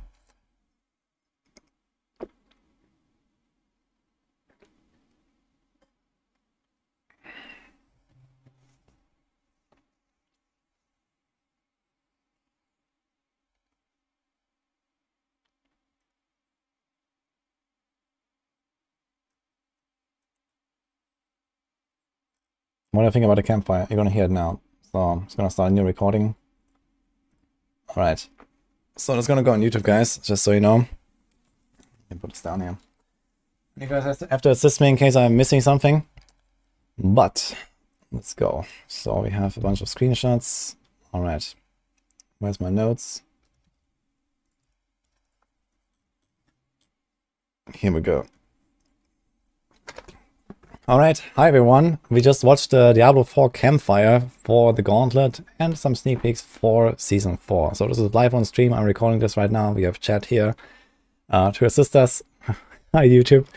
And I'm gonna give you a short summary of what just went down. It was a 2-hour campfire. I have to link it in the description, so you can go check it out if you want to see the full VOD.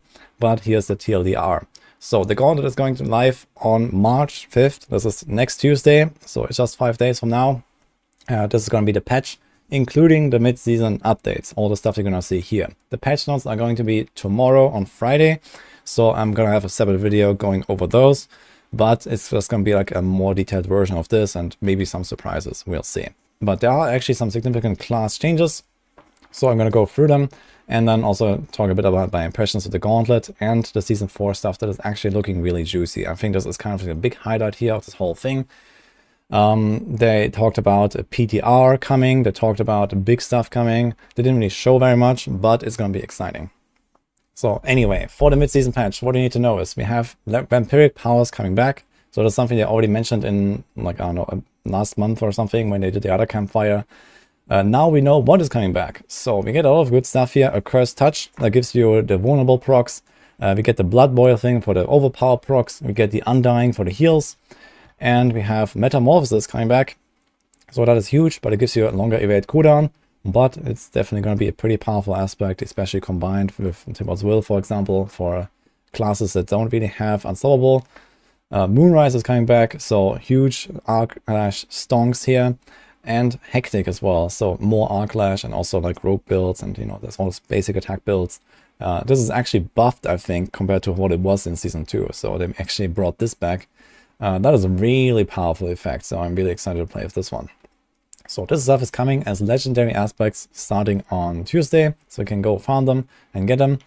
They're also fixing snapshotting in some ways, apparently not everything, but in general they talked about this. They want to get rid of all of the snapshotting and apparently a lot of stuff already in this patch. In the Gauntlet, we're going to have locked gear, skills, Paragon. They didn't talk about consumables, so it's kind of like a question mark here.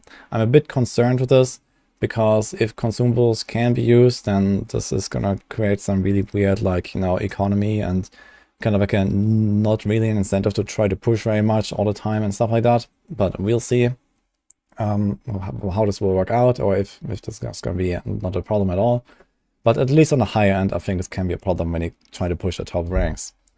Also, some other fixes here, Seneschal. So there was like some infinite damage interactions, they have been removed. So Seneschal is not gonna just like insta one-shot everything anymore with like trillions of damage. That's kind of nice. For the barbs, they told us the charge is not getting nerfed until season 4. So it's gonna stay in the game. They said that it's kind of like at the, you know, the kind of like the limit where, you know, it's still okay, I guess, or something like that. But it's definitely like in the territory where they would maybe nerf it, but now they didn't. They did give us some buffs though, so basic skills like early game stuff. Groundstorm CDR is much better now, it's doubled. Gores, so Whirlwind. So I think they target the right stuff here for the barbs, so it's gonna feel all around a bit better. And well, the charge nerfs are coming later. Druid's getting a wind shear buff, so more early game stuff here. Companion buffs. Who knows if that's going to be enough. They didn't really give that many details, I believe, but they're going to be stronger. One of the legendary powers, or one of the unique items is buffed. The Storm's Companion pants, for example, might be good enough to make something work with this here. I don't really expect too much. We have the Necro, so there are huge minion buffs coming. I think we have actually a slide for this somewhere. So everything does more damage, more health, a bunch of the passes are improved. In general, they've done probably the most work on a Necro.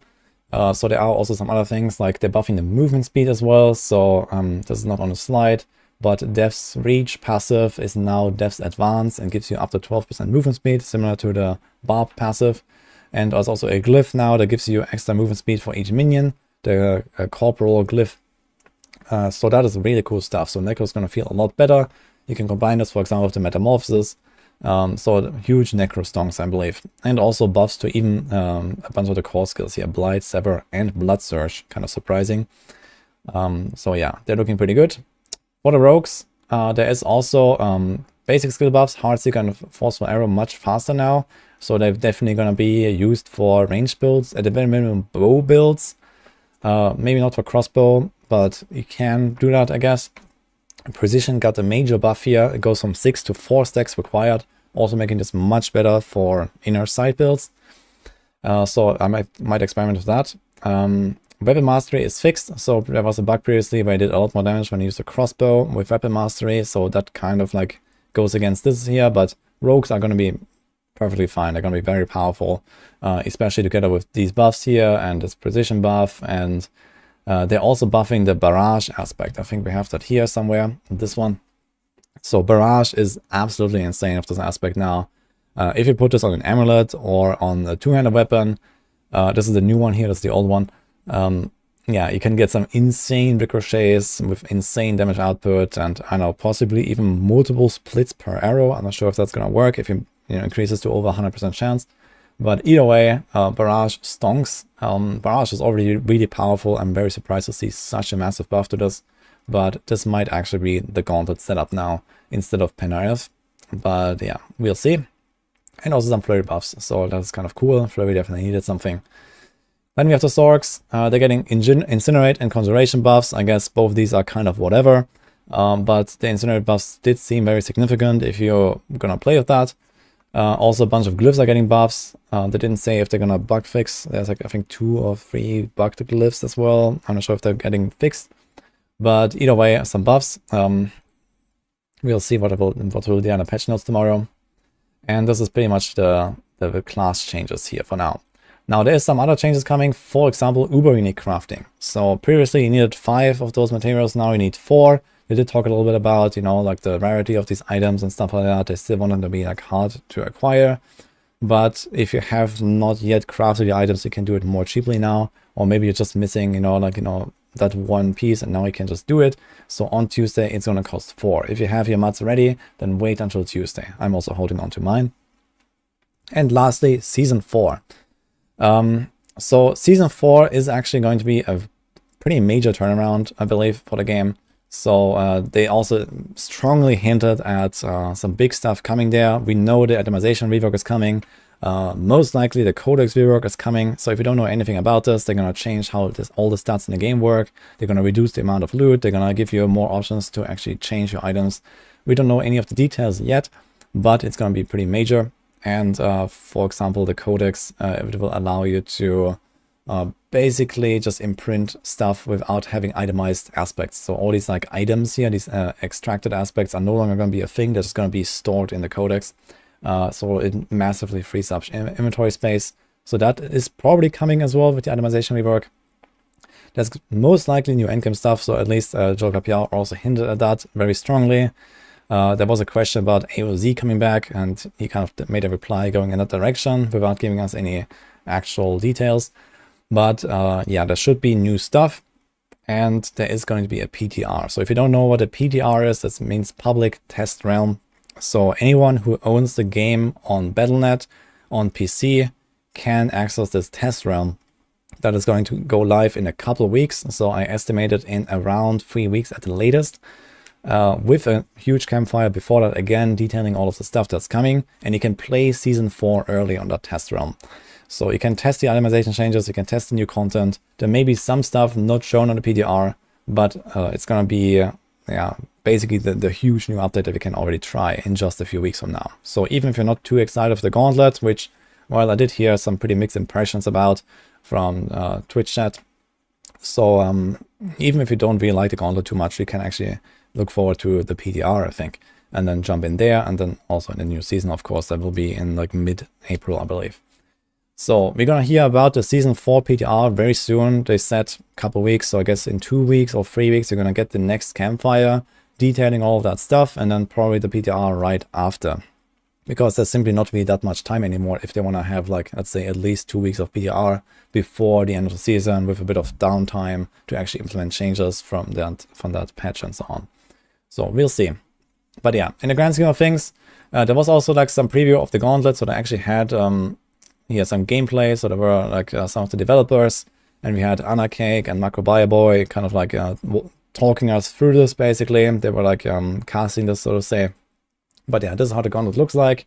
If you have no idea what the Gauntlet is, you have 8 minutes in a fixed dungeon that changes every week to go in with your build and get as many points as possible by defeating enemies and collecting chests.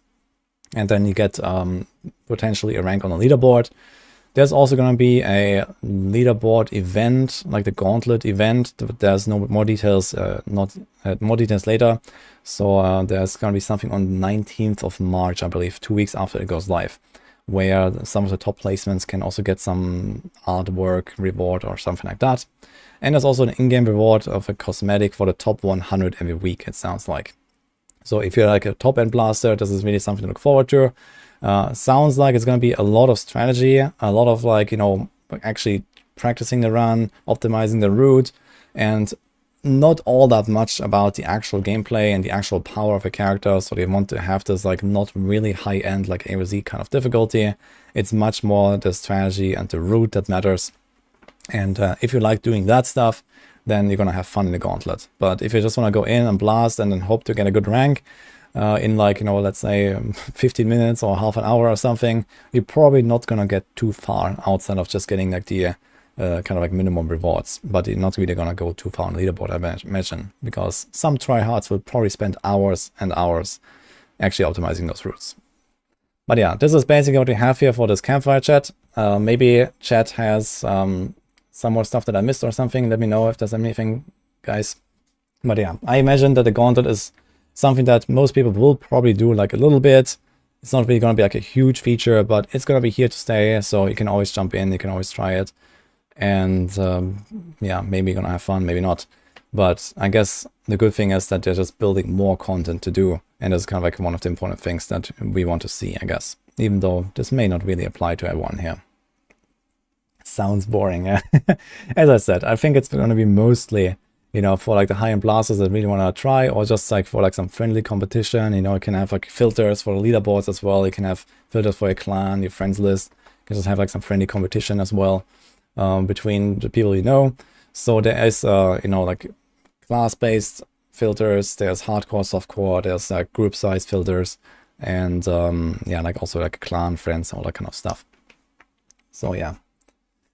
In any case, that sums up the campfire chat. So kind of like mixed here. I think all of the class changes are really good. I think that Season 4 stuff sounds extremely exciting. I'm very much excited for that, especially the PTR. That kind of as a big news to me. And I'm going to be blasting the PTR for sure. So stay tuned for that. And I'm going to keep you updated about everything that happens. The Gauntlet, I guess at this point, most people are probably kind of over it, but I'll be blasting that as well. At least I've been preparing for a month for this. You know, I have my Rogue ready, I have my Barb ready, so I want to jump in there, I want to get some ranks, and let's see how that will go, and how much we all like it. Yeah, in that case, yeah, let's wrap it up. Bye, YouTube. And, well, I keep you guys posted about the patch notes, so see you guys then.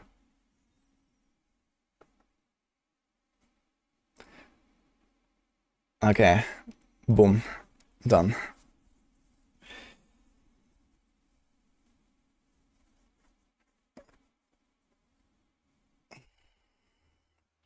Campfire TLDR, Season 3 gave up, look up for Season 4. Yeah, we'll see. I mean, I think the Gauntlet will definitely be a bit of a revival, you know, like a lot of the content creators will come back from LE and from PoE and stuff, and they will blast 74 again. You know, right now, no one is really blasting, right? No one is really doing anything in Diablo 4, like who's actually streaming Diablo 4 right now. So, yeah, if it starts on Tuesday, I'm definitely gonna log in. I'm definitely gonna, like, you know, try to min-max our characters a little bit more and stuff, and then see. Season 4 PTR is more hyped than the actual season patch. Yeah, in my opinion, for sure. Like, the PTR is definitely huge news, I believe. So, this is kind of like the main takeaway from this entire Campfire chat, I think.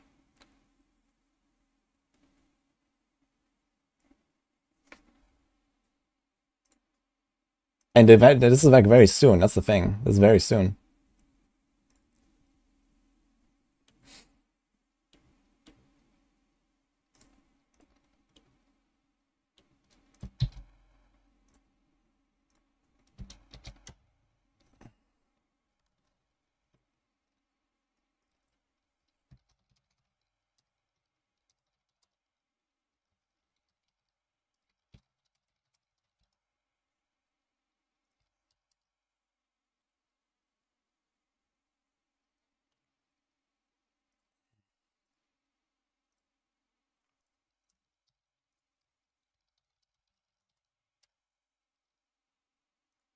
Okay, so das. Log out.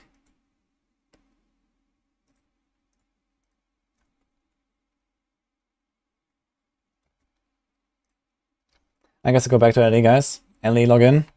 You ready? Update queued. 400 megabytes. Yo, Haley. Thanks for the sub, man. 3 months sub. Appreciate that. World boss mod check. Oh man. When is the world boss, guys? Next world boss. 2 hours 47. Log out. Okay.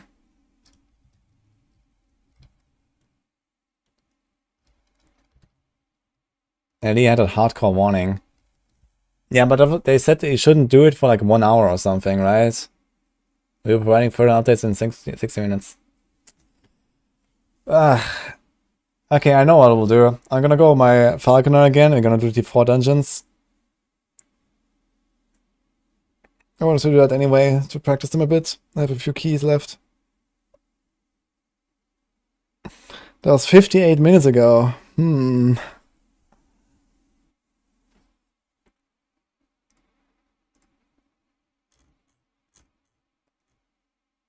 I can make a poll about the patch, guys. What about the Campfire? How about that? So...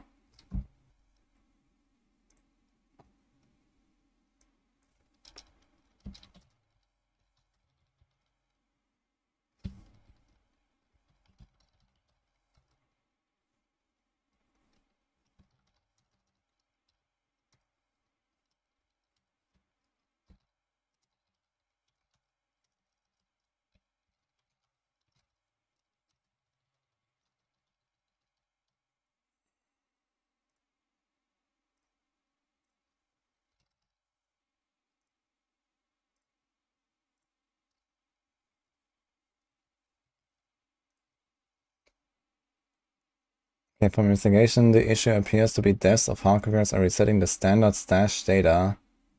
Oh boy, what the fuck? We continue to investigate and are working on pushing out a fix for this ASAP. Okay, that's a pretty major bug. Okay, let's go on the software character for now. Rex made a poll, it wasn't pretty. Let's make one. So, impressions of the campfire. Yeah.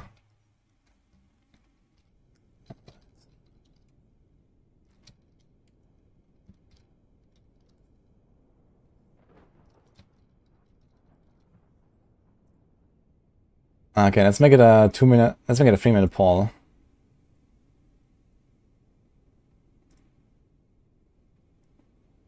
Here. Okay, I should have done a straw poll, I guess. So you have the YouTube guys as well. But let's see this.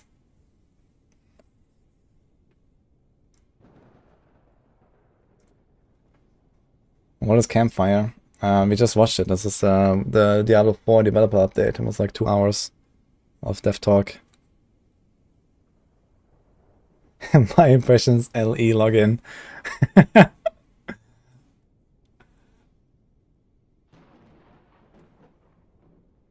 Damn, LD login, man, winning here. Look at that.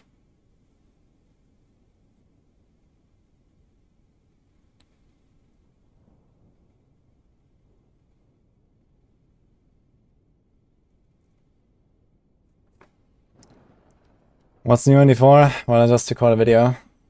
But TLDR. Gauntlet coming next week.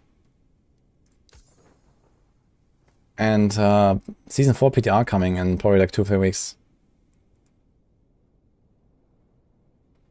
Some couple of 1,000 hour games are probably molding if the standard stash is dead. Yeah, that's gonna be kind of wild for sure.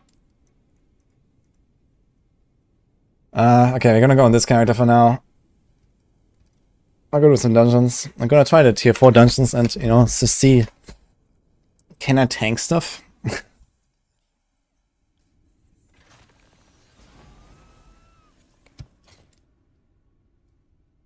Okay, let's start with a nice little Soulfire Bastion. Apparently right-clicking does not work. Why not? Is it here?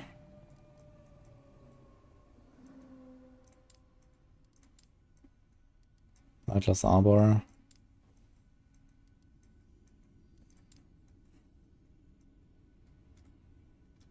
Not happening.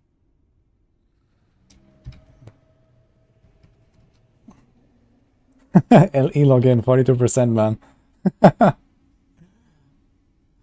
Barrage buff's good enough. Yeah, Barrage is really pumping now.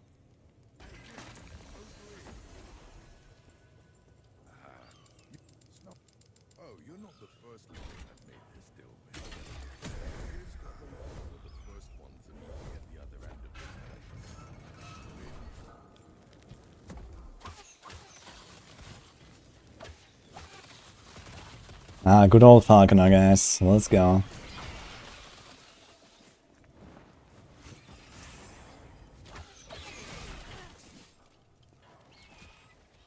Yeah, Paul is on the chat. You can still vote for like a few seconds. Yeah, I mean like for Season 4 hype. Okay, we can do another one. I mean, the thing is they have not really shown as much. I think it would make more sense, you know, after the next campfire when we actually, like, you know some details and they're gonna give us, you know, some actual, you know, how stuff works, right? Prophecy progressed. Okay.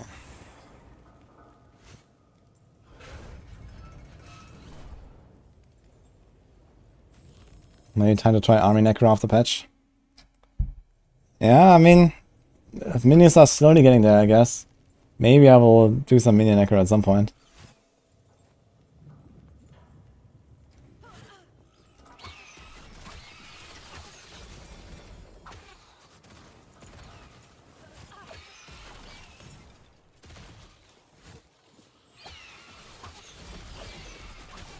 Ironic, Ellie is having stash related problems after all the trolls talking about D4 stash. Yeah, I mean, the general system is still much better though, right? And also it only affects people that die on a hardcore character and then potentially lose something in their softcore stash. You know, they might not even have anything there, so it's only if you play both modes and die currently, so there's not that many people that this applies to.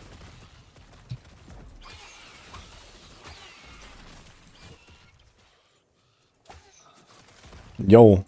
Now? Dude, now I'm getting these idols? What? Now I'm getting these idols? What the fuck, man?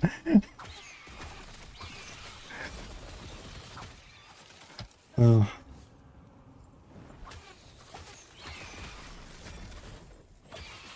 Look at this, 8% health, 19 bow damage. It's pretty good. The game knows, man.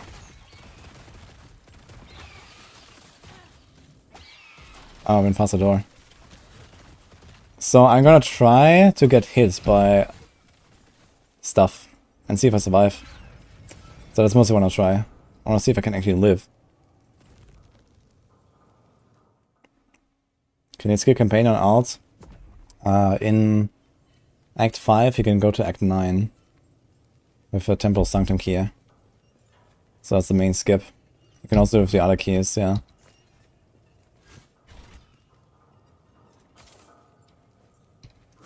Okay, I wanna see if it like insta one-shots me.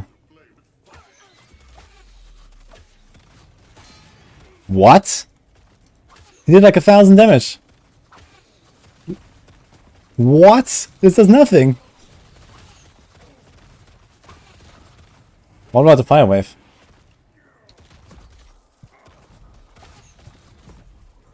I tried. Okay. So the ground is actually the hardest part here. I want to try the fire wave. Didn't notice that, I don't know.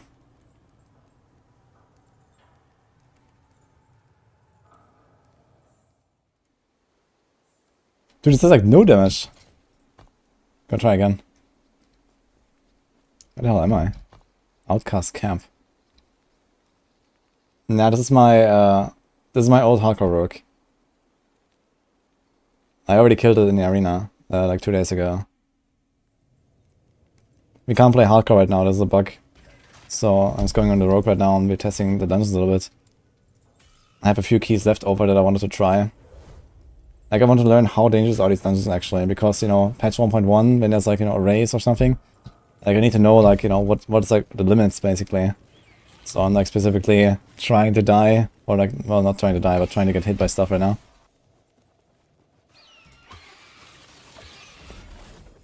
Can I like lower my damage somehow without really bricking my build? I wonder. Like, the thing is, I'm not really healing. I don't have any healing if I don't attack. I mean, I have a bit of healing, but not very much. I need to attack to heal, and then I just kill this guy, because he has like no HP either.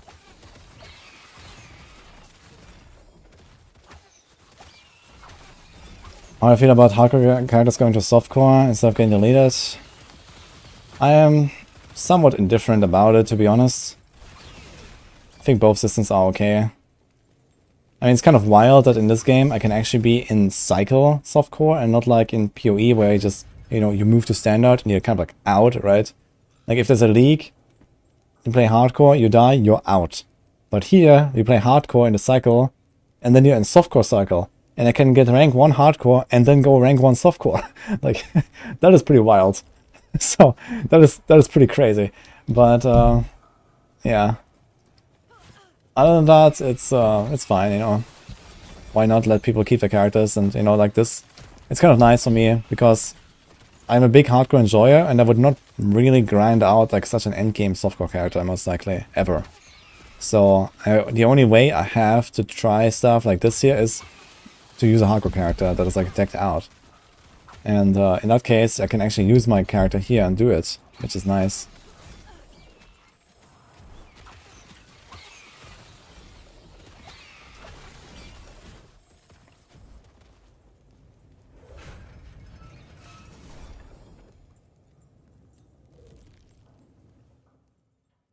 Still running Auroras. Get a Bleeding Heart. What am I gonna do with Bleeding Heart? I do like no damage, man. I mean, okay, I guess Bleeding Heart has like a significant amount of leech that it would be noticeable.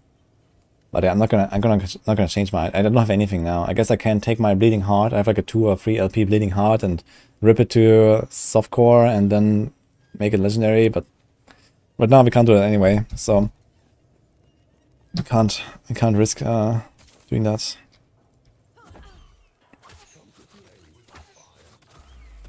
Let's try to get hit again. Okay, not even this one-shots us.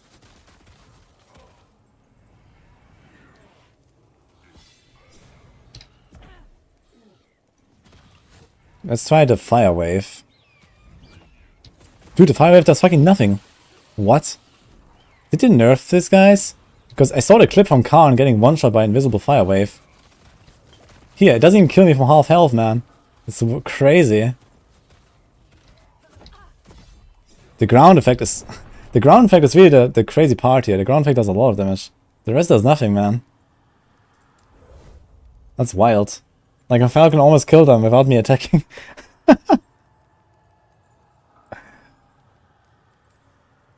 Remove the damage. Yeah, but then, like... yeah, and also it's gonna, like, turn off some of my points and stuff. I guess I could do it. But then I also can't shoot. I guess I could also... I could remove Blast Rain and throw the traps, right? And like this I could heal. I'm the only person that had memory leaks and FPS drops, for sure, yeah. No one else. Not happening.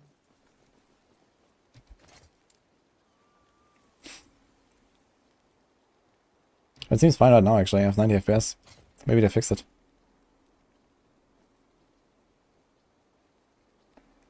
Do we do another Soulfire? Okay, so how much damage does this wave do? It did like 1.5k to me, and I had like, okay, 60% armor.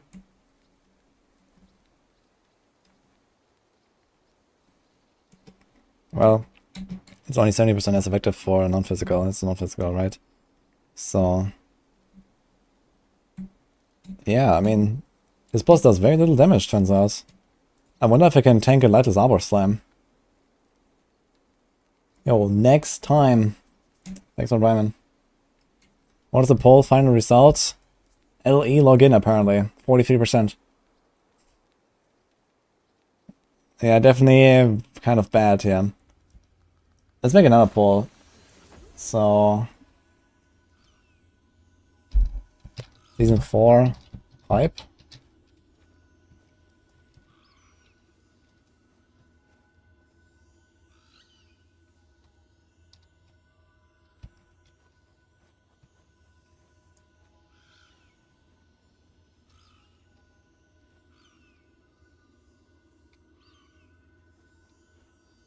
Let's make only 3 options.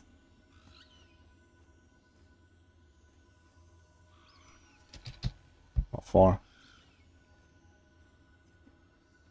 Okay, here's the next poll, guys.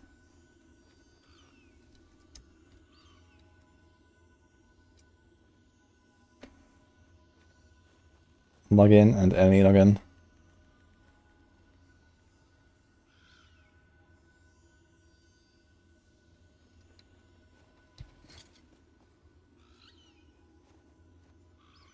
My boots don't work.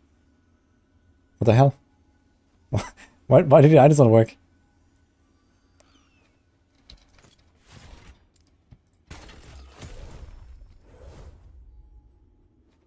Ignoring PoE. Yeah, I mean, it's when is a new PoE league actually? There should also be kind of soon, right? Gauntlet's already over and stuff. I mean, Gauntlet is like, sorry, PoE season is like way before D4, right? So it's gonna play PoE for a little bit and then D4. Next month, yeah, exactly. So it's gonna be like in like 2-3 weeks or something, PoE again. Yeah, might log in. You know, it's like it's the last league actually, right? Before PoE 2 beta, so one more time, maybe. I'm gonna do a bit. If it doesn't collide too much with the PTR.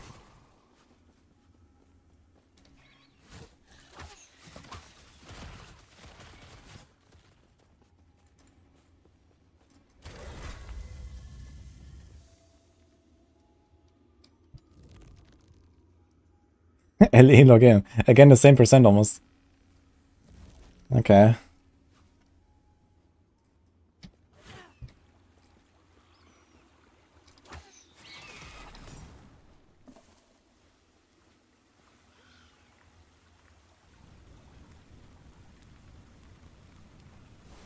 Okay, this PoE, D4 LE, good to me.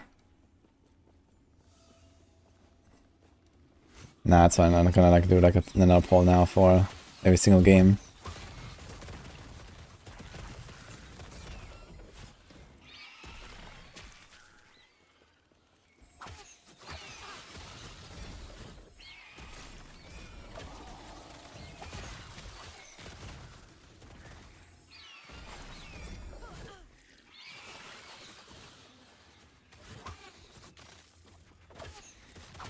Have you tried any of the other classes? Yeah, I've tried every class. Well, okay, that's kind of a bad way to put it. But I've tried Rogue a lot, Beastmaster quite a bit, and a bit of Acolyte, but no Mage, or like no Sorcerer, and no Sentinel yet.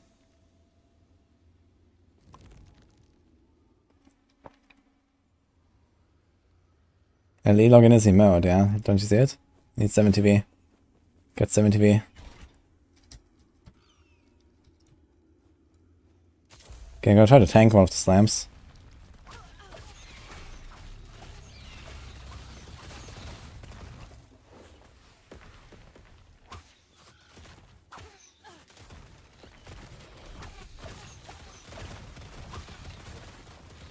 Dodge, apparently.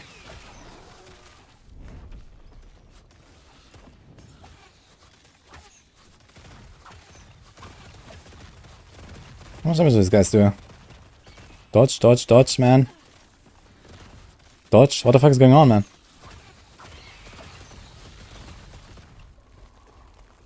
I dodged everything.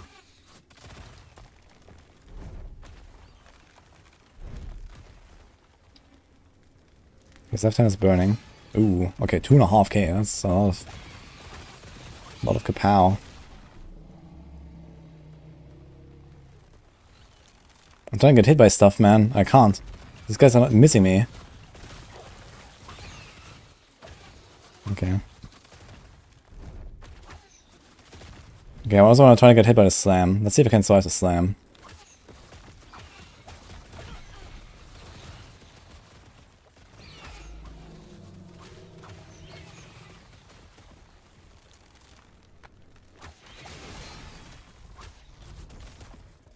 This thing just missed me.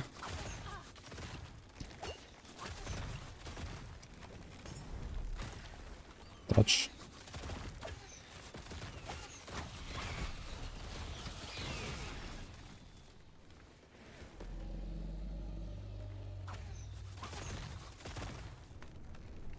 Okay.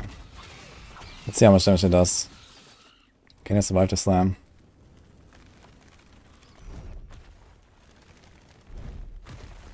Dodge. I have 19%, man. How did I dodge this?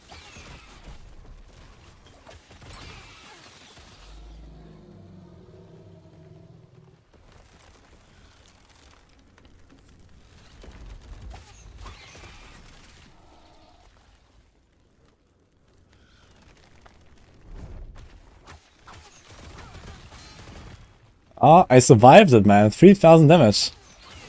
That's actually not even that close. I have like 4.5k or so life. I can actually tank the fucking slam, man. Let's try it again.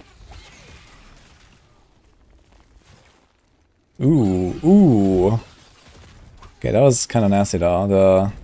The wave, man. The wave is kind of hurting a lot.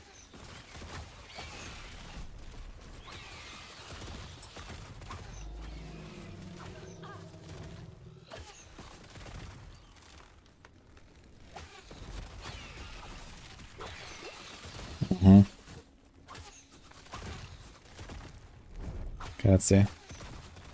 Oh, we have Silver Shroud. Okay, easy.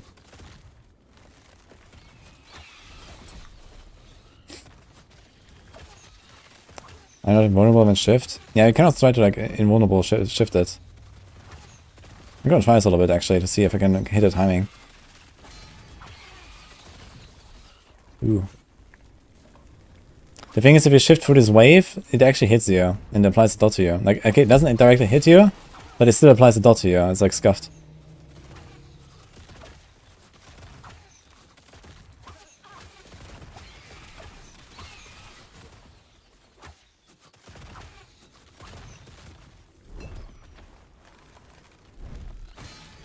Yeah, we tanked it again. I wasn't even full HP, man. I didn't see the number though. That's mild.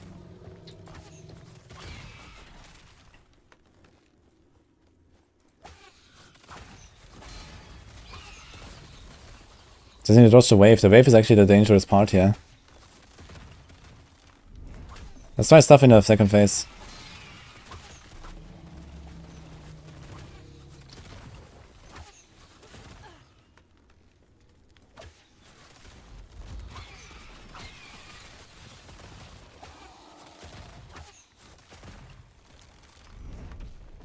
I wonder if we're gonna take more damage when he slams me while I'm in the darkness. I don't think it should matter. I'm gonna try. Ah, he's okay, he's dead. So I tank some stuff in this phase.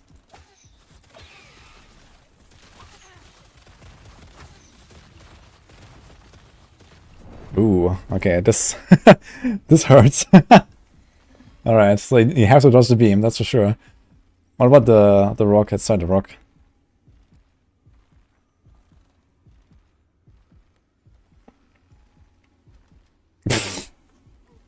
Okay, nice. Thanks, Banks for the prime, by the way. Think LE keeps being relevant in the long run? Yeah, I think so. I think LE is probably gonna be in a good spot.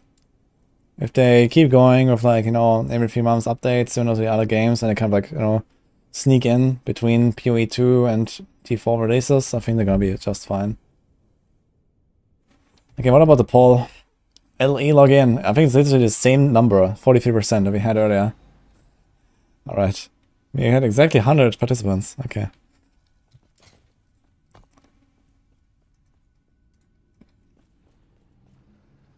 Hit so hard that you see it. That's kind of funny.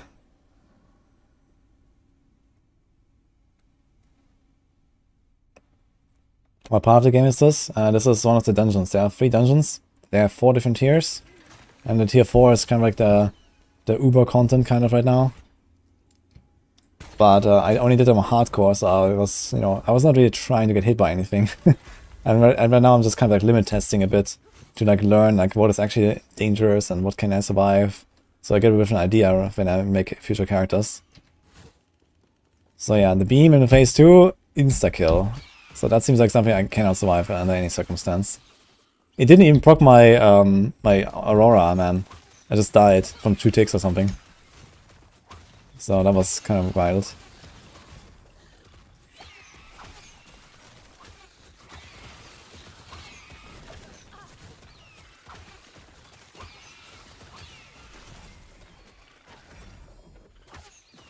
Is this a new updated build? No, it's the same build. Didn't touch it.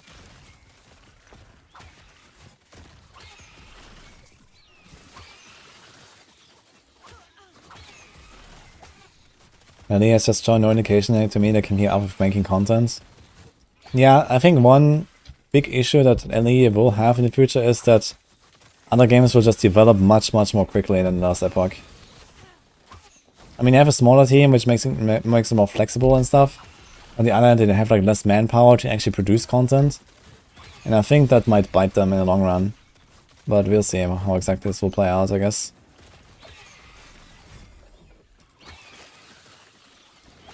Like, I have no doubt that PoE 2 is gonna, like, you know, first of all, launch with a lot of stuff, and second of all, also develop a lot of new stuff really fast. And the same with D4, like, you know, look at the strides that D4 is making. They're, like, updating the game, like, basically every few weeks with some small stuff, and then, like, every few months with something bigger. And now we're getting the Season 4 stuff, like, this is, like, the major changes. And changes of this magnitude, I don't think they're gonna happen that often in, like, the last Epoch. So... We'll see. They were like so long in early access. But I mean, they have produced a pretty good game, so they don't really have to update it all too much for it to stay fun. But for people that want something fresh, you know, regularly, I think that might be a problem.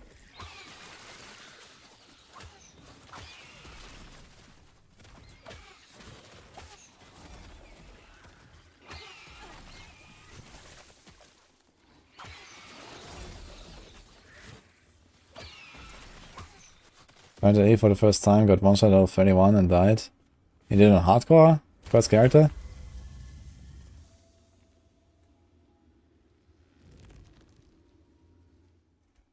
Why did I change my area assault to shift? I did that to be more defensive. Like shift is like better for these boss fights. I did it originally when I started doing the tier 4 dungeons here. Just to be like, you know, it's like better control in the boss fights and it has the invincibility and stuff like that.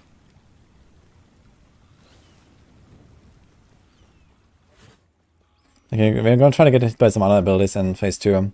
Seems like phase 2 is actually the dangerous phase and phase 1 is actually the easy phase. I figured that it would be reverse. But yeah, these beams is insta one-shotting you, it's kinda crazy actually.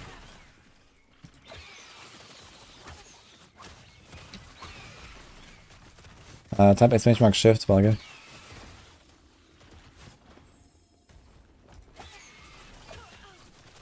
Why can I see what monsters they face in monoliths? I'm not sure if there's like a database of that. I'm just trying to like learn them slowly by heart. I think the endgame content is enough in LA.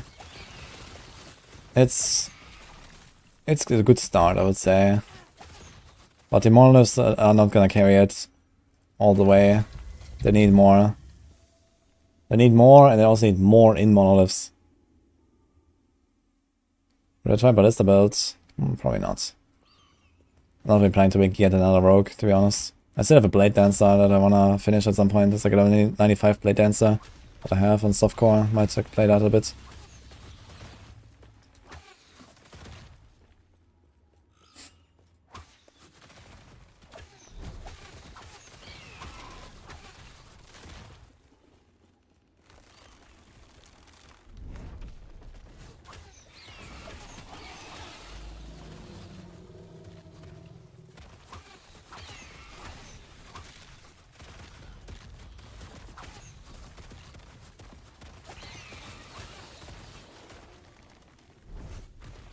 You can just stand here, it's just like a safe spot.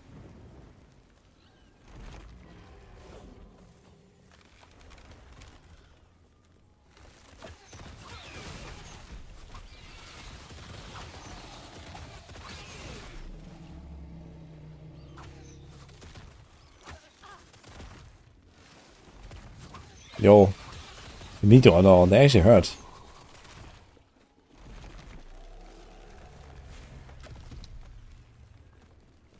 Okay, size again, phase 2.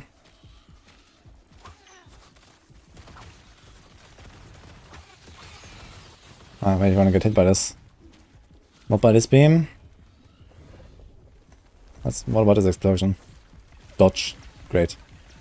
Okay, he's a rock. Ooh, the rock kinda hurts.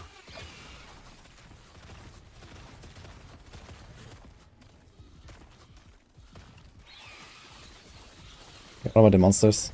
What about the... Okay, it roots you. Doesn't seem to do much damage. I'm gonna accidentally kill it, I think. Okay. It was actually the combo here of the stone. So the wave hit me. And also this poison, okay. So the wave hit me and then the rock also hit me. There's a rogue as Falconer.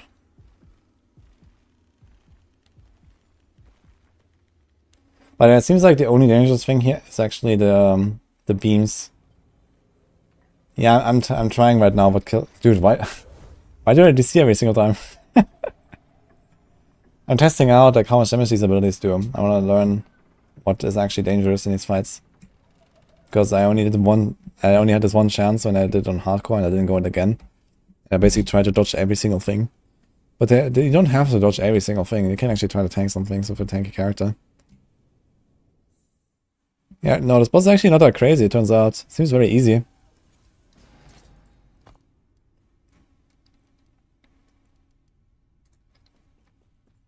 Is there anything else in phase 2? No, right? I'd say they kill the ads, you dodge the beams, and you can get hit by the circle, and you can get hit by the cone, and you can get hit by the stone rolling. So seems it's okay actually. Whenever you die in a dungeon, you see. Ah, interesting.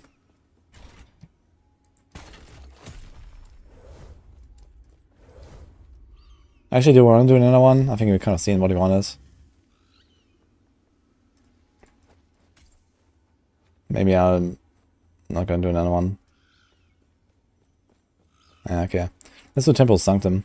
Actually, I want to try a tier 3 Sanctum and gonna tank the explosion and see if I can tank it.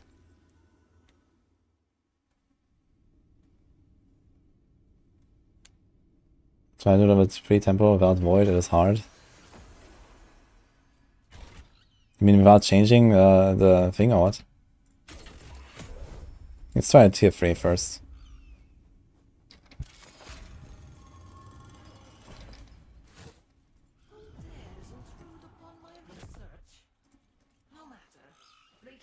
The feedback on your post we made on Reddit. What do we have there? Enhancing season 3. Gauntlet rewards. I don't see anything.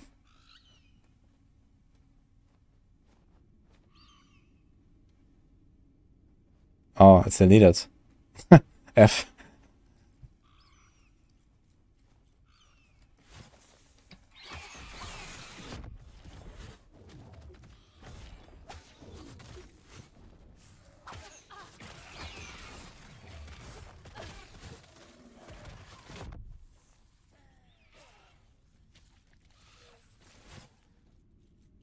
That is good for farming a lot of gear.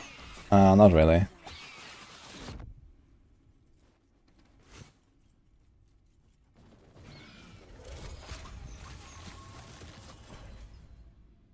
TLDR on D4 news. Some new aspects, some balance changes, charges not nerfed. Gauntlet on Tuesday. PTR is coming for season 4 in probably 2-3 weeks. So that is kind of the big news, I guess.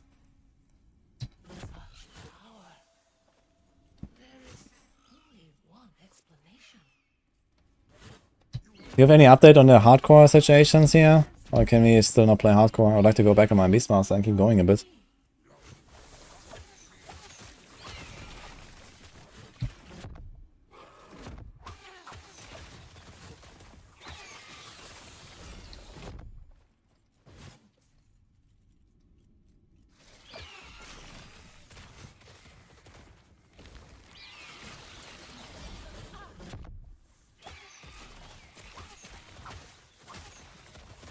You have 2 times Gaze of Oribus. It gives you extra corruption the next time you kill Oribus if you don't die. So just go find Oribus and then you get a lot of corruption. Usually you want to get 2 or 3.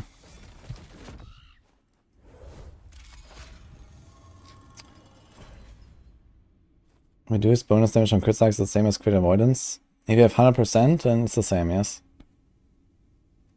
Like, monsters deal 200% damage with crits. And if you have 100% reduced bonus damage, it's the same as 100% crit avoidance.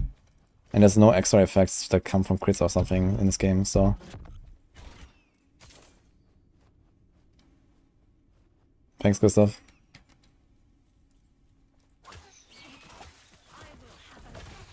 Okay, let's see if we can tank it, guys. Oh, wait, did I tank it? What happened? I took some damage.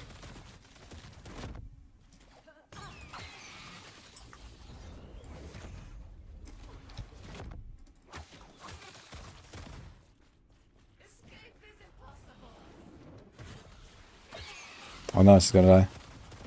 Okay. He doesn't even one-shot you, man. That's insane. Just tank it. It gives you shred void resistance, by the way. Oh no, she's dying. Dude, did they like mega nerf these times or something? Like people always told me, nah, you're gonna die, one shot, no chance.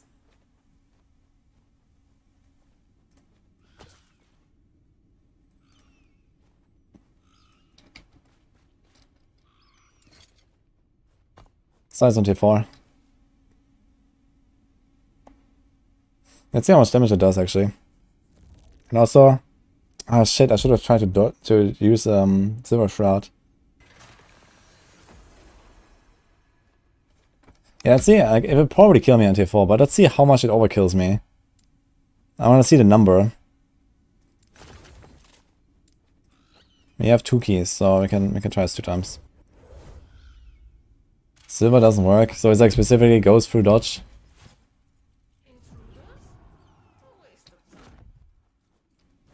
Just have a tanky character. Yeah, I mean, near the tankiest you can be on the rogue, I guess, outside of Ward. So yeah.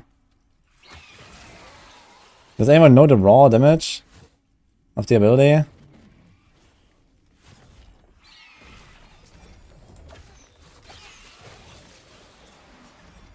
Okay, she also had like very low mods, right? On the previous run, so.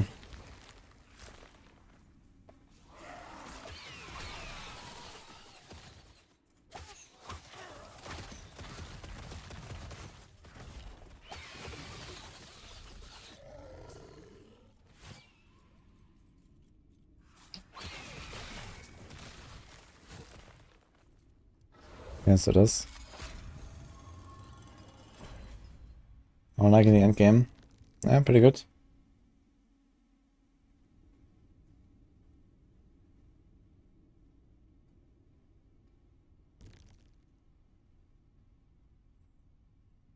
Yeah, one shot if you have under 1800 HP. Yeah, the explosion is actually not that crazy on tier 3. And it's like level 95 dungeon, right? So I wonder if it just mega scales up now. Could be that they have like, you know, some special scaling in tier 4 dungeons. But so far it doesn't even seem that crazy.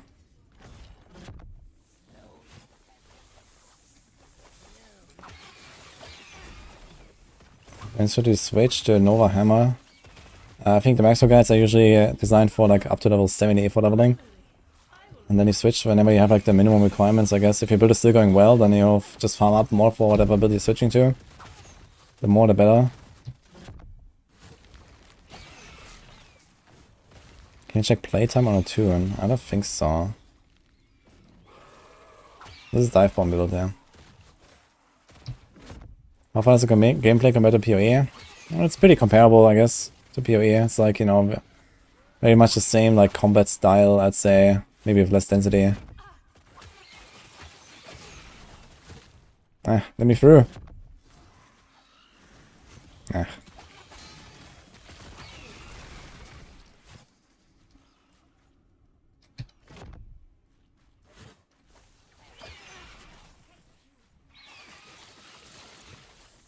Can you do this with other classes as well? Can you actually bug your way through with like, I don't know, Flame Rush or something?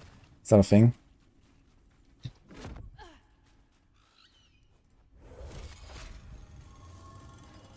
Okay, and does she do any other builds that I would like to tank? So before I just die one shot to the explosion. I think you can try the cleave, like the cone ability or something.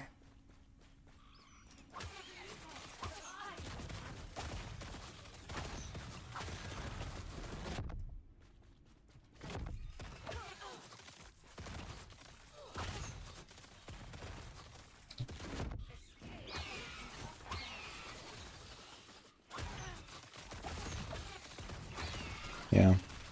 Dodge. Fuck, dude.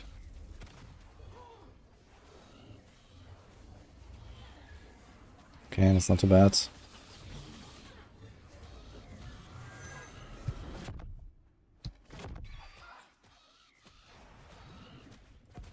Dodge again.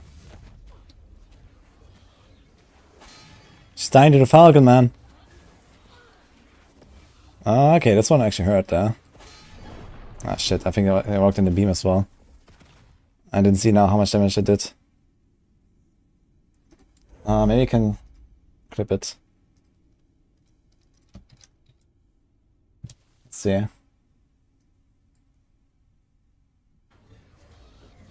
Okay, but it's actually... So here this is when she raises the hand and then slams down. So it's still like, even when the clock is full, it's still like half a second or something. So you can just like, you know, switch. And then now I can always switch back, I guess. But here's the explosion, so... Dodge. Fuck, Dodge man. again! I'm very angry about the dodges. Okay. So the auto attack is like 1k. It's fine. This does a lot. This was 2.5k. It's like half my life, roughly. And here I messed up. Ah, here. Okay, actually, it actually does a lot to the cleave. Fuck.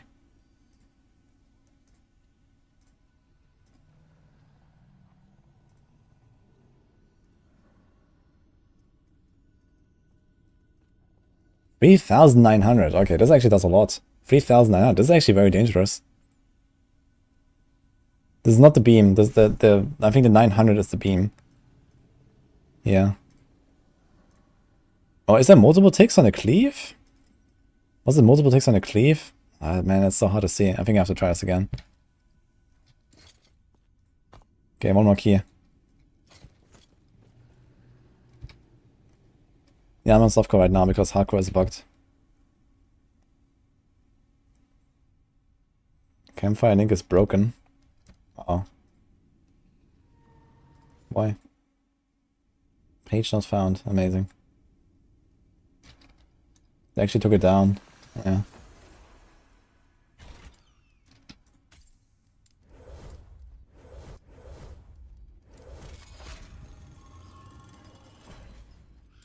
Do you have anything else? It could be another arena run if you want. Should we try another arena run? If you die on hardcore right now, you're gonna mess up your softcore stash. If you care about that. So wait for a fix.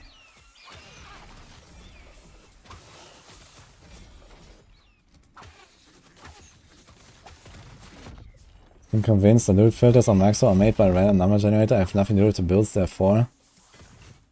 What? Really? Why? Maybe you have to, like, you know, check a few settings and stuff. You know, I also have to do my own filter.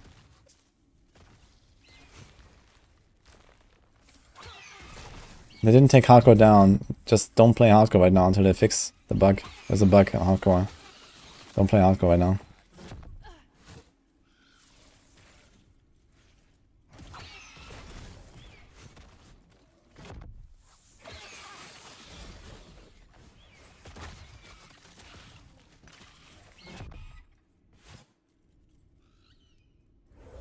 Okay, 100% extra damage. Like Fluff Inspirement's loot filter is awesome. It's color coded and uses all kinds of special fonts.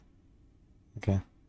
Yeah, you can play hardcore right now, but if you die, there's a bug right now that when your character goes to softcore, it will overwrite your existing stash, and everything in the softcore stash is lost, apparently.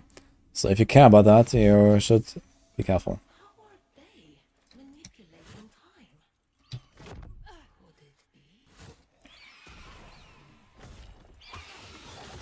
Yeah, they have like some stash override issue right now.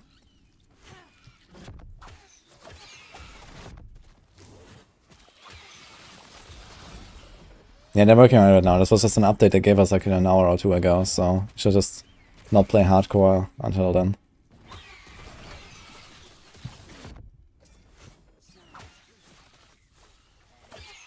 I guess they might have the ability to roll back accounts, but I don't know.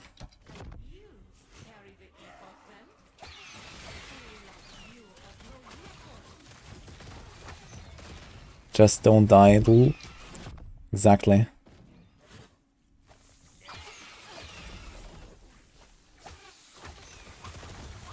Imagine not having softcore for a week, playing hardcore, dying in 5 minutes.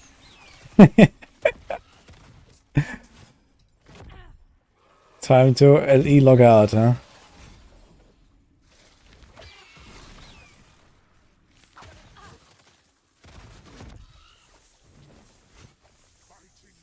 Well, there seems to be a new bug though, so This was not a thing before, apparently.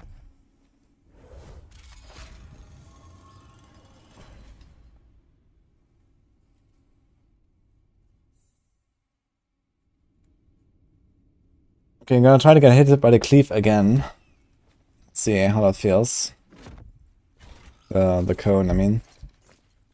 Also try the timing again on this thing.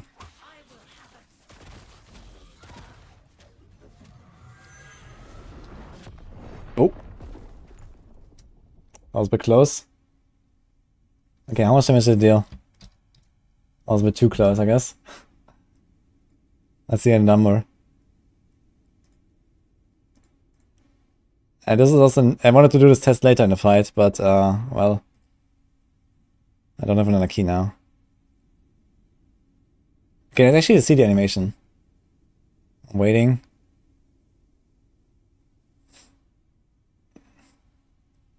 When do I press the button? I press it exactly when the last rune appears. You see? That's too late. Yeah, I pressed it. That's too late. Oh, wait a minute.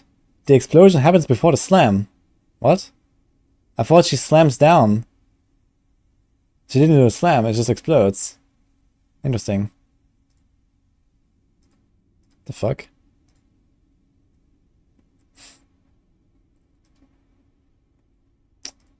Oh, it's not that much actually. 6,969. That's nice to the power of 2.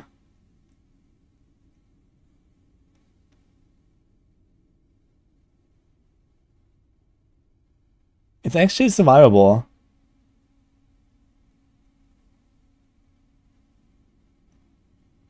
I mean, okay, including my endurance. Okay, now it's a good question. So if I get overkill damage, is all of the overkill damage also reduced by endurance? Because one-shots do get reduced by endurance, right? But what if the life that goes below 0, is that also reduced by endurance? Non-crit. Yeah, of course non-crit. If you do like tier 4 dungeon, of course you're gonna be crit avoidance capped. I mean, it's a non-crit, of course. Yeah, but...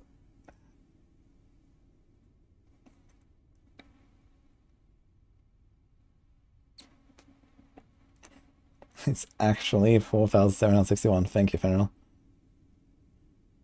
Does anyone know that? Does overkill damage get reduced by endurance? It's like 1/10 of a ward build, easy tank. Yeah, I guess if you have like 10k ward, he's gonna tank this thing, right? Like even with like a little armor. With 10,000 ward, with little armor and capped void res, you can just tank it.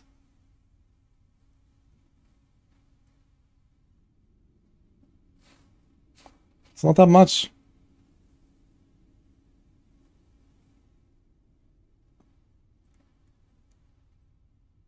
It allows some magic items to show up. That's kind of weird. I mean, just add like hide magic items, I guess. Maybe they forgot to hide magic items.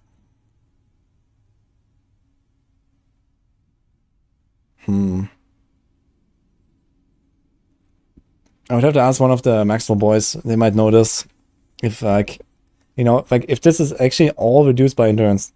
So basically, like the first, like, you know, 2,500 damage or something don't have any reduction. Well, then I have like 1,200 endurance threshold with 60% reduction. So that the last 1,200 life are actually like 2.5k or something, 2.6k. So my total life pool is like, you know, 4.5k or something, or more than that, 5k almost. So I have a lot of endurance. But the question is, does all of that overkill damage also get reduced by 60%? Orion's Eye, Prison Wraps. Yep, this is not elemental damage, this is void damage, yeah. Prison Wraps won't do much here, I think. What is Orion's Eye?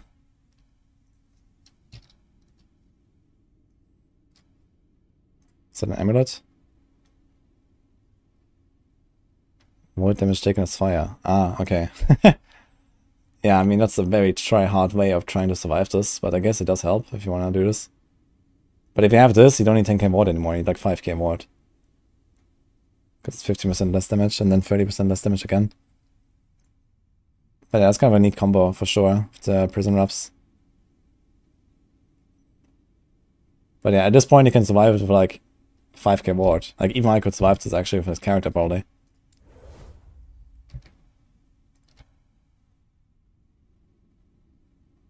The name it doesn't exist. Is it so rare? Yeah, I don't remember finding it either. Is it a boss drop? Requires level 76.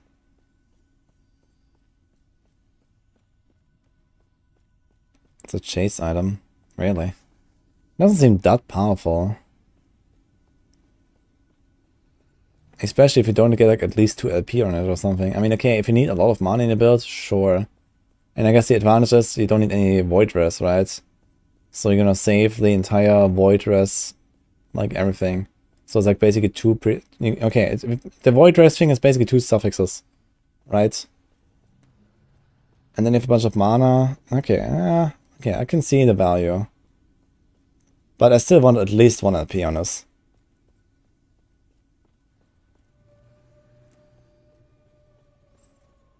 But the thing is that skipping void res is only useful for crit builds. Or maybe what else is there? Dude, every time I see dot damage. Yeah, Omni. Problem is like Omni is like too rare. And I think Omni also still needs to have like at least 1 LP to be really good.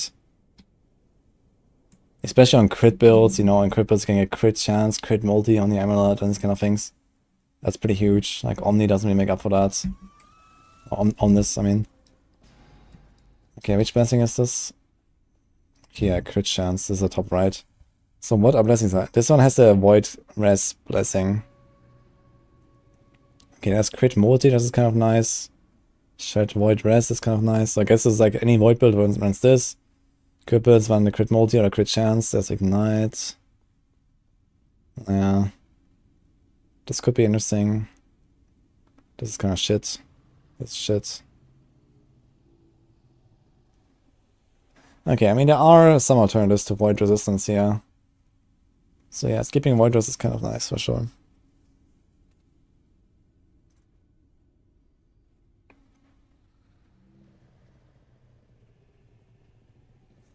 This is have it labeled as such because the drop rate is extremely rare. Yeah, I've also have not found Orion's Eye, I think. I don't remember seeing this.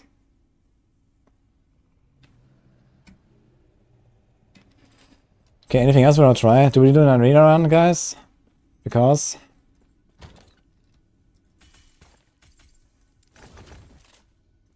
67.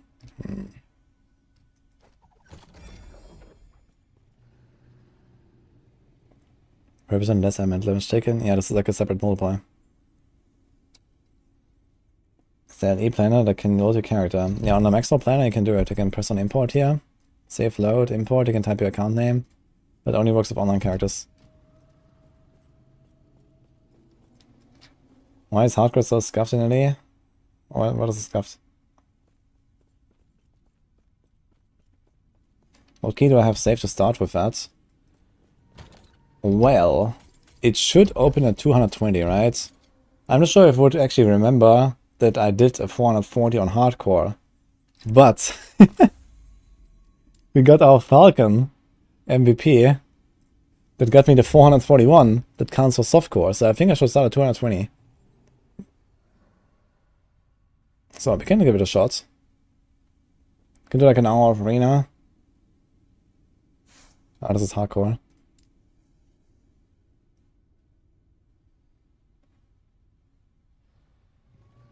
So maybe I start at 220, I hope I do. Can't hurt to get a bit more practice in arena. Definitely some things to learn there, so... Number 1 is still 549, and I'm at number 2 right now. Yeah.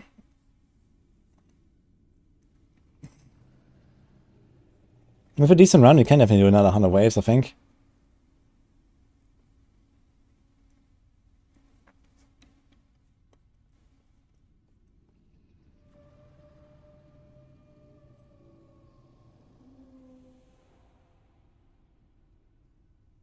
Arena, guys? Dude, why does right clicking not work? It just opens up some random part of the map. Still number 4, easy. Nice.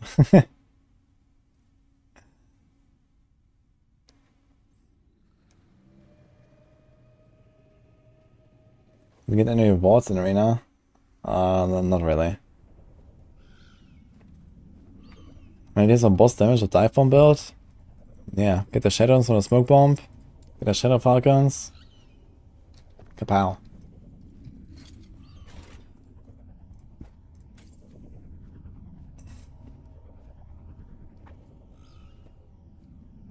Let's do it. Let's see when we start. And you get XP after 100. Okay, this is... Ah, look, wait for 220. It works. Okay. Let's try.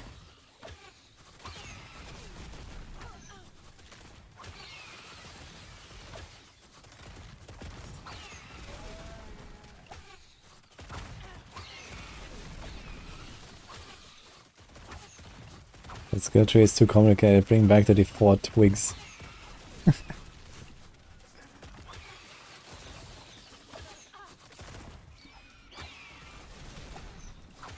It's very nice that I can do this a bit less, you know, tense now, the arena. Like I was extremely tense last time because it was like the first time we did arena and hardcore, and I know I'm gonna die at some point.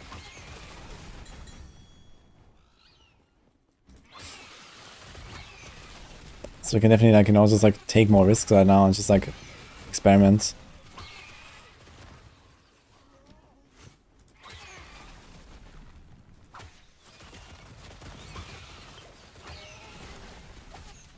Ooh. Nasty dots, yeah.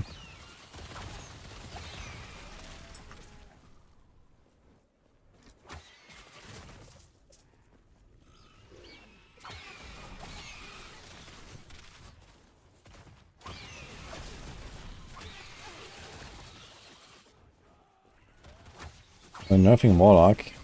Not in today's patch, I think. But yeah, at some point it will. Warlock seems kind of broken.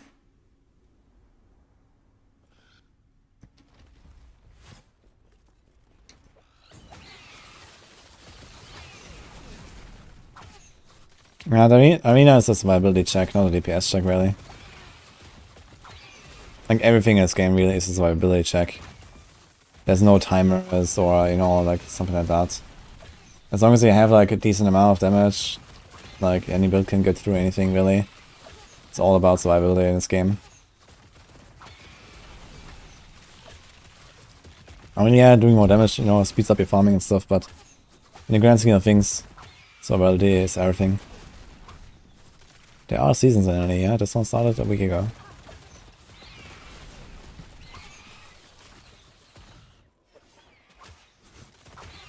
$130k vault, not even the 100. What the fuck, dude?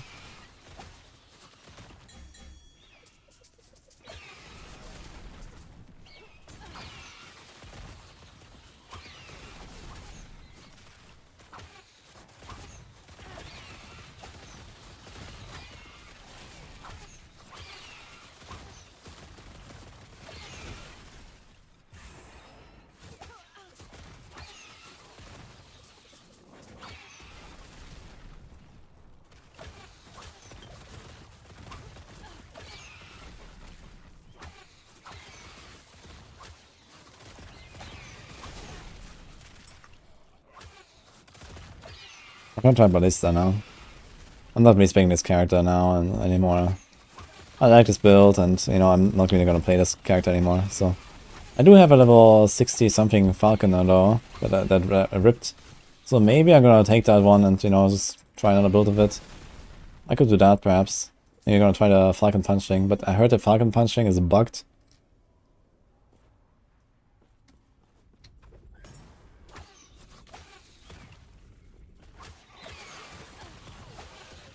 Yeah, Blade Dancer is pretty solid.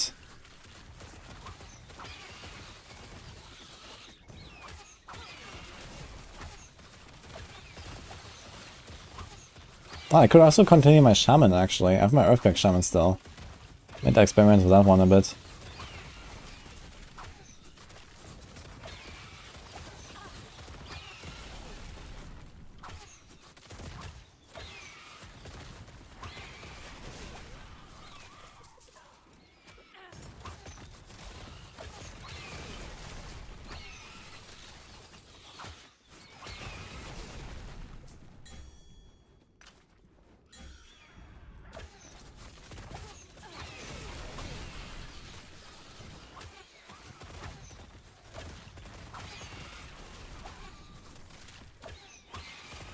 The hybrid dive bomb ballista. Relic, Gambit of Erased Rogue plus 4 ballista. It's something I tried originally actually. I think I tried to do this with ballista instead of the smoke bomb. But I figured it was also kind of like, you know, 2 mana intense and it didn't really work out too well and was kind of clunky to play. Trying to include the ballista. Yeah, I tried this originally when I made a build for Falconer.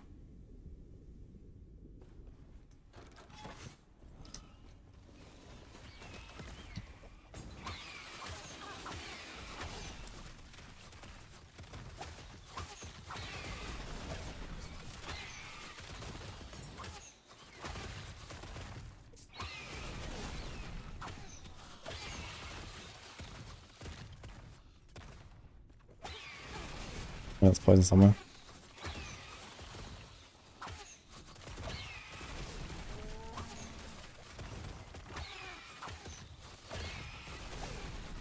Also trap spawns ballistas, so no mana needed. That is untrue. You still pay, I think, half the mana cost when the explosive trap spawns it. And the explosive trap itself also costs a lot of mana. Especially if you go for the extra trap stuff.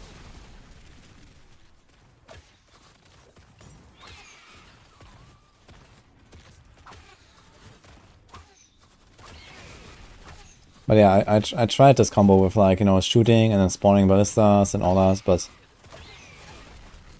yeah, ultimately, I don't know. I didn't try. I didn't really try to pursue that. Like, the build was powerful enough for sure, you know. The smoke bomb, especially on hardcore, has such insane defensive utility. With the dust shrouds and the silver shroud, and now we also have the shadows in there. Like, this gives me like insane bursts on bosses. So I just really like the setup, and I'm not gonna change that. Like, this build can get to like 100 corruptions or so, and still quite reliably farm it, at least on softcore. So how much more do you want? At that point, I think is plenty.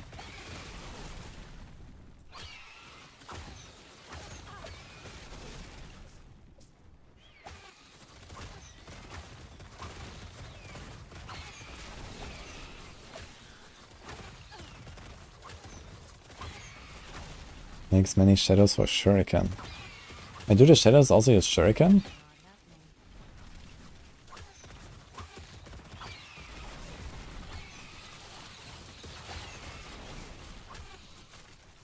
Yeah, don't play Arco yet, guys.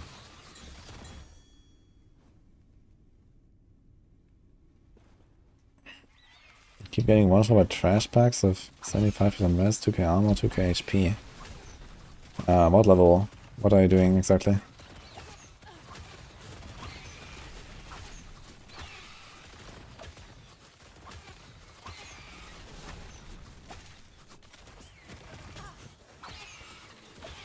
Yeah, you definitely want to try to start capping either crit avoidance or at least reduce damage taken from crits.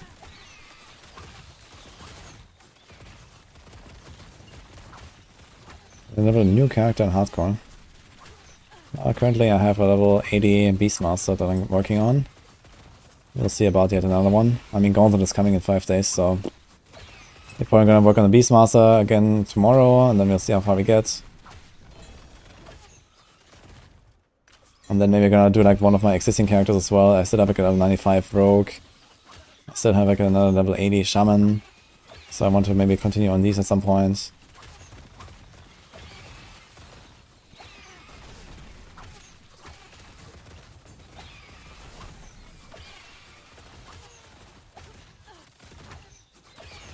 Yeah, 2k life sounds very low, Scannon. So if you're in corrupted monoliths and you have like 2k life and you don't have like crit avoidance or you don't have a lot of glancing blow or whatever, if you're a rogue I guess. 2k armor, yeah 2k armor is okay I guess, but depends on the class. 2k life is just very low, man.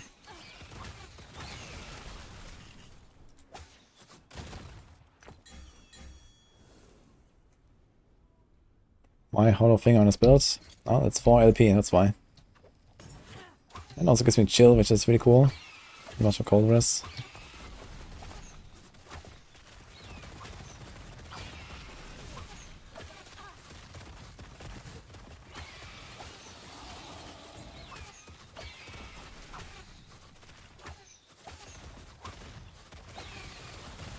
Tornadoes are a lot of fun. Yeah, I definitely have to try to make a tornado shaman at some point. Thanks, Seismic.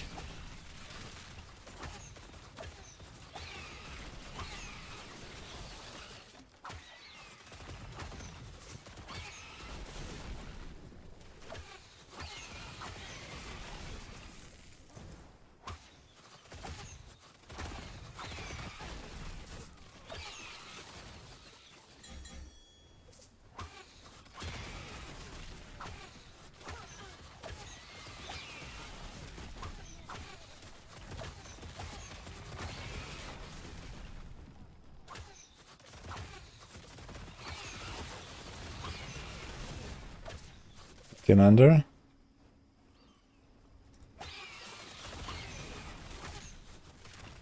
You're leveling a warlock, tired of balanced blade dancer.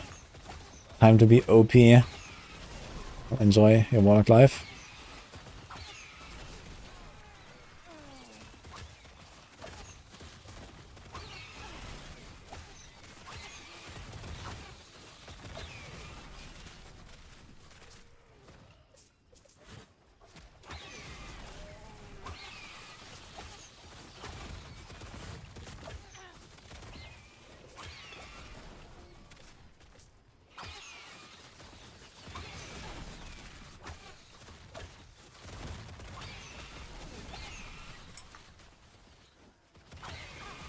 Stuff's getting really dangerous here.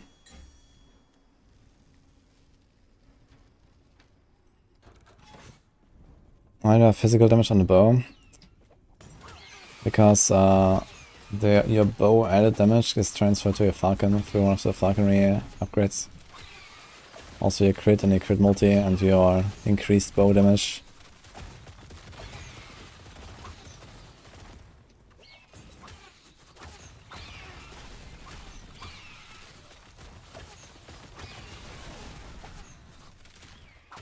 I get iguana. What's that?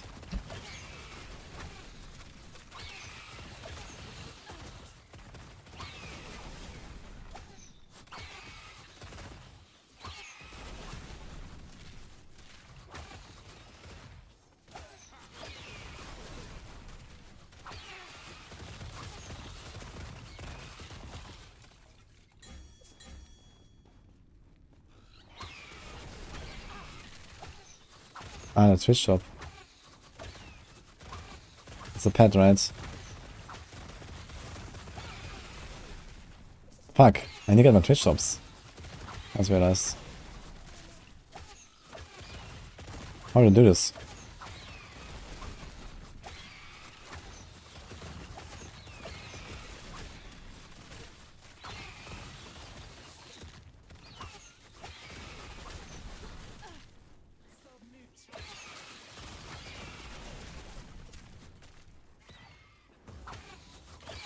Oh, this guy's just healed to full.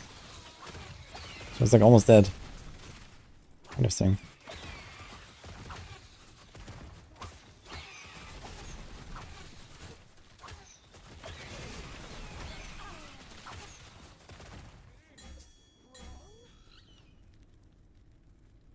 It's a game more fun to play. Currently it's a lot of fun for sure. Something fresh.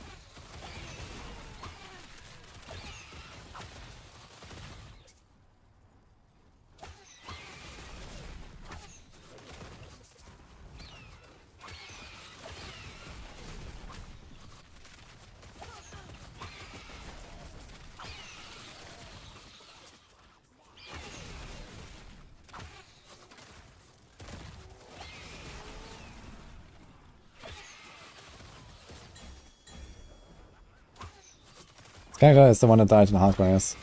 They don't delete the character here in hardcore. You can still play it as a softcore. We're just trying like one arena run for fun and see how far we get. Maybe I can go further this time. Yeah, we have like 250 waves to go right now of perfect dodging, so let's see.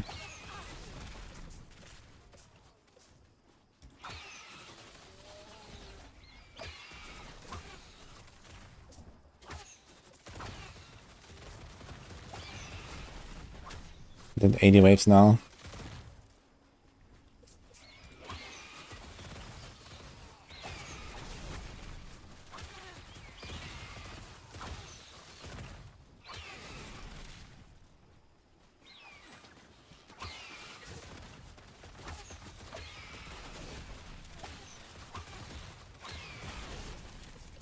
$300. Corruption record. I went to 666 and then I stopped there. Just a nice number for the memes. Before I ripped my character in arena. So I just wanted to hit that number. I think I could have gone to like 1,000. But it was kind of getting spooky and I didn't want to risk losing my character in corruption push instead of arena. Because I wanted to get that rank 1. But you could also push a corruption a bit higher just for the fun of it. And you're probably gonna hit 101 if you do that. So since you're kind of stuck on now, maybe I'm gonna play a bit more on this. Maybe push corruption. I think I have a few gates of always prepared as well. You can see how that goes.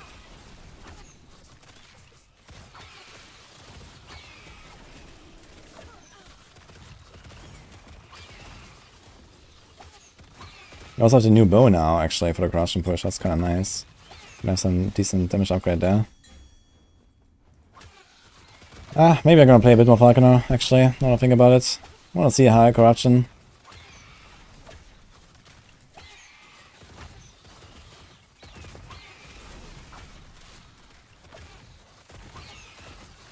Since you didn't actually cap out the corruption, I just ended the push.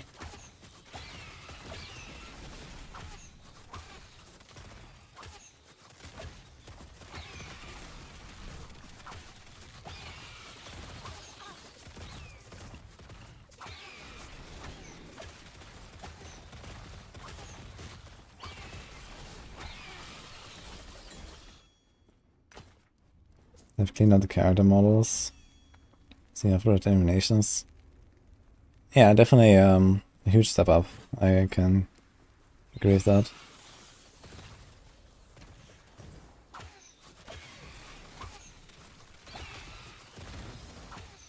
Ace Shrine, let's go. Oh man.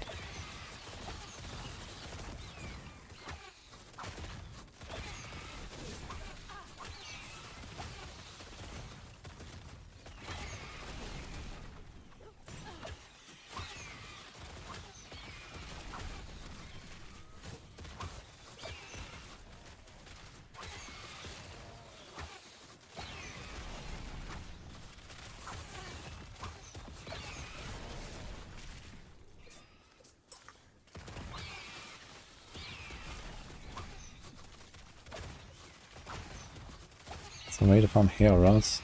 Yes. It's in the Age of Winter timeline. The boss.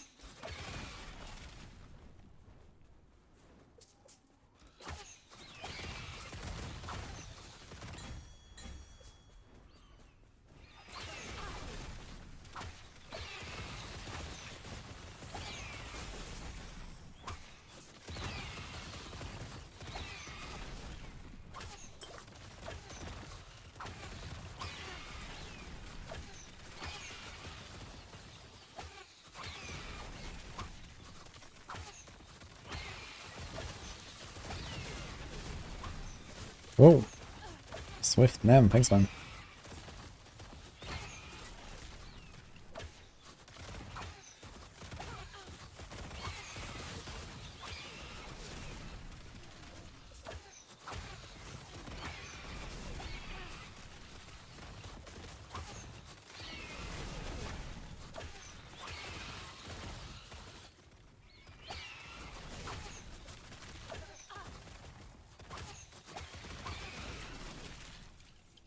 Now you farm ability to fight a boss, and then you can farm Herald if you don't want to do that.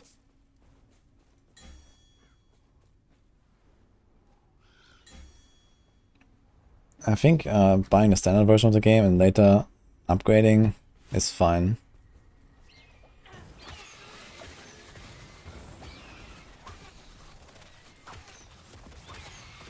I mean, I don't know, they might have like special offers or something, but I doubt they're gonna do that right now.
It's getting spooky here, man. We're not 30. This guy's throwing us like poison mines.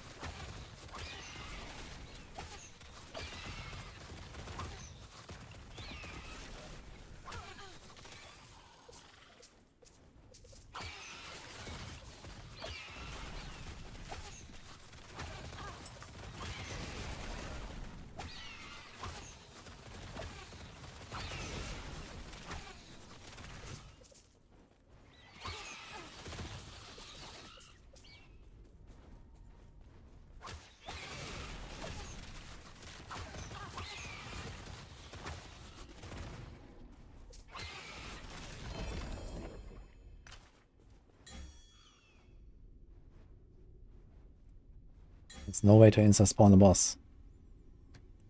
Yeah, you found the monolith, you get to do like 10 echoes or something, and then you do the boss. Then you do 10 echoes again, you do the boss again. You can even stack up to 2 bosses at the same time, so you don't have to do it immediately. If you don't have like no favorable mods on the map or something. You can wait until you have easy mods.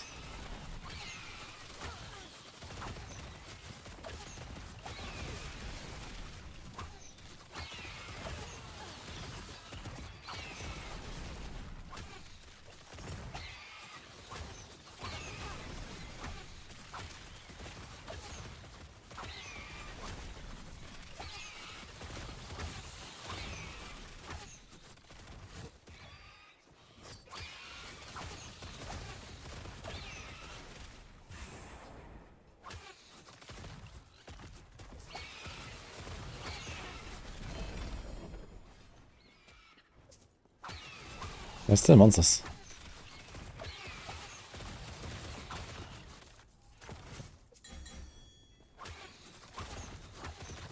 Oh, maybe then. Thank you.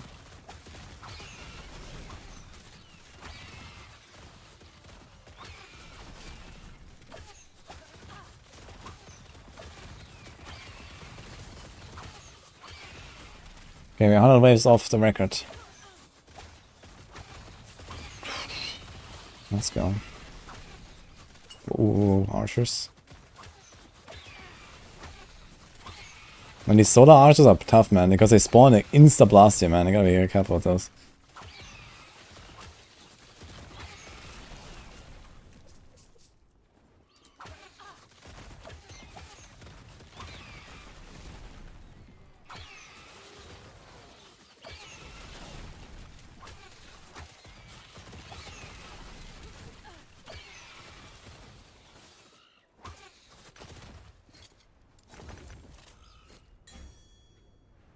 That's Falcon, yeah. I have a guide on this.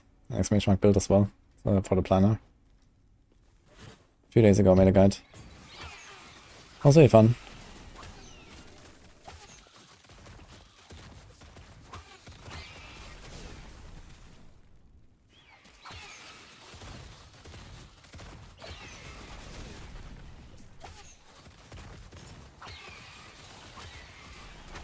I'm gonna pay close attention now, guys. Like, these guys one-shot me, so I can only look at the chat between the runs.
You can post here a picture about the bow.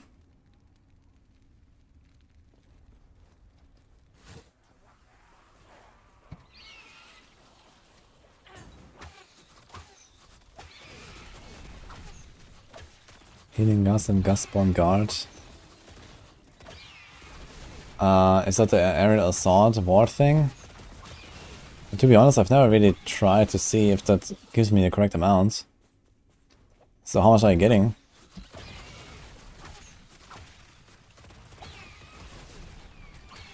Maybe someone in chat can help you with the bow.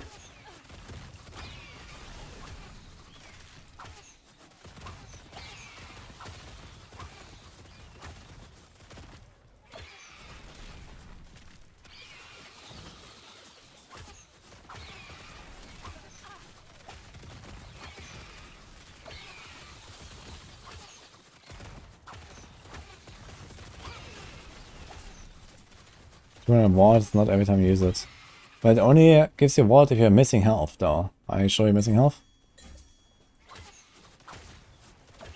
It's not 40% of the health, it's 40% of your missing health.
Let me see that bow. Crit multi. This is for Talents, you say, right? To be honest, I think by far the best multi you can get on Talents is the crit and attack speed thing. You really want that. Like the base crit is just so important, I think.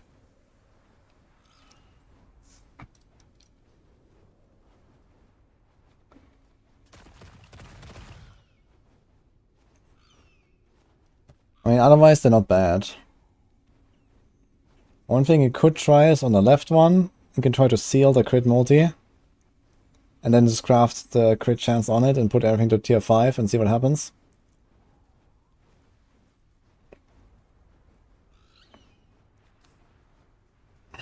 Yeah, and on the right one, you could try the same, but it's tier 3, so the chances are not good. But I would probably try to seal the crit multi there too. or remove it. One of the two. You have a lot of fortune potential. You could try a seal first if this tier 3. With the despair. Like I think in both cases I would try to despair the crit multi and craft the crit chance. And then just try and get everything as high as possible.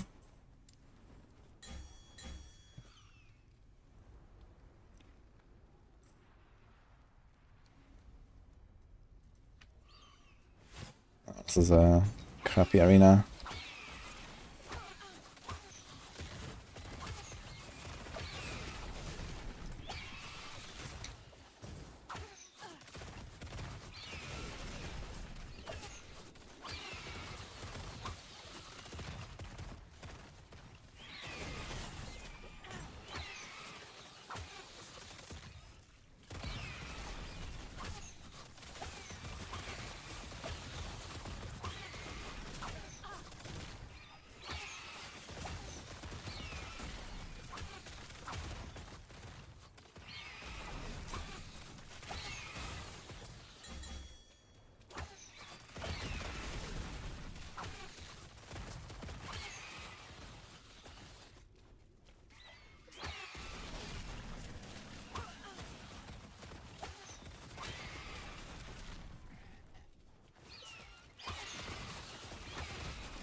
Dude, what is up with all these projectiles?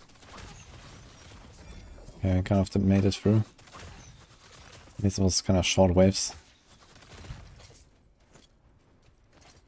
When does a lizard drop come? I can tap expansion mark drops.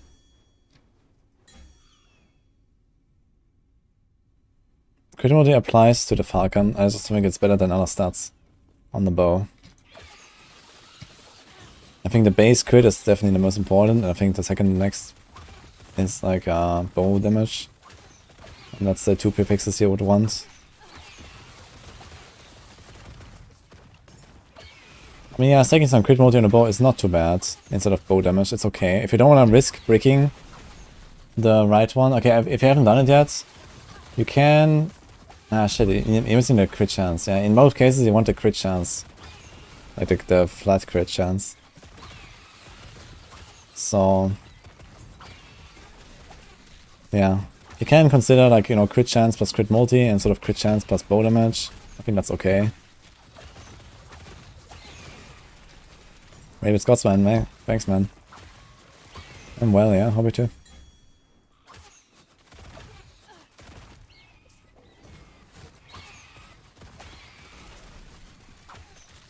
My god, man, that fire.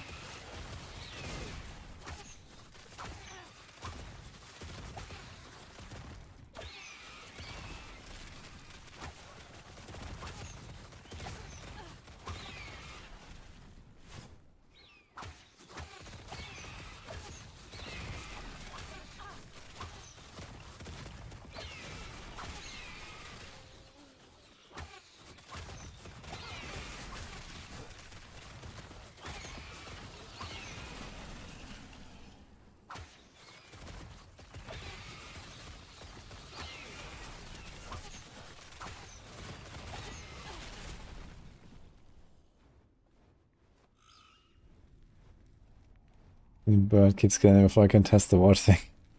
Just need to walk into some ground effects.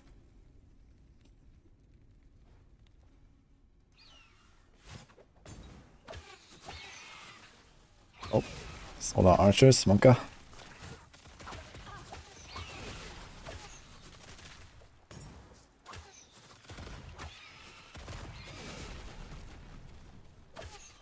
Alright, these guys.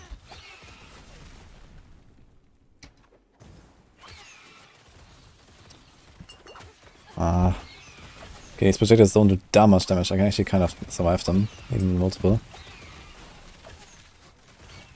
Solar archers are scary though.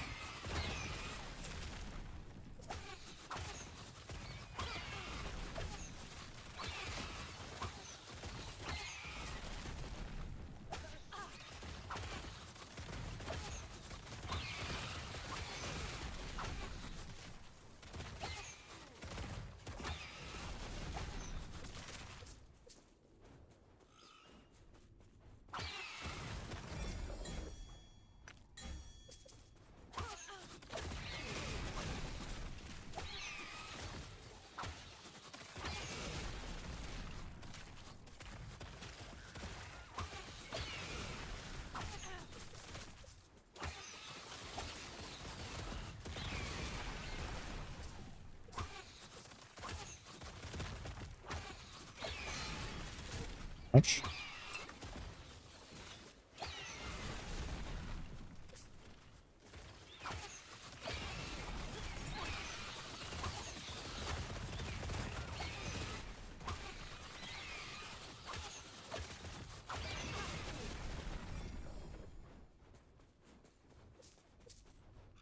What's the reason for not using explosive trap passive to make them explode on impact?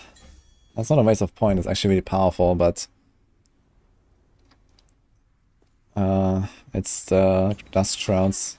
I mean, here in the arena where you're permanently standing in the smoke clouds, it might be okay. But you can't get dust shrouds on the regular shots if you use the instant trigger.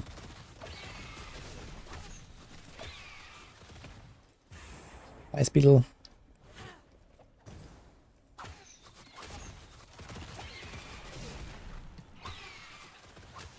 I could definitely tweak my setup a little bit for arena, I guess. That's like some more tweaks you could do. But I didn't do that yet, so I'm just gonna keep going with the setup now.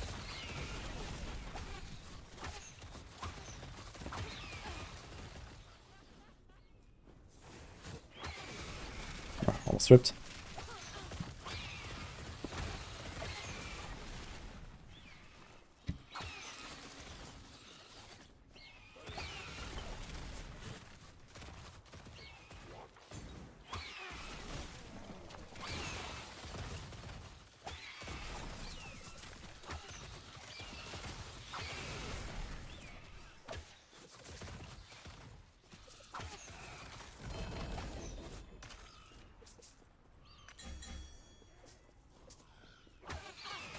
Oh. The same guys, these fucking archers coming from the bottom. This time I dodged them.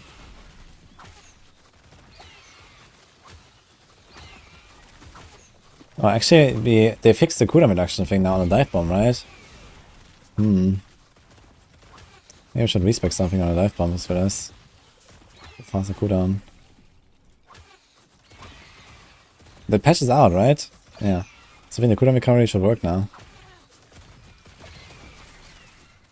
Too late, I guess.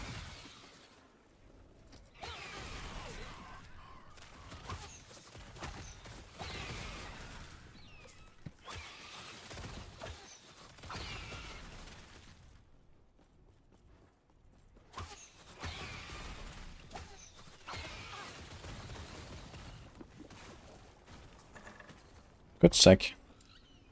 Can take out one here, at least, and put it there. I think that they fixed this passive now, right? 6.9. We're gonna try. Maybe we're gonna get I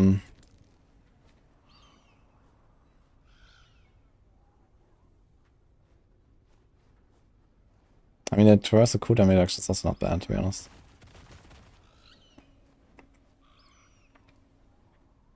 Okay, maybe 1 point at least. Let's see. 400. Ready for Durios? Hey Chronix. I am ready actually, but probably not tonight. Tomorrow D4 log in. Duriel. Hell yeah. Who is hyped, guys?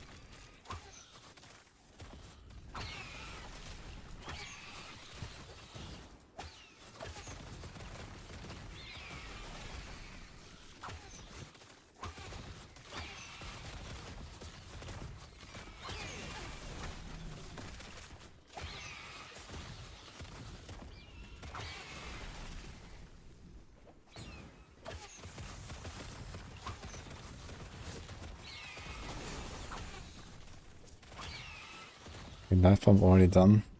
Let's see, 6.9. It says a 6.9. What the fuck? Can I remove this? I don't think it was fixed actually.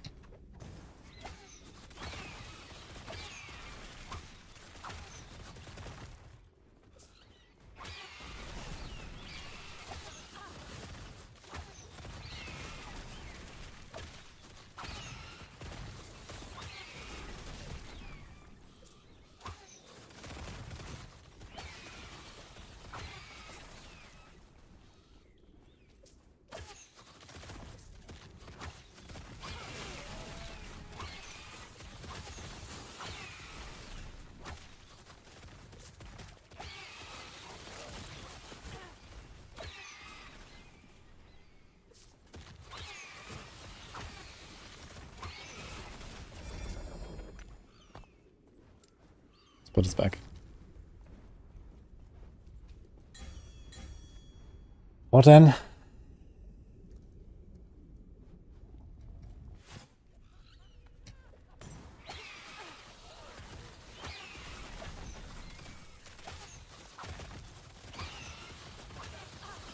How much fun is that Epoch? Oh, it's very fun. There's so many builds I want to play at some point. Like, I don't know where I'll find them, but I need something like... I need like 3,000 hours. Like next week. I need like 3,000 hours. That would be great. Before Tuesday. So I can actually play the builds I want to play. But yeah, it's gonna be a bit tough to fit in, I guess. I'll try.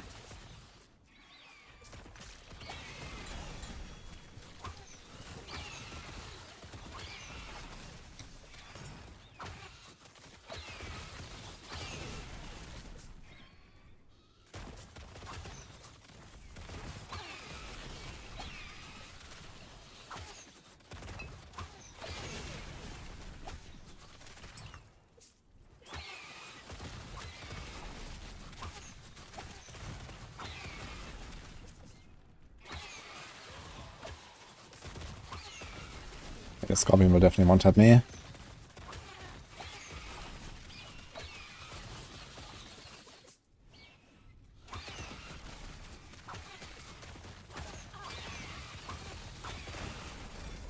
Okay, 420 passed.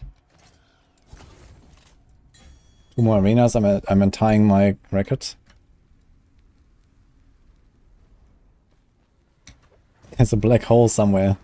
Maybe we can get those 3,000 hours. Let's go.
There's a lot of smoke here. Need a mask.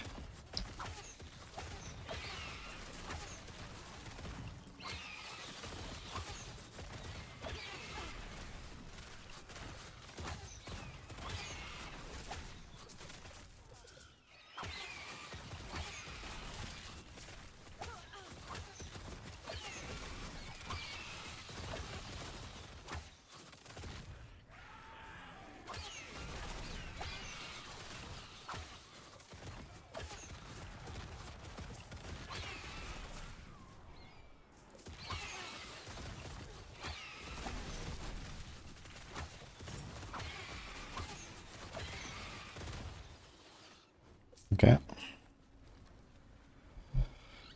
Yeah, I died. That is the same character on softcore now. I was just trying one more arena run.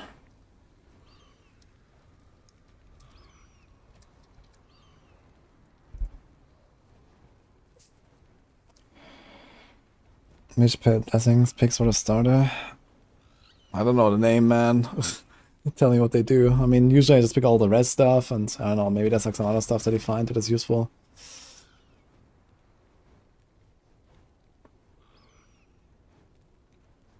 +4 for Agony and 97 increase to minion damage, or 46 dive bomb and 26 area. Yeah, certainly the first. I mean, 4 for Agony is insane.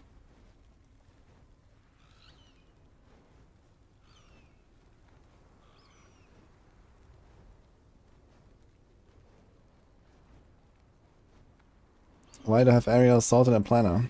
Yeah, because I generally recommend aerial assault. Just doing shift for the better dodging. Like everything one-shots me here, so I don't want to jump into packs. Aerial assault.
Okay, tied.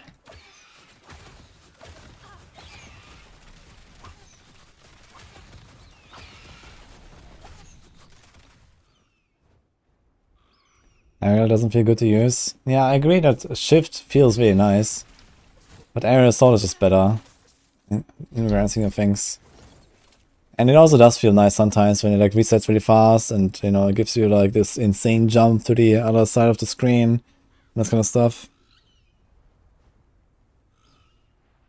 Like aerial assault doesn't have like a max range. You can just like, you know, jump all the way to the top left or top right of the corner.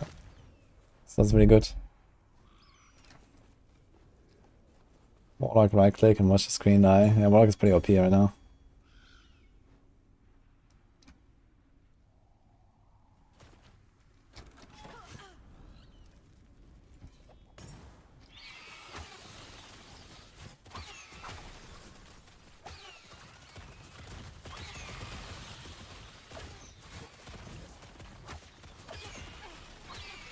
Whoa! He's spawning right on me, man. Okay. Oof.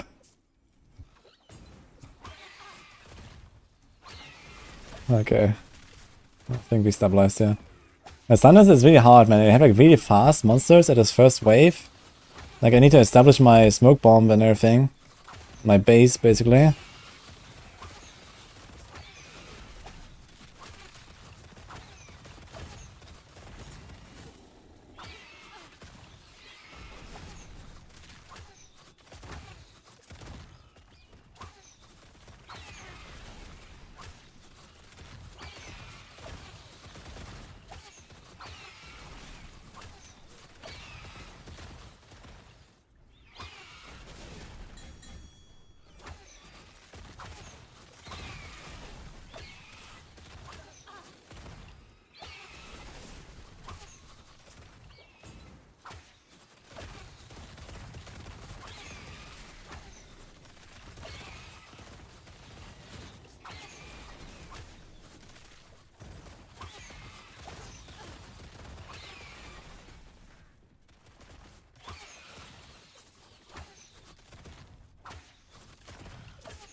Are they?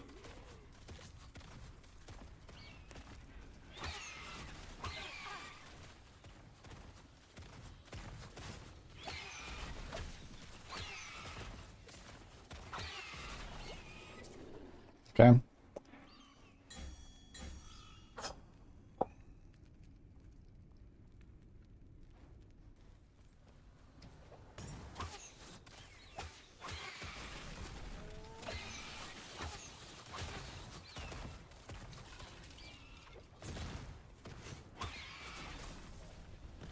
Ooh, ooh, ooh, ooh, ooh. Wait, is that ground? Is it at the ground out there? The circle? I guess it does damage, right? So I can't walk through it.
This pushing arena not feel that rewarding.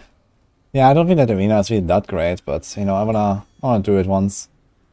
And like learn a bit. But it's also not really my favorite, I would say, or something.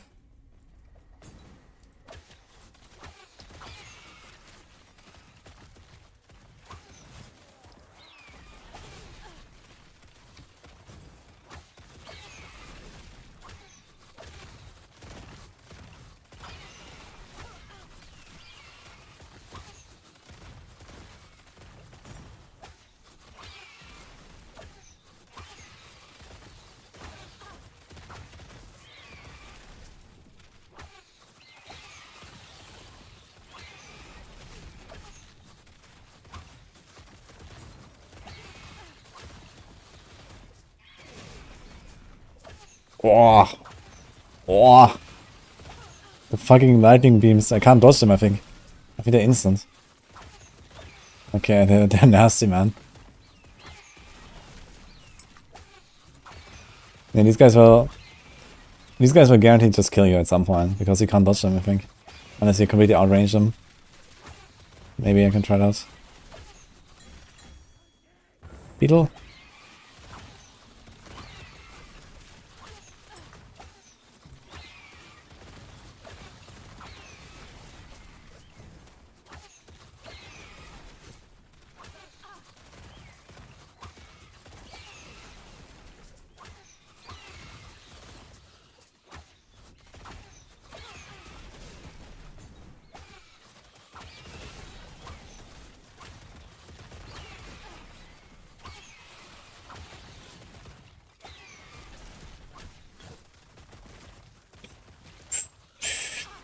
Yeah.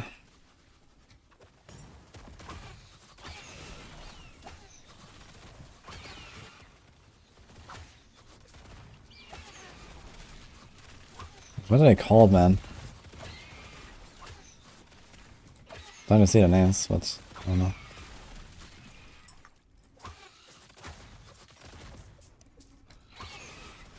Alright. It's getting pretty intense here. I'm trying to cycle my silver shards all the time. So I have like at least one hit guaranteed dodge. I'm not using my Falcon Strikes that much anymore. Because it gives me a silver shard every 10 seconds. So I'm cycling this to get the silver shard from a smoke bomb.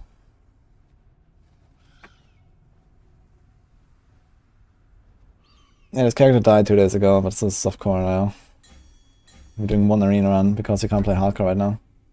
This bug. It's like 1000 corruption. I think this is harder than 1000 corruption. Or, I don't know, maybe it's somewhat comparable, but yeah, it definitely scales faster than corruption. I'm not sure how fast.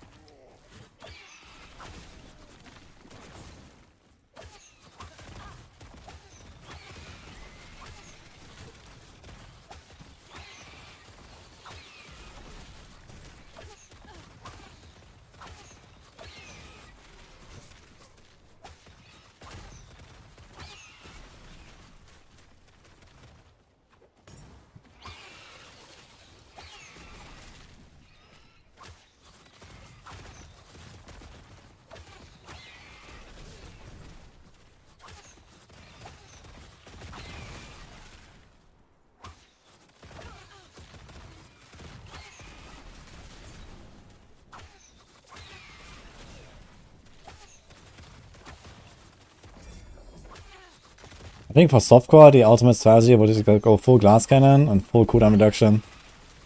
And just spam the smoke grenades whenever you can. You can probably do it like every 4 seconds or something. And you can shift like every 4 seconds as well or so. And then get the Silver Shroud every time. In fact, I think there's a node where you reduce the cooldown of the smoke grenade, make it a traversal skill, right? This could be something as well. This might be a bit too scuffed down. I think the shift is too important.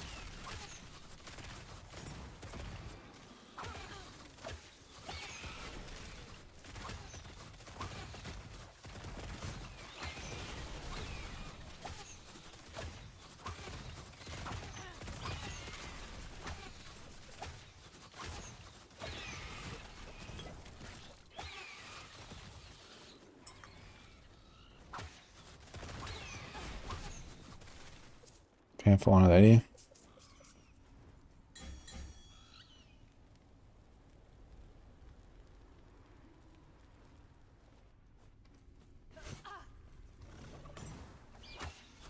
Is he really using 1, 2, 3, 4, 5? No, the 5 is fake. It's the right mouse button. I'm not sure why it says 5.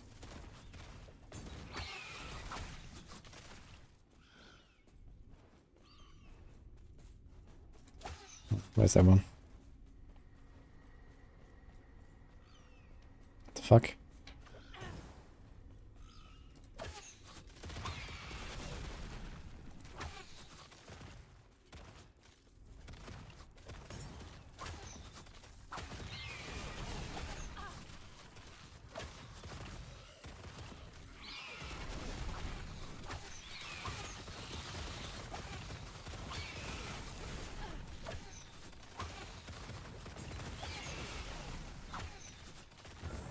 Experience shrine.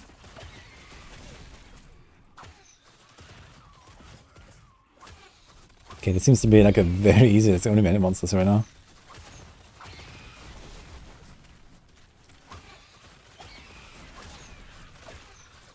No, not really only.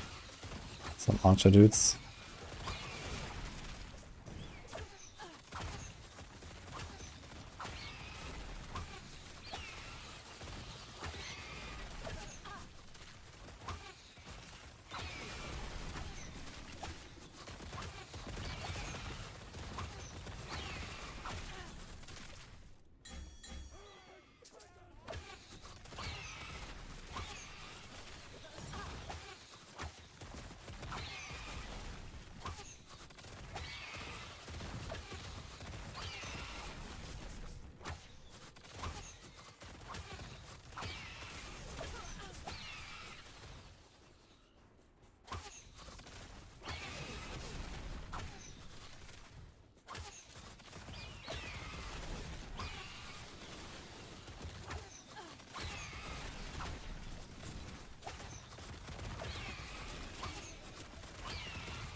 Christ. 9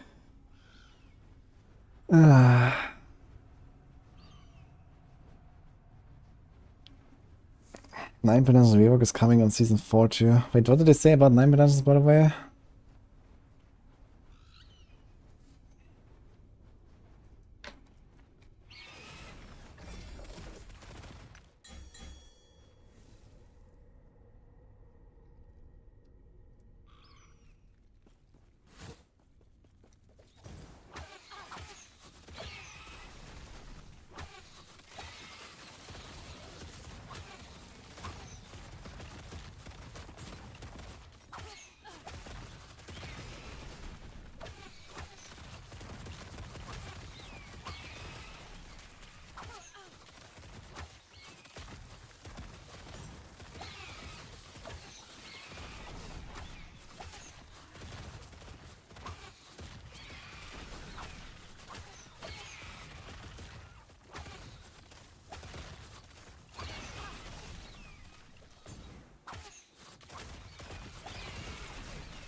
500.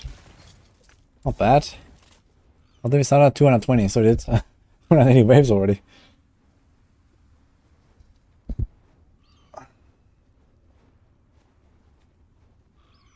This game worth a shot. Yeah, it's worth a shot for sure, yeah, Josh. 2 daggers in one hand, sword top less than other weapons. I don't think so. Check a filter, I guess.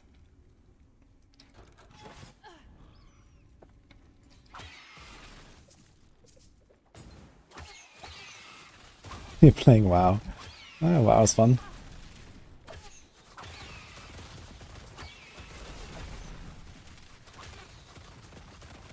I think if it didn't have so many like RPGs to blast right now, I'd probably also play more WoW.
I get tired of gaming sometimes. Not really, to be honest. I mean, the thing is, I have like a pretty good, like, you know, cycle of like more intense and less intense blasting with like the RPG cycles. So that helps, I guess. But in general, I really like what I do.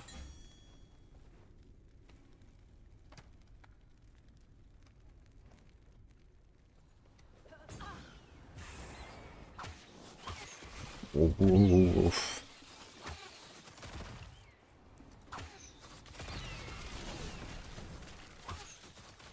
That's a rough start.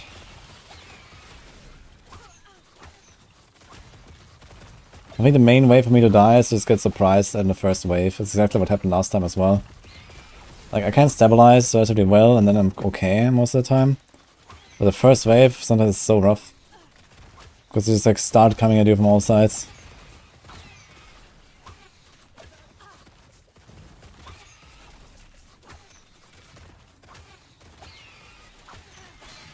Whoa. Oh, this is like a mini boss actually. This is like the Patriarch. What the hell? What is he doing here?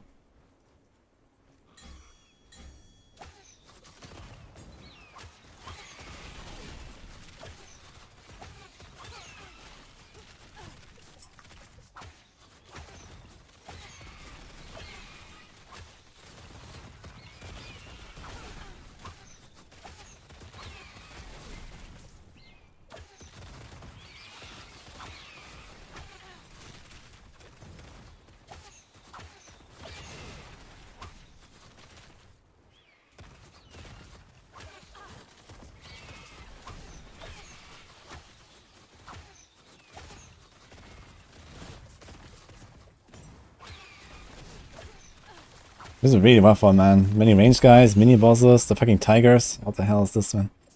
Okay. Can Falcon beat Warlock in Arena? No chance. Warlock have this insane ward. I mean, here, yeah, I mean, I have the damage, but, you know, everything basically one-shots me. And you know, warlocks are just 10 times tankier, so they can do a lot more mistakes. So they might not have the mobility and the silver shrouds, but they can literally just face tank a lot of stuff here, even up to like probably wave 800, 1000, whatever. So here I have one mistake and it's over. So yeah, I mean, of course I can just not get hit forehead for 500 more waves and I'm gonna be pretty good.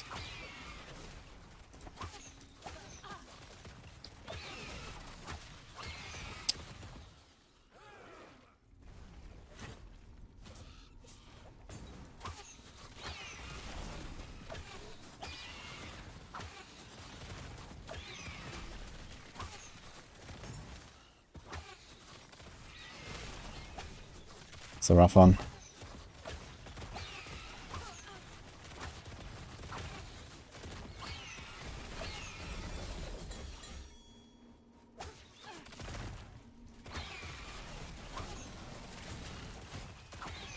Ooh, oof. Okay.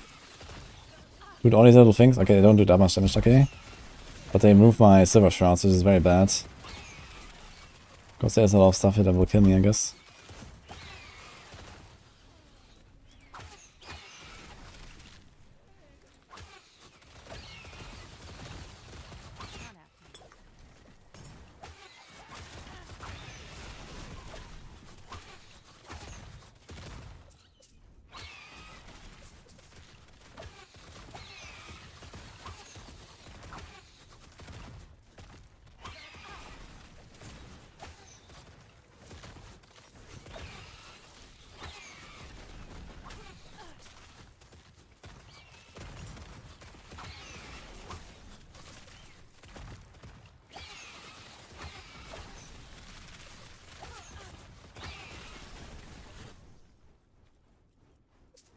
Oof. Rerun. It's not the rerun. Well, in some way it is. Oh shit.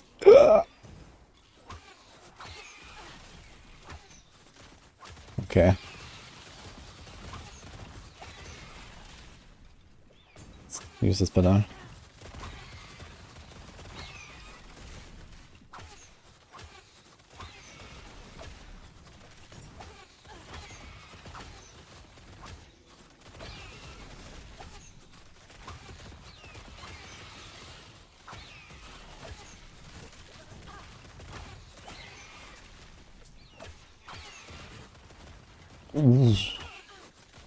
Okay, man.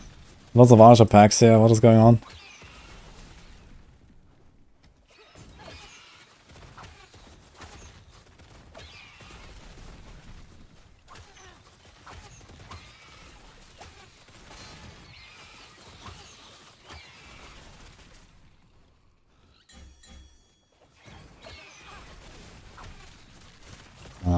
Okay.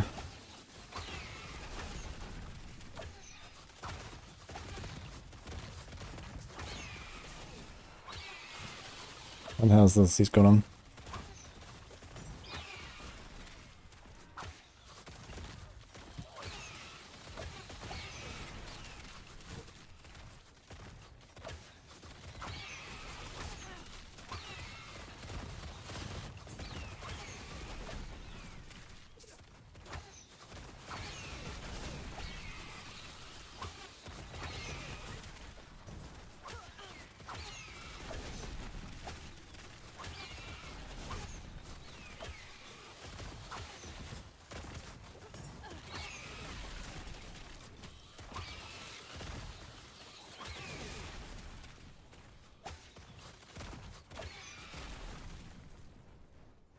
Alright.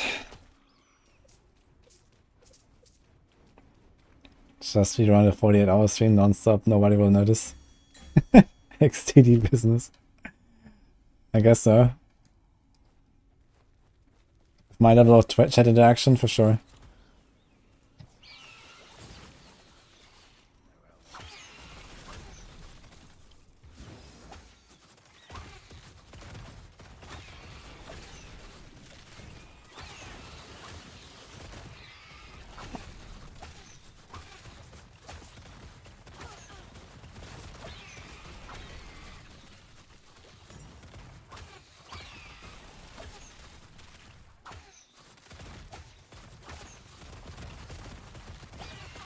Ah, wait, what hit me for so much? Was it one arrow? Damn. Okay, yeah, this is gonna end very soon, I think. Trying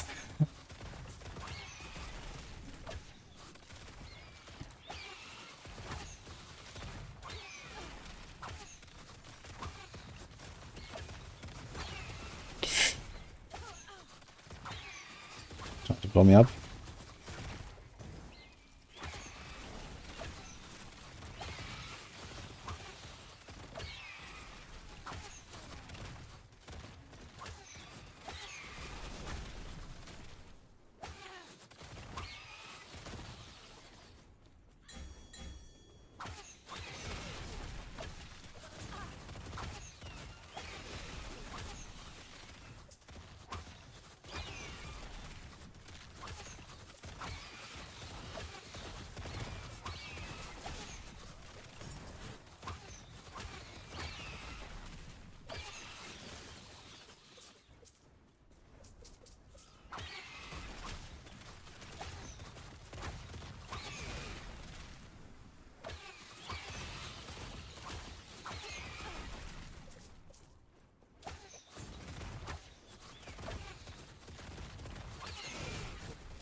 Is it easier to build here than PoE? Yeah, significantly. I'm done with Beastmaster. No, I'm just waiting until they fix hardcore. I can't play hardcore right now.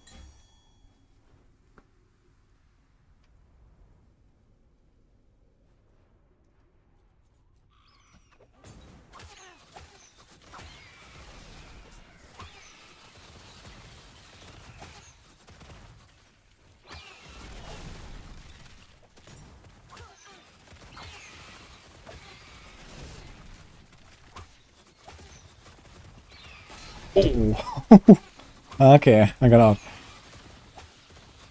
These guys rushed at me pretty fast, man.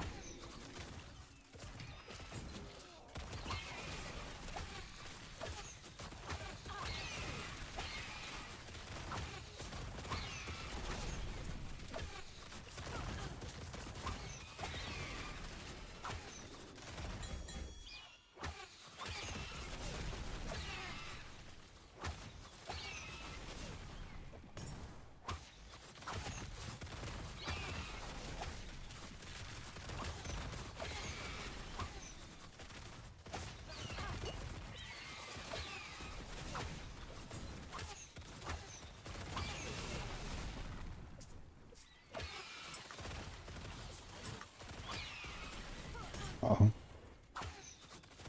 Orbital nuke.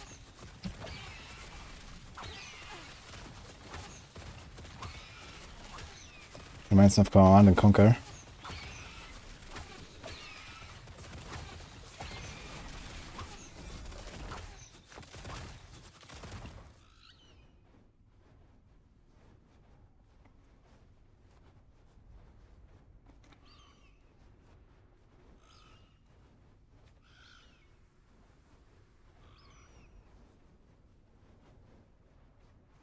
What are you talking about, Andy?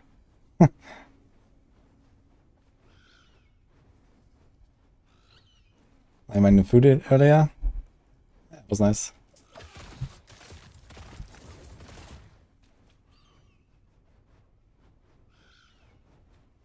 Crit chance doesn't really scale this build. Then he did a huge mistake. Crit chance is very important on this build.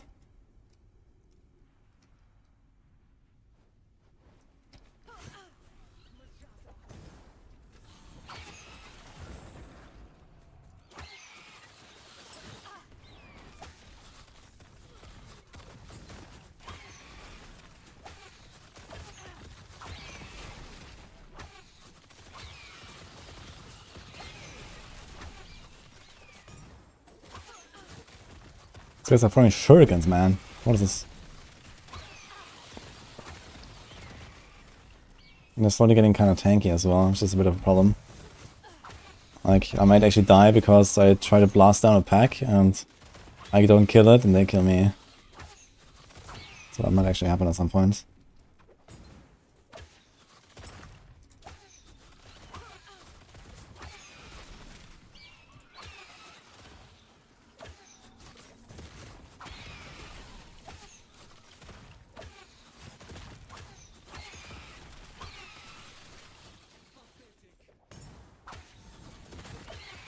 Like this here, for example. Oh, man.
That makes me shift for that tree.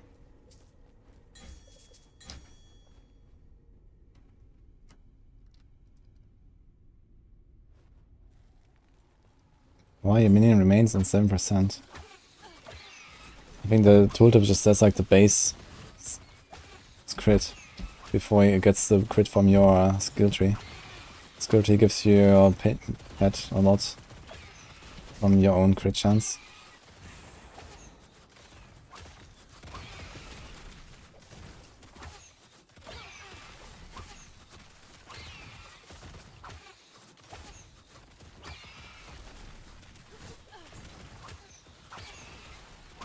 Oh, ho ho ho! Okay. That was tight.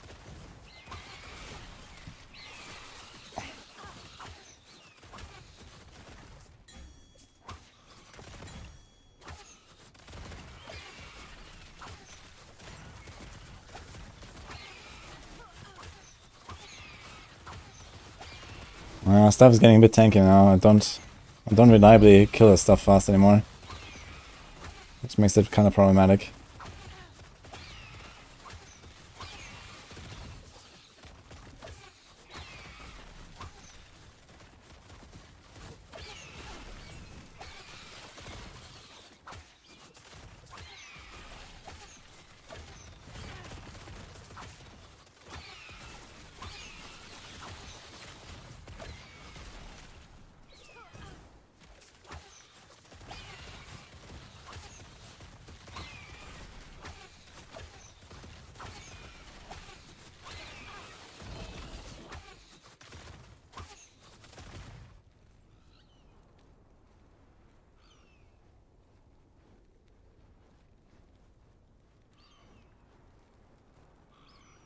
What's this?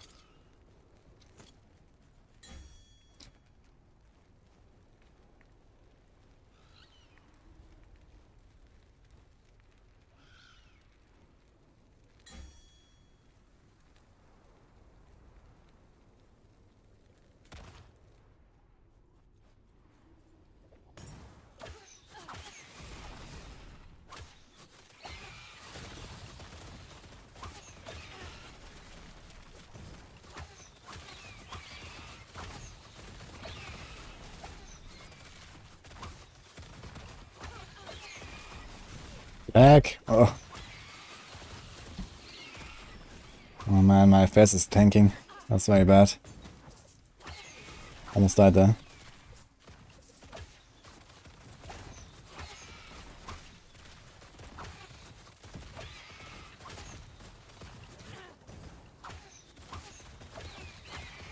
Dude. I can't reset again now, so I just have to do it until it's over.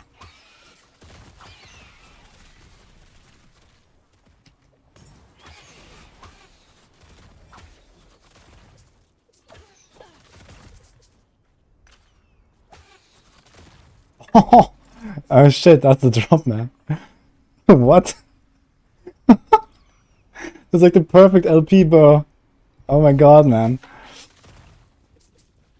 With almost no risk of failing the craft. That's ridiculous.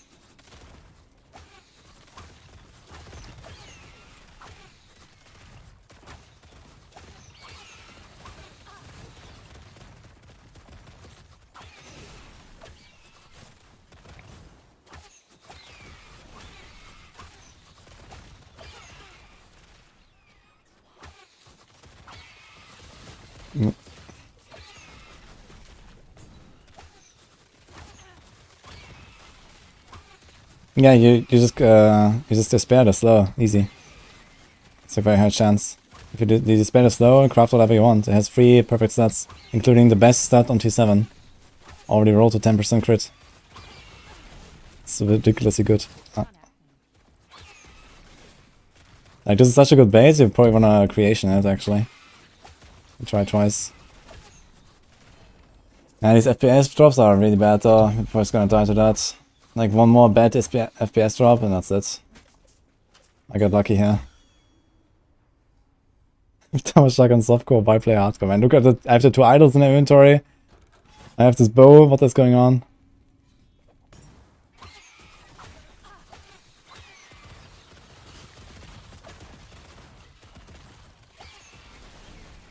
Oh, that's all the archers, okay.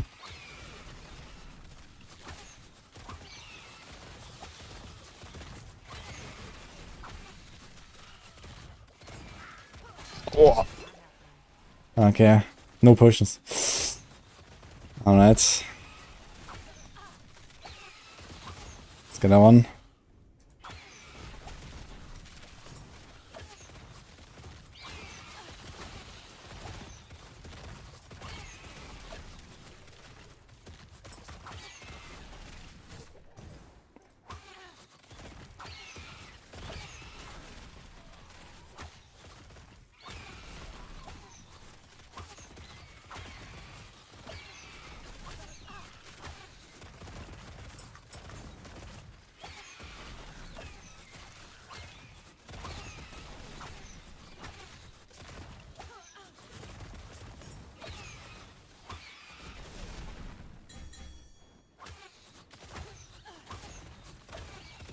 These guys are fast, man.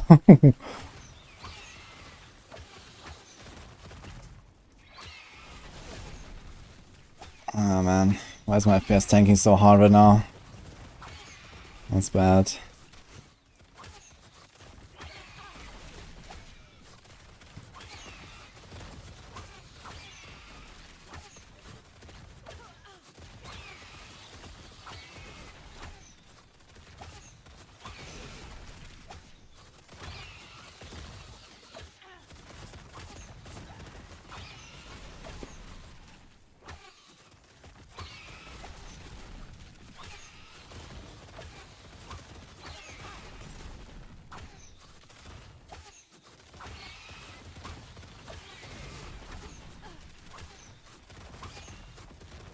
$600.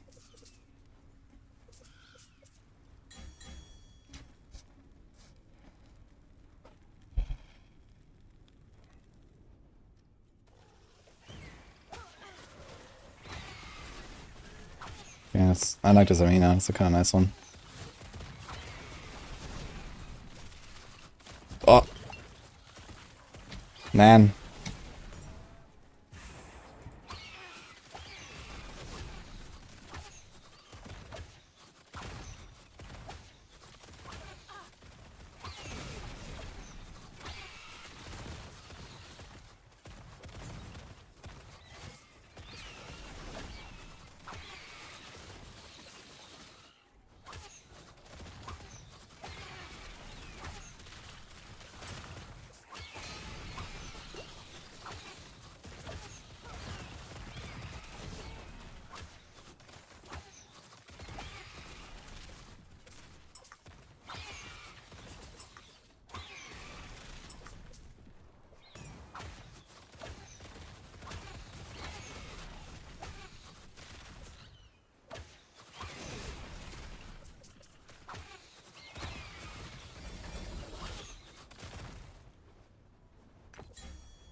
Yeah, and Tim Race is -1 FPS. It kind of feels that way, to be honest. Alright.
How illegal is this? What do you mean with that? Crimson Market guys or legit dudes? I have them on my Discord. We've been using it.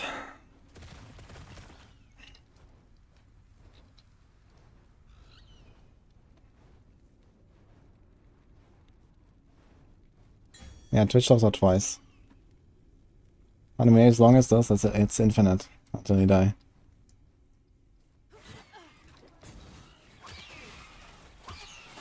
Oh, almost. Shit, man.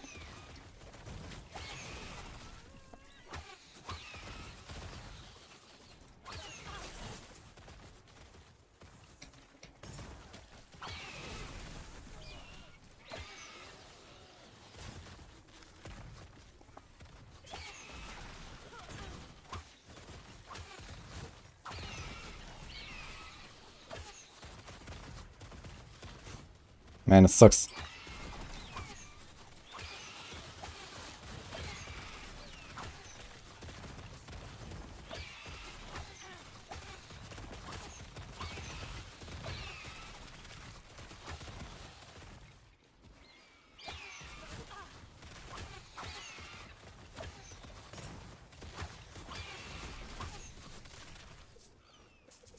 Okay. Oh. Almost died to some ground effect.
Oh my god.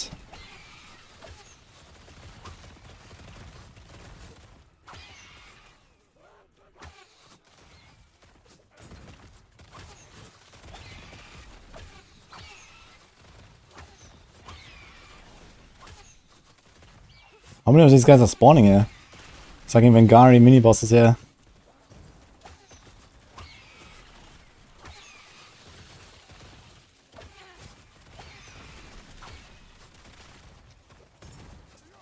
Another one.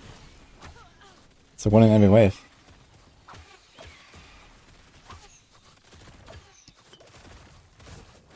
Ooh.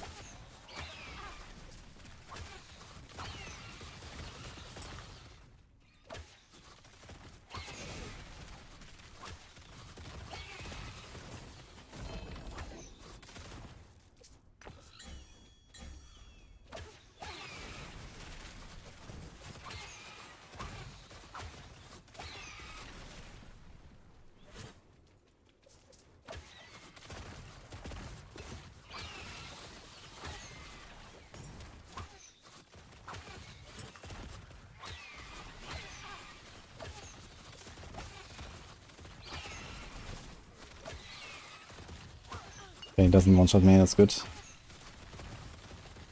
But not convenient.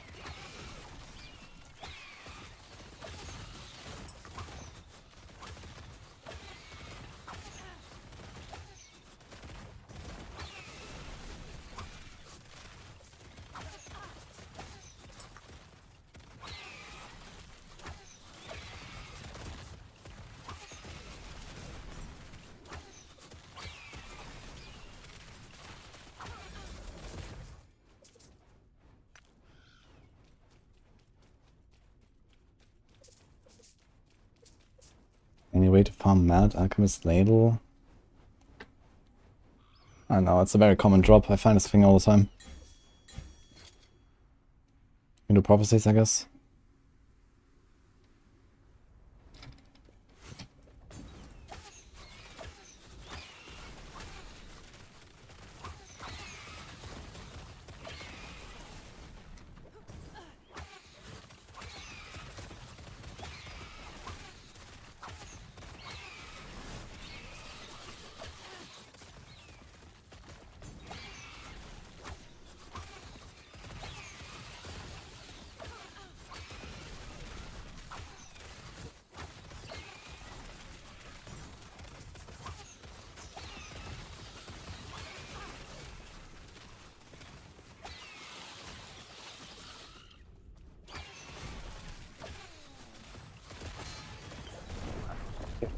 He stunned me, man.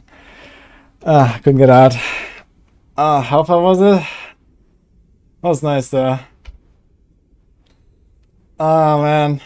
I pressed the shift but I was late. I think it was in cooldown, I don't know. I survived the hit and he stunned me and then the other guys blasted me. That was a good run. Yeah, the low frames are definitely a problem. I almost ripped like at least 5 times due to FPS drops, man. Not in this case exactly, but yeah. Let me see that.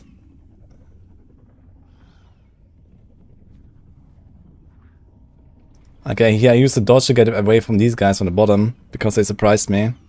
I didn't want to die. Like last time where the guys walked in from the bottom, so I decided to just like shift away every time I see some pack like this. So I did exactly that. That was fine. But then I walked exactly into this guy. And here he stunned me. I actually survived the hit. But yeah, I couldn't survive this, yeah, and I was just stunned. The shift was almost back, man. Like, I pressed it. Actually, here, I pressed it. I couldn't get out. You can see how I'm pressing it. Look. Exactly when it's ready, actually, but it was too late. Okay. Not bad. What wave? 6, 4, 5. I like it. That was better than I thought. So how far did you get there? What's the difference between solo and one player? One player is people that don't play account or character found. So they can do Merchant's Guild. And Merchant's Guild is very strong. So basically trade league. Well, we got this. I'm not gonna do it in second run. I think, you know, one run is okay. So I'm just gonna go with one run. And I think this, I mean, the hardcore will be beaten at some point, I'm pretty sure, you know. Some guys will just make some super tanky build. 440 is not that crazy, I guess. But it will probably last for a little bit at least. Now, how's this?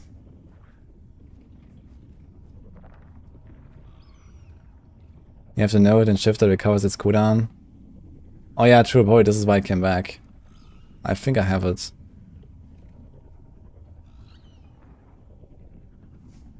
Okay, the trait hardcore is like Omega Dead Man. What is this then? 215. Okay. Yeah, I guess there's no hope of me playing Merchant's Guild hardcore, right? Like, this is not a thing, I guess. I was thinking about making a Merchant's Guild hardcore character, but it's probably just nothing, I imagine.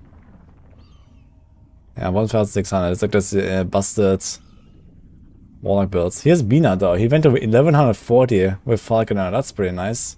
With the Ballista build. He's playing the full glass cannon explosive Ballista, which is definitely a better build than mine, I guess, for the arena.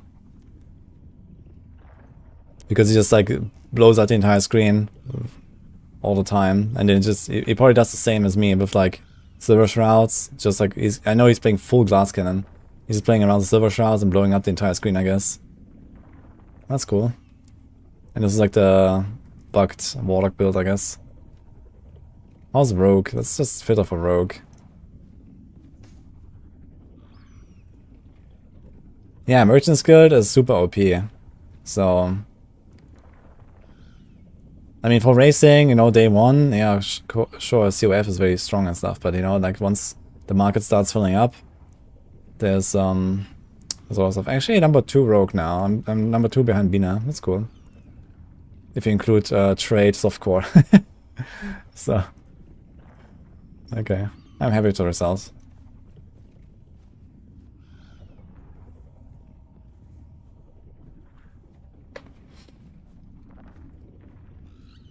Yeah, no 666 arena, unfortunately. But we actually made like 2% XP or something in here. Look, I'm at 76%. If I do a bit of corruption push, I might do a bit of corruption push actually. Probably not tonight. But yeah, it will be fun maybe.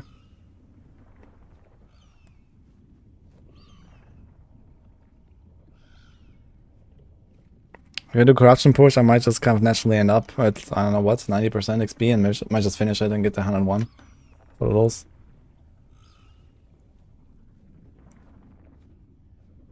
Can you actually hit 101? Well, someone must have tried it. Some people told me it just does nothing. Some people just told me it just resets and nothing happens. I don't know, so we'll see. Upgrade your bow. Yeah, I mean, it's... I mean, this thing is actually nuts. Do I have a Glyph of Despair? I have. Dude, this thing is insane. Look at that. T7 crit. Has the bow damage. Has the fist pen. So let's try it. GG. Yeah, that's all you needed. And now I just craft... I mean, basically it doesn't really matter because you want to hit exactly those 3 stats. But you would craft the minion damage suffix. Yeah, and then that's the bow. So, but I'm not gonna replace my bow anymore. That's fine. Like, I would have to go in hardcore. First of all, I can't even do that. I would have to take a hardcore character, rip it to softcore with my bow in the inventory, and you know, then I could try again. I have like 2 more 3 LP talents lying around, but you know, I basically have like a GG combo already. So. No, the thing, it was not even a COF drop, by the way. Look, if I wasn't account found, I could actually sell this on Merchant's Guild. That would be quite a sale, man.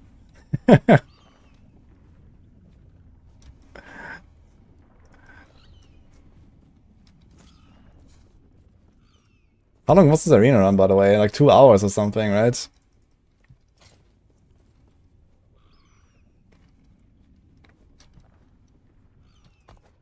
Do I even have to... I don't have anything here, right? Here's minion and bow damage. So this thing, you have to craft this mod. Minion and bow damage. And then if you have like 3 LP, like you always want to hit the crit, like the exalted stat here, and then... Probably doesn't matter too much actually after that. As long as you hit the crit, it's probably fine.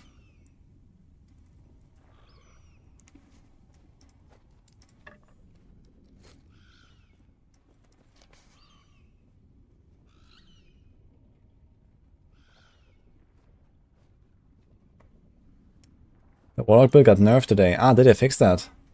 Yo, Macro Raid does. Look at that. Macro Bio Boy. We've seen him earlier on the stream, man. Hello.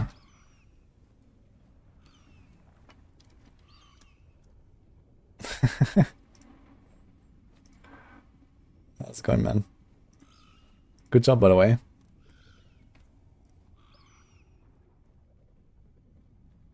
You lose all your favor in the prophecy, so you don't lose anything else? Yes, if you swap factions, you lose a favor and stuff. Yeah, Campfire link is kind of dead, so I guess we can do our YouTube summary here.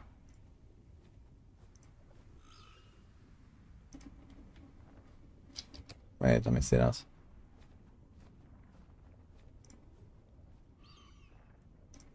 Yeah.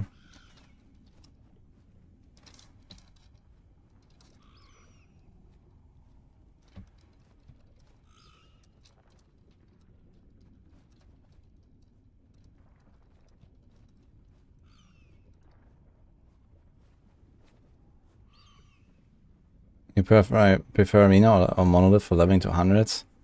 Nah, you don't get a lot of XP in the Arena here. The Arena is pretty bad for XP. Monolith is like 5 times faster, I think.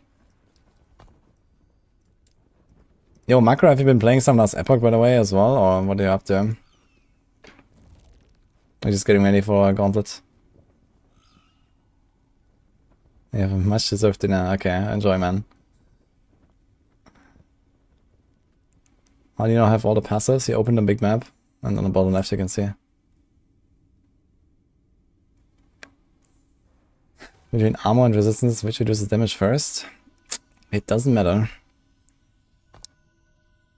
I have to press show quest, by the way, if you want to see the things. Twitch shops are the same as last week, yep.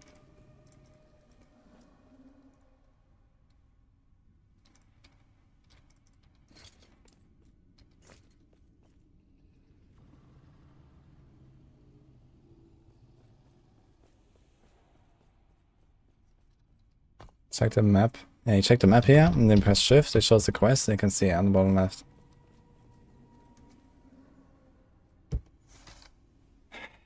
Breezy Seashore. Hello. Good luck at the Sorc. I'm doing fine. Hope you too. Alright guys, what now though? Why am I getting this item now? Why? Oh man. Well.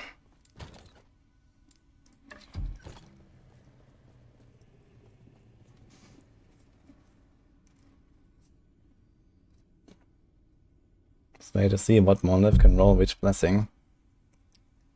In game you can only see it if you have already found them once, but yeah, you can see it here, like, but only if you have found them once. There's like discovered and undiscovered, so here these I can't see.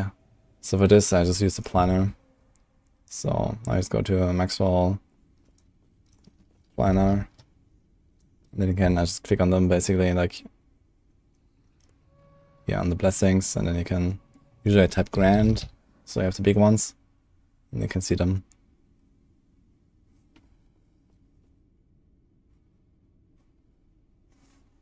You wanna reroll MG to start loading, but all your tenants are CF rank.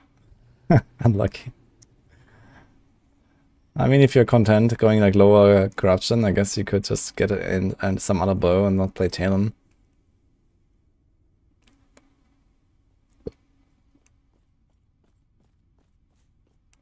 Can you do some 100 corruption monolith? 100 corruption monolith is a very, very, very low-end content for this character.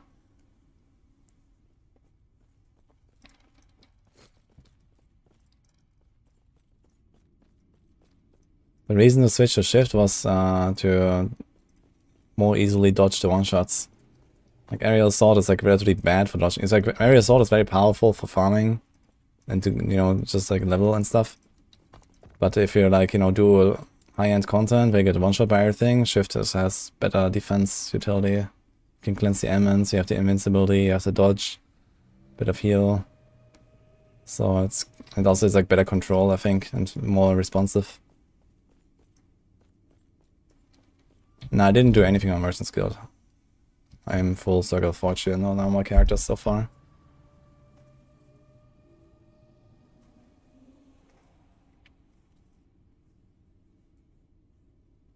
Doesn't matter, Monko.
Now you got a Circle of Fortune up.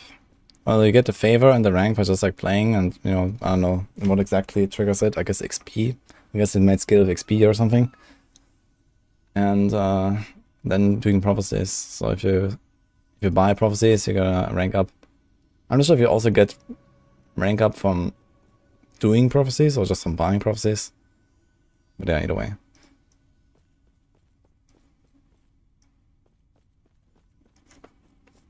Like that I've interacted with chat. Well, you just got lucky right now.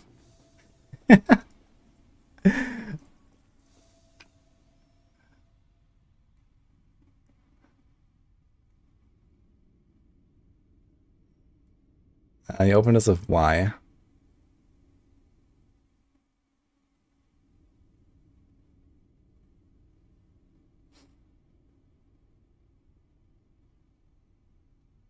I need to get some water, guys.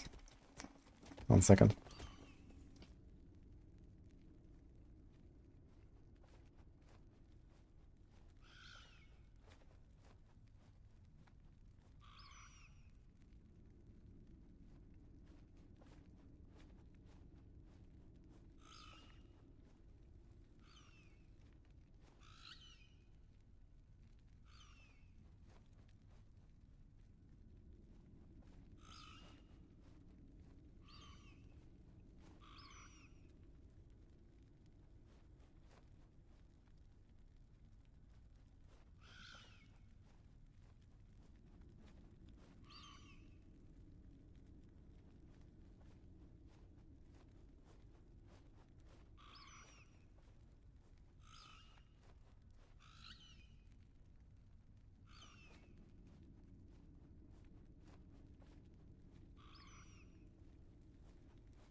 Yeah, I'm probably not gonna last that much longer anyway. I kind of feel like drained for the day of this arena run. Holy. But we have 2 bosses stacked up here.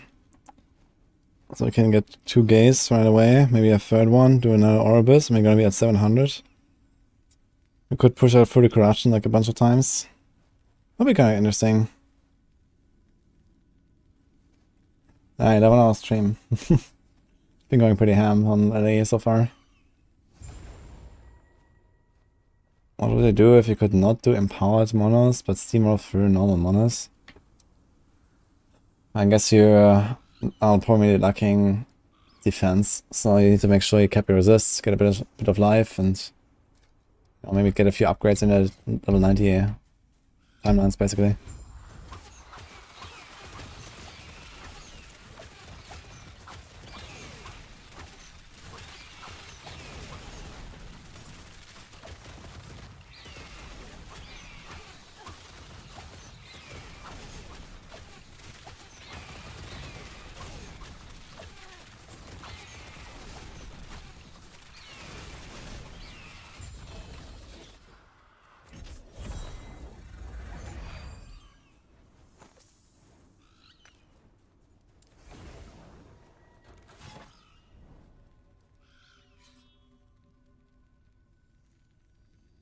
Can you actually reach 101? No, someone must have tried it at this point, no? I mean, it's been a while.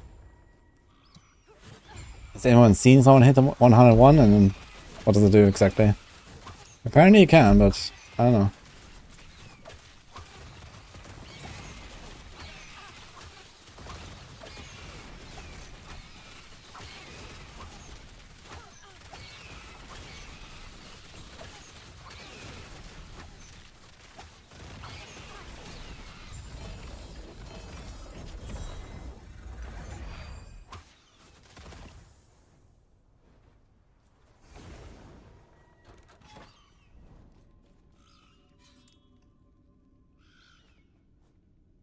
Is this the most to be built for Falconer? I don't think so. But it's pretty good.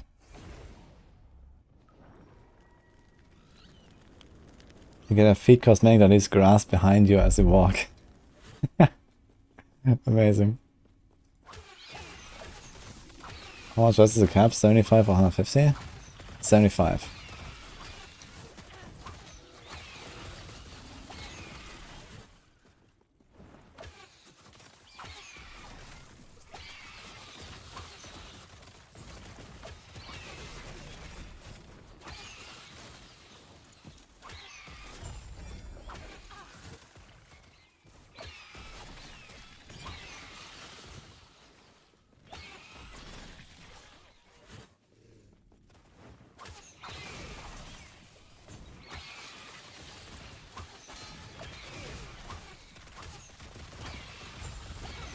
I guess we can try a little bit like how it feels to do like the high corruption and so on. How much damage we take. Like I have not really tried at all like how much damage I'm actually taking from enemies and stuff.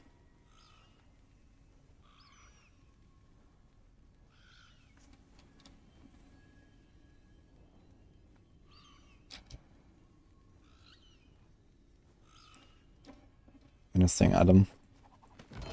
It's like a mini Aurora.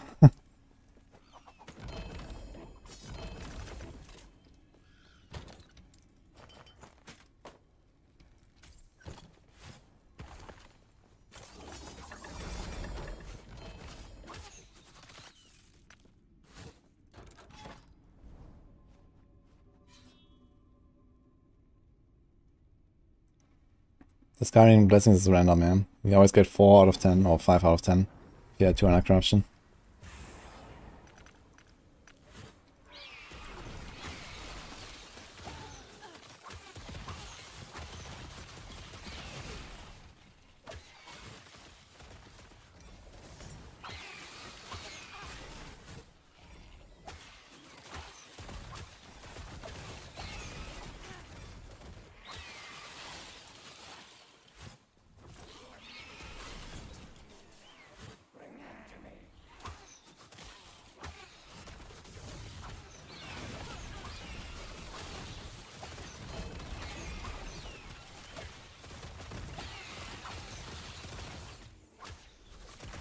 I don't think I really care about picking up Druid, right? So, fuck it.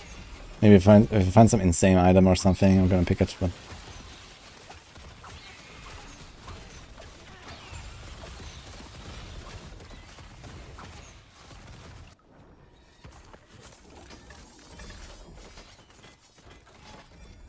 try to target the XP terms a little bit and go towards the 101. What is the ad in the title? Yeah, last Epoch they sponsored a bunch of creators to, you know, stream the launch and all that stuff.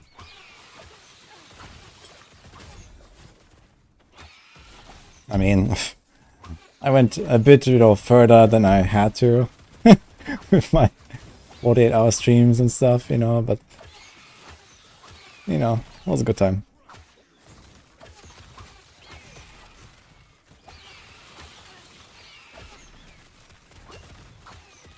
And E hashtag ad on a day of D4 Campfire. That's funny how that goes, actually.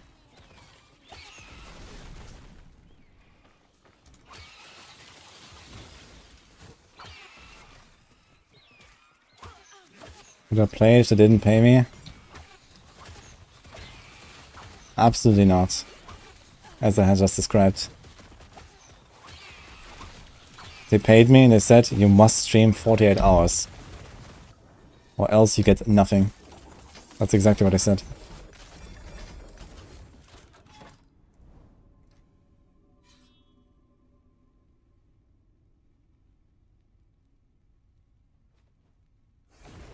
I'm going to post this build on the site.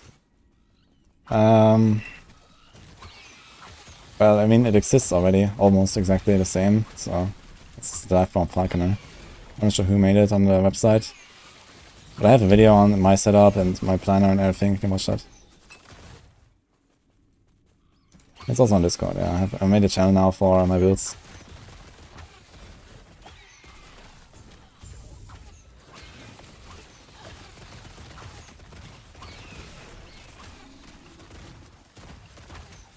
I guess I'm gonna play my future characters online again. Once the server issues are fully sorted out. Should be a lot more enjoyable. Because I can also import my characters to the planner. Which is nice to like share my builds.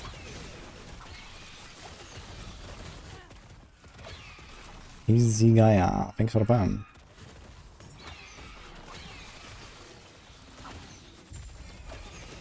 Oh, wow. Stuff first, yeah.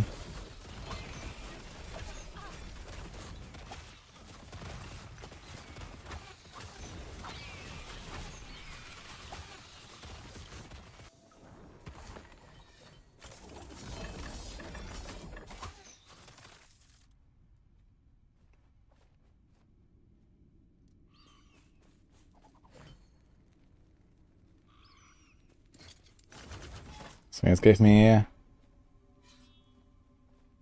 roughly 400k XP at one tome. So get like 1 point something million. So I need like, I don't know, like 150 of these XP tome runs.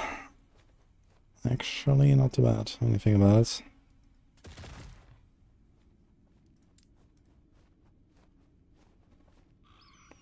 Yeah, Aerial Assault and Planners on purpose. That's my general recommendation. But maybe I'm gonna put like a second setup in the planner for like the high-end stuff at the shift. It's like the only change really, but I'm not sure how many people actually wanna like, you know, Omega try hard push arena and high corruption. So I think in general probably most people don't really go that high anyway. I'm just doing it because I wanna push high and see.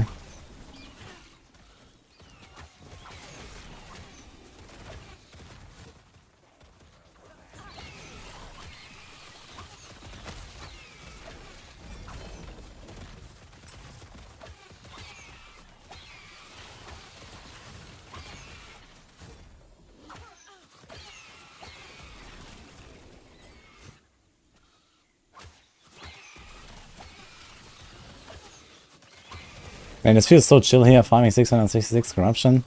And you just have done like the same as arena waves. Like, so much more relaxed here compared to arena.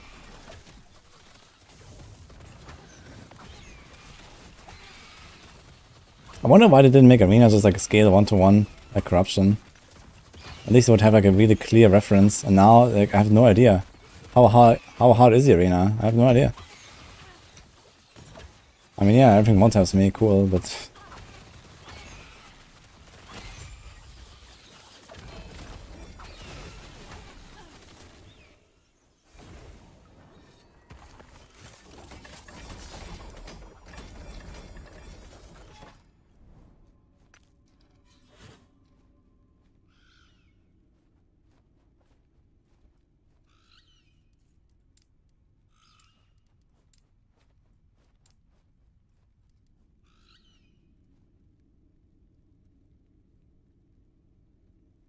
Think about Shadow Dagger Falconer.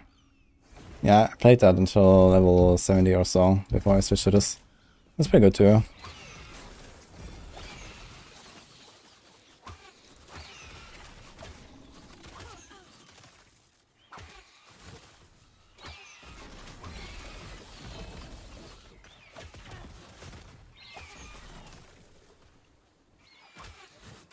I might make like some high corruption update with the guide and stuff. After I've pushed this a little bit higher, I want to try maybe to hit like 1000.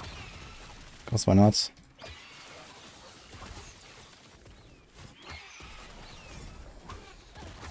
Finger bananas. Thanks for playing, dude.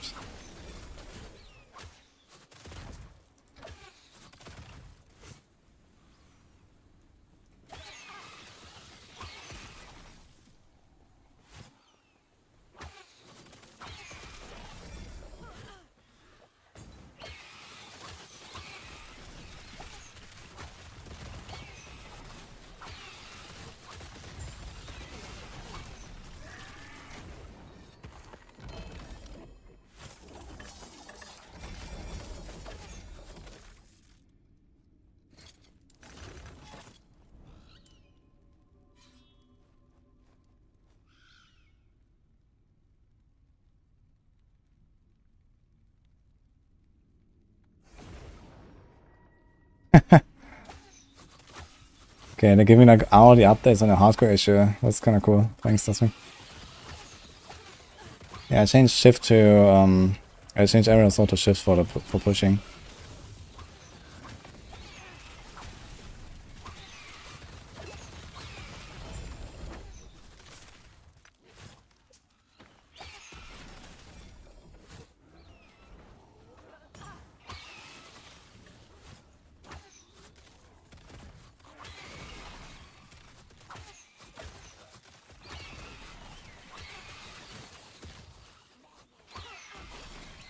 I want to check like how much favor we're actually getting for like one echo. I get a bit of a feel, like what can we expect to.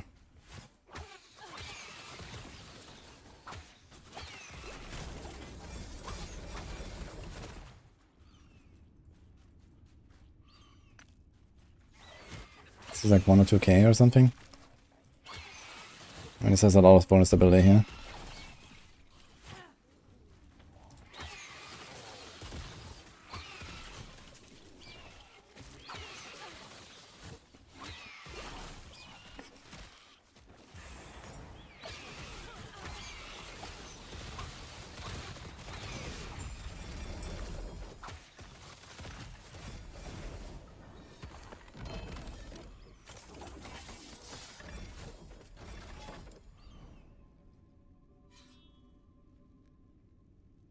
I don't think I can get another passive point at a 101.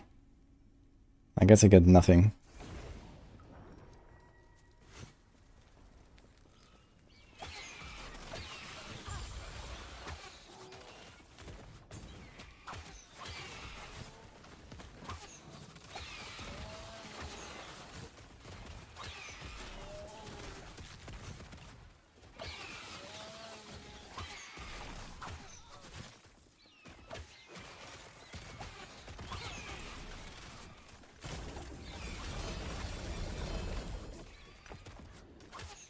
Dude, he's another T7 crit bow. What the? Let's see the other stats.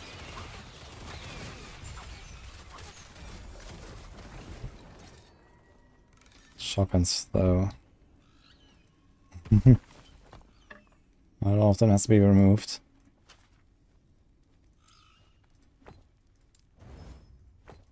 Yeah. One of them was removed.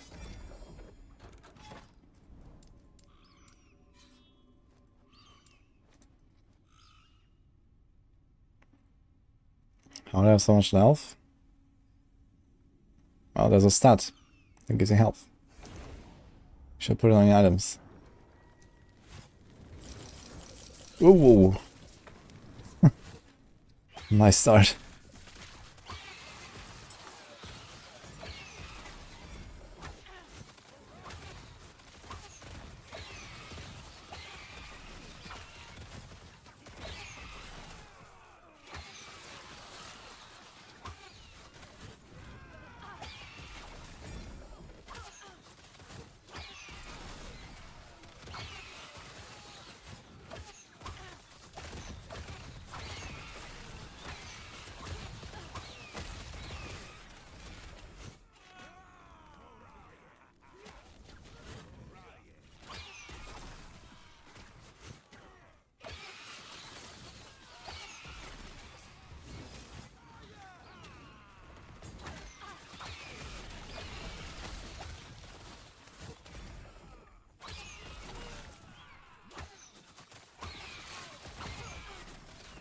I have 2.5k armor roughly. Because that's like 50% or so in combat sometimes.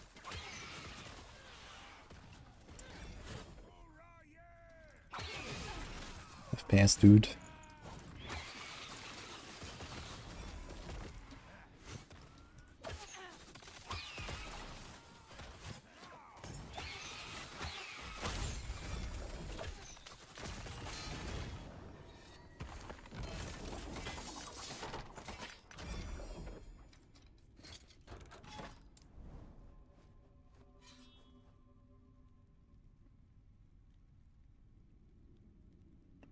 Get a cosmetic and hit 101. I don't know. Has anyone seen like any confirmation of what happens at level 101? I mean, if you get a cosmetic for it, then we're gonna grind out then.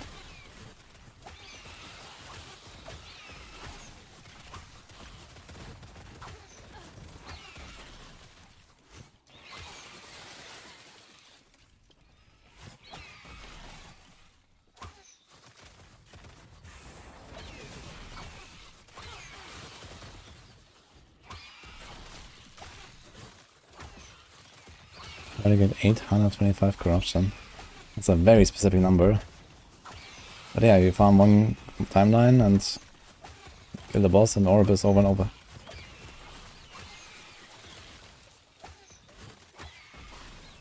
You can increase amounts of faction favor. Really, that's a very strange reward to be honest. Faction favor. And it kind of makes sense then, this is why it was introduced in this patch. Because apparently it wasn't a thing before release.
It's chill for the drops, but then you have to claim them. They're gonna be like in your inventory somewhere on Twitch, and you have to like click on them and then you get them.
JZ, I have no idea how to fix that.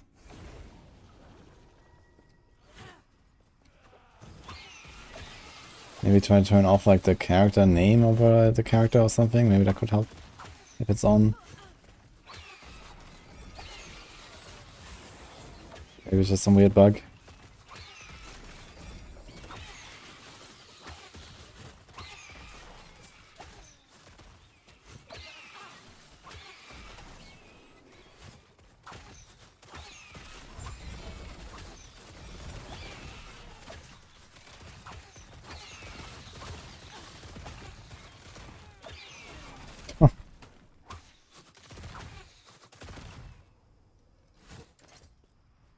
Movement and Fizzers.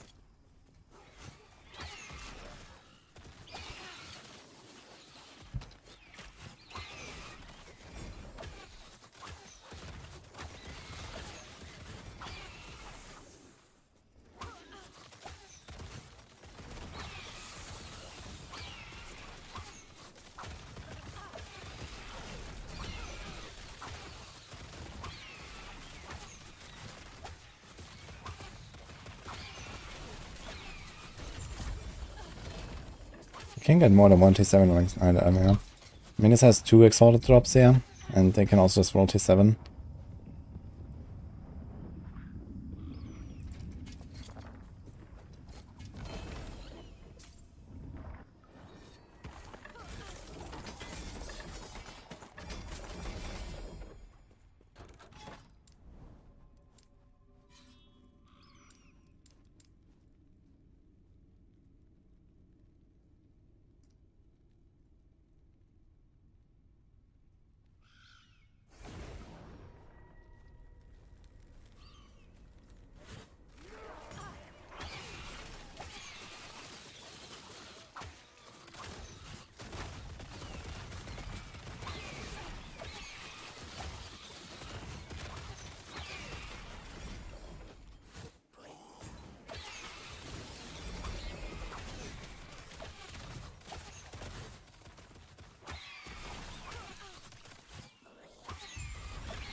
And I wrote that 2 days ago, yeah, in Arena.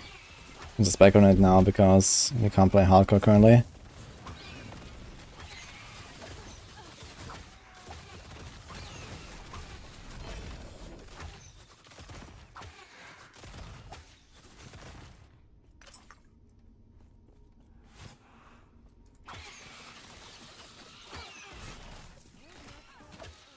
You can just don't die. I mean, my Beastmaster is not really much of a risk of dying, I guess. But still, I'd rather just don't for now.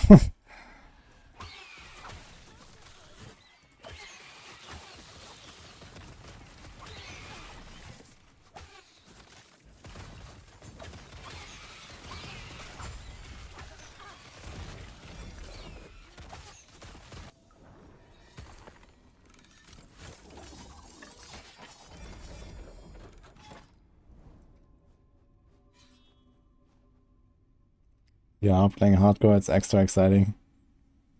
There's something at stake.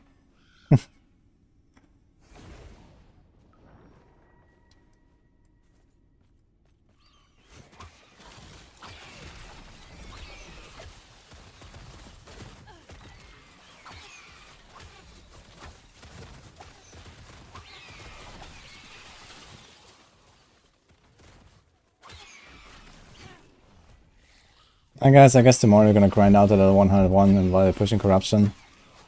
Let's see how the corruption push feels.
Yeah, the Masochist challenge probably.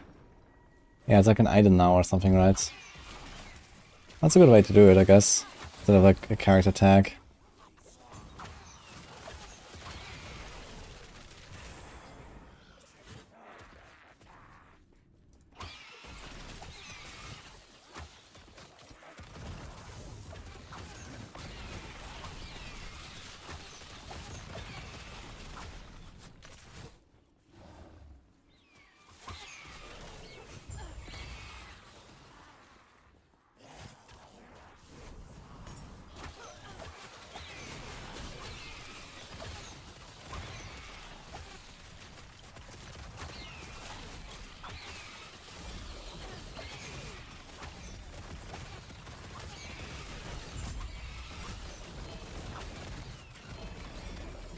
Oh my god, man.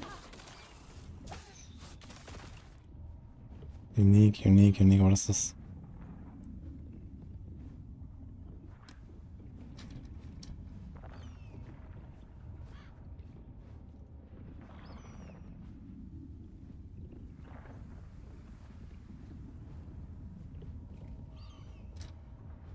It's a very interesting item.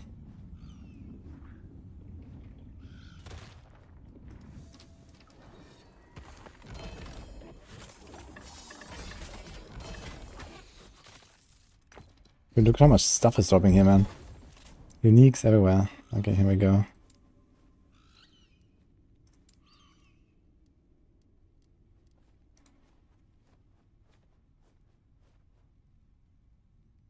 So Druid or Maxwell up to date for this build? I don't know, because I'm not doing the Maxwell guide for this. I just made my own video. You can check that. It's on YouTube.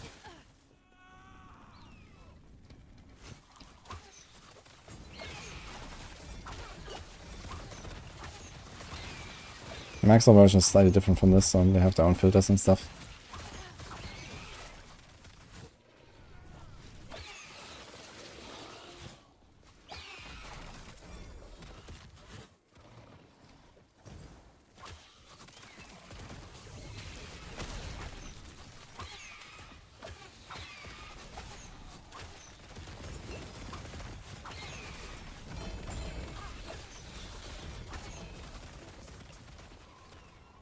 VLP Viper Tail.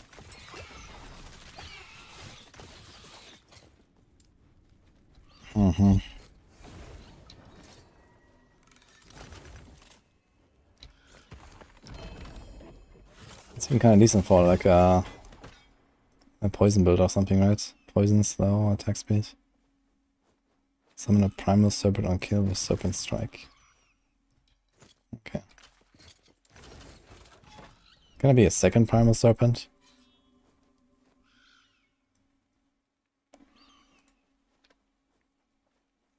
This is a softcore dead flag line.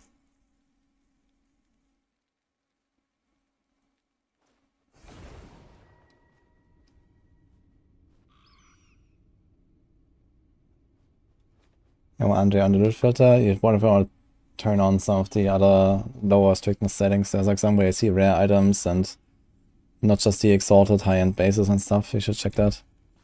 There's like some things you can just turn on. Most of the other stuff should be fine though.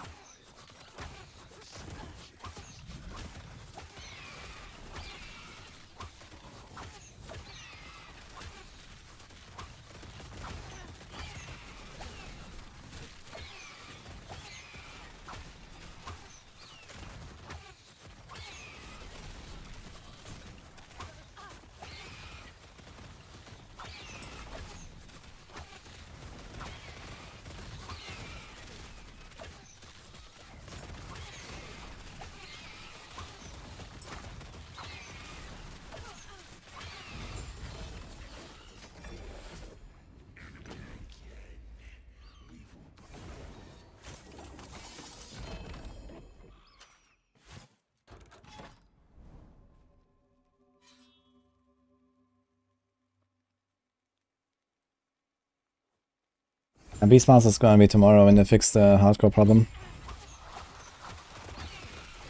There's a bug on hardcore right now that I don't want to deal with.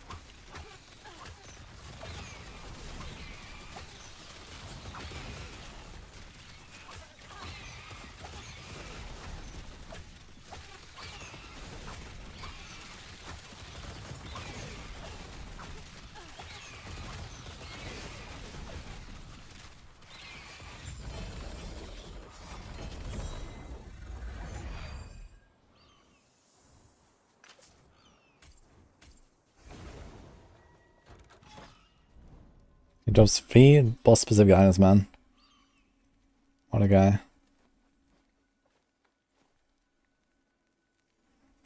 Gambling if you're a stash.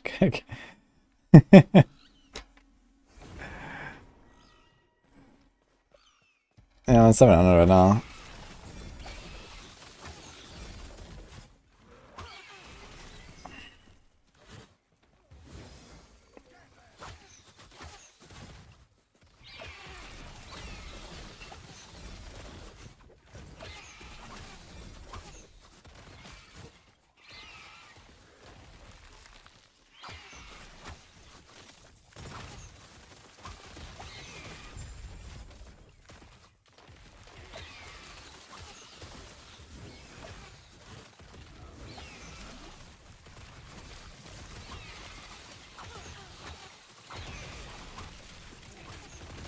What hardcore people don't cross 150? Yeah, I mean it's like nothing really forcing you to go very high, right? As long as you can find like 200 safely on hardcore, you're gonna do that, and everything else is optional, right? It's just gonna slow down. But yeah, like I was pretty comfortably farming like 500 plus on this on hardcore.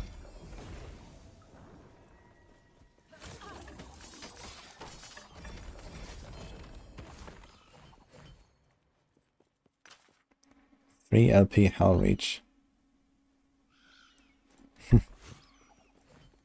Could I beat the normal bow?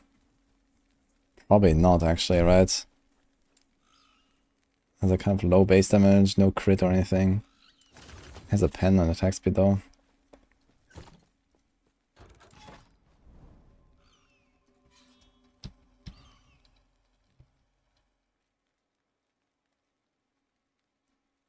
What bug? No, the bug is that if you die in hardcore right now, it will override your existing softcore stash.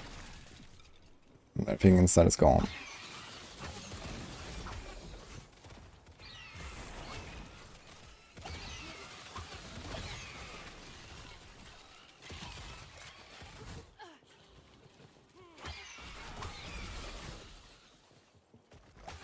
Didn't die IRL. It's a bad bug. Uh-oh. The cape is from the in-game store.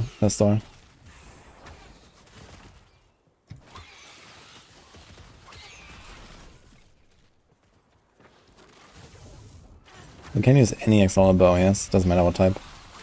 If you want to do legendaries.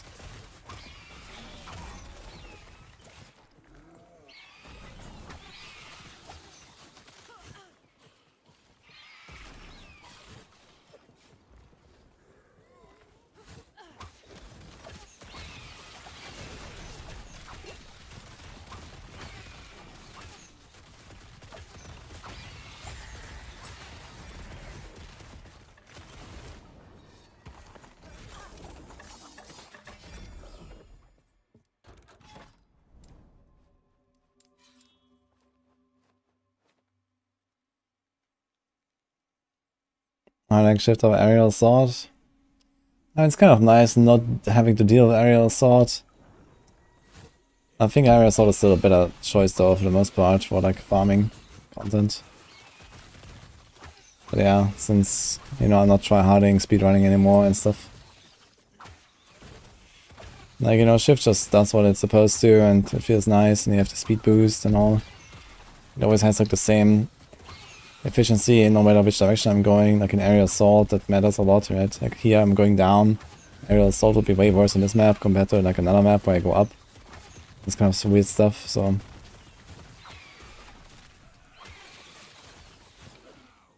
But arguably, aerial assault is really powerful, so.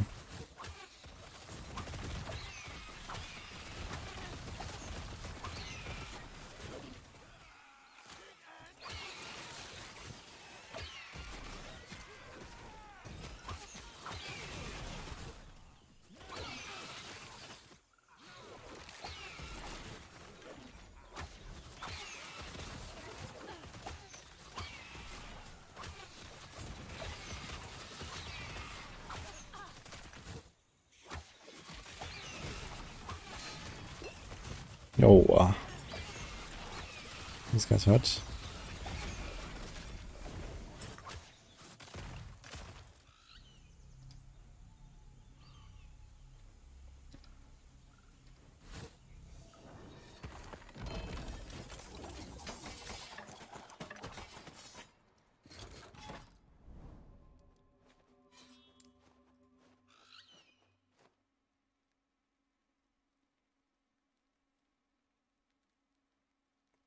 What mode would you recommend going high Russian? Is it more class specific?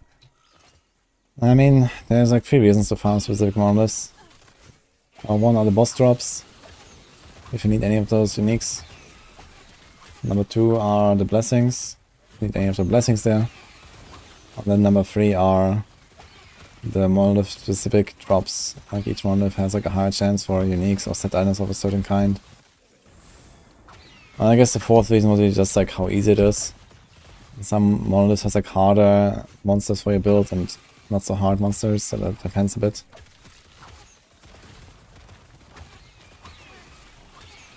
I like the Mayor of Dragons. I think it's like a relatively easy one if you don't care about any of loot.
Jude comes out of this fucking chest, man.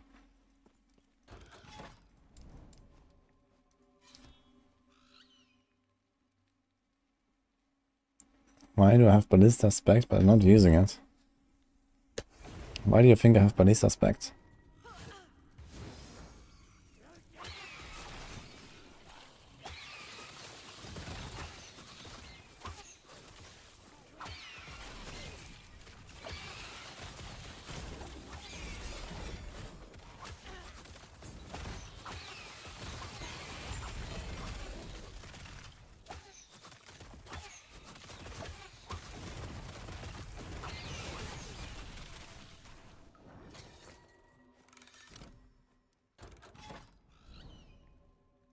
I think I just left for no reason.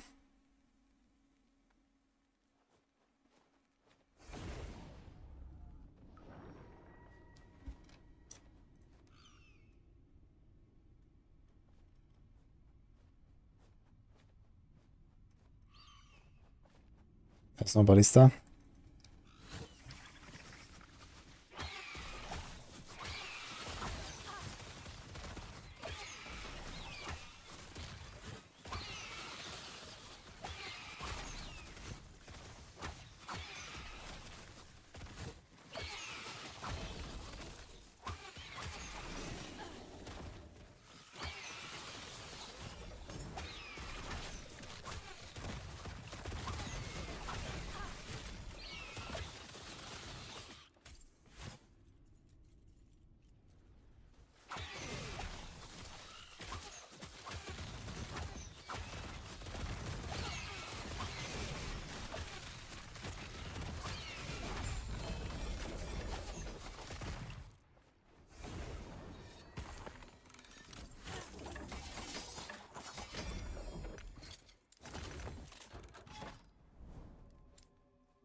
Hit for 4.9 million?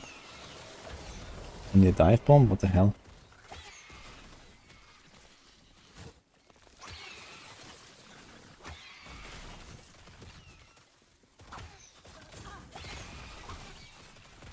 What are you doing? Why are you counting the Shadow Falcons together?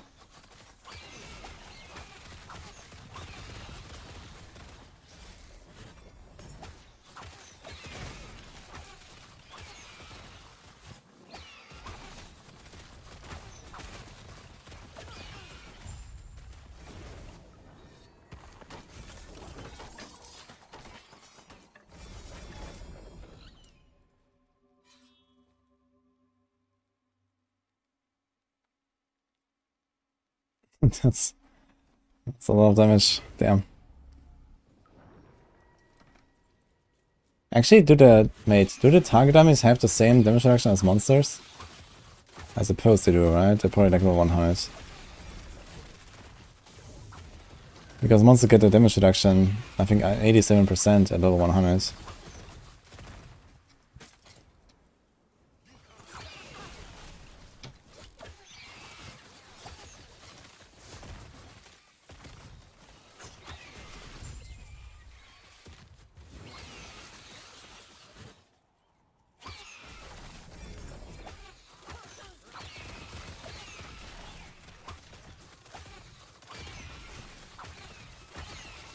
Which mob drops the falconry set of higher chance? You mean the bow or what? If you click on Monolith at the top, there's like the interactive map and it will tell you like all the links to the other Monolith timelines, and each timeline has its own like, you know, bonus drops, so there must be one that gives you extra bows you can look for that.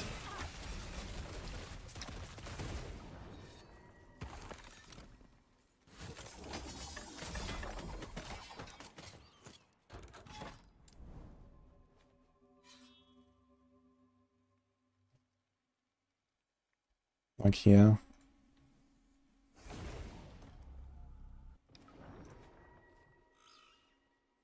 Where do I have this? Like rewards. Ah, here. So, relics, for example.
Thanks underneath.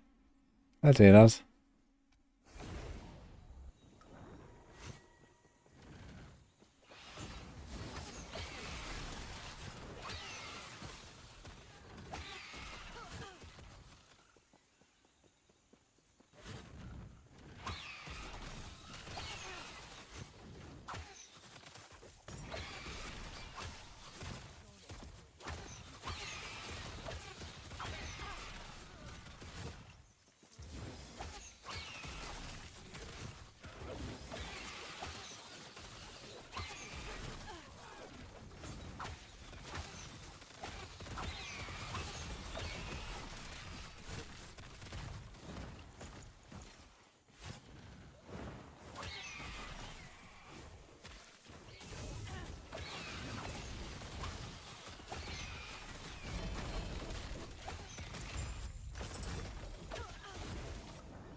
Talents before Monoliths.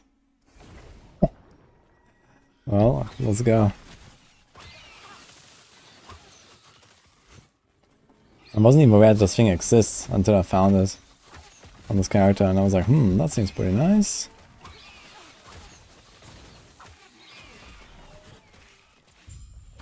On day one, I'm not sure when I found it, like level 80 something, I believe.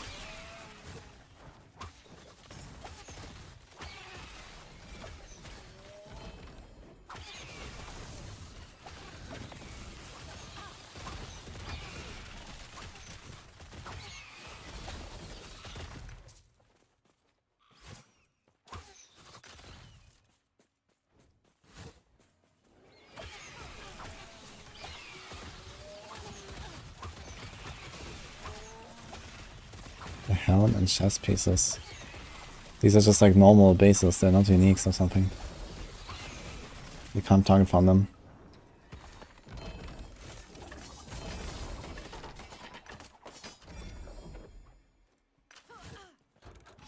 Ah, here's our friend.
Actually, I think it's gonna be my last run, guys. I'm getting quite tired right now. It's 3 AM.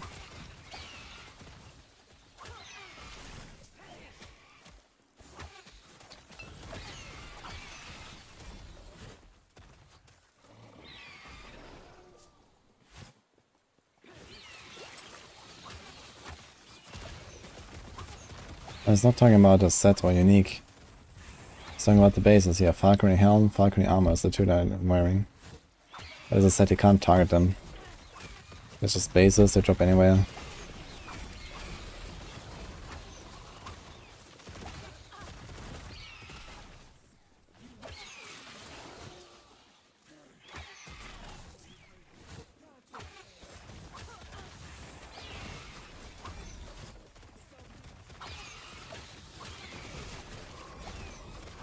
It's kind of funny that corpse like flying midair and floating down. We saw that.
You never heard of me before D4.